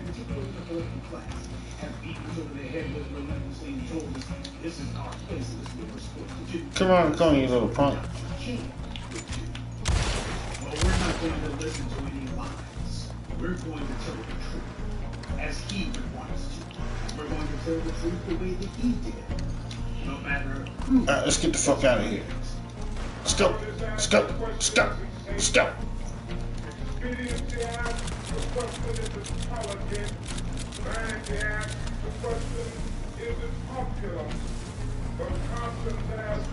Don't trip. I ain't playing.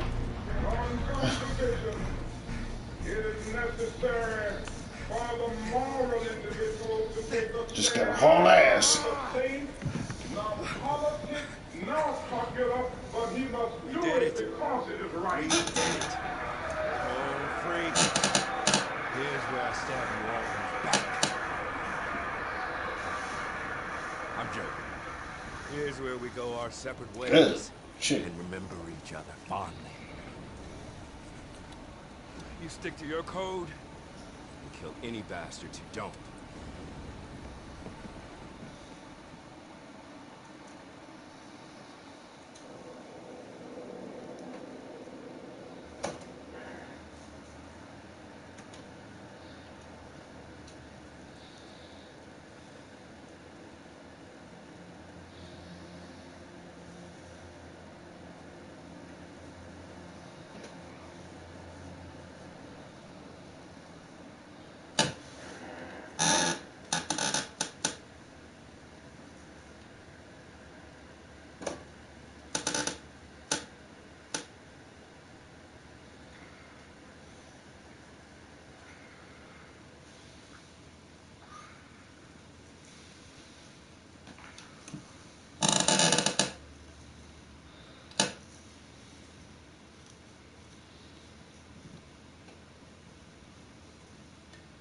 Family and fellow soldiers, I'm the Professor, and this is the Moment of Truth. This morning we're going to discuss the war in Ukraine. And before anyone tries to use the predictable deflection of, this ain't got nothing to do with no black folks, just remember the last time we had some clowns who were trying to use that deflection, they were doing it to explain away why black people shouldn't be concerned about Kyle Rittenhouse. We have a lot of intellectually lazy black people with weak minds who try to make their intellectual feebleness sound noble with the cop-out that, what's this got to do with us? Not surprisingly, these are the least informed people in the room. They're also the same ones who have not done anything for black empowerment, and the only thing they're qualified to talk about is the last basketball game they saw, the last hip-hop song that they heard, or the last rerun of Tyler Perry's latest show that they watched. We need black people who aren't looking for some excuse not to use their brain. First of all, the system of white supremacy is global. Everything that moves on this planet that is not controlled by us, and that's practically everything, moves because white supremacy wants it to move. I'll be explaining the white supremacist connection in more depth in just a moment, but first of all, a little bit of background. Why is this going on? It's going on because when the old Soviet Union finally cracked up and fell apart in the late 1980s, a number of the non-Russian satellite states wound up breaking away. Now, starting in the 90s, the U.S. decided that the old Soviet Union was not going to be allowed to reconstitute itself, not under another name, not at all. So what happened was the U.S. started making odd treaties to some of those old Soviet bloc countries, Latvia, Lithuania, Estonia, etc., and asking them to join NATO. Now, NATO, for those of you who don't remember, is the North Atlantic Treaty Organization. It was put together by the United States specifically as an alliance of nations to gang up on Russia, or vice versa. If Russia comes against one of them, all of them gang up on Russia. That's what NATO is about. That's the purpose of NATO. It is a specifically anti-Russian military organization. That's what NATO is about. So, if you're a lifelong career KGB agent, like, say, Vladimir Putin, who just got through watching his former employer crumble to dust, and he sees the former countries of the Soviet Union now running into the waiting arms of the United States and making agreements that once they've done this, Russia would have to go to nuclear war with the U.S. to get them back, what comes to your mind? Well, what came to the Russians' mind was we need the U.S. to make an agreement with us and we'll stop doing that. Well, you know how it is with these white supremacists. There's no honor among thieves. So the United States did, at least on paper, tell the Russians, sure, we're not going to be expanding NATO any further east. We just got one or two countries signed up, and we won't be signing up anymore. Well, you know how that one turned out. They just kept on signing countries up. It's kind of like Israel with the so-called settlements in Gaza Strip and the West Bank. You guys keep building Israeli houses where the Palestinians' homes that you blew up used to be. It just kind of worked out like that. That's how the United States continued the expansion of NATO, coming further and further east. Hell, half the countries in NATO joined after 1997. That's almost a decade after the Berlin Wall fell. And countries were still joining NATO as late as 2020. Now, officially, the position that Russia had was their big problem was that these countries could be used as staging grounds for operations by the U.S. against Russia, which they knew was ridiculous. The U.S. military is not going to war with Russia, at least they're not going to be starting a war because everybody's got used to it. The real reason, however, was Vladimir Putin wanted to reconstitute the old Soviet Union. It's a pet project of his. He's had this one on the drawing board for about 20 years now. And every time one of those Central European countries joins NATO, that's another country that he cannot go after because it would bring him into a direct war with the United States. And all of that NATO expansion creeping closer and closer to Russia's border. The U.S.'s name for this policy is containment, and has been pursuing a similar strategy against China. Obviously, Putin has noticed, how could he not? And that's the reason why he's invaded Ukraine and why it is that he intends to conquer the entire country. Make no mistake, he wants all of Ukraine, not just Donetsk and Luhansk, or however it's pronounced. He didn't just go after those two small provinces. He launched a simultaneous attack on all sides, especially from the north. This is the reason why his alliance with the dictator in Belarus was so important to him. Not only because Belarus is one of those former Soviet bloc countries that, at least as an ally of Russia, will not fall into the NATO column, but also because they're right on the border with Ukraine, and that means they are a convenient staging ground for an invasion of that country. Everyone's finding out now just how homesick Vladimir Putin was for the old Soviet Union. You've probably heard how he's been quoted as having said that the greatest tragedy of the 20th century was the fall of the Soviet Union. Now, for a leader of Russia to say that is kind of ridiculous. Russia lost more lives than any other country in World War II. You could seriously say that a big part of the price tag for stopping the Third Reich was paid for in Russian deaths. When Stalin took over, untold millions of Russians died due to his farming program, which was actually just a mass starvation program. The two greatest single causes of loss of life were the Russians.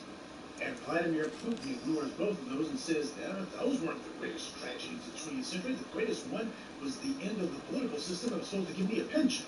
Now, the fact that he could say that tells you everything you need to know about him. And you know who he reminds me of with a line like that? These white supremacists here in the U.S., the ones you see waving the Confederate flag, who wax poetic about the old South and states' rights, etc., and who say that America ended in the mid-19th century.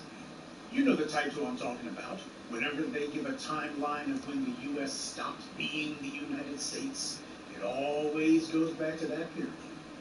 These neo-Confederates mourn the end of the old South the way Vladimir Putin mourns the end of the Soviet Union. They both want to return to yesteryear, and for the exact same reasons. This is why Vladimir Putin is so loved and adored by the white right. These are the same chumps who were such anti-Russian, anti-communist right. And here they are spending the better part of the last 10 years or so having a bromance with the arch-Russian communist. But for these white supremacist race trumps political ideology, it's the most important thing to them. Capitalism, communism, democracy, autocracy, these words don't matter because all of those terms are fluid. It doesn't really matter who it is that you're speaking to. The only thing that is actually concrete and solid for it, unchangeable, immutable, is race, white power, white identity. Now, there's no way that you can change that. You can't alter that. You can't have it under another name either. And the fact these guys have done such a quick and total flip-flop on communism, from hating them to embracing them and making a hero out of one of them, that shouldn't surprise you. Not if you've been listening to the black media, it shouldn't. White supremacy believes in taking both sides of the conversation. Thank you, Neely Fuller. Today's conservative becomes tomorrow's liberal, and vice versa, if they think it will suit their interests. Cenk Uygur was a so-called conservative. He only switched to liberal because there were too many Rush Limbaugh wannabes when he was trying to get to the media, and Uygur couldn't find a radio station that would hire him. Joe Scarborough was a Republican congressman, part of Newt Gingrich's 1994 Republican Revolution, no less. Today, Scarborough has denounced the Republican Party and said that he's no longer a member of it. Dave Rubin was best buds with the Young Turks, but I guess they weren't paying him enough, so he decided to go right-wing. Steve Schmidt was a lifelong GOP strategist. He worked for John McCain. But when Trump came to power and made McCain a pariah, Steve Schmidt was on the outs too, so now he's a full-time critic of the Republicans. He was one of the founders of the so-called Lincoln Project. Donald Trump. Putting his anti-black racism aside, Trump has always been left of center on things like LGBT issues, abortion. He was a typical New York Democrat most of his life. He even gave money to Hillary Clinton. But when Trump wanted to gain some real power and run for president, he knew that the field of Democrats was far too crowded for him to be able to break through. So he stayed quiet on issues like LGBT rights, and he played up the one thing that he and the Republicans had in common: being openly, blatantly anti-black racist. And yeah, the Democrats are just as bad, but their entire shtick, their entire con game is that they're not openly blatant about it. That's their game if you're simple enough to fall for it. And you notice how similar Donald Trump's little turn was to Cenk Uygur. You notice that. But I think the best example of white supremacists who switched sides for the sake of maintaining white power was in 1964, when LBJ signed the Civil Rights Act. Then all of those white Southern Democrats abandoned the Democratic Party overnight as a group. and they all suddenly became Republicans. The party of Lincoln was just fine with them now. But you see my point, the white supremacists are never so committed to a particular affiliation or title that they won't drop it in a heartbeat if it serves their thirst for power. It's interesting seeing all of these white media, white governmental types getting their noses bent out of joint about Putin. It's because they're seeing what it's like to have to deal with someone who's like themselves. This is what it's like for black people having to deal with them. Vladimir Putin is the geopolitical equivalent of what happens when you have white supremacists who think that no one can punish them. And just like with all of these white mass shooters, you got people who are saying, Putin's crazy, Putin's crazy. No. See, that's their little dodge that they have to use so they can say, we're normal, there's nothing wrong with us. The problem with Putin is not that he's crazy. He's not crazy at all. He's a regular, typical white supremacist. We see them all the time in this society, tens of millions of them, which is why Putin is fully willing to raise the specter of a nuclear war and end the world just to snatch some real estate. Because for these people, survival is not at the top of their list of priorities. Power is. If they can't have power over other people, then they'd rather not even be alive. They see their identity as being in charge, and they define their power in terms of who is beneath them, which is supposed to be everyone, especially black people. They are supreme. But supremacy cannot exist inside a vacuum. It requires someone lesser to compare itself to so that the supreme person can feel supreme.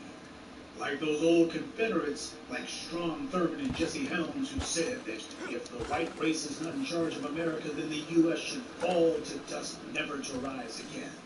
Or in many cases, if you have these white businesses who, if they think they're going to get bought out by a black person or a black person's going to be in charge, they'd rather let the business just go under. This is why so many of the white media and white government are worried. They know how Putin is because he's just like them. Putin is no different than your average garden variety white supremacist who is completely confident that no matter what he does, no one can punish him. We see all these white people going crazy about him acting out because they know he's interested in taking aim at their interests too. That's why they're opposed to him. Now, white supremacy's endless thirst for power resulted in them having the ability to blow the whole doggone planet up. So unfortunately, this is not one of those situations that we're going to be able to ignore. That's not to say we're taking sides. As Dr. John Henrik Clarke put it, this is an argument between two groups of thugs about which one of them is going to be in charge of us. Now, the most important question that's relevant to black people is, could this go all the way bad? Well, that depends largely on the Russian military. Vladimir Putin has had 20 years to pack the army with a bunch of stooges, flunkies, and yes-men. Putin said that his big concern was he didn't want NATO being right up against the borders of Russia. Well, up until a couple of days ago, Ukraine was not a NATO nation, and the U.S. was not going to add them because they got too much corruption. There's certain guidelines and criteria that nations wanting to be part of NATO have to meet. Ukraine was a long way from that. But by conquering Ukraine and adding it to Russia, Putin is now going to make it where Russia will now have NATO nations right there on their border. The very thing that he claimed he was trying to avoid. But since when do white supremacists actually fear the very thing that they claim to fear? If Putin's generals want to keep their dachas, that means cottages out the country. If they want to keep drinking vodka, eating caviar, and patronizing their mistresses, then maybe they'll decide that they're not willing to give all that up for him. Maybe they're not willing to risk losing everything just for this guy. Putin himself happens to have, allegedly, according to the white media, dude's got a couple $2 billion he's squirreled away. Lucky him. He also has 2 or 3 children. I believe the number is actually 3, though he never mentions them. There's not even many pictures of him with his kids. And what does that tell you? This doesn't sound like a man who is willing to risk blowing up the world, not if he can help it anyway. Sounds like a man who wants to protect his children and wants to make sure that they have one hell of an inheritance. So no, I don't think that Putin wants a nuclear war. I don't think he wants to risk it, though I think, considering how ambitious this little bit of grand theft is, He certainly would like for people to think that he does, so at the very least, hopefully he can get away with as much as he can steal while people are thinking to themselves, does he or does he not? And what about a return to status quo ante? That means what the situation was before. Well, that's going to largely depend on the Ukrainian resistance. That's what they're going to be before this is all over. And what's the long-term military outlook for that? Hard to say. The Ukrainians have been resisting Putin's annexation of Crimea after he took it in 2014. They've pretty much been resisting him ever since there. But at that point, up until this week, the Ukrainians had control of the other 90% of the country. They had a government who could resupply and reinforce them. They don't have that now. Not for this situation, they don't. And while Ukraine is certainly not as bad as Afghanistan when it comes to low morale, the truth of the matter is they still had a corrupt government nonetheless. And what this has left them in a far weaker position than they would have been. So already the Ukrainians have Vladimir Putin having to fight a rearguard action against the other parts of Ukraine that he's gobbled up. They could very well continue fighting an insurgency against him. Keep in mind, that's part of the reason why Putin had to take Crimea, because the people rose up with a little bit of help from the U.S. Oh, what the hell, with all the help from the U.S. They rose up and kicked out Vladimir Putin's puppet government and then immediately replaced that one with a U.S. puppet government. But any would-be Ukrainian resistance is absolutely going to require supplies and armament and intelligence from the U.S. and its Western allies. But again, Ukraine is not Afghanistan. This is not a place where 99.9% of the people are not ethnic Caucasians, or at least not ethnic Russians politically, if not necessarily racially. It's not a country that Vladimir and his friends don't know much about. And it's also not a country that's very far away from Russia, where it's a real hassle to have to get there. This is right on Russia's doorstep. And in a few more weeks, it's probably going to be part of Russia. So what that means is Vladimir is going to be in a pretty good position to at least keep an eye on things, a very strong eye on things. So supplying and sustaining an insurgency against the Russians in Ukraine, that's going to be an uphill climb. Now there is something else that I feel compelled to mention. I know this is probably going to be way off base, but I still have to say it because it's on my mind. Has anyone else noticed that Vladimir Putin doesn't look so well these days? He's gained a lot of weight. This is a man who made it a point to run around shirtless every chance he got and display what for him is physical fitness. Oh, he was quite the picture of vanity. And now, well, he looks like he went straight from the Kremlin to the KFC. He's 69 years old now, so he's no spring chicken. And again, I'm probably reading a little bit too much into this, but do any of you Gen Xers remember who Vladimir Putin's immediate predecessor was? Yeah. Boris Yeltsin. Now, Boris Yeltsin was always an overweight man, but he drank a lot, and he ate nothing but junk food. He made it a point to go to outdoor rallies, and when he did, he wanted to show the people how robust he was, and he could drink and he could dance. Oh, he showed all of his energy when he was in front of the dancers and in front of the people. Well, he showed as much energy and vigor as an old, morbidly obese white man can muster. But my point is that on the outside, Boris Yeltsin looked totally fine. This has people arrested. But Yeltsin and his advisors, they knew that all up front, his health was declining. It came as a surprise to everybody when in 1999, Yeltsin announced that he was going to be resigning.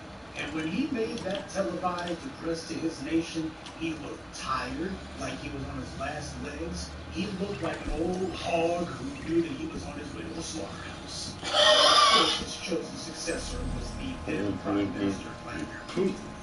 After that, nobody saw or heard from Yeltsin again until he died some years later.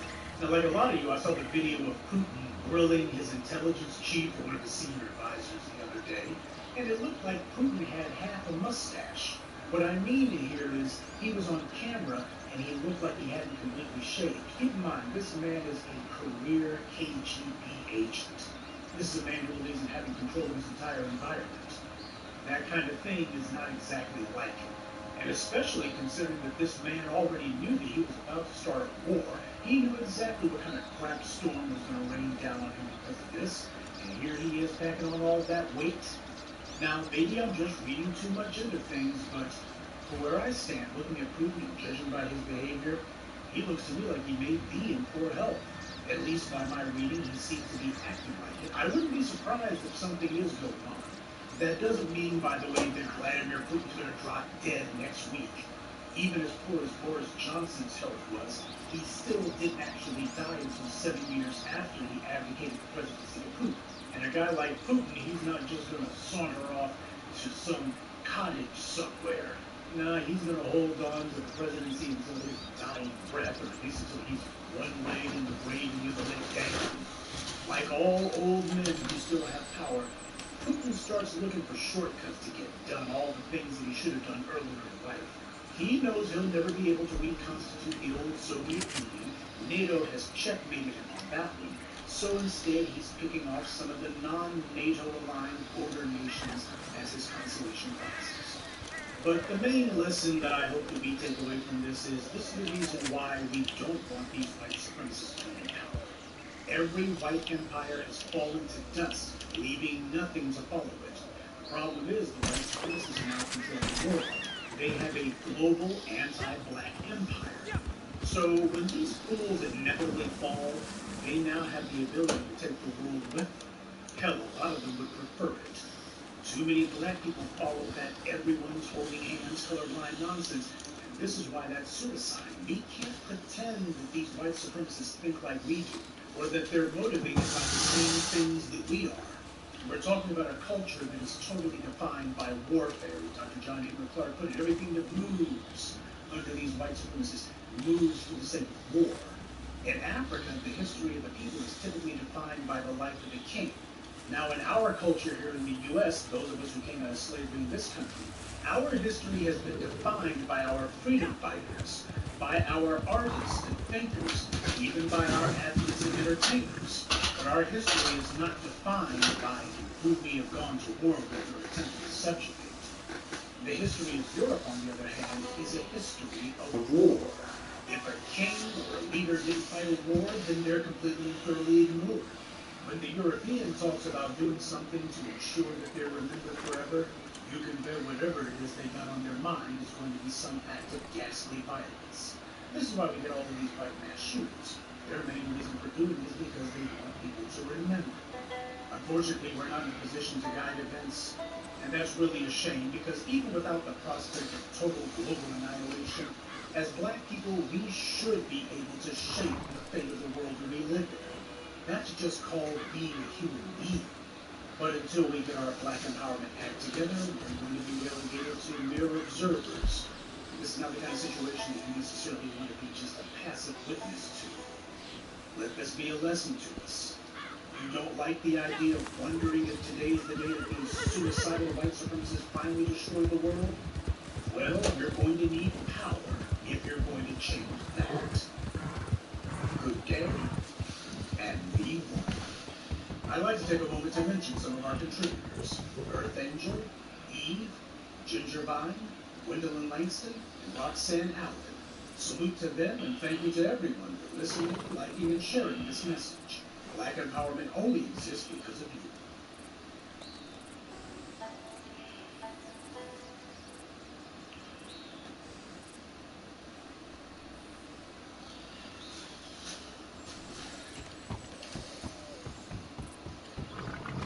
Family and fellow soldiers, I'm the Professor, and this is the moment of truth. Well, in a story that can best be filed under We Have No Allies, white media is trying to make a little bit of hay out of the idea that the Cherokee Nation is seeking black descendants linked to slavery as it tries to atone. Man, talk about a few words that are doing some really heavy lifting there. The first problem with that statement, of course, is the whole slavery thing. While the Red Indians did have black people as slaves and fought to preserve the enslavement of black people, it's also true that there were a lot of black folks who were in those areas, who were residents, who had never been slaves of anyone, certainly not the Red Indians. And even they admitted that, by the way. But putting aside the minimalization of black people in the history of the so-called Cherokee Nation, what is exactly that they're doing to atone? Well, obviously, they're going to be making sure that right? Because that's exactly what the whole Cherokee Nation membership in their tribe is going to be about, material benefits. So that's what they're talking about, right? Because they've been definitely depriving black folks there of their benefits for the longest time.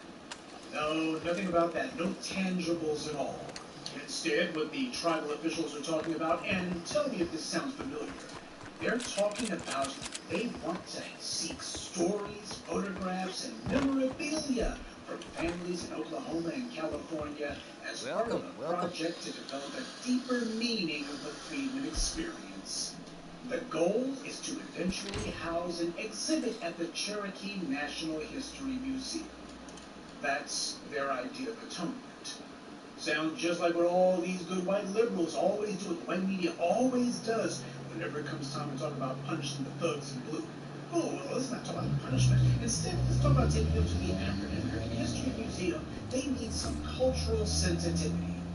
So all of these tribes that have been practicing anti-black racism for the longest time, they don't need to be making cash payments to any black folks. Instead, what they need is some cultural sensitivity. You guys can make a couple of donations to an exhibit at the Cherokee National History Museum. Well, it just goes to show they haven't changed. Let me give you a little bit of backstory about the Cherokee Nation, though this also applies to those other Native American groups as well. First of all, these guys were not really involved in the slave trade. They were neck deep in it. They did everything from slave owning to selling our ancestors and working as slave catchers. I'm sure that you probably heard about the Trail of Tears. We all heard about the Trail of Tears. The Native Americans were forced on this long, arduous journey as the ruthless United States government relocated them and why they had not done any harm to anyone at all. Why the only thing they wanted to live was at peace with the land because as the white media keeps telling us, the Native Americans want harmony with nature and their environment. They're all about balance and harmony. Well, apparently nobody told the Cherokee Nation chiefs about that or their membership. Because you had Cherokee slaveholders, including the chief of the Cherokee Nation himself, John Ross, who was also involved in the slave trade. See, that part gets left out when they talk about the Trail of Tears. That you had a number of Cherokee members, including the chief of the tribe, who was engaged in owning black slaves. They don't talk about that. And what they also don't talk about is that there were numerous African Americans who were on that Trail of Tears journey as well. They leave the black folks out when they tell the story. And it was not just numerous African American slaves. There were a large number of the group who were free themselves, by the way. But the thing is, they left the black folks out. They leave out the part about the slave owning. They leave out the part about, oh, there were black people who were out there with us. They leave all of that out. They putting on shipments. This is not the white media. Akin to robbery, this I tell you. The Cherokee themselves. And although I do occasionally, if not frequently, talk about the difference between the white Indians and the red ones, for the most part, I draw no distinction between them because they both draw from the same well and they were both operating out of the same playground. Not because I said so, but because they said so. Now, if you study anything about the 19th century, particularly Old West and Manifest Destiny, you certainly come across the phrase five so-called civilized tribes. Where now, the what hell that they meant get a was train? these guys were the MVPs of collaborating with the European invaders. They did everything they could to be honorary members of the oppressor class. As Smithsonian Magazine's website puts it, 5 civilized tribes were deeply committed to slavery, established their own racialized black codes, immediately reestablished slavery when they arrived in Indian territory, rebuilt their nations with slave labor, crushed slave rebellions, and enthusiastically sided with the Confederacy in the Civil War. And this is who were called the civilized tribes, because there's nothing more civilized than slavery. These are the same people who want President Jackson removed from the money because he was so brutal towards them. I don't see why they're angry. He did the exact same thing that they were doing. Rebuilt their nations with slave labor. Yeah, the same way we were doing that with black folks. The Cherokee Nation doing the same thing, and they weren't alone. Those other women with them. And they sided with the Confederacy in the Civil War. You don't have a moral leg to stand on talking about being mistreated when you side with Evil Incorporated. For all of those non-white groups who keep trying to claim, oh, we don't have anything to do with slavery, reparations, that has nothing to do with us, why, we didn't have, nah, especially when it comes to these Native American groups, they were neck deep in the slave trades. When we talk about reparations, yeah, that includes them too.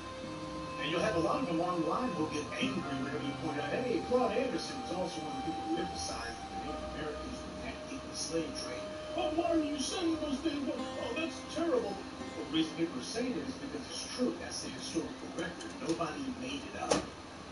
This wasn't something that somebody invented. This is simply what happened. The real question is, why is it you got people who are determined to try to do not get yourself drunk before you hop onto a train. Last stop you'll ever make. Civil War, the anti-black racism of the Cherokee Nation did not subside. In 1866, the Cherokee Nation signed an agreement with the U.S. government, promising that they would abolish slavery in their own domain. Now imagine that. Here these guys are talking about they want to be free from white oppression. Meanwhile, they go, well, we want to be free. We want to make sure that black folks are not. The same red Indians who were complaining about oppression under the white man gladly, gleefully, enthusiastically allied themselves with the Confederacy to hold black people in bondage. So they didn't give up slavery because they discovered religion.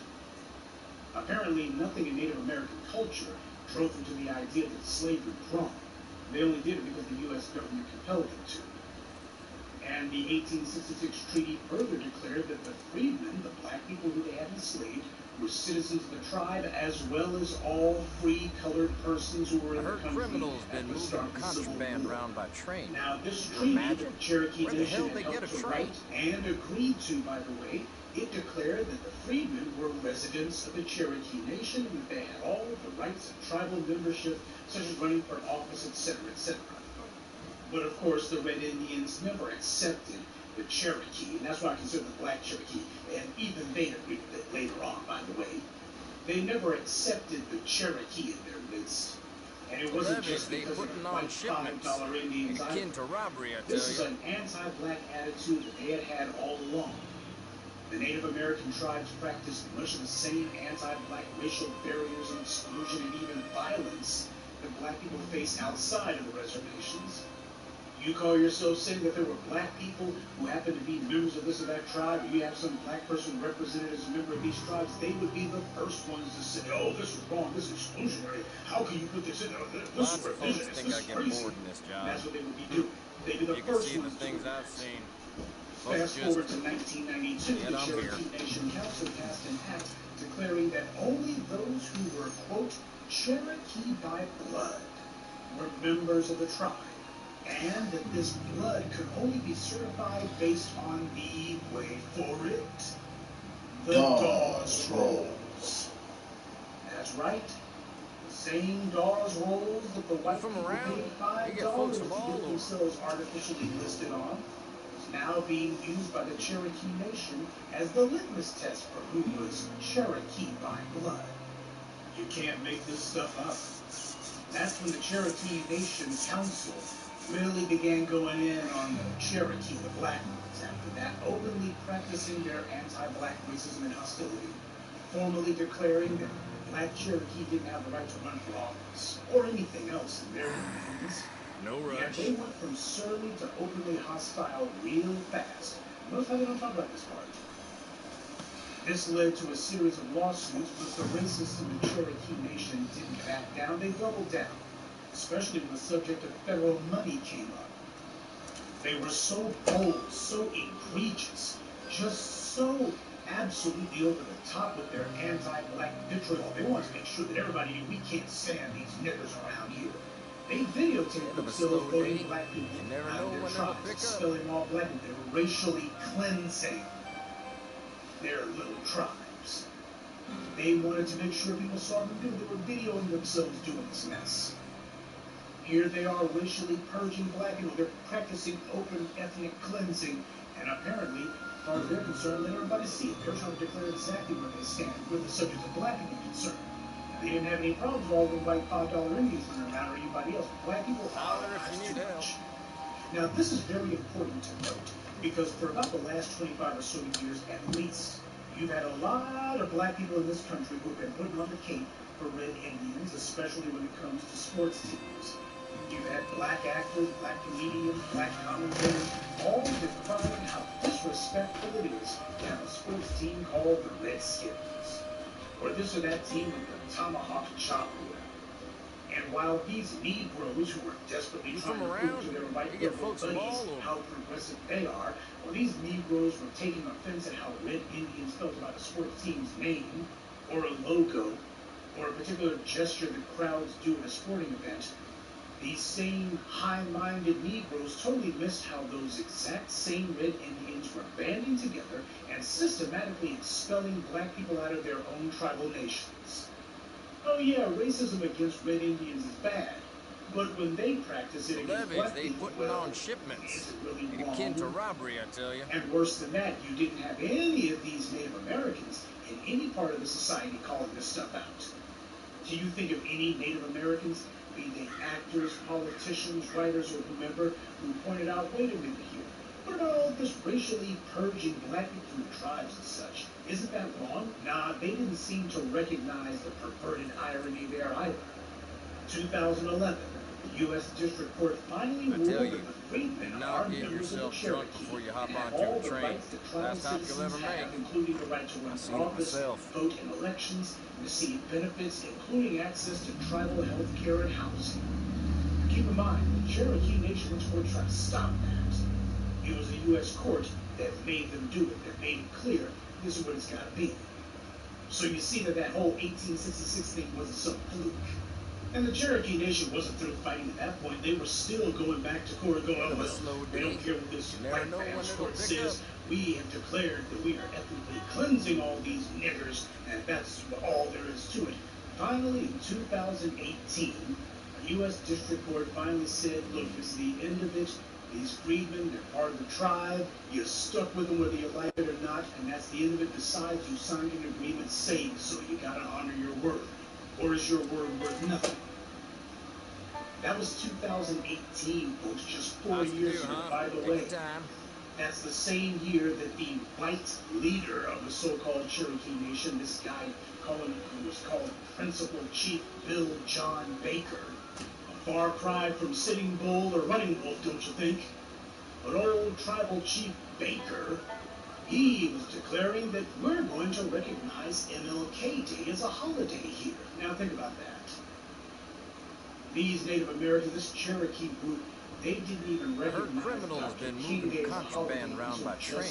4 years ago. Where the hell they get a train? I want you to think about that. That's how anti-black and racist these guys are. As far as they're concerned, we don't care about Dr. King. He's black. That has nothing to do with us. And this Baker clown, he tries to sprinkle sugar on crap by saying Dr. King fought for the rights of all people of color. And meanwhile, you have the Cherokee Nation fighting against the rights of black people. I tell you, how do not get yourself drunk before you hop onto a train. Last hop you'll ever make. These racists tried everything they could to be part of the dominant society, and when that didn't pan out for them, they turned on the only people who had ever helped them and who had never done them wrong. And finally, February 22nd, 2021, that was less than a year ago, 10 years after a U.S. court first declared that the freedmen are in fact Cherokee, as the red criminals been moving contraband around by train. Supreme Court finally where the hell they get a train? That the by blood reference should be removed from the Cherokee Nation Constitution. Talk about pulling up the rear. The so-called Attorney General of the so-called Cherokee Nation said that the freedmen should now simply be called Cherokee citizens. Now, I'm sure that in her mind, such as it is, that's supposed to be some great compliment. You from around? But it's not. You get folks from all After over. the way that these anti-black racists disgrace themselves, they can't claim to be products of another age. They can't claim that, oh, well, we didn't know any better. No, they knew better. They knew exactly what they were doing. I mean, when you decide you're going to vote against a holiday for Dr. King, you're pretty much declaring that you are not a product of a bygone era. You're just a dyed-in-the-wool anti-black racist. Full stop. The same levies people they who are putting on shipments. Akin to robbery, I tell you. And at no point does anyone talk about money when it comes to the freedmen. They never do that. Instead, it's the same old empty talk about inclusion and recognition and acceptance. This is not some redemption for them. It just goes to show that the 1866 treaty was not approved.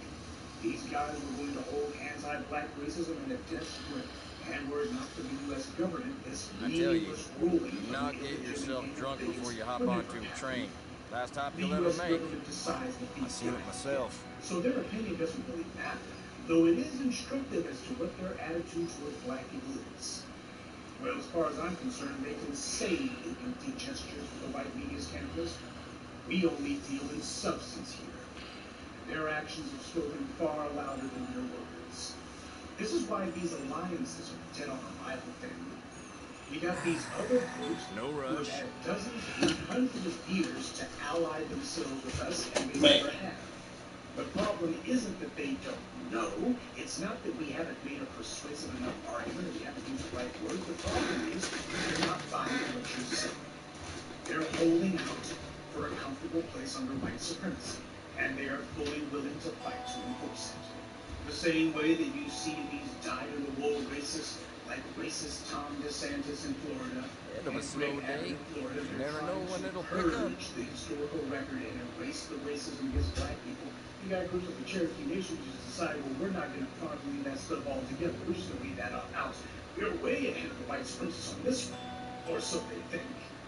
So I know there's some black folks out there, especially black women, who whenever you mention about their ancestry, they'll always make sure to say, well, I've got some Native American, this, that, and the third. But you might want to ask yourself if those people who you're attempting to try to link yourself from to, around? if they We ever get folks from all over. with you. A heck of a lot of those red Indians, more than are willing to admit it, have black ancestry, and they know it. But what they also know is that the dominant society may not be aware of it, and they're holding out a candle for the idea that they're going to have a place for white supremacy, if they're able to finagle or finesse it. That's the schedule that they got. That's the agenda that they're pursuing. If somebody gives you their word, and this person decides they're going to write it down and say, I give my word on this, this is who I am.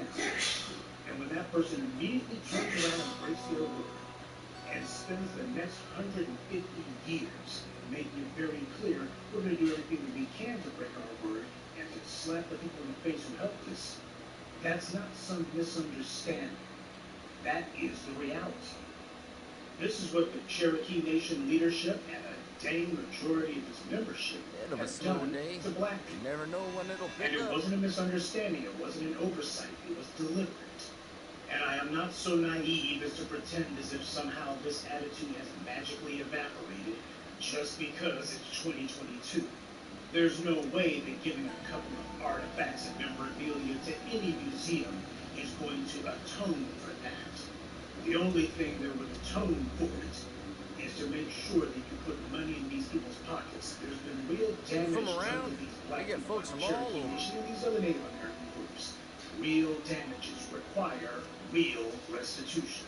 That restitution isn't a handshake and a we accept you and oh, we're going to drop the whole Freedman thing. See how progressive-minded we are. Why, we don't even say Freedman, we just say Cherokee. You can keep the phony honorifics. If you're serious about atoning, then what you need to do is you need to step up with the money that's owed. The levies, That's they what's putting on called shipments. to do Akin to anything robbery, less I than tell you. that would make someone, and you'll pardon the expression, an Indian giver.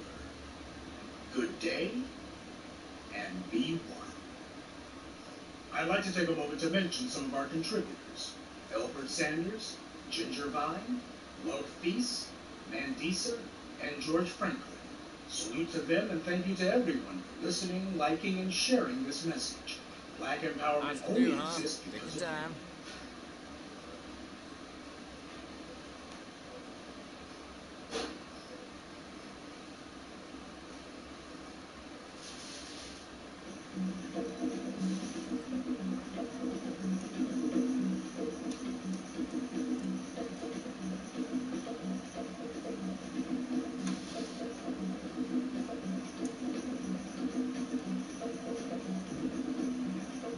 I heard criminals been moving contraband around by train.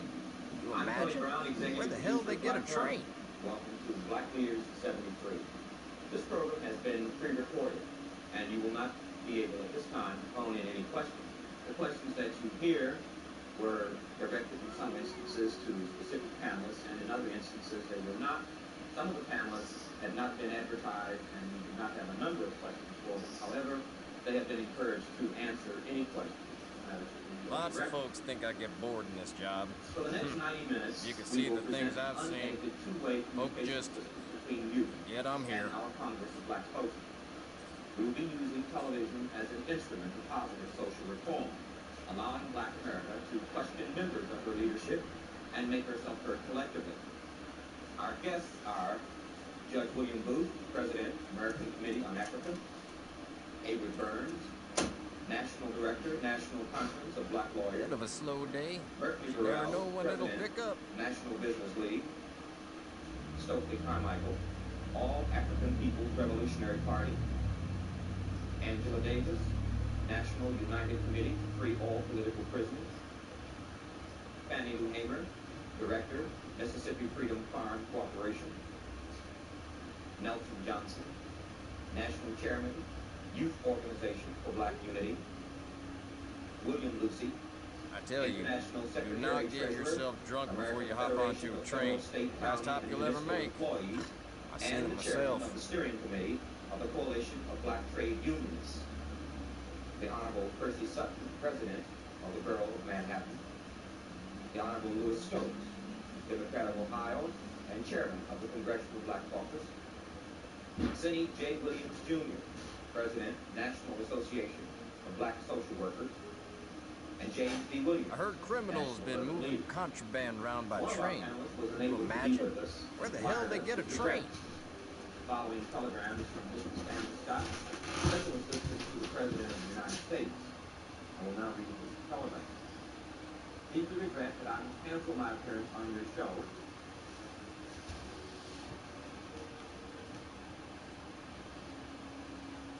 This Thursday evening address happens to be on a subject that I've had on my mind for a very long time. Actually, a couple of decades, to be honest. I originally thought that I was going to bring it up to the B1 Brigade, though, last year, but I kept having to push it back, mainly because the truth of the matter is it's an enormous subject, and it's very complicated, and it doesn't lend itself to any easy answers. So let me go ahead and tell you what this evening's video essay is not going to be about. This is not going to be a how-to build an intelligence agency. No rush. Obviously, I don't know how to do that. This is not going to be a primer on intelligence agencies per se. It's not going to be about trying to tell you the nuts and bolts of who's who. What this is basically going to be is to get the subject out there, just to put it on the table and make it into something we can talk about. This is going to be a starting point. And I encourage all of you to make sure that you take part in this discussion. This is going to be one of the most important video essays that I have ever performed. And I want all the B1 faithful to give it their full attention. Now, black men, I'm going to point this one at you because we are the thought leaders for our group. If it's going to be, then it's going to be us who have to be the driving force behind this. We have all heard the last few days about these sickening and disgusting white supremacist terrorist attacks on black people the last few days, particularly black women, especially E.O. Wilson in particular in California. The would-be white supremacist intimidation offensive at Maxine Waters' congressional office was thoroughly disrupted by black protesters. Bad guys never even got close. A white supremacist operation wrecked before it even began. And as you see, this is their reprisal. Now, here's my question. After the white supremacists got busted up last week and were forced to have to abandon their would-be intimidation tactic at Maxine Waters' office, the white supremacists got together to plan their next attack. So where the hell was our intelligence operation at to monitor these bastards, to bug them, surveil them, follow them to the places of their gathering? Where are our operatives to watch these guys so that when they activate their sleeper cells to launch sneak attacks, we know where they are before they even occur? And it's not as if we haven't done this before. We have. I'll get to that much later. But where the hell is our intelligence gathering capability at? You want to know why this crap's going on? It's because we're flying blind in the wind. It's because we're not dedicating our efforts to actually watch the bastards. We would sit there and say, well, we're black, so we can't get close to these guys. What are you talking about? They got black people around them all the time. Problem is, black folks don't ever say anything. I have repeatedly mentioned one book in particular, and a lot of you probably already know which one it is because I mention it on a near weekly basis. Gideon Spies. It's a book which details the birth of the Mossad, the Israeli intelligence service. And I mention that book because of how it begins. That's the main thing that got me about the book. The book begins with a story that took place in the early 20th century. A bunch of Jews in what was then Palestine were going on a religious pilgrimage in that area, and they were violently attacked by an angry Arab mob. Now, after this occurred, the Jews were beaten bloody and forced to have to leave, disperse, what have you. Later on, some Jews, specifically Jewish merchants, Jewish businessmen, put their heads together, and they decided that they had to have their own means of monitoring the Arabs and knowing what the Muslims were up to. They decided amongst themselves that that's what had to happen. After all, they said, have we, the Jews, not always relied upon good intelligence? They were talking about all the way back in the Bible. King David, King Saul, all the rest of them. It was important that they know what it was that the enemies of the children of Israel were up to. They're always, I mean, you can run all over the freaking Middle East. You always find these Jews who, some of them, who claim to be Jewish Muslims, quote unquote, or Jewish Arabs or what have you. There always seems to be a few of these Arabs. The Arabs may not know who they are, but the Jews know who they are. I want to re-emphasize the point to you from that little story from Gideon Spies. When it came time to do something serious about all of these Arab attacks against the Jews, it wasn't Jewish school teachers who put their heads together to make a plan. It wasn't even Jewish academics who came up with a solution. They weren't the ones who put together the plot. It wasn't Jewish politicians or public servants. It wasn't even Jewish clergy who came together to formulate a solution. It was Jewish businessmen. Not the clergy, not the politicians, not the academics. Because you see, in the real world, any endeavor that you try to undertake is going to require resources. And you don't get resources from school teachers, or clergy, or politicians. You get your resources from the merchant class, the business class. Business class can't just be there and decide I'm going to get enough money so I can retire and go sit on the beach. Business class has to have an ideology. Now, I've always told you, spoken the beating heart and soul of black empowerment. Dollars with an agenda, an economy with an ideology. See, these other groups, especially the Jews, they understand that. Their business class understands they are there to ensure the prosperity and the posterity of their people, of their group. To create an intelligence infrastructure and intelligence organization requires resources. Your Horley's protégés, huh? Those resources have to be word you yours. was decent. Can't go I hope deciding to so. make a white supremacy. This land is full going to of help scum. you come up with your own Spend most of my intelligence time organization. thinking Why they're better would off they? left to it. They are the very worst people that you're fighting against. Anything you put together over necessity, man, I told you to go away. Go on, Mr. Marshall. You need resources of your own Tom that you Davis, generate and that you U.S. control Marshal. it, and your enemies Been cannot sent on a disrupt trail or of cut band of off. killers. You need This one, resources to pay people to do Alfredo intelligence Montez gathering, information gathering. killed a family You need up near resources to Steve's train Landing. and equip your young men and women unspeakable to gather that He's information one in the 4 and to states deal and with your 2 enemies. countries. You need I resources think he's so holed that up you near can have Manzanita your best Coast. and brightest You take a to ride with me to analyze take a the look? information and to make All right, sure then. that Let's go. information is evaluated correctly and gets into the hands of the right people. That's what makes information actionable. When the information gets to the people who can actually make use of it. And not all information is slowly going in the same direction. You need resources in order to develop and pioneer methods of intelligence gathering and to protect your own intelligence apparatus. These things take money. And you know, it reminds me of another story about the Mossad. I'm thinking specifically about the Steven Spielberg movie Munich. about the Israelis' response to the terror attack on the Jewish athletes at the 1970s Munich Olympics? When the Mossad quartermaster was giving the Israeli operatives their equipment so that they could go carry out their reprisals, he was telling them where they could pick up their money at every month, where their money would be deposited in a secret bank account. It could be some sort of safety deposit box telling them to go pick up their money. Any sort of communication done thus so kind of way. And then right before cannot be seen to get too close to any of this because of the crime. Before he left, the quartermaster says, you need to make sure to keep all of your expenses. Because anyway, here's Lee. whatever you're doing, someone else Rich, how's it going, Lee? Well, mine tells his wife. You know it and I know it.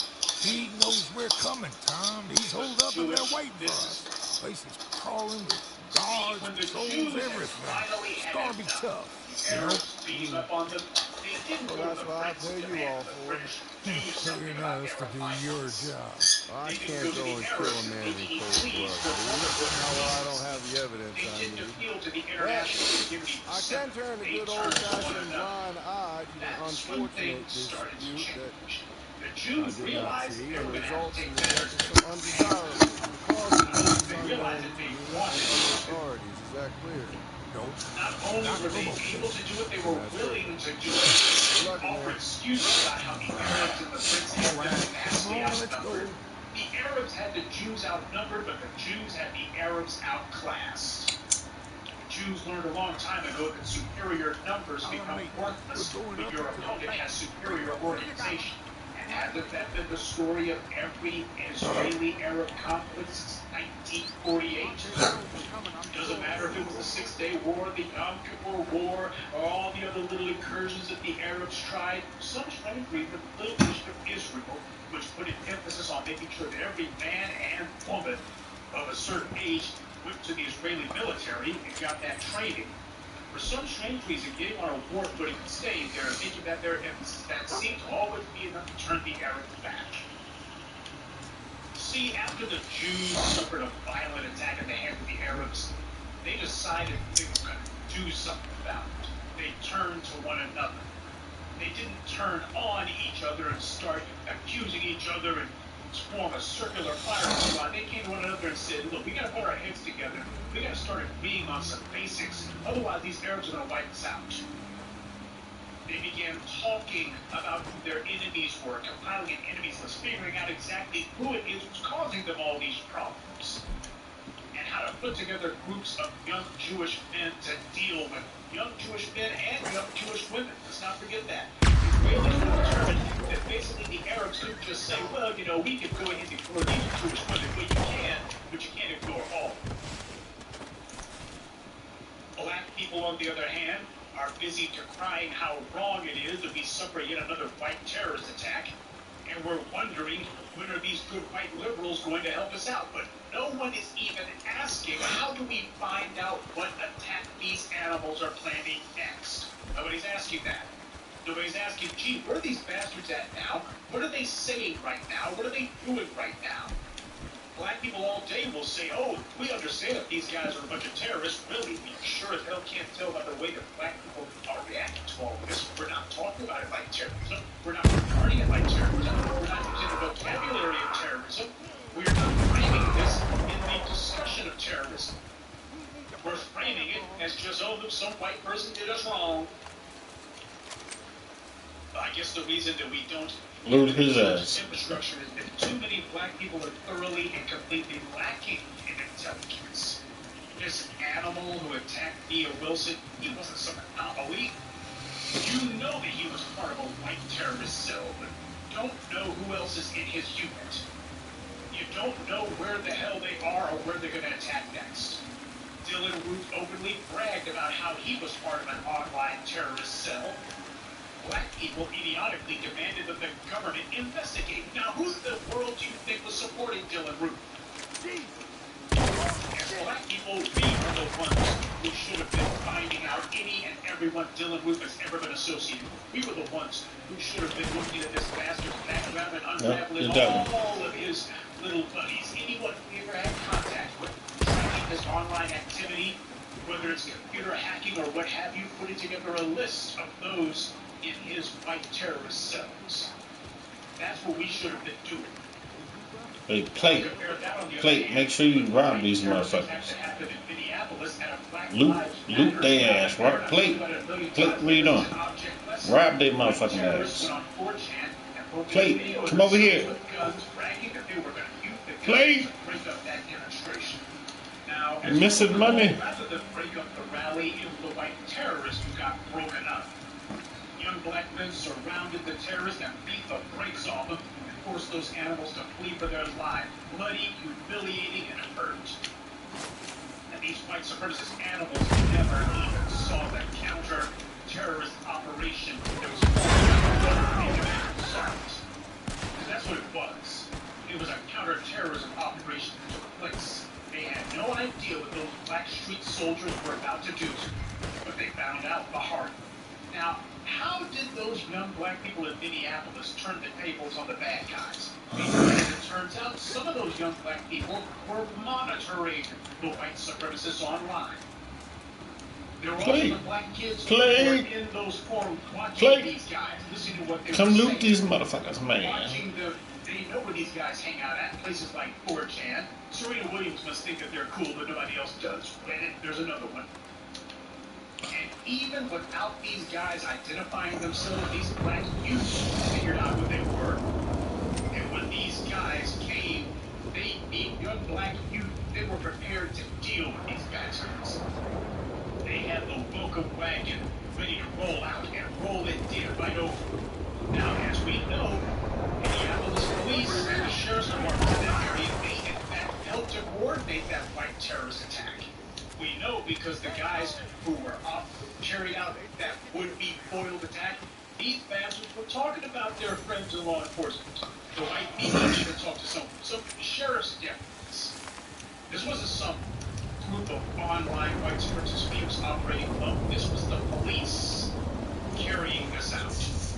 Nonetheless, the three pieces of white supremacist trash are now in prison. And beyond that, the police precinct that Black Lives Matter was protesting in front of was forced to close down. That's what happens when you make a point of knowing what your enemy is up to. It was what Sun Tzu said: when you know yourself and know your enemy, you will not be in peril in even 100 pounds. Those young black people demonstrated that forewarned is forearmed. But you can't have any sort of warning unless you got intelligence.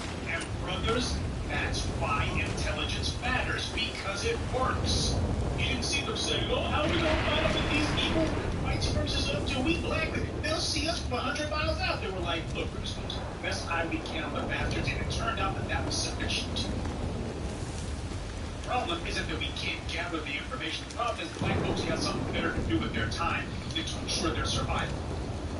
When it comes to intelligence organizations, there's a fundamental misunderstanding of them in the public in general, black people in particular. You may think that intelligence organizations are something only for government, corporations, and political movements use them as well. Black people have allowed ourselves to be thoroughly infiltrated by spies and informants from all of our enemies. Don't die, be careful. For some damn reason, we never ever did the idea of around their operations. I guess we figured that would be underhand. I told you about how Jewish businessmen in Palestine were responsible for toppling the former Arab-controlled territory, but I never could spy details. These Jewish merchants were painfully aware that their inferior numbers would only be successful based on how well informed they were. That's why the Israelis have always placed a premium on intelligence gathering. They have never discounted or discredited the value of it. Their numbers are small. The only way that they can win is they gotta know stuff that their enemy doesn't want them to know. They use their money to bribe British officials who at the time had Palestine as a British colony. They also use their money to bribe Arabs. They make excuses about, oh, well, the Muslims, they're just too dedicated. The religion, you see. They said, nah, there's a few of them. We're just gonna find out and put the right name to play. I told you about the motives for spying, one of them being the acronym MICE, which stands for money, ideology, compromise and or coercion, and ego or extortion? See, the motives that people have for spying, they really are very simple. You don't need a million. It only comes down to about 4 or 5. The question is, are you willing to put out the effort to find out what this particular person's motivation is? And are you willing to go ahead and pony up the resources to take advantage of it? See, groups like the Jews who are willing to figure out what is it that motivates other people and then pony up the money to make things happen, they're the ones who get what they want. Black folks, on the other hand, who neither look to see what motivates others, and apparently we're not going to spend money on anything other than shoes and rims for cars, well, we're the ones who basically keep taking off the check. And to make sure that the Arabs were unable to counter-surveil, the Jews killed anyone who they even suspected of working with the Arabs. So that's one of the things that the Jews put a premium on, too. There were a whole lot of Jews who didn't know how they felt about taking land in Palestine. They weren't quite sure how they felt about establishing a Jewish homeland, especially not on force. So ironically, the Jews who were ambivalent or even opposed to the Jewish creation of the Israeli state, they were the first Jews to get their own plot of land. Problem was, it was a burial plot out in the Negev desert. Look out. This was how the Jews had a window into Arab affairs while making sure that the Arabs were completely, thoroughly blocked out of theirs. They figured out who the people were who might cause them problems, and then made sure to remove them permanently. That's something black folks never seem to learn. We keep trying to figure out how do we keep these guys on the sidelines. The only way you can keep them on the sidelines is you gotta make sure they're out, all the way out. Information determines who wins and who loses. Do black men understand the importance of that? Can you think of any black man who knows who the white supremacist troublemakers are in their town? In other words, do black men understand the command structure of the white supremacists in their own front yard? Can you name them? Can you list them? Can you tell us what they're up to? Rest assured, they talk about you, so why don't you even bother to think about them? I often imagine if black men wanted to develop their own intelligence gathering apparatus, how would we go about building it? How would we organize it? How would we make sure that we can get our operatives into areas? Doesn't matter if it's on the other side of the town or the other side of the globe. How would we make it to work? A lot of black men claim to be in the know, but they don't know jack. Intelligence work is about surveillance, about cultivating sources, eliciting information, stealing it if needs be. It's about finding out who's hiding what, where they're hiding it, how to get it. Knowing things that your enemy desperately want to keep hidden from you. If you took a group of 10 black men and gave them a proposed working budget of $1 billion, could they build the core of real bona fide intelligence apparatus? Would they even know where to begin? If you want a quick and dirty definition of what intelligence gathering organization needs to be, you don't have to look any farther than the CIA. The CIA is comprised of 4 directorates. The Directorate of Administration, which runs the CIA. The Directorate of Science and Technology, who cultivates the CIA's weapons and special equipment. The Directorate of Intelligence. These are the guys who analyze the information gathered. Jack Ryan, Tom Clancy's. Now let's be clear, Protagonist of all those Harrison Ford movies. That's basically what he did. An analyst who apparently didn't like to work in the office. And finally, you have the Directorate of Operations. These are the guys who do the field work. They're the guys who are actually out in the field doing the on-the-ground spy work for the CIA. They talk to foreign agents, they gather intelligence, they perform sabotage, break-ins, and, when called upon, assassinations. See, that's how an intelligence group is organized. Administrative head, group who handles their gear, men who steal the information, and analysts who figure out what the information that's been gathered is. Can black men do any of these things adequately? Well, the honest answer is yes. Black men can do all these things. God knows we've been doing it for white folks long enough. The question is, are we willing to do it for ourselves? Do we have enough black pride that we would take the same skill set that we brag about how well we can do things for white folks? We brag about how well we're able to carry water for white supremacy, how valuable we are to white supremacy, but we don't give a damn about being valuable to one another, to ourselves. To undermine your opponent from within requires a lot of things, but 3 things in particular: knowledge of your enemy's personnel and internal politics. Know thy enemy is the foundation of all interactions with people who are not from your group. You won't have a clue how to undermine your opponent if you have no idea what his command structure looks like. If you don't know what tensions or divisions exist among your enemies that you could possibly take advantage of, or if you're ignorant as to who among your enemies is willing to inform for you, or susceptible to bribery, or sabotage, coercion, or extortion, then you're flying blind in the wind. You're missing all sorts of opportunities that are all around you. Your enemy doesn't have to say, "You, give me the bomb and I'll put it right in enemy HQ." But the thing about it is, if this guy knows some stuff, you get him to talk. Now you're like, okay, now I know some stuff about my enemy's headquarters that I didn't know. I can pass this along to our guys. You know, we can't really depend on one of theirs, but now we know where to go at least. That places us closer to our goal. Every group has a myriad of ways to be exploited. We were slaves, so our identity was largely impressed upon us by white supremacy. The divisions that black people have today are largely the ones that white supremacy fostered and placed upon us, and that we keep playing out to the present. In truth, white people don't know black people at all, but they do know slaves. Sadly, that's what we continue to behave like. Slaves don't have power. Slaves don't seek power, and they wouldn't know what to do with it even if they got it. No matter what you may want to convince yourself of, the white collective are not perfect. That's just an excuse that black people use because we're not willing to confront white supremacy. So we come up with a lie that, oh, their defense is impenetrable. Well, let me tell you something. They are not some impenetrable, unknowable, inscrutable gestalt. We know them. In many ways, we know them better than they know themselves. The only reason you think that they're so untouchably unknowable is because they have kept black people segregated from them.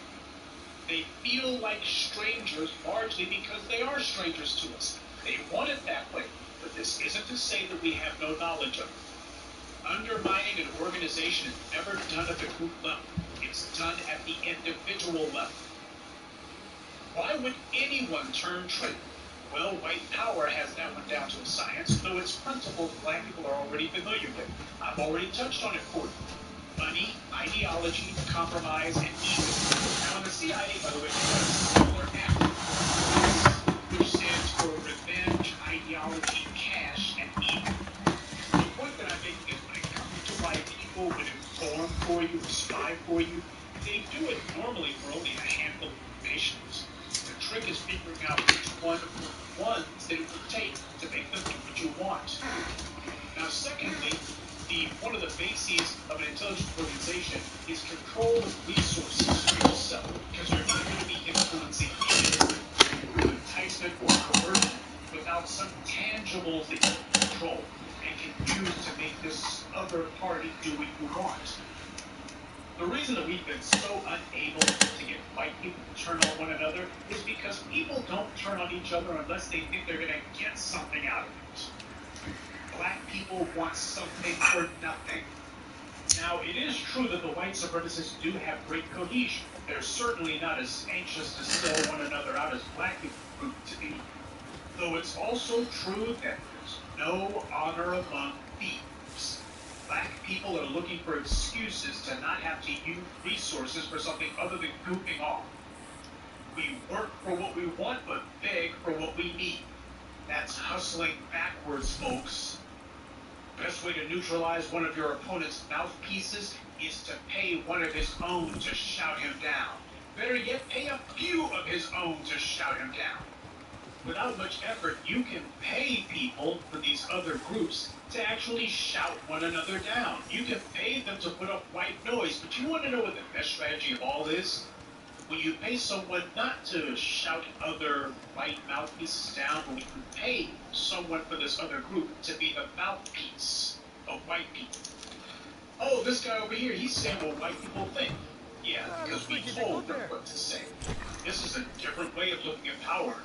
But again, black people are hideously, unforgivably ignorant about how power is used in the real world. Black people want power for free, and that's not how it works. To be clear, you don't go up to the most well-entrenched, established white person in the room and tell him to inform for you or to be a mouthpiece against white supremacy. That's a foolish move. It would never work. These are guys with the least incentive to become turncoats. They also harbor the most animosity towards us. And you don't just throw money at any old Caucasian willy-nilly either. You must closely observe and select individuals who you have determined are politically reliable. This is not something you can do instantaneously. You can't just make that determination on the fly. It takes time, sometimes years. This is how it's done. You select someone who you can turn or someone who you can raise up. Some white person who's on the outside of official power. This is something white supremacy has done against us and other groups to great effect. It's something they do to each other all the time. We had no idea who Barack Obama was. White people didn't even know who he was. He was a cherry-picked sellout whom white power recognized to be pliable and submissive to white supremacy. So they took this right but obedient collective and they grouped him to be a black leader. And when it comes to black people, we see this across the board, be it with black actors, black businessmen. When you see the white media promoting a black person and not tearing them down or trying to subtly throw shade at them, that's your first indication that white power is trying to dictate to you that you ought to trust this black person. The best way to ensure that someone doesn't speak against you is to fill their mouths with your words. Get on with it, you idiot. That brings us to the third component of effectively undermining an opposing group. It's something more important than being able to spot a likely informant, something more important than even resources. It's political will. It's where any effort to undermine an opponent begins. Are you willing to be sneaky? Are you willing to tell people things that you know not to be true, to tell your opponent things that you know aren't the truth? Are you willing to build walls to keep your enemies out? Sun Tzu said that all warfare is based on deception.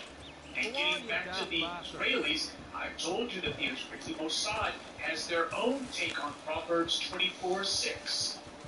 By way of deception, thou shalt wage war. War doesn't begin with the outbreak of military engagements. By then, it's too late to do anything. War begins long before that. It begins with the deliberate, systematic undermining of one group by another. That's where all warfare begins. So far, we let the bad guys undermine us 5 ways from Sunday. When the hell are we going to start fighting back?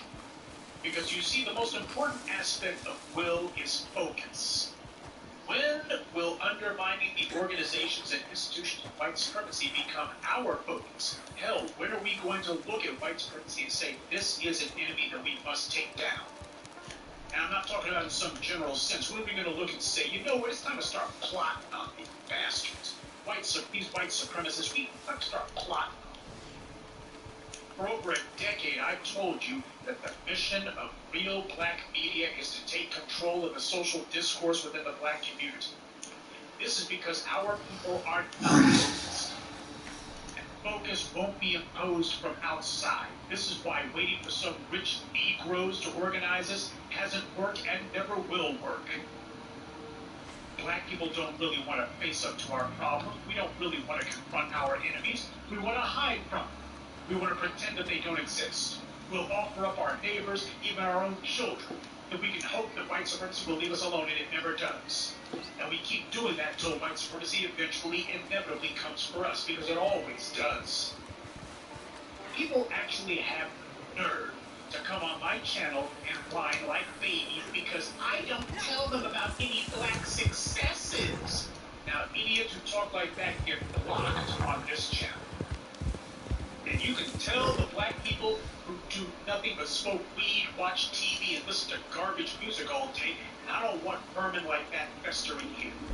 These people don't want information, they want entertainment. And the point of entertainment is to make them feel good. Well, here's the memo, stupid. The reason you don't hear me talk about any successes is because there are no successes for me to report. Show me where black people are winning the war against white supremacy. Show me where we're scoring some W's. I'm talking about serious ones. Show me where we're punishing the white supremacists, because that's the only real W. Yeah, it's nice what happened at Maxine Waters' office. The problem is nobody got punched. I can tell you right now, some black folks showed up at, say, that racist scumbag showed up at Peter King's office to protest him, and some white folks decided to jump on him. Those black folks would have gotten arrested. Show me where black people are even fighting the war against white supremacy. All you can point to is this or that individual black person, a couple of hoots and hollers here and there. Problem is, that's not a group. You cannot protect yourself from a group assault when all you are is an individual.